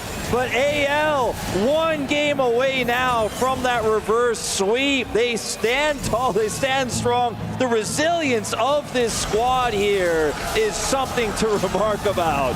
46 minutes on the clock here, an absolute slugfest between these two teams. But AL will bring us to Silver Scrapes, and they're poised to reverse sweep Gen.G here in the grand final of EWC presenting League of Legends. I can't believe it. After already dispatching of both other LCK representatives, they're looking to do it again after what looked like a clean sweep for Gen.G after game 2. Well, it doesn't get better than this. I mean, that game was so incredibly close. Could have gone Gen.G's way, but it came down to this final fight. You see the ult miss onto Shanks, who was just running straight into the bush, and it just wasn't enough. Canyon goes down, and AG.AL take it from there. Just gotta say, you know, some of the desperation we saw that Gen.G felt really tough to watch at times, but Ruler, man, he just didn't give up. Look at this fight for him. Watch him in these final moments, how close he gets to saving this game, but this time, it's not enough. It didn't quite work out. We were talking about that pendulum. We'll see where it's going to swing as we go to a short break. When we get back, it's that Silver Scrapes in the game 5.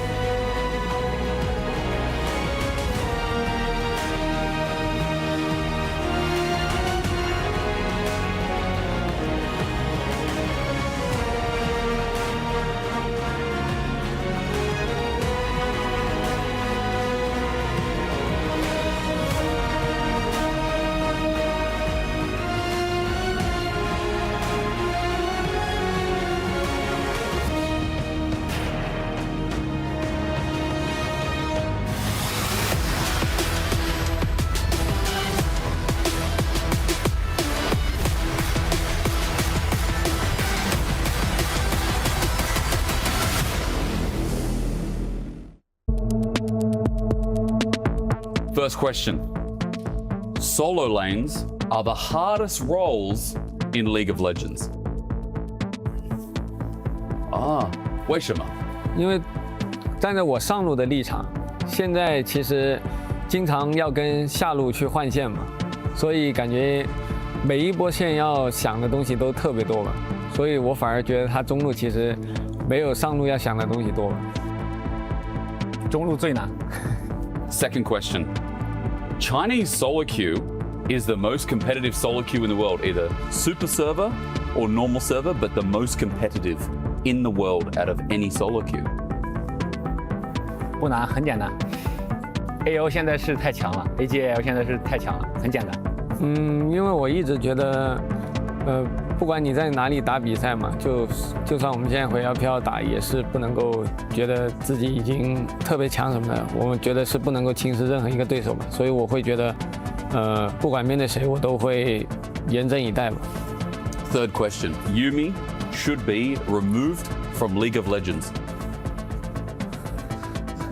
我觉得比起猫咪更应该移除的是诺手，因为我非常讨厌这个英雄。猫咪没有操作可言，没有操作的英雄。Fourth question. Games of League of Legends are won and lost in draft. 感觉阵容选的再好，也有可能会输啊。不可能是，你觉得呢？阵容选的再好是有概率会输，但是我觉得，如果你阵容选的不好，你就一定会输，大概率一定会输。但是你选的再好，也有概率输嘛，所以我觉得阵容还是一半一，我觉得一半一半吧，一半一半，选手发挥跟那个阵容。但我觉得还是阵容更重要。就你选手你玩的再好，给你5个奇怪的英雄，你也很难去赢那些。一半一半，我是一半一半，我是一半一半。我是觉得阵容更重要，比起发挥，但发挥也重要。Next question is, top laners who play ranged champions are annoying and unskilled. 只说我中路，我更喜欢法师纯博弈，不喜欢射手。我是站在中路的立场。站我上路的立场的话，当我选出来这种长手折磨人的英雄的时候，我必须得打出效果嘛。就是如果我选出来不能够恶心对面，或者说压不住对面，那一定是赢不了的。所以我觉得选出来就代表我有自信嘛，所以并没有说讨厌这个，我非常享受折磨对面这个选择。That's all. Thank you. 谢谢，谢谢。 The human body was built to move, not trapped at a desk in one singular posture for 12 hours a day. It's time your chair evolved. This is Secret Lab Titan Evo. Ergonomically engineered for you, gamers, hybrid workers, artists, backing your every move.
首先，这次 EWC 队我也是第一次来到参加比赛嘛，所以很期待，然后希望多学一下吧。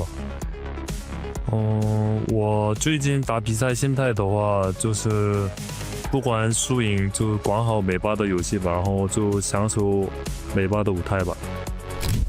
我觉得无畏征召模式的话，对我们战队来说应该是好的，因为我们战队不管是战术还是泳池，我觉得都是非常深的，然后就是有很多套战术吧。首先就是来到 EWC， 就是首先就是比较开心嘛，然后这个地方我之前也没有来过，就也很想体验一下这边的风土人情，还有吃的之类的，然后。希望的话就是希望我们 AG.AL 能都拿到一个好的名次吧。我觉得国内的比赛和国外比赛最大的区别就是国内只要做好自己的训练，然后国外的话不有时差的影响，还有饮食或者是训练环境，也有自身状态的，就是需要调整好自己身的状态吧。我觉得来这次 EWC 我们的目标肯定是冠军，但是就是首先Gen.G和T1我们也交手过，他们也是非常强的战队吧。我觉得他们也是只要怎么说，就是我们都是2-3输给他们，我们也是有机会赢下他们的，然后我们也会努力去做好吧。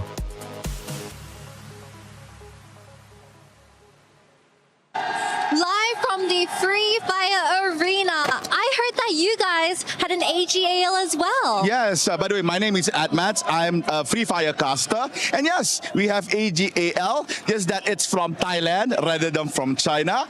And they have, I believe they have just won second match for the finals today, I believe. We also have AG.AL competing in the championship weekend They're still at it? finals. Yeah, we had 2 grand finals going on just now at the STC Esports Arena. And I can't wait to see if they're able to win in their own respective grand finals. Yes, on Free Fire, we had 2 Thailand teams get the booyah. First, it was Boulevard United Esports, and just now it was AG.AL. We're about to start game number 3 soon. However, we're gonna have a long day, ladies and gentlemen, for Free Fire finals. Exactly. And on my side, I'm not too sure yet, but I hope it will be a super competitive day.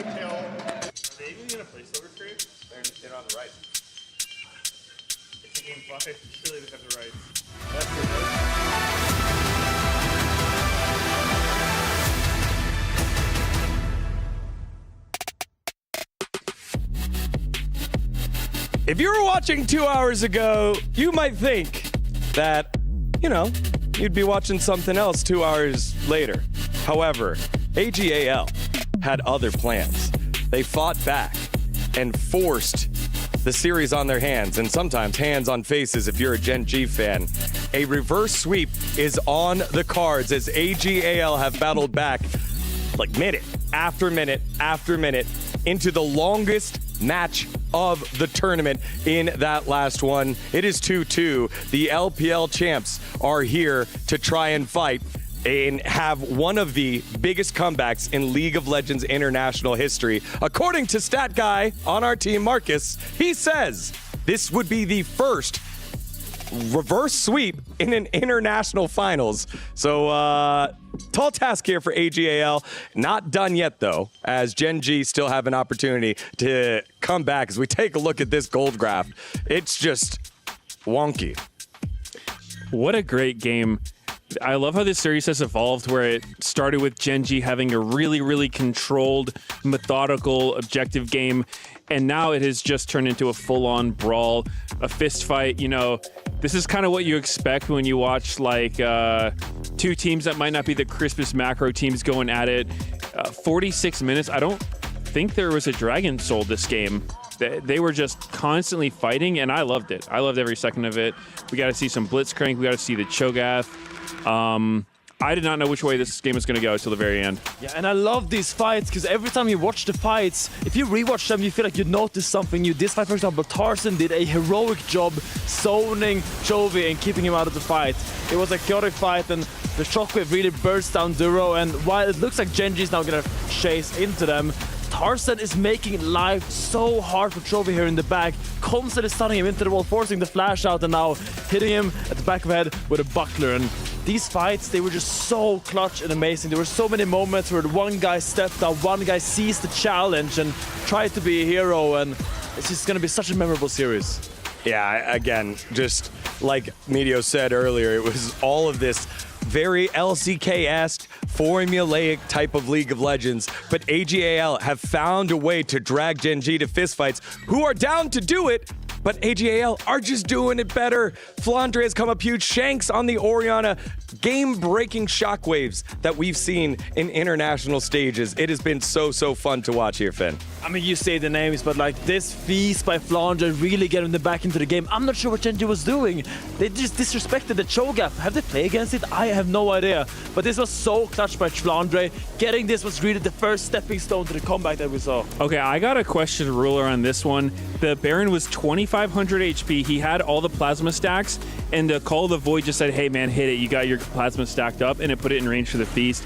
Granted, it probably would have gotten range anyway, but it was kind of a, intrusive thought, I think, for that auto on the Baron there. Yeah, again, you like the pressure, but there's little to no world where you want to try and smite fight against the feast of a Cho'Gath that's that big. It's just not necessary. The turn could have been the play there, but Gen.G battled on. They were able to get a bunch of kills there. However, this fight here sealed the deal as Canyon trying to find angles, not quite able to, and gets blown up immediately. Canyon was really struggling in these fights, and to some extent there's not a lot he can do when he's getting Blitzcrank hooked into a feast almost every single time. But, it feels bad to be in that position where he's just, kind of the sacrificial lamb.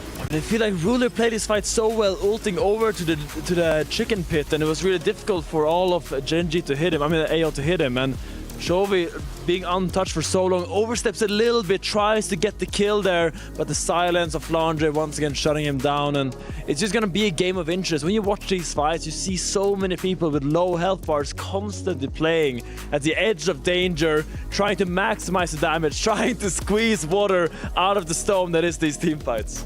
Yeah, I actually thought Ruler might work some magic in that last fight. Right? It kind of felt like it. Everyone was on such low HP, but I think the problem is he didn't actually have vision. So, around all those corners in the bush, he couldn't really see everybody properly. So while we can see them on the spectator UI, it wasn't like that for him, and it just gets a little too chaotic. Yeah, but that shows how close this game was. It was only a 2,000 gold lead at 40-something minutes, like 79,000, 81,000. It was just neck and neck throughout. Each time that there was an opportunity to possibly close the game, the other team would come back, especially in that the first Baron. They tried to push up down the top lane of Gen.G, did AG.AL. They got caught, turned back around, and then we're in this stall state for another 3 minutes, but the tension continued to build. You had opportunities for picks with the Sejuani, with the Blitzcrank, to get a numbers advantage with the Shen, and it felt like both teams all of a sudden were just so tight. You could feel it in the stadium here, Finn. Yeah, and I am just so excited for this Game 5. The energy in the arena is amazing, and Gen.G has chosen blue side. And my jungler friend to the left of me was very adamant about what champion was You know what's selected. coming. You know what is coming. It is going to be a Canyon Italy. He has to. It's fan service. It's just required. Yeah, I remember there was like, when you saw the Chinese comments, like when it goes Game 5, all of China, all of Korea, all of the West knows what champions is coming, and there's gonna be the Italy. That is what we predict here. I really hope we get to see it because it's so iconic, and it's just such a confidence move to lock in that champion, because that champion requires perfection, and perfection is what signifies Gen.G. I kind of wonder then, do you just drop that ban if you're AG.AL and you're like, yep, we're going to drop one and stick Nidalee in there, because we know even without a Renekton, something that traditionally that most other junglers need, some sort of CC and damage that can lead to kill threat, Canyon, can still make a massive impact. What do you think? Yeah, I mean, if they're scared, sure, ban the Nidalee. Deny the fans what they want to see. I want Canyon Nidalee Game 5. I'm going to get it. I hope we get it, but I also think, looking over to the side of AG.AL, I don't know why, but I feel like this team in draft Game 5, I don't know what to expect. We saw the Shen this game. I thought that was the Blitzcrank by Kyle this game, I think that was a really good adaptation. The blind pick Blitzcrank just signifies so much confidence, and I feel like Flandre is also a champion that throughout his career on Snake was known for the weird champions. The Yorick has been banned most of the series. I reckon we're gonna keep that ban, and a lot of weight on these guys' shoulders right now. Whoever steps up right now gets to be the hero. Absolutely. I mean, we got to see the Panda Yorick skin earlier and how devastating that was in their earlier series in the semifinals. I wouldn't want to see that if I was Gen.G, but it does kind of feel like it's coming down to execution. It is game 5. Gen.G's been there. AL has been there. And you go back to the road to MSI for Gen.G, where it was the #1 seed versus the #2 seed in Hanwha Life. They were down 0-2 and were able to pull off the reverse sweep and kind of electrify the Busan Sajik Indoor Stadium. Now they're on the opposite side, the way that Hanwha Life felt, where, man, those first 2 games, pretty easy, going to be a clean 3-0 sweep. They've got to pick themselves off the canvas one more time here, Medios. Yeah, I'm super excited. You know, we're deep into Fearless. This is where it gets super interesting. A lot of the champion pools are pinched, right? It's like, what AD carry are we playing? What, like, are there engaged supports left? Jungle's looking weird. So I don't know what's still available. There's like Jarvan, Nidalee, for sure. We need it. But yeah, I don't know. I think this is definitely where people like reach into their pocket, deep into their pocket, and say, hey, I won a solo game with this thing one time. Let's try it out. 20 seconds, Finn. Quick thought. I just want a last game banger. I don't want another stomp like we've seen in game 5s. I just want this one to deliver. 2 worthy organizations for the opportunity to immortalize their name in the totem at the Esports World Cup as the 2nd title winner. Gen.G and AG.AL. Let's send it on over to the stage to Ian and Fancy. It's the kind of grand final a neutral fan dreams of. But I tell you now, the nervous energy in this arena, this packed out arena, is through the roof. Just one game separating our 2 teams from a potential trophy lift. Gen.G had the game, they had the glory, they had it all. But AG.AL refused to fall. Instead of them chasing this trophy, now they're fighting for their lives. Gen.G fans, do you think Gen.G can clutch it up and win Game 5? Does it smell like a reverse sweep? What do we think? AG.AL! If Gen.G is gonna take Game 5, make some noise! If the trophy is coming home with you, make some noise! Ladies and gentlemen, it's Game 5 of the grand final of League of Legends at the Esports World Cup. Let's jump right into it. Thank you very much, gentlemen, and here we are. Game 5 for the grand final here at the Esports World Cup presenting League of Legends. Gen.G, can they deny the reverse sweep? Can they once again go to 5 games but not lose a series all but one time? That has happened since the road to MSI began for them quite a few weeks ago. And we are back here yet again. They haven't lost a series in what, 25 in a row? 25 first stand. 25 series ago was the last time they lost a Game 5 to Hanwha Life Esports. They didn't go to their first international of the year in first stand. And since then, they have been able to conquer all of those lengthy series. Some a little bit less lengthy, some very one-sided series. Yeah. But we'll see if that holds water here again over AG.AL. Blue side Gen.G is in this final game with the 2-0 lead they had. Stopping a reverse sweep isn't easy, but at least they have that extra edge. One thing I want to say here for AG.AL is, well, the draft has disappeared. We'll be back in just a moment. It will come back, I promise. Well, I'm still gonna say the thing is you gotta ban Smolder. Don't let Jovi have Smolder. There's no more engage left. I mean, they were playing Shen and Blitzcrank in Game 4. There's really not much left. Like there's Ornn, right? There's stuff like that. You know, maybe like a Jax. But we're really digging deep here in Game 5, right? There's just. We're getting down into the trenches. There are still a lot of big picks left available. Ardes was talking about Nidalee and stuff like that. You think about the Yorick, which, as we saw, was first banned there. That's a very good idea up against Flandre. Some big picks that are still needed to be looked at, and I think you got to ban the Smolder. Yeah, I think Smolder's a big one. I think another one is Sylas. Silas, a big pick for Shanks, one that he has been playing throughout his career to a very high level. And I mean, Chovy needs no introduction on the champion. Plus, if your opponent has some funny business prepared that has an R button that can win you the game, you just get it as well. And so you get to take their bright idea and use it for yourself. As Chovy going for that download, going for that reset. For me, more than any one champion, because we've got a lot. You know, you've got the Smolder, you got the Xayah, you got the Jax, you know, the Pantheon that's still up.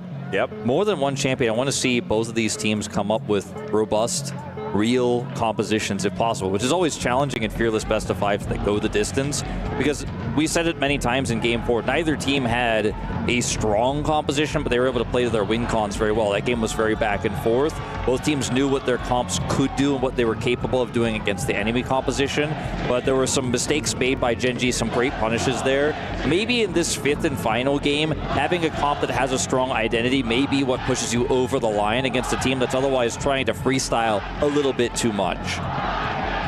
Yeah, it's definitely going to be very important.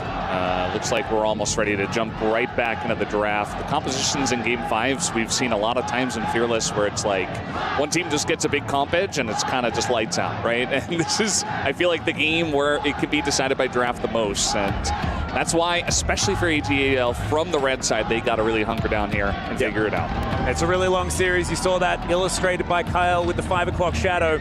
It is getting to almost exactly that time right now, and in fact, it's an hour and a half afterwards. So Yorick and the Nico going to be banned away here. Who has the tenacity to take this Game 5 victory, especially when it's Fearless? Look at these champions that have been banned away already. 40 just from the Fearless bans. We just keep going to have 6 more. Seeing the same bans here for Gen.G. Unsurprisingly, the Rise, the Gwen also gone here. First the pick. deeper you are into Fearless, the more you have to ban the same stuff. Yeah, because it becomes so much more powerful each and every game that goes by, especially some of those picks that are Game 1 banned are suddenly Z tier, like the Pantheon. But the Skarner will make its way through here, and Gen.G have been able to play around Canyon Skarner so incredibly well. Domestically, he was really the only player at the end playing it as it fell off in win rate, the only one finding success. A safe pick. But again, we don't know what this comp is going to look like just yet. And Leona is kind of the last engage in the support role that was left, and that was snapped up there by AG.AL. Yeah, that's definitely a good shout. So Lucian, Leona, not the most common duo, but certainly something that can get a lot of damage done. Would love to see just slam the Smolder, slam the Ornn. It's hard engaged. What about the Xayah also available? No Rakan, of course. They could also just play like Zeri Lulu, but they're ultimately looking for the safe anti-Leona engage here with this Xayah. And even though it's very low range, so is Lucian, and you have a Skarner to kind of pull those champions into you. You could play around choke points. You can make a choke point practically with a Skarner with those fights, so it does make sense.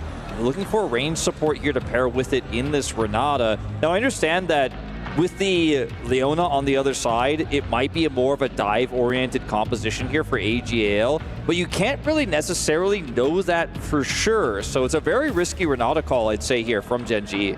At least it's going to be relatively low range. So, and as you mentioned, you know, the range support into the Leona. There's that Silas you were talking about, Atlas, just going to be locked in right away. And certainly a good amount of ults that he can already steal here. The hostile takeover. There's the Smolder ban. There's the first champ that comes to mind, Valdez, when I see this melee Silas, especially with this low-range comp into the Renata, is Smolder. And Tabe thought about it long ago as well. Yeah, well, we're going to be having a look at jungles. I wonder whether the Tarzan Nidalee is going to be something that Gen.G will consider, as that one could be addressed. I think something like Lilia also will be pretty powerful, although there is still magic damage represented by Shanks. There's a Tarzan special in the Olaf. I love that ban. Yeah, that's a very smart ban. You know, that's the one thing that would actually just run all the way to the back if it gets fed through the Skarner, through the Renata, and just get straight onto the Xayah. And, you know, prio picking for Ruler, not a bad idea either. I mean, he had a fantastic game number 4, so I really like protecting him even more with this ban. There's a few picks that, you know, Tarzan can go through. You can see Tabe was already, even though they're going to ban the Aatrox here, they use that extra time to just run through what Tarzan may want to run. I think there's a few picks like the Lilia that was mentioned earlier that are incredibly strong here with this draft. But even something like a Kindred could be something they want to draft towards with this low-range composition. And it can really help deal with the Renata Glask ultimate as well, you know, and basically force the angle to be super awkward on how they want to play it. We'll see a potential Z angle here. That would be an all-in composition here on the dive. Can avoid the Renata ultimate pretty well because you can simply jump past it. Yeah, no, I don't think we're doing that, but I do actually like the Zed. Just a bunch of burst damage is something that Xayah can't really deal with. Like, do you Featherstorm against the Leona, or do you Featherstorm to survive against Zed? If the Zed ever gets fed in this game, Ruler's going to have a hard time. They need a second damage threat here, Gen.G do, I think, because if you just try to protect the Xayah, it's going to be so hard. They disagree, though. They just want more engage. Who says the support has to be the engaged? It's just TF Camille. We're going back in time. No, it's not even engaged. We just want a 1-3-1. We don't want to fight you ever. We're just never going to team fight. That's what we're going to do. And so Vladimir is going to come in, the team fight extraordinaire. AG.AL have, what, like, how many sources of CC? 2? 3 in this game?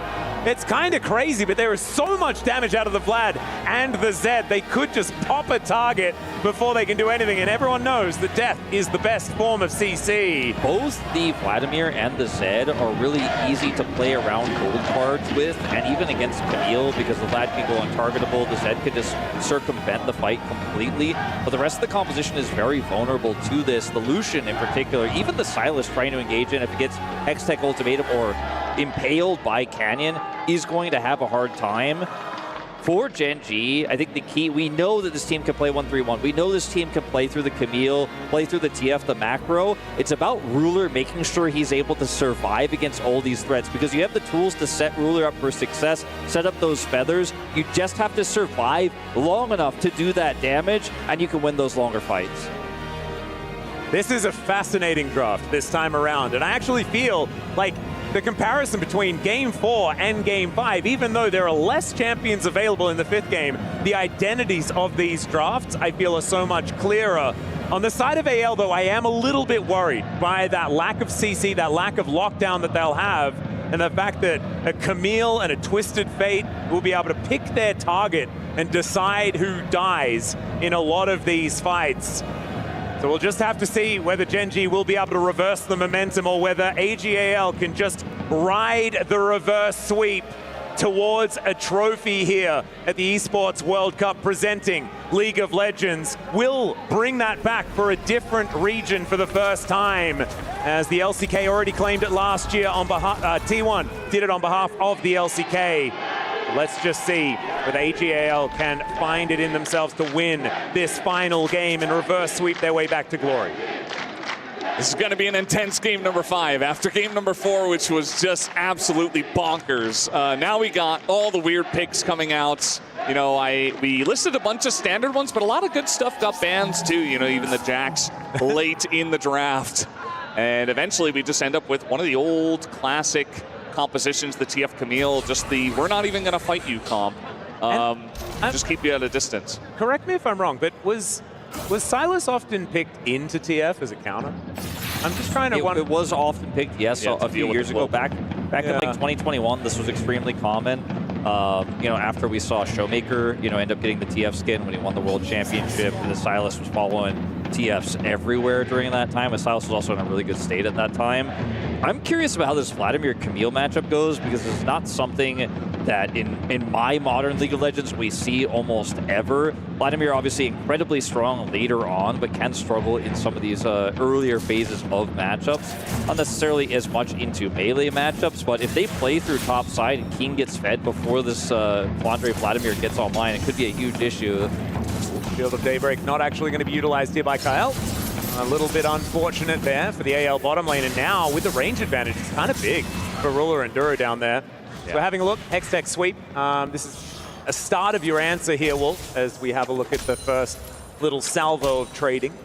I feel like especially in game 5s, you can sometimes, you kind of have to throw some lane advantages out the window just because you need stuff that makes sense, that is tier list worthy, but also that makes sense in your composition. And so you know, I really like the response of Xayah and Renata from the side of Gen.G. They said, okay, we're going to dominate this bottom side. The Leona's not going to have a fun time. The Lucian will not be able to farm too much. You see the other two lanes? You know, relatively even for now. Sure, you know, the melee of the Sylas will be pushed in, but that bottom lane should be dominant here early for Gen.G. Yeah, that ward got so much value for Ruler and Duro, where they were able to chip away, push this in, deny so much farm. Great handshake there, denying the engage as well. Who does end up taking that extra damage there at the very end from Hope, but this has been phenomenal lane control early. Yeah, the handshake is pretty good, I guess, against the good old Zenith Blade. As Tarzan is zipping around the jungle here on this Zed. Canyon doing his very best to keep up on the lumbering Skarner. AG.AL just continuing to have to deal with Gen.G knocking on their door over and over again. Taking the waves decently well, but it's 7 CS to 17 right now in that bottom lane. It's kind of a disaster. Yeah, it's the lead you're looking for. Canyon outpaced, of course, as we already mentioned. First back comes through from Tarzan on his full clear, grabs double longsword. And we'll head towards the bottom side of the map to try to help relieve some of that pressure here in this lane as Scuttle will spawn. AG.AL not quite level 3 just yet, as Canyon knows he needs to come down here and match. He's seen on this ward. Yeah, you can see Tarzan in the area as well, and they don't have a lot of information as there is the Zenith Blade in. Kyle looking for that angle as Ruler is flashing after Hope and gets the first blood. The bailout, can they actually make it work? The answer is no, but now it's another 2v2 as both junglers have made it to the area, and the damage from this Leona is non-existent, so Ruler is able to free hit a double kill to start the game 5 for Gen.G's AD carry. It is gigantic here for Gen.G in the bottom lane, but I love the idea from AG.AL. The timing was perfect from Tarzan, but the execution, it just wasn't there. It wasn't there. The damage was so insane from Ruler. He canceled one auto in that fight. I thought that was actually going to be the backbreaker, as we'll watch this again, as he realizes, okay, I have to go all in. Handshake here, decent. Goes all in, actually cancels that one auto as he flashes here. Doesn't get the last one. You can see he's clicking for it desperately. Decides to kite back here, but then the peel from the Skarner is great. The miss here from the ZQ actually really huge in terms of the damage. And with this pushback, they just cannot actually get that final hit onto Ruler. He will be able to take both of these kills and a massive lead. His CS lead was already amazing. As you can see, the stress and then the relief here in the Gen.G booth is now his gold lead is 700. Yeah, and I guess he's just reminding us all who actually came up with the skin that he's using there towards now the top side of the map. That one's his, and he makes it look real good. Is Canyon going to be taking away this Raptor camp as well, and Gen.G, I mean, this is the thing. As soon as one of these lanes cracks, Gen.G are able to push so much more aggressively. This mid lane, I mean, Chovy with a winning matchup in the early game, and he is certainly making it look difficult here for the Sylas. Yeah. Currently 600 gold in the lead. I mean, what you said there, Atlas, is very poignant, because if that was their one opportunity, right? If that was their one opportunity to get the summoners out at least, or to get the kill onto Ruler and to really punish this double range matchup in the bottom lane. But now it's just all out the window. You got a pickaxe here on Ruler. He doesn't have sums for now, but if he plays safe and they just farm it out, like, you're never touching this Xayah. And I mean, Tarzan's got that one kill at least, so maybe a little bit later on, but it's going to be a while. And you know that basically the enemy jungler has to camp Ruler, otherwise he's going to keep building leads, so the rest of the map just opens up massively. And now we're just going to have this 3v3. Well, Canyon's just driving in. He's going to beat Tarzan to the punch. As Kyle, where is he going to go? The Destiny is going to come forward, but it's Shanks that's stolen it away. Chovy turns up as well. I mean, everyone can be seen. The Destiny's gates all over the place. And the top laners just say hi to top lane. The mid laners, sorry, say hi to top lane, and then we leave. Sorry, I meant to say 4v4 here in the top lane. As when someone gets this fed this early, the enemy jungler has to respond, or else that lead continues to balloon. That means Canyon also knows this, has to come up, and then the double global mid with the hijack means it turns into a 4v4. But Ruler's untouched. They engage on the Duro, eats enough damage, and then backs away. And Ruler, because he has that extra pickaxe worth of stats, the longer fight is always going to be his in these types of skirmishes, especially with this melee Sylas that isn't able to connect CC. Look at the lead that Chovy has generated, by the way, in that range matchup, plus the gold that TF gets with his passive. He's 670 gold ahead, 15 CS up, Ruler 10 CS up, has the 2 kills, and this early game is all Gen.G. Yeah, did feel like AG.AL just kind of reaching for a second chance opportunity there in the top lane. I was talking about how, you know, maybe this is your chance while Ruler has his sums down, but now that he's got it back, there's just going to be no touching the Xayah and the Renata, who should be sticking around. And Canyon, I love how he was just hovering around them as well, because he knew that that was the one opportunity again for AG.AL to go in. Now, Kyle's doing it here. Yeah, speaking of going in, yeah, Hope is rotating down. You can see Ruler was thinking about doing the same thing, but just testing the waters. And AL, I mean, it's so hard when you fall behind like this because they have, like, Zed and Vladimir do rely on just doing damage to get rid of you, right? And if you don't have the damage, you are actually just useless. And Tarzan needs to be making plays to try and accelerate himself. He is ahead of the matchup, but Skarner will always be useful. You have only CC in your entire kit. And so you can see Tarzan now heading up towards his top side as we're going to do this thirsty go again. The hijack is up, but the Destiny and Gate is not quite there yet. So Shanks should have the advantage, oh, unless he doesn't have the Destiny cooldown. So never mind, not going to be able to head up there. I tell a lie, he could steal something else though, and then move towards the top lane. He just won't be able to use it to teleport up there. No, I think looking for the grubs. Gen.G getting free grubs here. Unfortunately for AG.AL, like every time you fail those types of ganks, like, it gets tougher and tougher to pull it off, and this time without even the Silas angle is just going to be so tough. And they decide not to further push into this. Instead, are going to hope for some mid to late game fights here with the Silas. That's going to be a bigger threat later on, and this scaling Vladimir, which we haven't talked about too much in this game, but Flandre is actually laning really well here against this Camille and has generated his own mini lead here, which is important because he's now one of the biggest win cons here for AG.AL. Yeah, I mean, Flandre's entire tournament has just been beautiful, right? Like back-to-back Sony MVPs 2 days in a row, and was, you know, he's even in consideration for today, right? And it's he's winning this matchup before the Vlad's even level 9, which is kind of like the key level for the Vlad, but when he levels up his Q to level 5, still doing a good job into the melee matchup of, well, the range versus melee matchup of the Camille. So having a good time there. We'll see just how much damage he can do in this game. Currently just farming up as much as possible. There were only 2 grubs taken by Canyon, immediately just went back to farming after that, didn't care for the third one. Maybe wanted to hang around the bottom side with this rotation coming in and look for a dragon, or maybe just another fight on the bottom side of the map. It feels like every speck of tempo is so incredibly important. For both of these teams, Canyon has made sure that he's getting to exactly where he wants to as soon as he possibly can. Where he wanted to be just then was right on top of a ward, which is not necessarily the greatest. This dragon is going to be the next target, though, as over the wall he goes. There's the dash out from Hope, though. Still, it's feeling like even though they do manage to get out of the gank, they still lose half of the health bar on their solution, and the pressure is still mounting. He's so patient with this Impale, too. He could have looked for the 2-man there, but he's like, no, I'd rather just have that for the objective itself. When this Silas comes through, or even potentially the Slippery Zed, depending on the scenario, Ruler's got cleansed. Captain Jack there from Ruler is pretty nice, but the culling softening up Duro quite a lot, and that's going to mean that Tarzan gets some control over this dragon.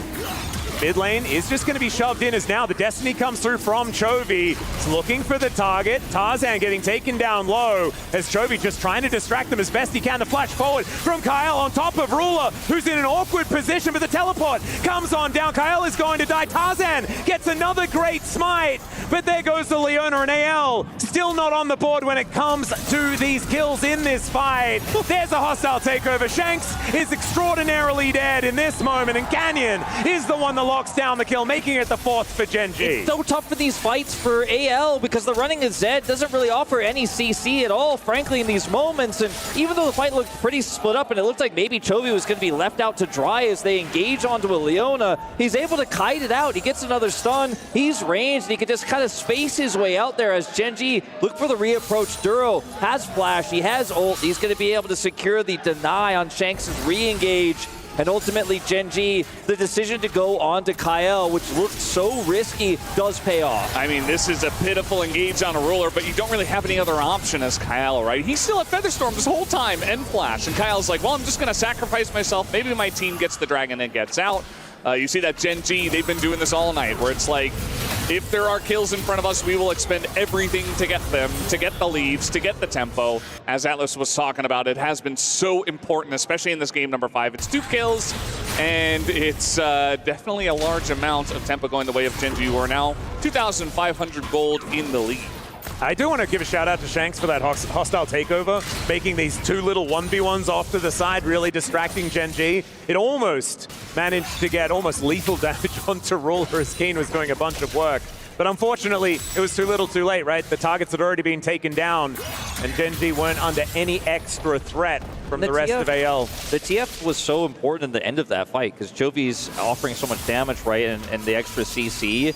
And if you're playing Zed, you have burst damage, but not that much this early, and you can't CC anyone. Like, nobody can lock Chovy down, so they are able to peel off the Leona and then just win the longer fight. And speaking of Leona, Kyle is going to be the target here again.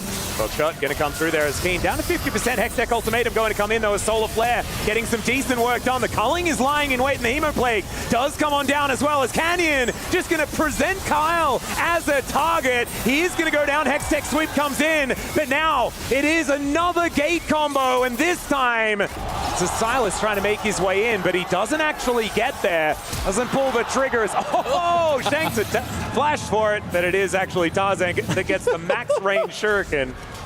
Yeah, that was a really weird fight. I mean, Gen.G were like, okay, we really want to kill this Leona. Let's kill this Leona. Let's do it again. They were so close to killing Kyle so many times, and it's just a Leona. They didn't want to overextend, but they finally got him, and they did overextend a little bit. I mean, they just trade support, so it's not the biggest deal, but a lot used for that weird fight. It's why I was so concerned about the last fight where they collapsed onto Kyle, but because it was split up and the rest of AL couldn't actually try to save him or follow up on the play while he's tanking, it did work out for Gen.G a lot better the first time around than it did the second. Still a pretty good fight for Gen.G at the end of the day, but I mean, this is a Leona that's going to absorb so much pressure. You know, they end up ulting her, but she's got a clip.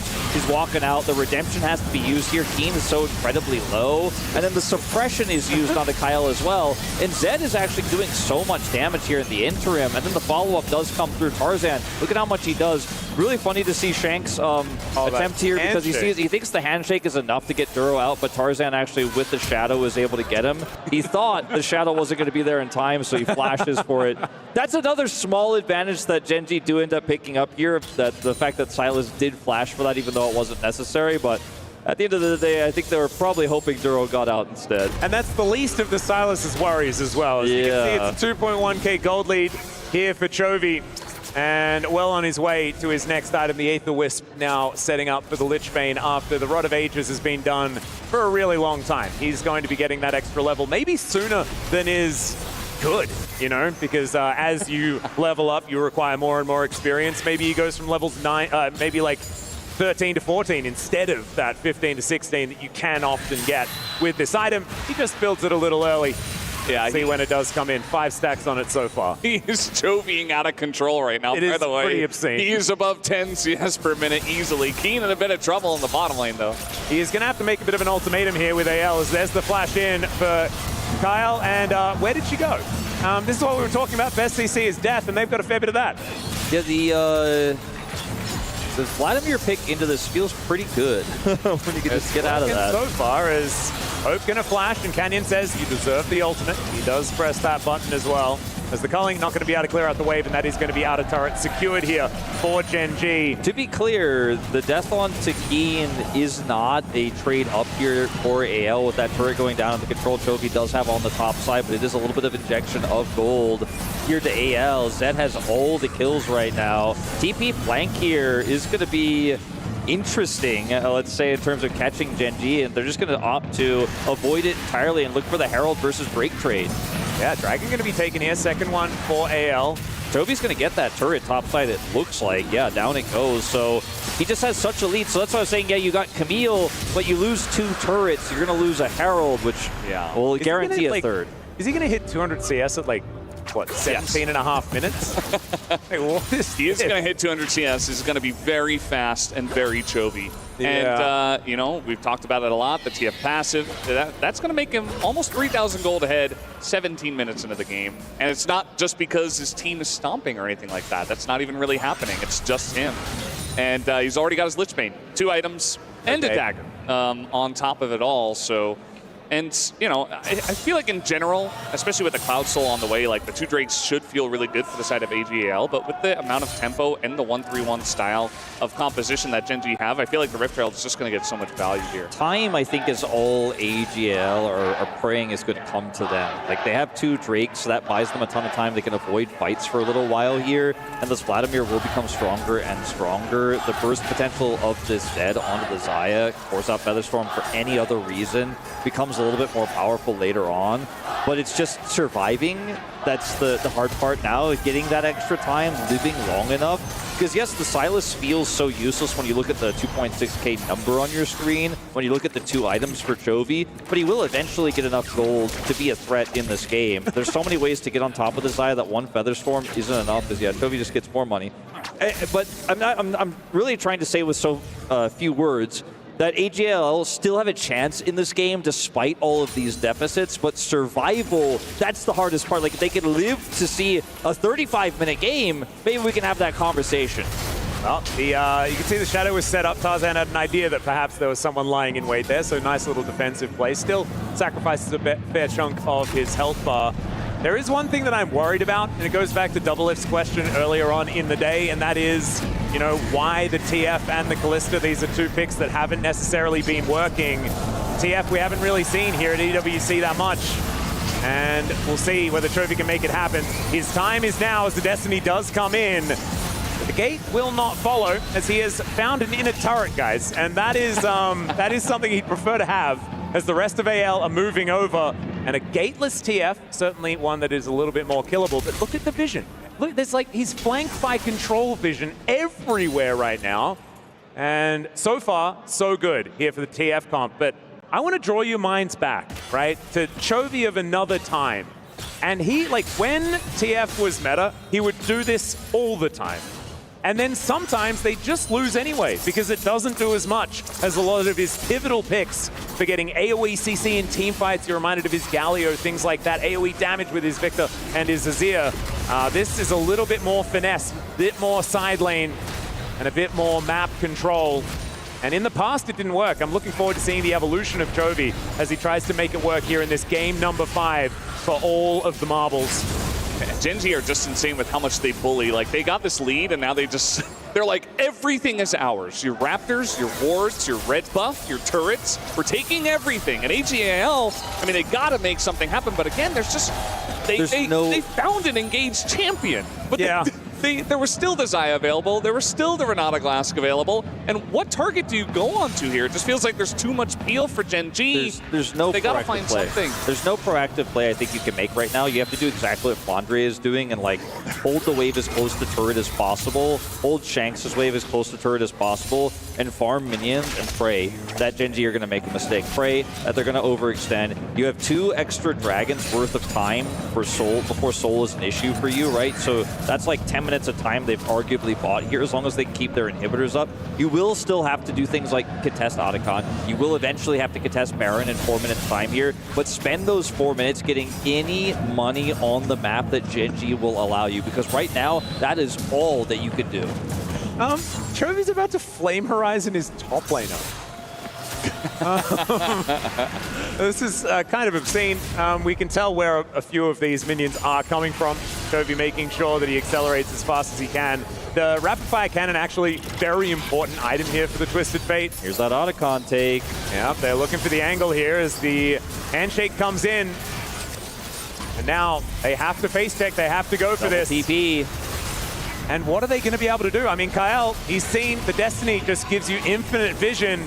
The Black Sheep wall just typed in chat, feeling pretty good as Chovy hunting for a target with this yellow card. But AL getting into a decent position. It might even just be a 50-50 here, as it is going to be secured by Canyon as he doesn't find the Impale, but the hostile takeover is absolutely fantastic. Another handshake is good, and Chovy picks up the first kill of the fight. There is one back as Shanks gets one, and now the Vladimir might be able to get something done. Shanks finding the chains, but he then goes down as it's a double for Chovy. Could it be a triple? The answer's no, as that kill belongs to Ruler. There's the shutdown as Canyon says he wants a double, and Gen.G will win yet another fight. Grab an ace and they can take whatever they want. I don't think it was the safe fight that Gen.G fans are looking for. I don't think it was the safe turn they were looking for, but they secure the objective and they win the fight in the end. A fantastic impale from Shanks, almost saves the day, but they still had bailout. Ruler was still alive. He was able to do massive amounts of damage in this, and unfortunately, despite a really good performance from Flandre in this fight, he just doesn't have the damage yet. He's just not quite ready yet, and it feels so bad for him. Like, he gets in and he actually does do a lot of damage. This impale you were talking about, the stolen one, is gigantic. And then you've got the Mimomancer right in there, Flandre trying his best. He almost bursts down Ruler, and they finally get him through the bailouts as Ruler has to flash forward just to get the takedown, but immediately dies. Actually really close down to the wire, but Gen.G barely get across the line. And a huge reaction from Ruler as he knows, okay, we did it. Look at Tarzan's face as well. Like, that fight could not have been closer. And I think given the circumstances of how much of a lead Gen.G had in this game, every Gen.G fan is like, okay, thank God it didn't go the other way, because it was a little bit risky the way they played that one out. Yeah, that shouldn't have been allowed to be that incredibly close. Like you guys say, Shanks wrapping around and finding the angle.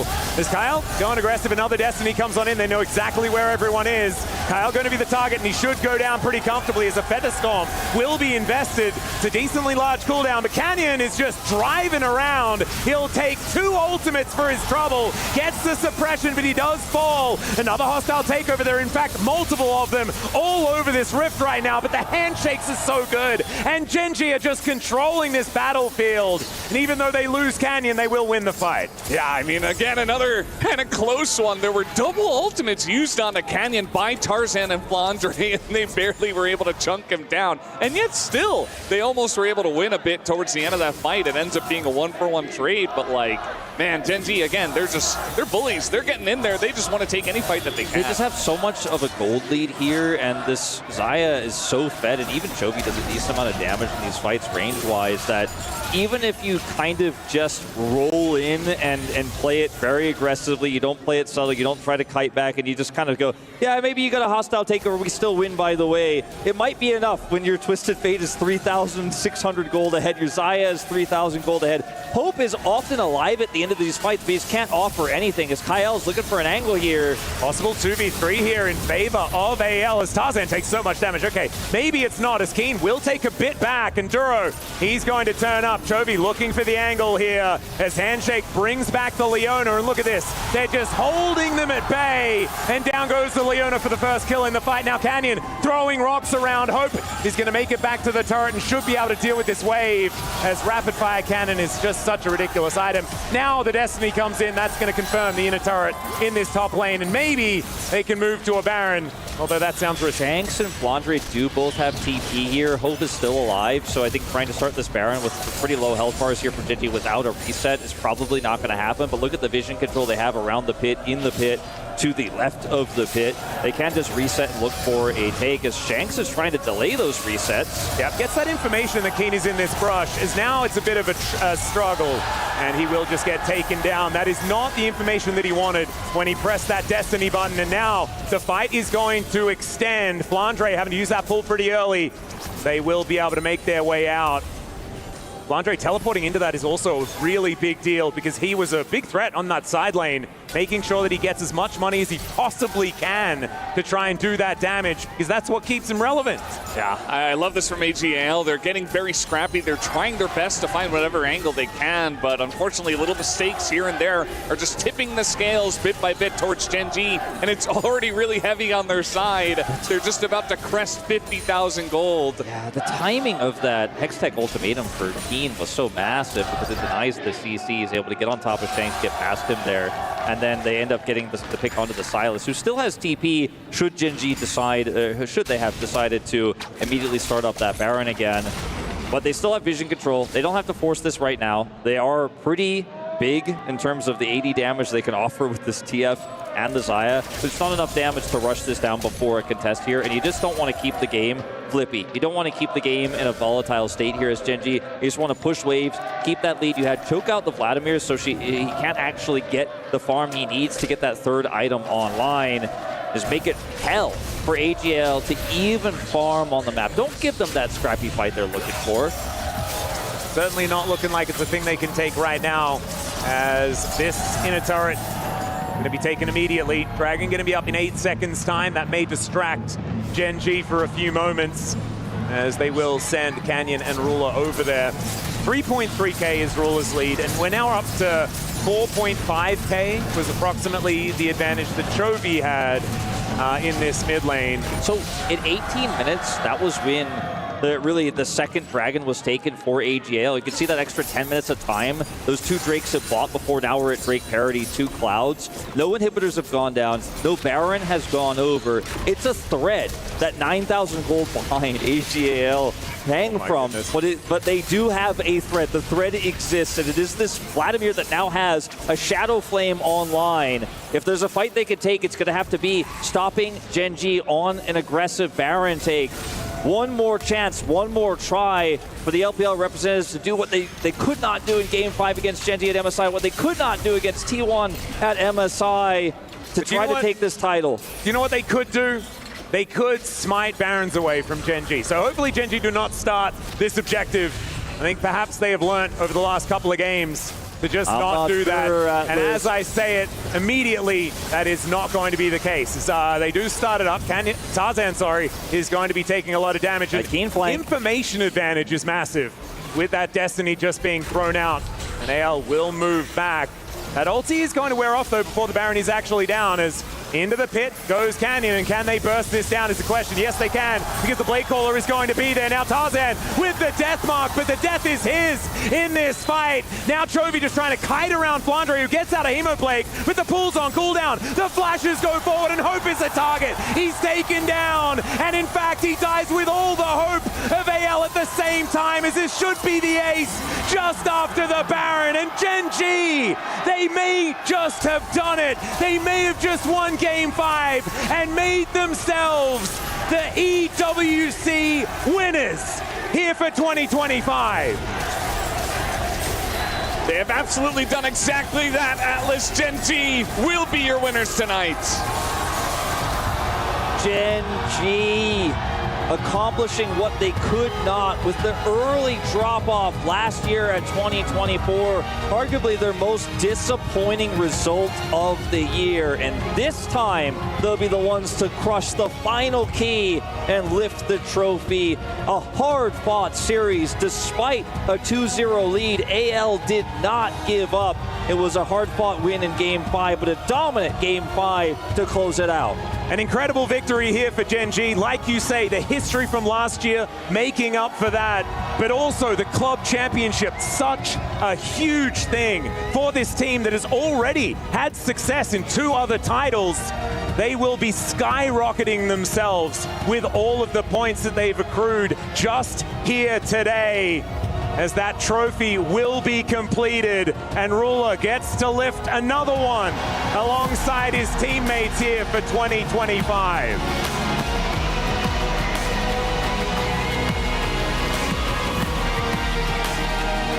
That's it. The key is inserted. That's what this is all about. All the keys that were crushed but one, as they will put it in that trophy and say, this is my title.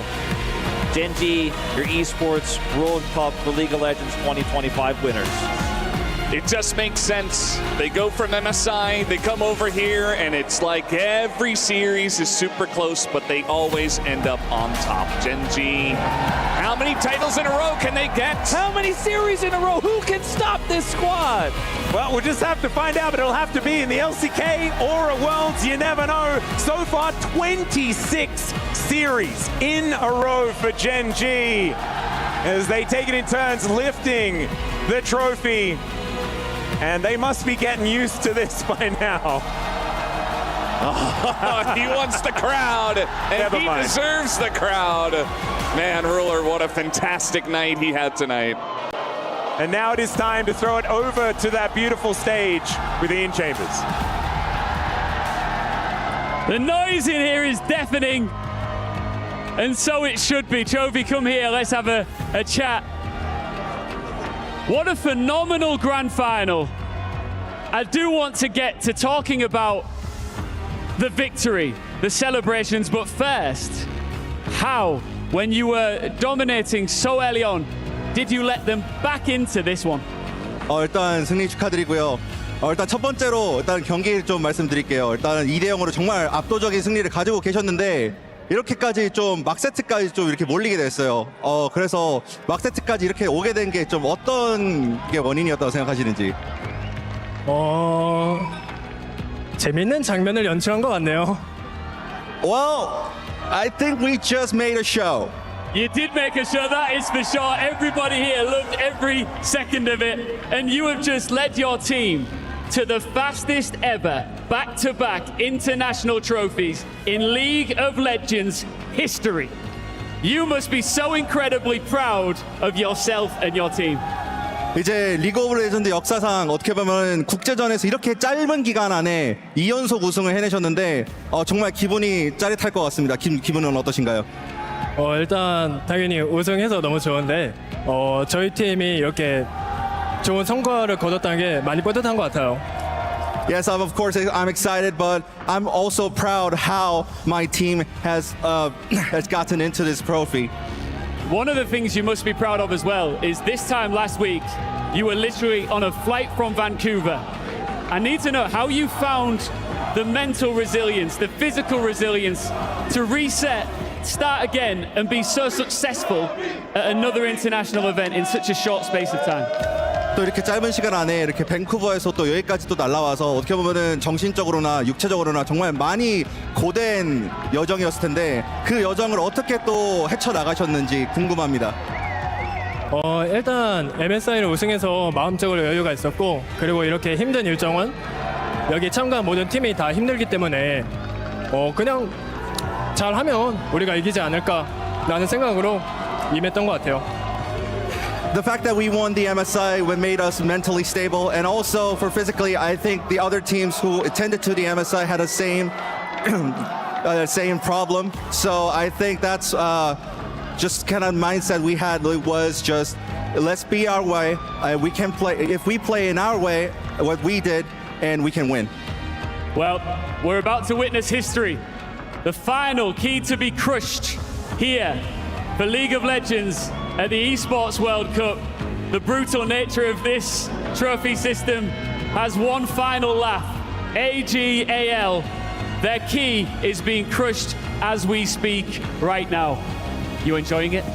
지금 이제 마지막 남은 키 하나, AG.AL의 키가 부서지고 있습니다. 지금 AG.AL의 키를 이렇게 부수는 게 어떤 기분이신가요? 일단 저기에 있는 키가 젠지가 아닌 것에 너무 다행이고 저희가 우승했다는 걸 확실하게 증명하는 것 같아서 되게 재밌네요. Well, I definitely feel relieved it's not our key in that key crusher.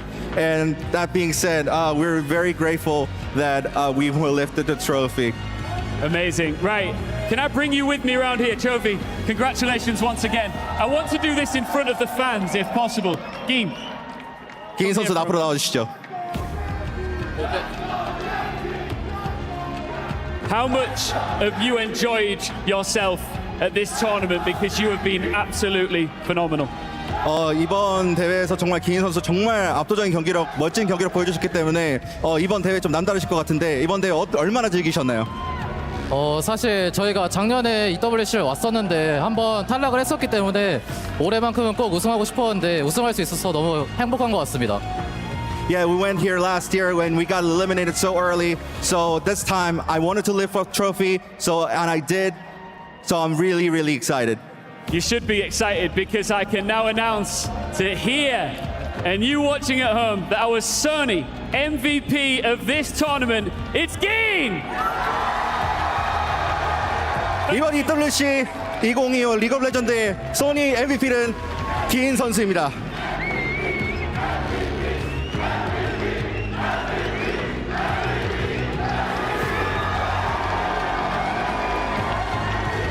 Ladies and gentlemen, one more time for your League of Legends at the Esports World Cup 2025 winners, Gen.G!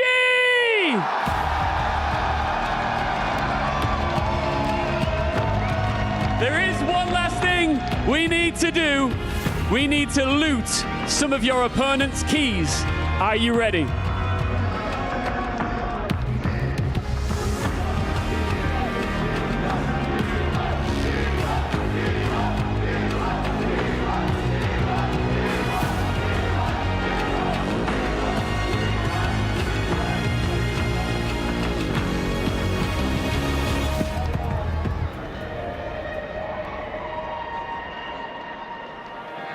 And it's been a golden tournament for the team with gold in their colors. Gen.G stopped the reverse sweep bid by AG.AL and make sure that all international titles in League of Legends stay in the hands of the LCK. They win MSI, and they are your second ever League of Legends titleist here at the Esports World Cup after a huge performance by Keen and the rest of the squad. You can see what it means to them as they now partake in the tradition unlike any other. They select 3 keys from crushed opponents' dreams from earlier in the tournament to seal in the game trophy that they will have and bring back home to Seoul. I mean, just such composure by Gen.G. When you feel like it's slipping out of your fingers, the sensation to just clutch your hand and keep grabbing it and not let it go out of your hands. Just really want to come back, do not let AG.AL complete the reverse sweep, and they reclaim their title. So far they've selected AG.AL, they selected Hanwha, and they don't have to select teams that they beat, so they could take anyone. Should you take the key of last year's defenders? Cloud9. Could they take Cloud9's? What are they pointing to? There's Hanwha's, yeah. They're like, well, we've already taken Hanwha. T1, it's gotta be T1. And yes, they will steal T1's key in resin underneath the game trophy. AG.AL, Hanwha Live Esports, and T1's keys will be inside the 2025 Esports World Cup League of Legends game trophy for Gen.G. So one bit of business now done. As the tradition continues, they will make their walk to the 2025 Esports World Cup totem and put their frame inside the totem where it will reside above all else, above all broken keys across all different esports of 2025 to say that they were indeed the best in League of Legends. What an awesome finals. That was so fun. Started out a little slow, but it heated up for an absolute banger at the end. That game 4 and 5 were so much fun. And, you know, ending with picks like Tarzan Zed, we didn't get to see the Nidalee, unfortunately, but there's plenty of other awesome picks. The Vladimir coming out, the Silas, Chovy picking TF and somehow winning on it. You know, it is a storybook ending. All he needed was the Callista as well to truly do the impossible, but I think winning with TF is pretty impressive. Yeah, and what a fight by AG.AL in the end. Like, what a ramp up this series has been. As you say, Meteors, I fully agree that just it got better game for game for game. That game 4 by AG.AL, what a fight it was between the two teams in a 47-minute banger. Tried this really aggressive draft in the end. I love the confidence with Tarzan with the Zed. I love the confidence with the Vladimir. Wasn't enough this time, but AG.AL, we will see you soon again. Man, what a tournament it has been. Also, fantastic cast to our TriCast there, and all of our casters that have done work in the booth. Way to go, Finn. Great job today. Thank you, Jigo. You know, getting the cast, getting thrown there in the TriCast. It has been such a great tournament. We are holding here in the studio for just a little bit as Gen.G make their walk on over to the totem. They're going stage by stage and probably being stopped by fans across the Boulevard. One of the coolest moments here at Esports World Cup, just right next to fellow esports competitors. And yes, there they are, going from the League of Legends STC Esports Arena, moving across Crossfire, Dota 2's arena as well later on, and then they get across the street here in the Boulevard on over to the STC Gaming Hall where the totem resides. And my goodness, what a journey it's been for this squad. Again, one of the most dominant teams over the last 2 years in terms of win percentage, in terms of series wins. That kid right there in the front, Duro, joining the team straight off of B&K Pyrex from last season. Half a season that was, just one split, and then saying, hey, you're the guy, we trust you with Chovy, we trust you with Canyon, we trust you with Keen as returning members, and most importantly, we trust you with the veteran Ruler. You two are going to get along, and not only has he gotten along, he's excelled and exceeded expectations. What a great event. You know, in this winning ceremony, it's way more than just getting a trophy. You know, congrats, you won. You get to crush your opponent's key. You get to put your key up on the totem. You get all the glory that comes with it. You earn points for your club. Just awesome stuff. What a year from Gen.G, honestly. So far, winning the LCK, winning the MSI, and now winning this as well. I think there's just such a trajectory. I think the expectations, they were high, but I think they've risen one step above that. I'm just so excited to see what this team is going to be able to accomplish, and I'm so excited to see how far they will go. And here is the moment with His Royal Highness himself, Prince Faisal, who has spearheaded the Esports World Cup and presents the frame over to Ruler, showing it off to everyone, shaking the hands of all the players. And it will be one of those players making the climb to the totem to put it in their slot as League of Legends title winners of 2025. They join T1 as the only titleists here. Again, all international tournaments have been won by the LCK, and it does not change here today at the Esports World Cup. Gen.G have their moment. Ruler has yet another notch in his belt in his storied career as he puts that on in, and it locks in the legacy for Gen.G for 2025 at the Esports World Cup. Beautiful moment there, allowing Ruler to do it. Yeah, just congrats to Gen.G. They played amazing the whole tournament. A lot of fun to watch them. Got to see tons of different strategies, cool picks come out. And even though they won, it wasn't all smooth sailing. You know, they had to overcome some tough opponents, getting pushed to match point multiple times. But something about Gen.G, just, you know, when they have to win, they win. They look so comfortable in these game fives, and yeah, you know, that's why they're the champions. I mean, it is just so rare to see a team with such discipline like Gen.G has accumulated over the course of their many years, growing as an organization. Chovy, Canyon, Keen, staying together, rebuilding with Duro and Ruler. I think the way they play is so magical. It's like an art piece in the making. And I mean, finally come to fruition here as Chovy. He has been the chosen one, finally given his people the silverware that they deserve, getting the tournament wins, and here yet again, etching his name in the history books as Esports World Cup title winner of League of Legends in 2025. Congratulations to all of Tiger Nation. Gen.G are your 2025 Esports World Cup titleists.